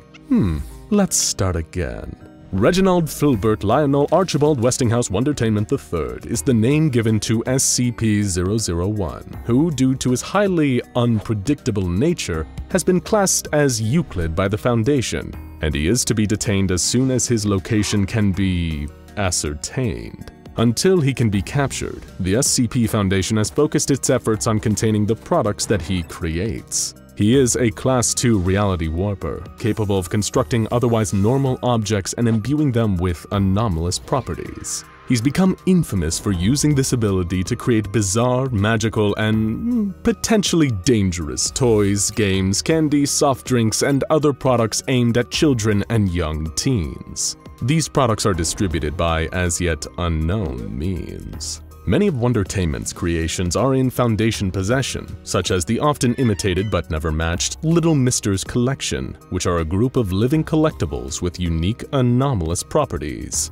Due to Wondertainment's reality warping abilities, it is impossible to pin down concrete information about his history. What we can tell you for sure is that he's immortal and ageless and comes from a long line of Wondertainment stretching all the way back to the Cretaceous period, where they made all sorts of toys for the good little dinosaur children. It's also widely known that he is in fact not a real person, but merely the manifestation of the dreams of every child on Earth, brought forth solely by the power of imagination. No confirmed sightings of Dr. Wondertainment have ever occurred, but witnesses have described him as dashing, very handsome for his age, and a lovely chap capable of creating whimsy and wonder with the snap of his fingers. He's a tall man about the height of a piece of string, and he's immediately recognizable by his walking stick and W-shaped mustache. It's also been reported that he has scarring around the circumference of both wrists, almost as if his hands have been removed and reattached at some point. However, the truth of the matter is that… No, we're telling it all wrong again. This doesn't do anything to capture the scope of the Wondertainment story. It needs to feel bigger, more comprehensive. Let's try it again. Dr. Wondertainment is a trademark of the Wondertainment Toy Company, the name given to SCP-001. A corporation that, due to its consistent output of anomalous items, is classed by the Foundation as Keter. Until this company can be permanently shut down, the SCP Foundation has focused its efforts on containing the products that it creates. The collective power of the company's constituent employees and the technology they make use are equivalent to that of a Class 3 reality warper. The Wondertainment Company produces and sells a range of products, ranging from the seemingly normal to the downright weird, all imbued with anomalous properties. The company has become infamous for their constant output of bizarre, magical, and potentially dangerous toys, games, candy, soft drinks, and other products aimed at children, teens, and young-at-heart adults. These products are made and distributed from Wonderworld, trademark, a location that is yet unknown to the Foundation but offers factory tours every hour from Tuesday to Friday. Many of Wondertainment's creations are in Foundation possession, such as Wondertainment's famous dragon snails, the real fire-breathing pet you can keep in your pocket. Not much is known about the inner workings of the Wondertainment Company. The SCP Foundation has no information currently on the company's leadership structure, location, history, or corporate policies. Various former and current employees have been interviewed regarding their experiences working for Wondertainment, but they never seem to be able to remember very much of use. Those interviewed variously described the Wondertainment Company as a regular office building, an immense toy factory, an amusement park, but all agree it's the best place they ever worked. In fact, you should apply for a job there. They have a few openings in their legal department, or so I've heard. Oh, silly me, it seems we've gotten off topic. You're here to hear about the SCP-001 proposal. Posting a job ad wasn't what I meant to do when I hacked into… well, don't worry about that. Forget I said a thing. Now let's try this again. But this time, we'll add a twist. Isabel Helga Anastasia Parvati Wondertainment V is the name given to SCP-001, who, due to her ability to spread sunshine and whimsy wherever she goes, has been classed as Thaumiel by the Foundation. And due to her immensely unpredictable nature, the SCP Foundation has resolved to just leave her be.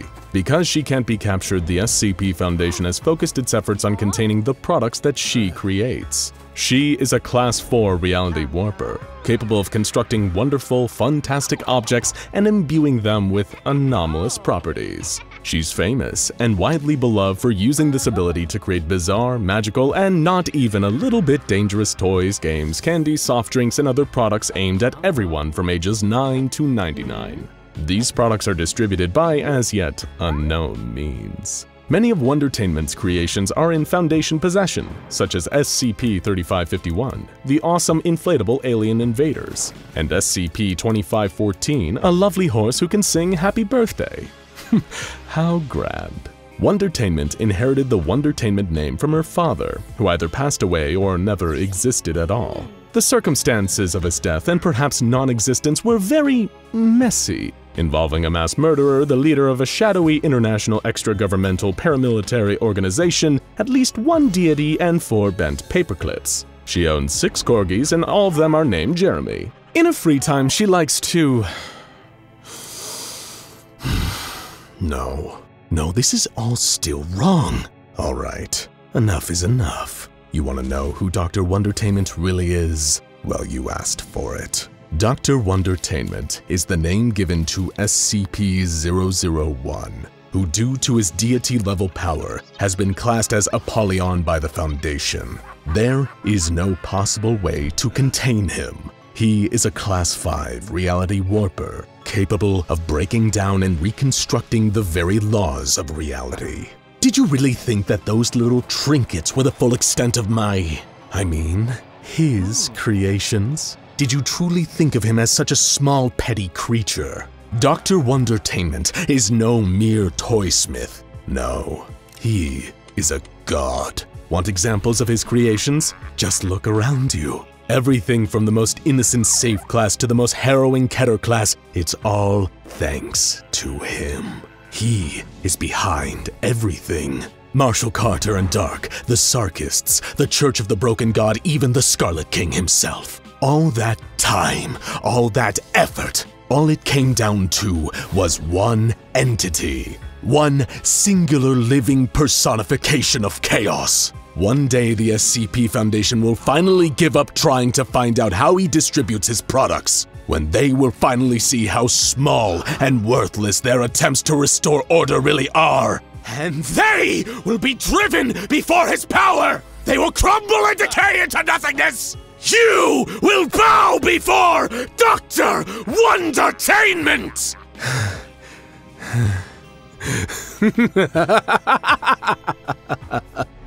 Had you going for a second there, didn't we? You should have seen the looks on your faces. But let's start again, one more time. We're being serious this time. Mask off, here's the true story of Dr. Wondertainment. Dr. Wondertainment is the name given to SCP-001, who due to his relatively benign nature has been classed as neutralized by the Foundation. Rather than focusing on containing Wondertainment himself, the SCP Foundation has focused its efforts on containing the products that he creates. He is a reality warper whose limits have yet to be documented, capable of constructing otherwise normal objects and imbuing them with anomalous properties. He's become infamous for using this ability to create bizarre, magical, and potentially dangerous toys and games that are distributed by as yet unknown means. Due to his secretive nature, almost nothing is known of Dr. Wondertainment's true origins, and the waters have been muddied extensively by the side effects of his reality warping ability. In fact, it's entirely possible that Dr. Wondertainment himself doesn't know who he is anymore. It's possible that all the proposed origins and descriptions of Dr. Wondertainment are true in their own way, but it is equally possible that none of them are. All that's known for sure is that Dr. Wondertainment, be they male or female, corporation, or single individual, is a constant thorn in the SCP Foundation's side. No matter who they really are, they're not going away soon, and only time will tell who they'll be tomorrow, or what further horrors they and their company will create. And that's where our story will have to come to an end, at least for now. We hope you enjoyed it, and remember, keep believing. Hour 1. There is only one news story on every website, newspaper, and TV screen. The flowers are blooming everywhere, all across the globe. Every country, every landmass. The bitter cold of the Antarctic gives way to a glowing rainbow of petals. The Sahara Desert and Death Valley become beacons of thriving technicolor plant life. The highest mountains, the lowest valleys, the darkest caves. The flowers even burst free from the concrete of cities, as if reminding us that really it was never our world. We were only borrowing it. And today, our lease is up. This is SCP-001, Object Class, Unnecessary. It was foretold by tales from other dimensions, a distant future coming down the tracks towards us. And today, the train has reached the station. Nobody's reporting on how the economy or the stock market is doing today. No point. Celebrity scandals have faded away into nothingness. Greedy businessmen, lying politicians, brutal tyrants, none of them are making the headlines today. The very last headlines. The world gone beautiful. And what a shame. It takes the end of it all to make us realize what really matters to us. That's right. You're looking at the end of the world. But it's okay. Don't panic. Take a deep breath in and out. It was bound to happen eventually, so no point worrying now. Even the Foundation knows that this just isn't something they can stop. So instead of asking things like how can we prevent this or do we have any final tricks up our sleeve, Let's ask a different question entirely. What would you do if you knew that you only had 24 hours until all life on Earth ends? Think hard. After all, even if you never live to see the flowers bloom, a final day will still come for you, just as it does for us all. Hour 6. A D-Class sits alone in his cell when he sees the flowers growing out of the ground. Normally he'd assume that this meant he was in some kind of Foundation experiment, but not today. Everyone on Earth had an innate sense that the time is now. A kind of gallows calm spreads out over everyone and everything. It's over, and that's okay. We all knew it was going to happen eventually, right? He sighs and gives a slight smile. Those flowers sure are beautiful. That's when he hears footsteps outside his cell approaching. A key slides into his cell door and opens. There stands Dr. Gears, holding a bottle of wine and 2 glasses. Anyone who knows him might think he's been replaced by some kind of shape-shifting anomaly, or had his mind taken over by a powerful cognito hazard. But no, it's him, the famously cold Dr. Charles Ogden Gears. Dr. Gears says, "Come on, it's a lovely day out there. It'd be a terrible waste to spend the whole thing cooped up in here. It'd feel like a trick on any day but this." The D-Class nods and follows the doctor out. The normally oh-so-stoic Foundation senior researcher pours himself and the D-Class each a glass of wine and asks, "What's your name, by the way? I don't think I ever checked." The D-Class replies that his name is Harold. The two smile and chat as they exit the now empty D-Class containment wing. Everyone else is outside already. Researchers, guards, administrative staff, and D-Classes, all rubbing elbows, enjoying the beautiful sun on their last day together. Elsewhere on site, a flock of SCP-514 is released, just as identical flocks are being released from every containment site all over the world. They've prepared it all for this very day. SCP-514 is a special breed of homing pigeons created by the Mana Charitable Foundation, which have the power to suppress aggression for those within their field of anomalous influence. And now millions of them are flying all over the world. After all, there's no point fighting on a day like this. There is no future left to secure. People always told them there would forever be hope until the flowers bloomed. No situation was ever truly over until the world went beautiful. But in the absence of hope, there was something even more inviting. Total, absolute calm. The Site-19 personnel sit together and watch the flowers bloom. Hour 12. All militaries call a global ceasefire. Soldiers from opposing sides hug and shake hands in flowery fields that once seemed choked by death and blood. Borders fade.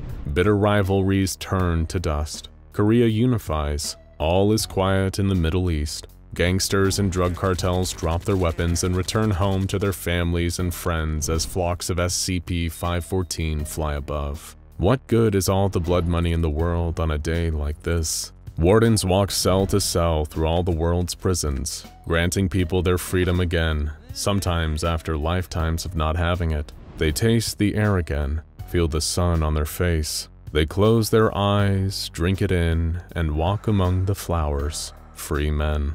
Locations of Marshall, Carter, and Dark Limited close their doors and shutter their windows worldwide. For the first time in as long as any of them can remember, they turn their signs to closed. They've earned a day off. Everyone has. The Chaos Insurgency rolls up their plans and burns them. They drop their weapons and throw away their tactical gear. As they do so, they can't help but question themselves. What was it all for in the end? What was any of it for? All the fighting and bloodshed and death. We did it day after day, only to do it again the next day.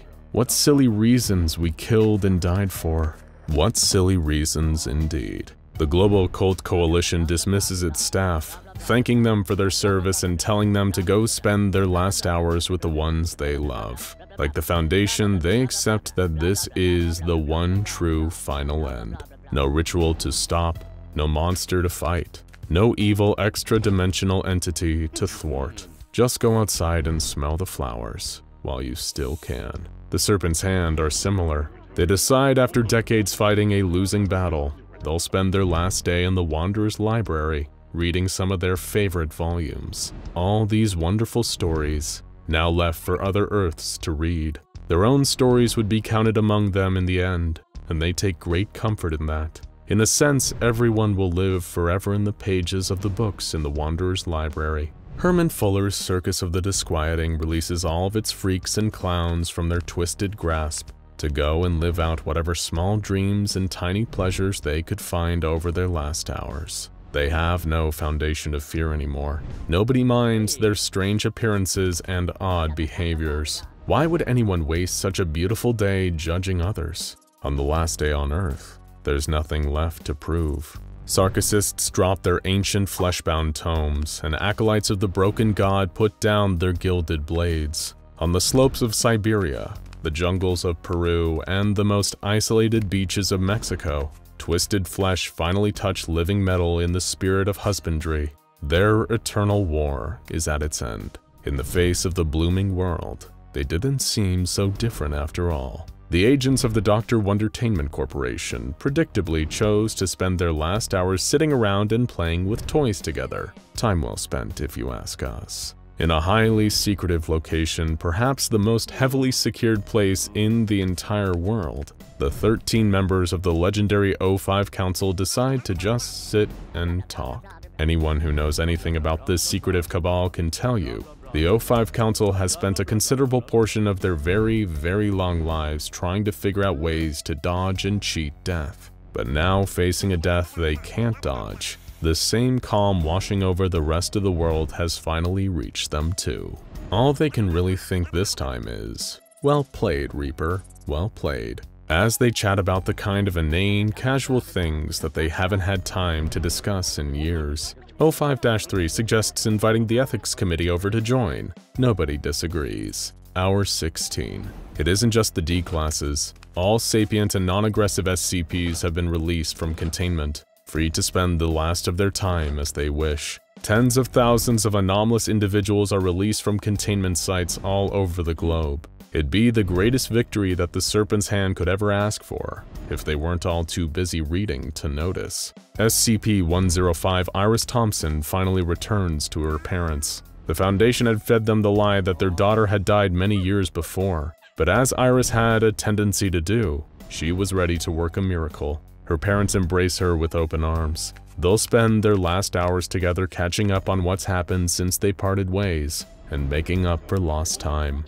They couldn't be happier. SCP-1867 Lord Blackwood, the fantastical sea snail, is delivered into a warm rock pool near the site where he was being contained. There he might finally have one more grand adventure before all is said and done.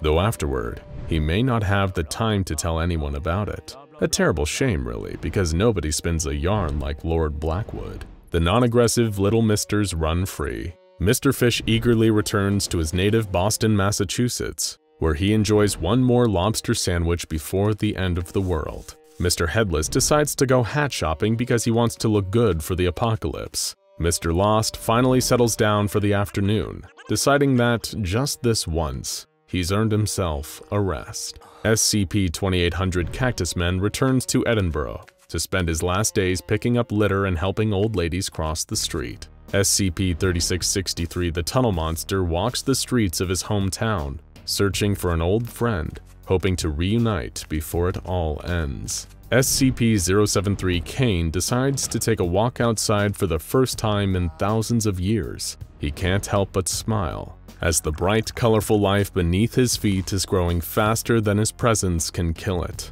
What a truly beautiful day. Knowing that there's no longer time for cults to form and bother him, SCP-2662 Cthulhu decides to take a break from his intense Minecraft session and go take a walk outside. It feels so good to have the sun on his tentacles once more and to feel the lush green grass under his suction cups. He shakes his head, thinking once again about the irritating cults that had been pestering him for decades. What kind of idiot would want him to destroy a world like this? SCP-343, also known as God, sighs and looks over all his creation for what he knows to be the last time. His mouth curls into a smile as he thinks, well, we had a pretty good run. Still in his cell, SCP-049, the Plague Doctor, puts his feet up and decides to relax. The pestilence will soon be taken care of. On some animalistic level, below thought, below even instinct, SCP-096 feels grateful that no gaze will ever fall upon it again. Somewhere fizzling in a vat of acid within a highly secure containment chamber, SCP-682 is feeling, for the first time in its hellish existence, a sense of profound relief. The pain, the hate, the rage, the constant termination attempts, it'd all be over soon. Hour 23. People gather in the streets. They laugh and dance and sing as the moon shines, fat and white, far above. Deep in their hearts, they quietly contemplate the end of all of this. But why worry? Why spoil the fun? There's no future left to worry about. Strangers become as close as family in the end. Human or otherwise, anomalous or non-anomalous, Chaos Insurgency agents have last suppers with ex-Serpent's hands and GOC operatives. There is no hate left, no violence, no malice, no cruelty. The greatest tragedy in all of this is that it took the ultimate end to bring it out in people. But why worry? Why worry? Seconds pass, then minutes. The world buzzes. It hums. Trillions of creatures doing everything they'd wanted, even though it won't last. In the face of the true end, the world has never been more alive. Hour 24. Silence. Forever and ever and ever. Good night. We'll end this video the way it began, by putting a question to you. How would you spend your last 24 hours on Earth? Let us know down in the comments, because it'll happen to all of us, eventually. They came from beyond the world, from over the world, from under the world. They came from inside the stars and from behind the rain. They came from the known lands, and they came from the secret places of old. The vast ones who drank of the nebulae, the small ones who did not care what happened beyond the banks of their rivers, the ones who bathed in the light and the ones who watched from the shadows, the ones who loved us and the ones who forgot about us, the ones who hate us now and the ones who love us still, the ones who sung with the rats and the ones who swam with the leviathans. They came from far and near. They came one and all. They came to end the world. As you may already know from our previous video in this series, a mysterious being known only as the Harbinger unlocked SCP-001 The Lock and brought about the Omnipocalypse. Every single world-destroying XK-class scenario on the books, from Foundation files to the most ancient mythological tomes, and some we'd never even imagined, began to come true. A world flooded with terrifying anomalous activity, from unfurling skies to giant nightmarish animals, was about where we left off. Now it's time to open your eyes and wake up. This is the kind of nightmare you can't encounter while you're asleep. SCP-5720, the astronomically inclined crane, went about its daily work. The small mechanical crane always occupied itself with the one task that gave its existence any meaning: arranging esoteric model solar systems. But something was different today. SCP-5720 put the final touches on its latest model, and then lifted its mechanical arm skywards, pointing directly into the vast and starry infinity above. But were they stars? No, not today.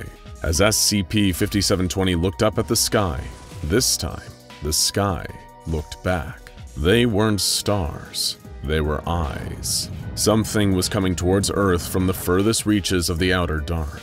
An armada of world-enders, coming from above, below, and all around. A whole cosmos of supremely powerful beings, zeroing in on our pale blue dot. A thought crossed through whatever passed as the mind of this strange little crane. Today is the day your prayers will be answered. Followed by another word, ringing loud and clear and holy as a mighty church bell. Awaken. And at that moment, everything did. Thousands of miles away, a new god landed on Earth, appearing like a great wall of dense, matted fur descending from the sky. Ur-An-Um, the mother of the ones that came before. After eons of absence, she had eventually returned to greet her children, the true rulers and stewards of this land. But Ur-An-Um was surprised and horrified by what she saw. Their great cities, their sprawling structures, their beautiful art and advanced culture, all gone, laid to waste by the worthless, hairless apes that once lurked in the forests with the other animals. Something had happened. Something had changed. The humans had slaughtered her people, destroyed their accomplishments, tarnished their legacy, driven the few that were left out of their kingdoms and into the forests, treated them as mere animals, and built their hideous concrete cities over their bones. And they had the gall to call them Bigfoot, or SCP-1000, because thanks to them, their beautiful true name had been lost to time. She looked skywards and cried out in despair and anguish at the loss of her children, inconsolable. But then she felt something, a glimmer of hope in her mind, the possibility that things would change, that the humans would be toppled from their thrones and true justice would be achieved. She called out to her remaining children, and her children answered. Across the globe, another great entity awoke, deep underneath a mountain. When it stirred into life and broke free, it shattered the entire mountain on top of it, as easily as you or me displacing a bedsheet. It took to the skies, massive but unseeable to the human eye. It soared through the air, gazing down upon the world it hadn't seen for thousands of years. Once it had feasted on the blood sacrifices of human subjects hoping to avoid its wrath. But humans weren't the petty little group of huddled cavemen that they had once been. Now they were in their billions, gathered in impossibly large settlements. The entity sought to find a seat of power that it could influence, but now it was spoiled for choice. Eventually, it zeroed in and found its perfect target, an SCP Foundation containment site. Here it would find a new form to take, and more petty, pathetic humans to bring under its mighty thrall. It landed in SCP-765, the Duck Pond. It is an anomalous pond that is, you guessed it, full of ducks, and initially induces feelings of serenity in its victims, before later inducing not-so-pleasant feelings. When the entity plummeted into the water, it began to absorb and bond with the anomaly, growing to epic sizes as it assumed a form that the minds of us feeble humans could comprehend. A giant, terrifying duck. It released a mighty earth-shaking quack as it plodded across the countryside to cause mayhem elsewhere. In Europe, more violent madness was unfolding. A crimson rooster cawed, then a golden rooster, and then a rooster of soot red. Anyone with a basic knowledge of Norse mythology was shaking in their boots as a mighty beast stirred in the heart of a desolate cave. The chains that had once held the monstrous dog in place now broke. It rose and licked its jagged fangs, excited to stain them with the blood of its enemies. It was the great hound Fenrir, omen of the end times, here to herald the end of all things. A trumpet boomed across the globe with no apparent source. People in the streets in New York, Delhi, London, Cape Town, and countless other towns, cities, and hamlets the world over paused and listened in confusion. Below them, the great and terrible Jormungandr, the thought-to-be mythological Midgard serpent, stirred from its previously eternal slumber and began to uncoil its body. The shifting caused earthquakes and tsunamis along the coast of Greenland, as towns and villages crumbled, killing thousands. Fenrir stalked along the length of Denmark, slaughtering and devouring anyone or anything unlucky enough to cross its path.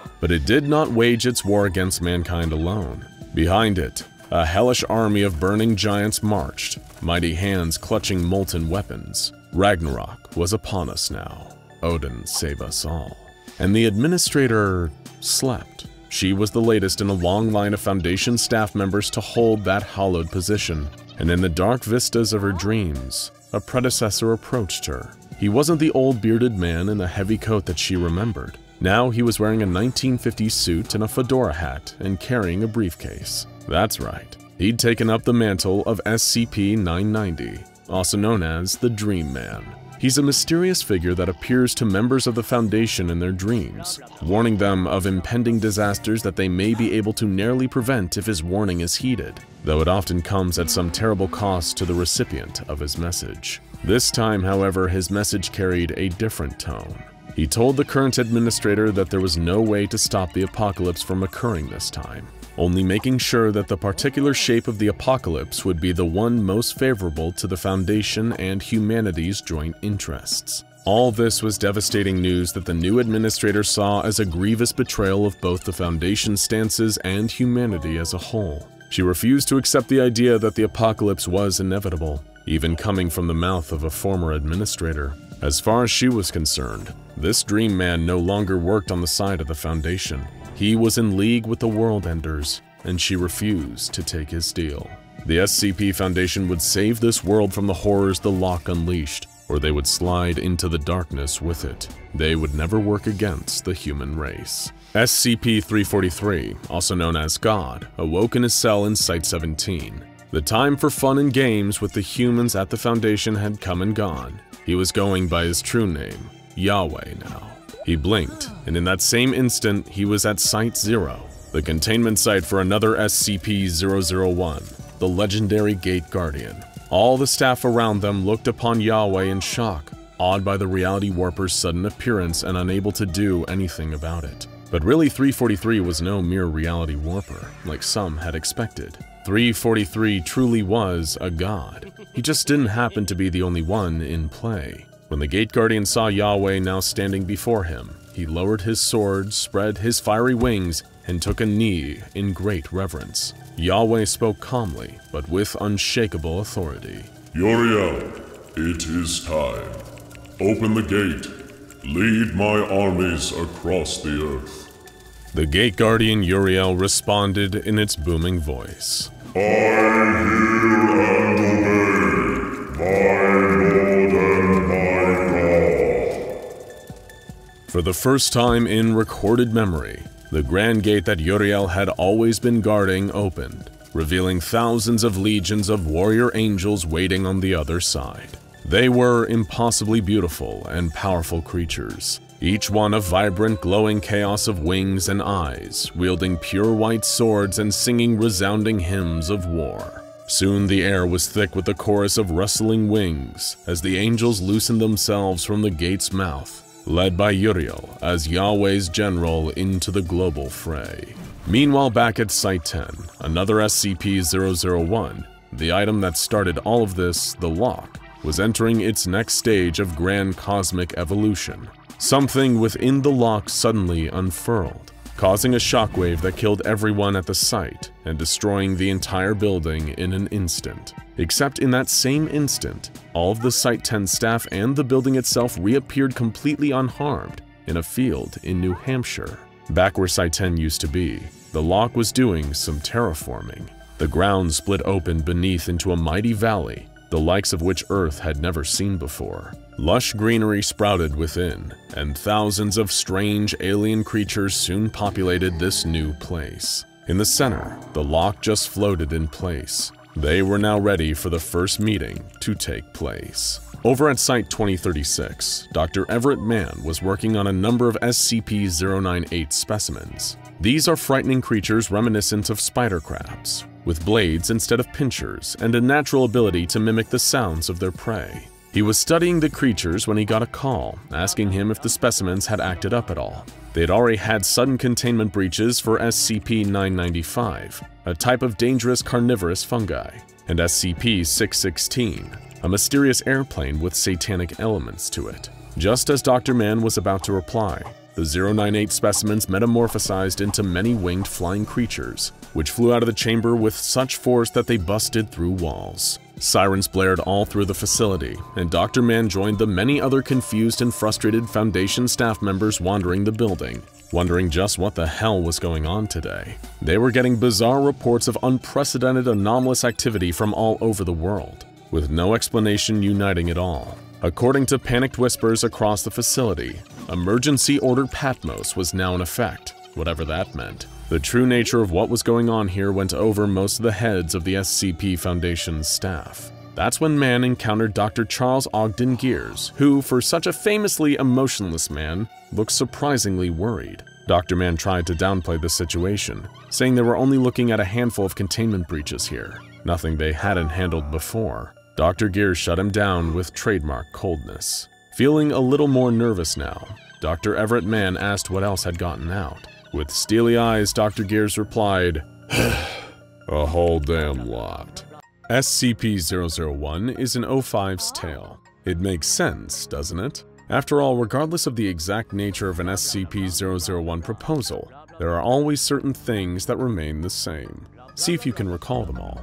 Well, for starters, SCP-001s are all about vital moments. Perhaps like the prototype, or the Foundation, or the sheaf of papers, or the Gate Guardian. They're about the very origin of the SCP Foundation itself. Perhaps like the Ouroboros cycle, or When Day Breaks, or The World Gone Beautiful. They're about apocalyptic-style destruction, or perhaps the rebirth. Perhaps like Consensus Reality or the Database. They are rules or realizations that changed everything. Maybe like the Scarlet King, or the Black Moon, or a simple Toymaker. They're about the sparking of great rivalries that truly define the backbone of the Foundation's activities. Another vital element of SCP-001 is always secrecy and classification.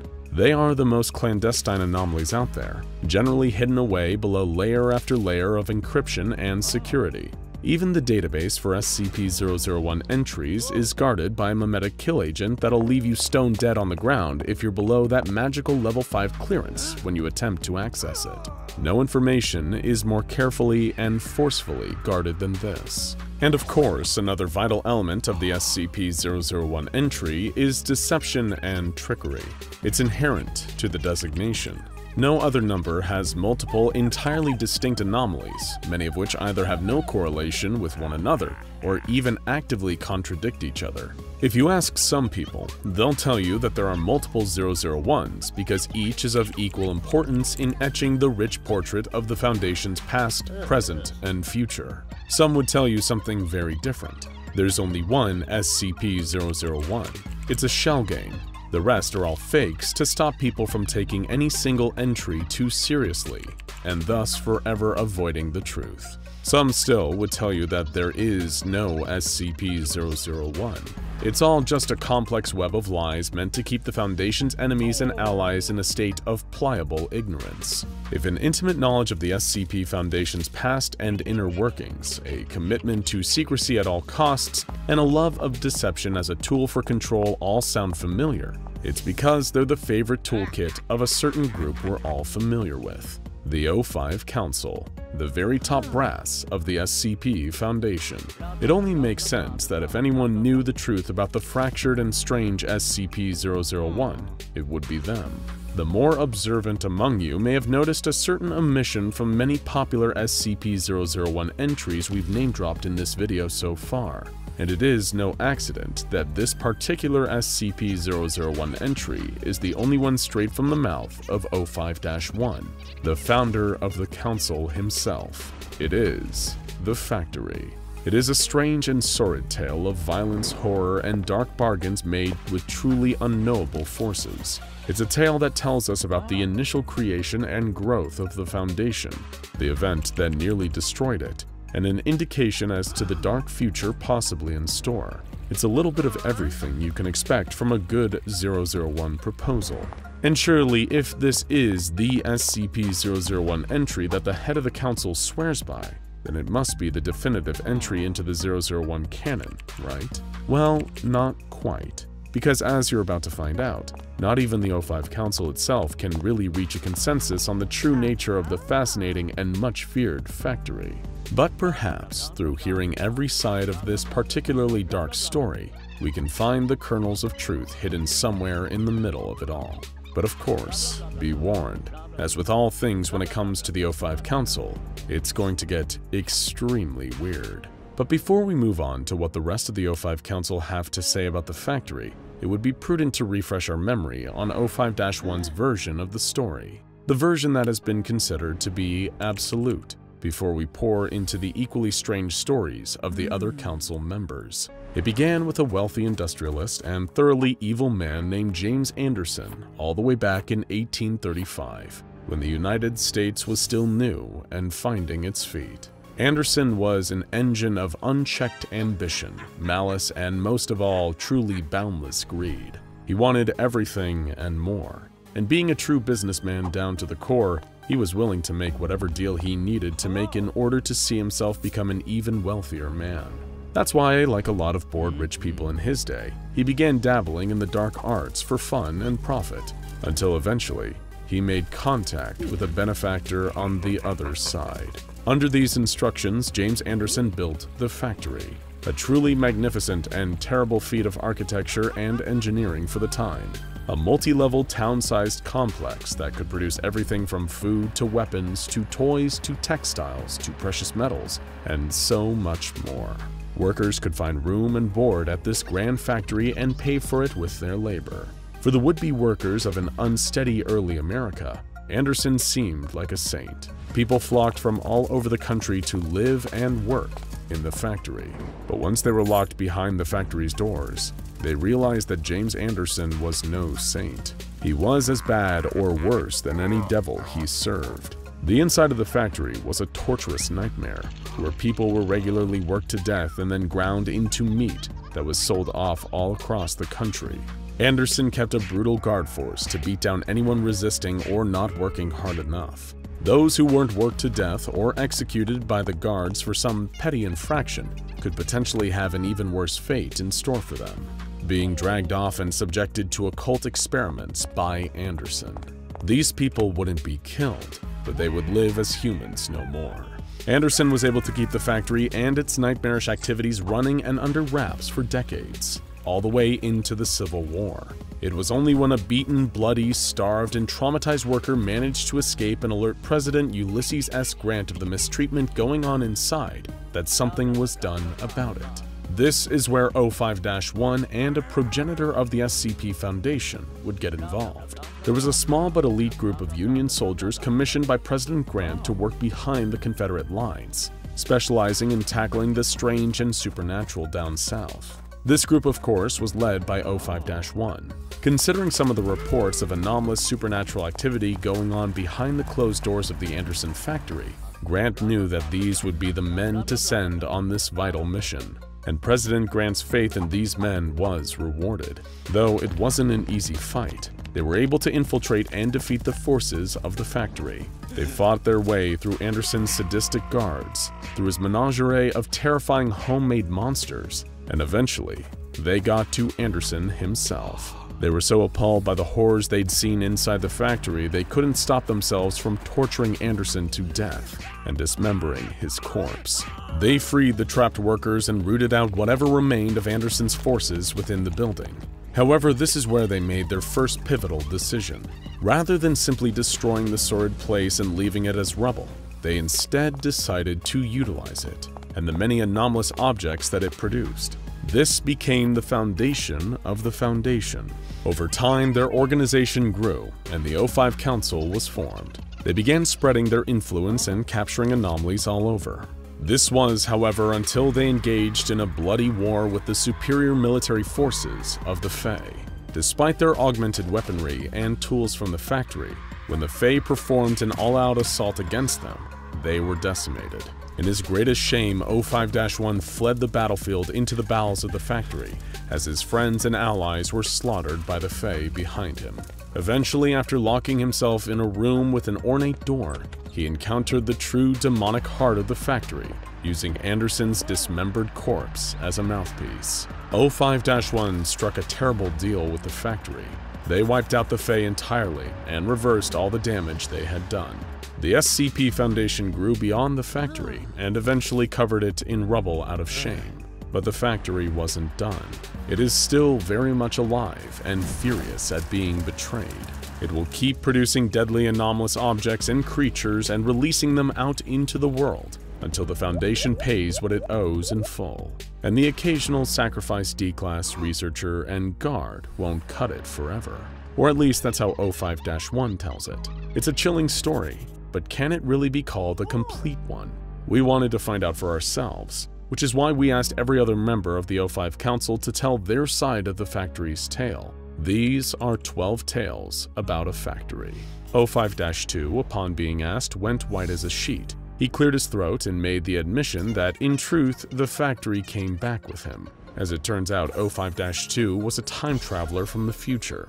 Back in his native time, an alternate timeline of the present, he was a mere researcher, until an accident led him to being completely unmoored from time. He was thrown all over the temporal landscape. He saw civilizations rise and fall. He took the time to hang out with Jesus. He was a pretty chill guy.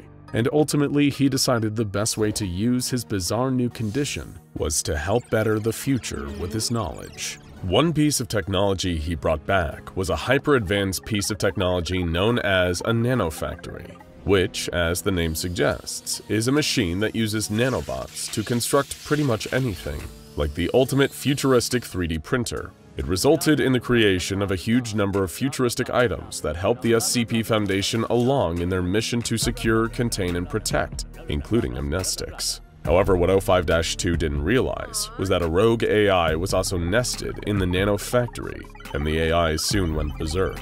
As a result, the nanofactory became the factory, producing dangerous anomalies with reckless abandon, to the detriment of both the SCP Foundation and the world at large. On the whole, it was somewhat of a mixed bag.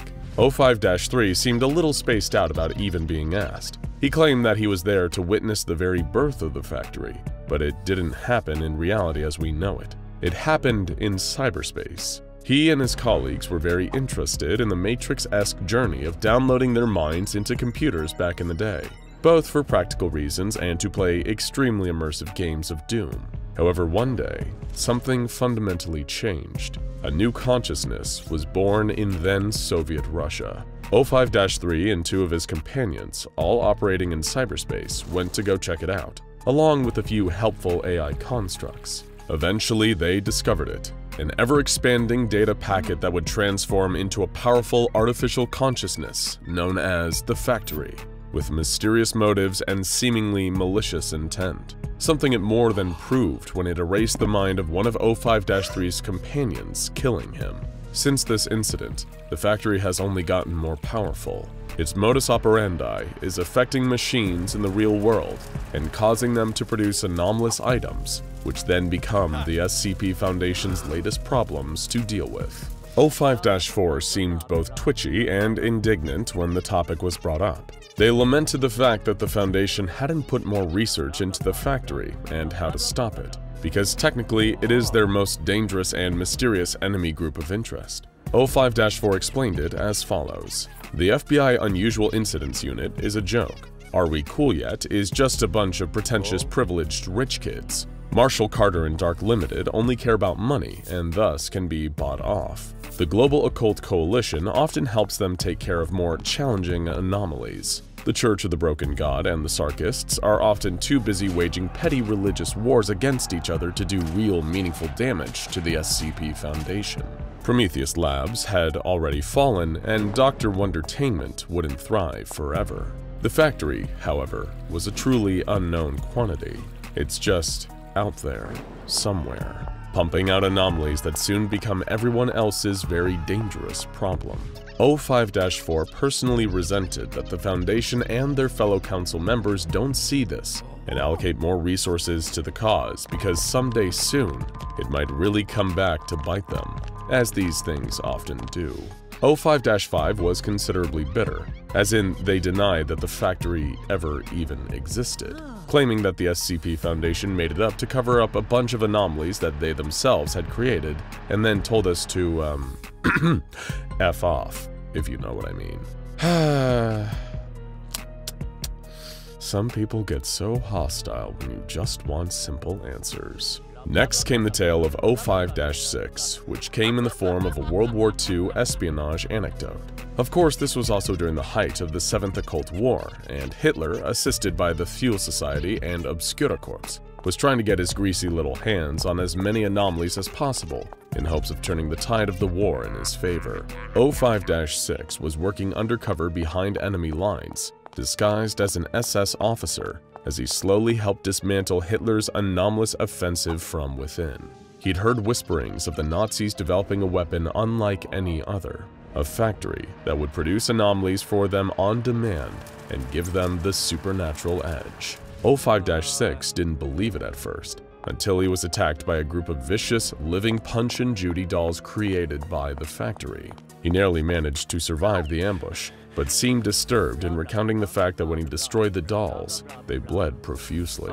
Eventually, the leads he was following led him to a ruin at the base of Zugsputz. Inside, he discovered the ruin was hollow and filled with floating stone orbs, producing energy that allowed the Teal Society researchers to produce more anomalies. 05-6 was able to destroy this anomaly factory, but he took a souvenir.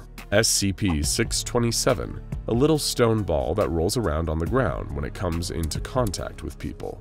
05-7 admitted somewhat sheepishly that while there was technically no real physical factory product anomalies are real, and they're all his fault. He purchased a bunch of random items from Walmart and printed a fake logo for the factory on the back. His plan was to give these totally innocent objects to junior researchers, both to mess with them for fun and to test their critical thinking skills. However, it turned out that simply placing this logo onto an item resulted in becoming an anomalous item. Admittedly, it was rough for 05-7 to have to follow the cool story about fighting magic Nazis. 05-8 made the far more exciting claim that the factory is actually all the way up on the moon. Back when the SCP Foundation were first founding Moonbase Alpha, they discovered that some ancient and unknown civilization had already built a covert base under the surface. It was a storehouse of anomalous alien technology. The first 13 people to enter were immediately vaporized by the laser defense system, but the fourth to enter was given an even worse fate. He was pulled into the machine and fused with it, at which point the factory was truly activated. It began to produce anomalies and transport them to random locations all across the globe, and it's been a problem ever since. When we spoke to 05-9 on the matter, with a steely look in his eye, he simply muttered the word, "Atlantis." No further comments were made on the matter. 05-10 explained that the factory was a single man, a truly ancient and brilliant anomalous craftsman that they found in a mountain temple in Tibet. He was taken by the Foundation and contained, but given far more high-tech tools to work his magic so they could keep reaping the anomalous fruits of his labors. However, the craftsman was appropriately crafty and managed to produce a duplicate of himself to distract the Foundation while he made an escape. He's still out there to this day, making more anomalies. A one-man factory.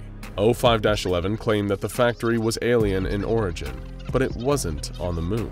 It was the true explanation for the iconic 1947 Roswell, New Mexico UFO incident. A flying saucer descended and offered 05-11, who was the commander of the response team at the time, the most wonderful things.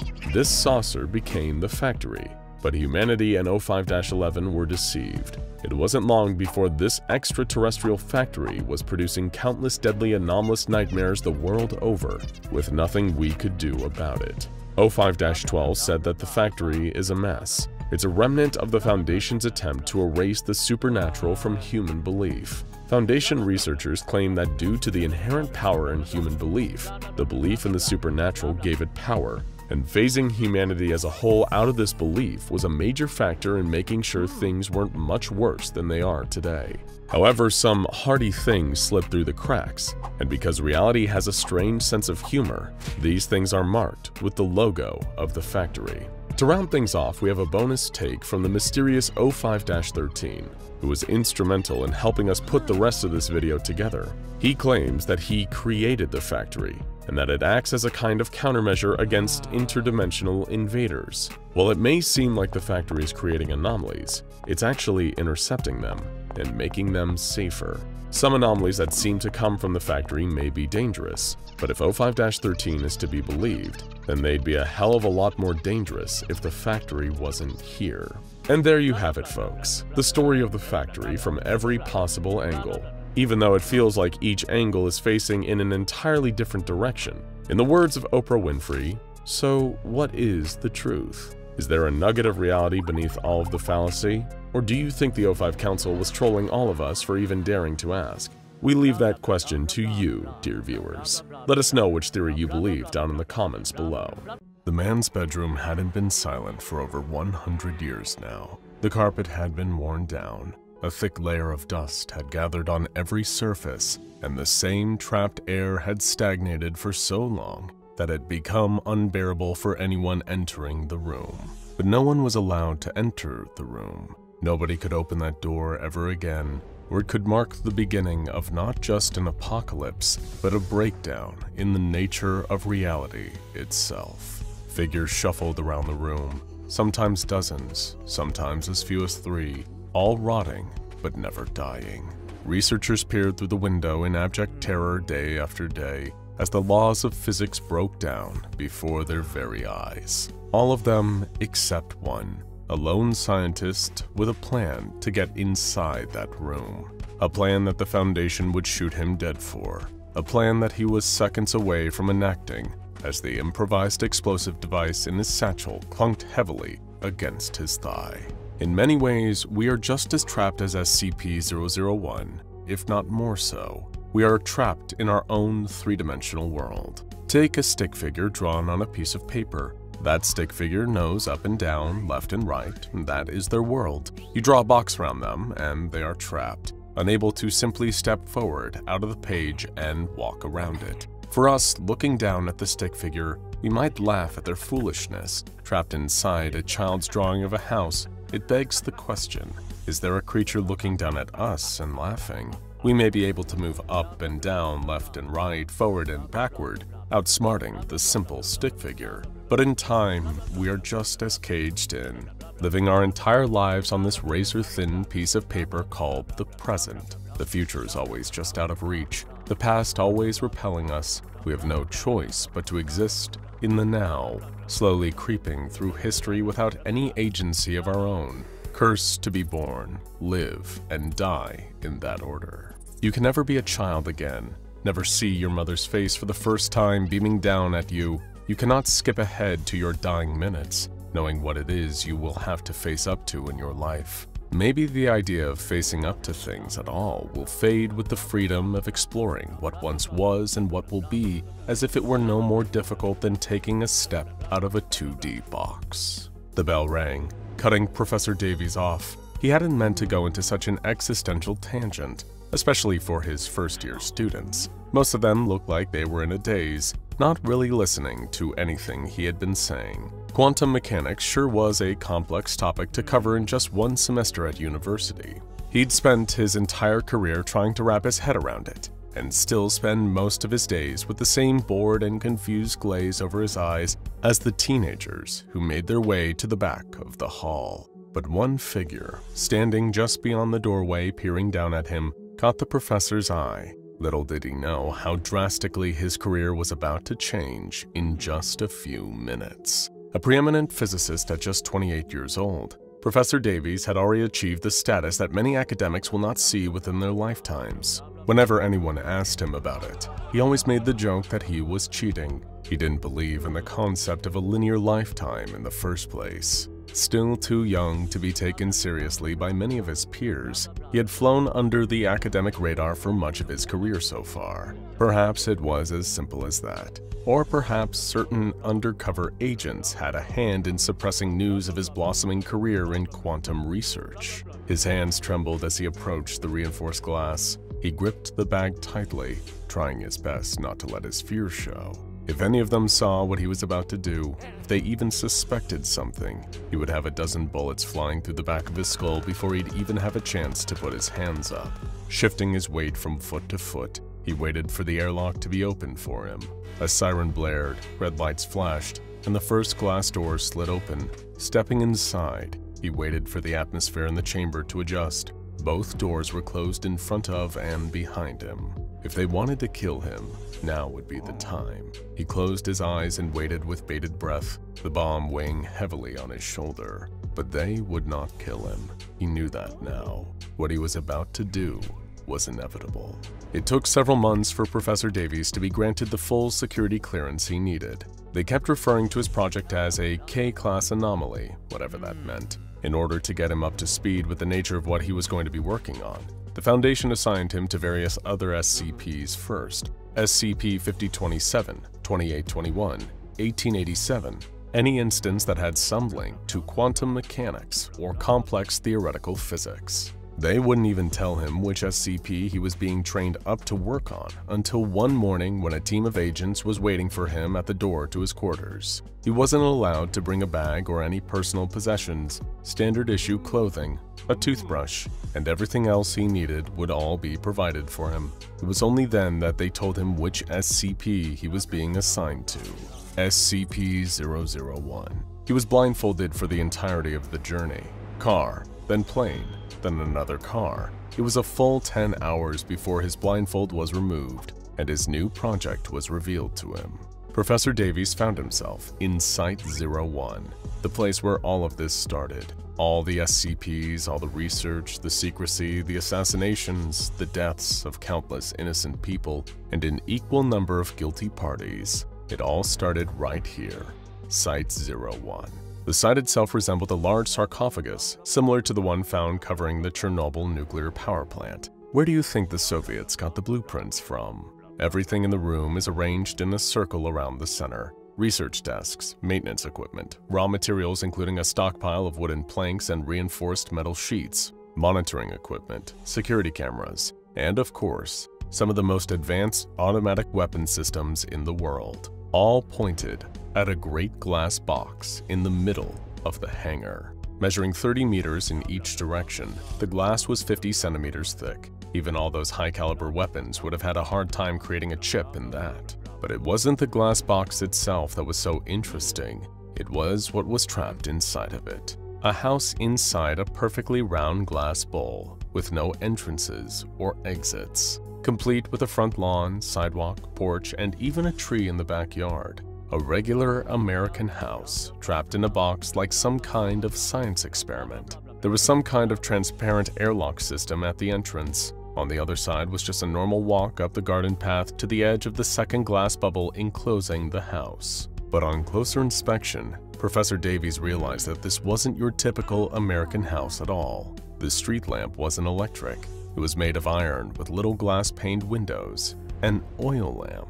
In fact, the house did look odd to him. There was no electric doorbell, but instead an actual physical bell system. The whole house looked out of place, not just because it was in a box in the central hangar of a 42,000-ton sarcophagus, but because it was from another era entirely.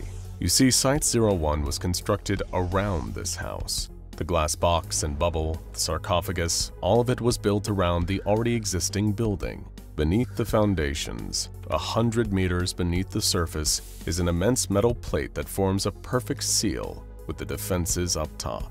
The only way in and out of Site-01 is through an immense reinforced door. But even all those defenses will prove utterly futile if anyone ever opens the thin wooden door to the bedroom on the top floor of the house. That is the home and the prison in which SCP-001 is trapped. It is the job of the Foundation to make sure that it remains trapped there indefinitely.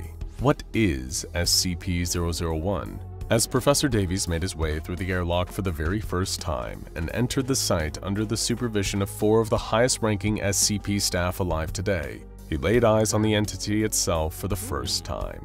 Standing on a scissor lift parked outside the front of the house, just inches away from the glass bubble, he was lifted high enough to look through the window into what looked like a young boy's bedroom on the top floor. Layers of dust coated the surfaces, black and white photos sat in frames, antique children's toys sat all around the walls, but Davies didn't notice any of them. He was too busy watching the men walking in all directions. Unhurried, but with purpose, well over a dozen men walked in all directions across the carpeted floor. They were all identical, around 6 feet, with heavy rotting skin that seemed to hang off their limbs like it would a carcass left in the sun. Human cadavers milling about in a young boy's bedroom. Davies was so taken aback by their appearance and behavior that it took him a long time to notice something truly strange. The reason he was brought here in the first place. They were walking through the bed in the middle of the room.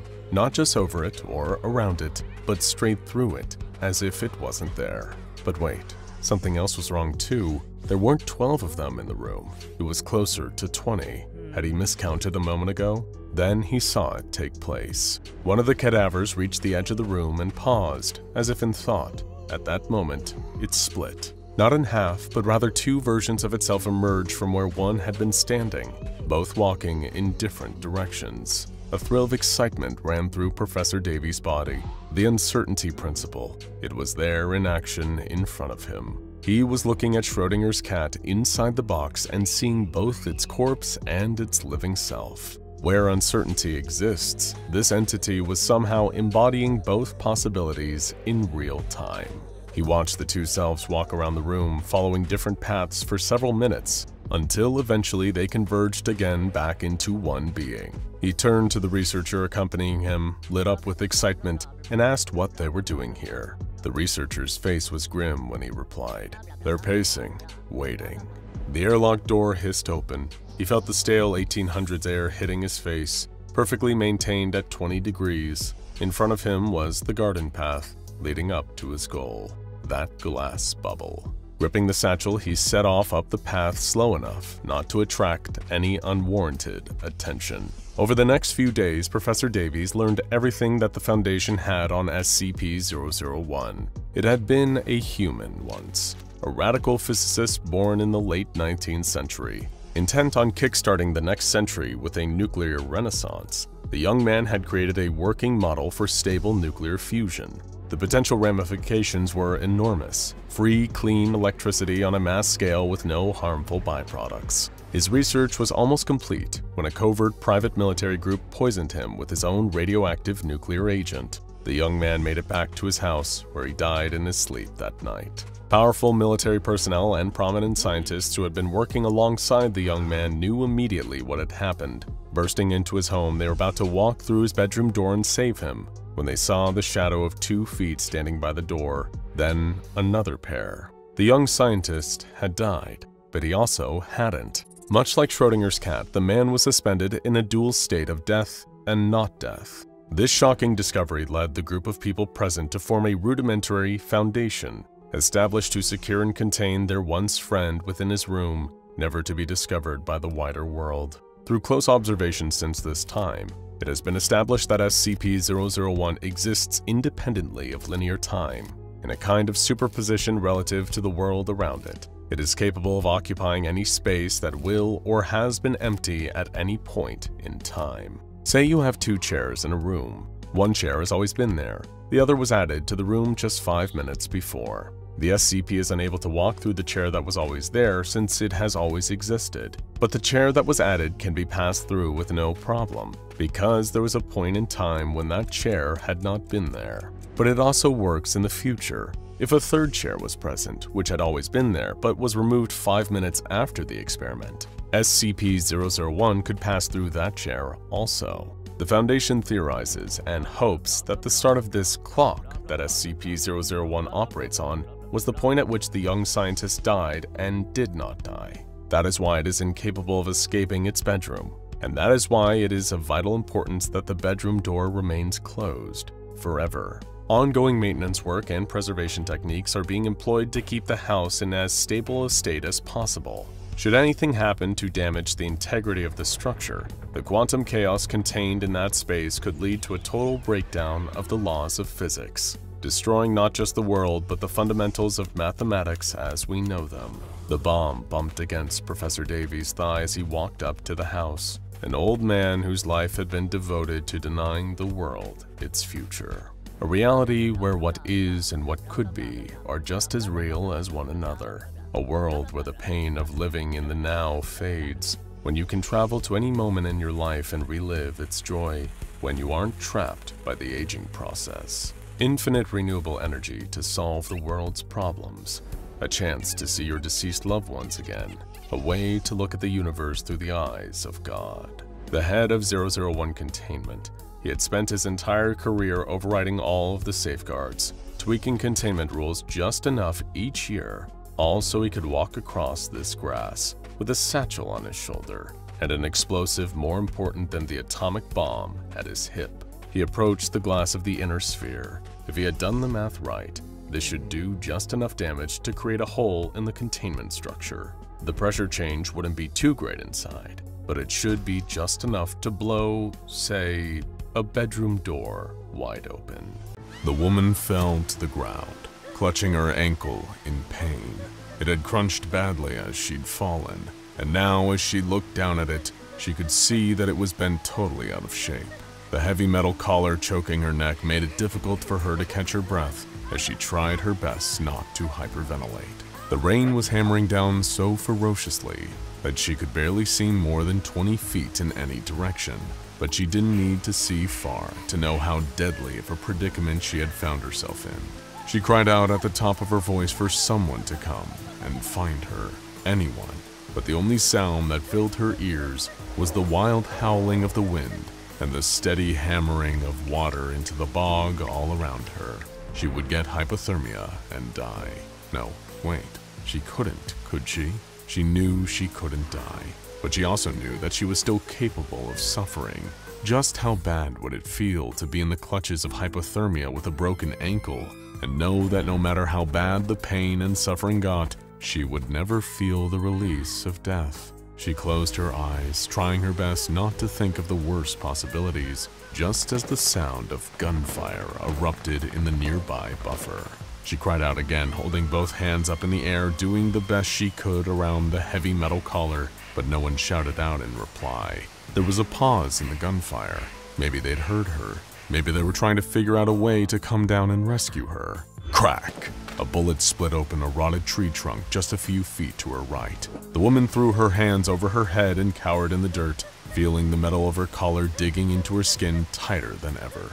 Please don't let it happen again, she prayed silently into the dirt. Encased in the collar around her neck were 4.5 kilograms of plastic explosives, each with a fragmentation layer pointed inwards towards her neck and head. With just a push of a button, they could. She didn't want to think about it. All she knew was that she couldn't let that happen to her again.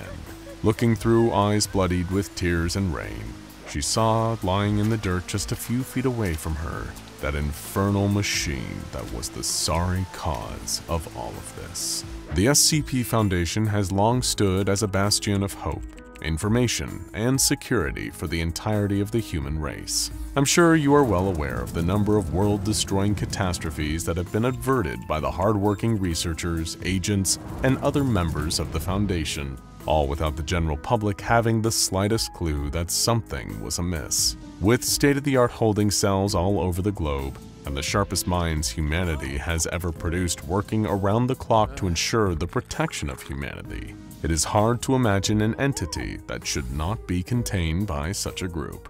And yet, one such entity does exist, SCP-001.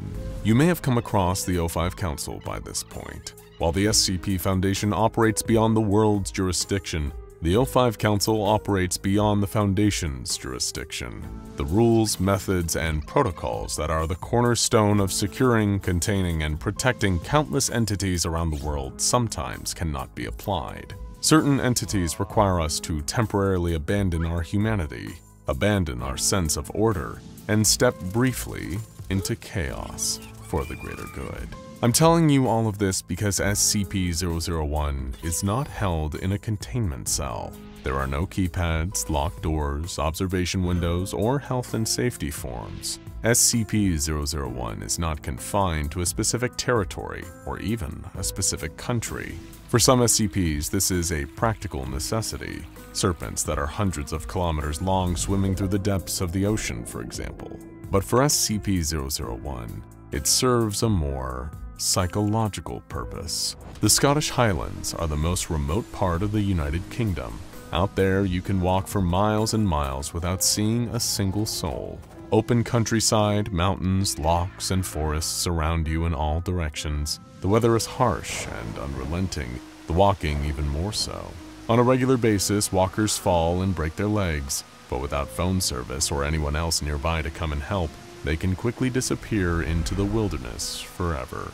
The peat bogs of Scotland used to see human sacrifices in early settlements. Afraid of the ghosts and spirits that haunted the bogs, people would throw their family members into the deepest parts and watch them drown, hoping that whatever was lurking beneath wouldn't come and find them. So as the group of soldiers crested the top of the mountain and looked down beneath them to the eerie peat bogs obscured by mist and constant rainfall, you would forgive a shiver running up their spines. But of course, it didn't. That was because this group of soldiers were quite unlike any others that humanity has ever produced. All were nameless. None of them existed on any government databases, on any Foundation databases, or even on the databases of the O5 Council itself. Their individual backgrounds, nationalities, and families were totally unknown to everyone other than themselves. Some had been tortured for years, others had been the torturers. The thing that united them, however, was their inhuman ruthlessness. A squad of 8 soldiers utterly devoid of any sense of empathy. What could they possibly have to be afraid of in the peat bogs when they themselves were the evil ghosts walking through? But then, one person was afraid. A shiver ran up her spine as she looked over the edge and down into the murky black and green below. SCP-001-1. Around her neck was the bomb collar. Each of the 8 soldiers surrounding her had a button mounted on a watch on the back of their wrists. At any moment, any one of them could hit the button, and all 4.5 kilograms of plastic explosives would go off, sending her on an express trip to oblivion. Aside from the collar, she wore a plain white dress made of cotton. It was muddy and torn apart at the hem from days of walking through the Scottish wilderness. When she had first arrived, she had begged those around her to supply her with some warm clothes, something practical that would keep her comfortable and stave off any illness. Her requests, however, had not been acknowledged. Clutching in her trembling, outstretched hands was the machine, SCP-001-A. From its external appearance, you would think it was nothing more than a wooden box, a perfect cuboid made from glossy dark wood. There were no symbols, no seams, no latches, nothing to indicate any method of operation. When the woman and the machine had first been delivered into the hands of the O5 Council, the researchers had spent weeks and millions of dollars trying to activate the machine. Their best scientists had scanned for every possible form of radiation and tried every method they could conceive to stimulate the box into opening. The ultimate failed attempt involved traveling to North Korea, where they negotiated placing the box 20 centimeters beneath a small nuclear warhead in return for granting the dictatorship key information on how to construct such a weapon. As we have established, the O5 Council operates beyond any kind of jurisdiction. Yet, at the bottom of the irradiated crater sat a perfectly intact wooden box that was cool to the touch and showed no signs of radioactivity. Only one person could interact with the box and unearth the secrets that were inside. SCP-001-1, the woman who stood trembling on the side of the mountain. A gun jabbed her in the back, forcing her to continue moving. She had asked the soldiers around her how much longer they had to walk that day, but none of them had replied. They never did.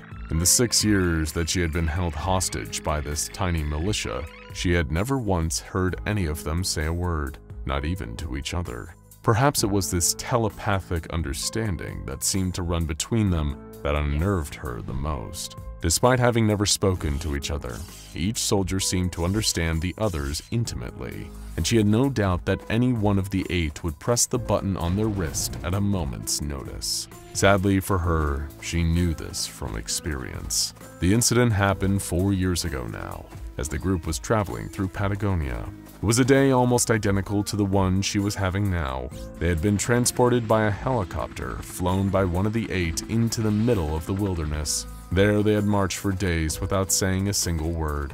Exhaustion had overtaken her legs, and she stumbled to the ground.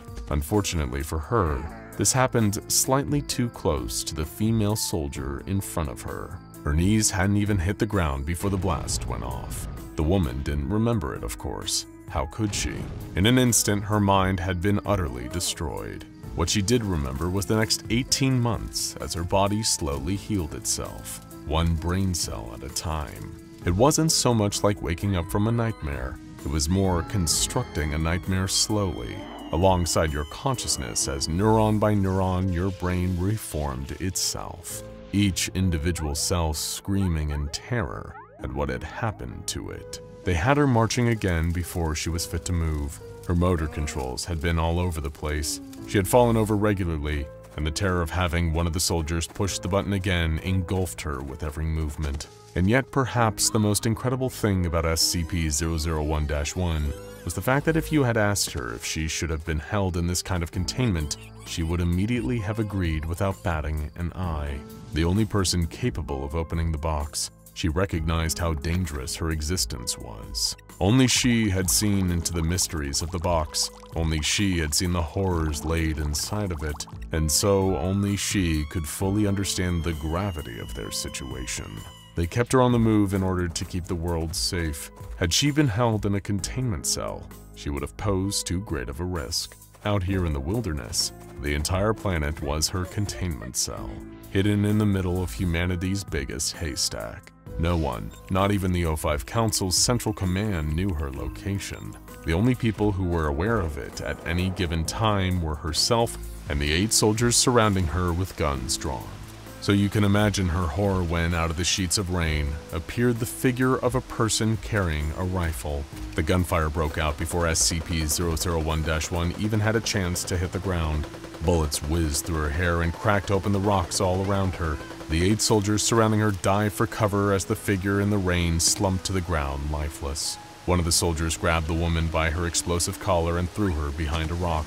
Clasping her hands over her ears, she closed her eyes and waited for the fight to be over. No one was shooting, until a second figure emerged from the rain waving their arms wildly. Gunfire again. She wasn't quite sure what had happened, but all of a sudden, the woman was falling down the cliff. She'd just been trying to shift her position to get deeper into cover, but she clearly hadn't noticed just how close to the edge she was. Down and down and down she fell until, with a crack in her ankle, she landed in the peat bog.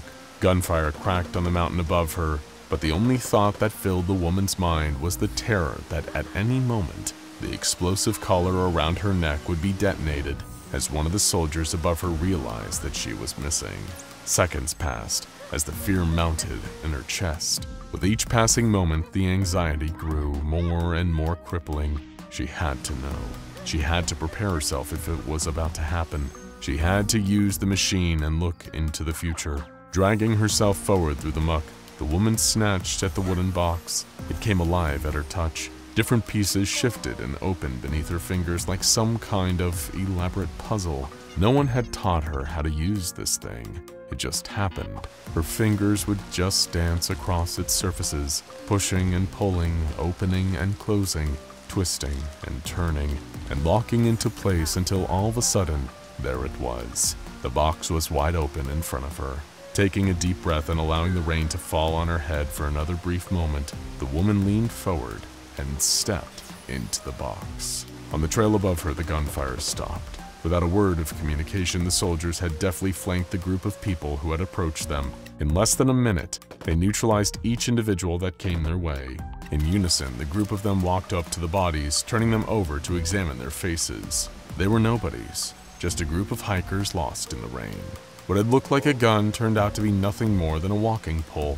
5 of them in total, none of them older than 24. Without words, the soldiers picked up the bodies and threw them over their shoulders as they scrambled their way down to the cliffs to the woman in the machine beneath them.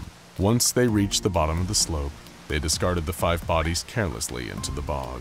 Within a couple of hours, those 5 hikers would have sunk to the bottom and begun the long process of being embalmed into the depths. Perhaps someone would find them in a few thousand years' time as part of an archaeological dig. Perhaps, but it was not their concern.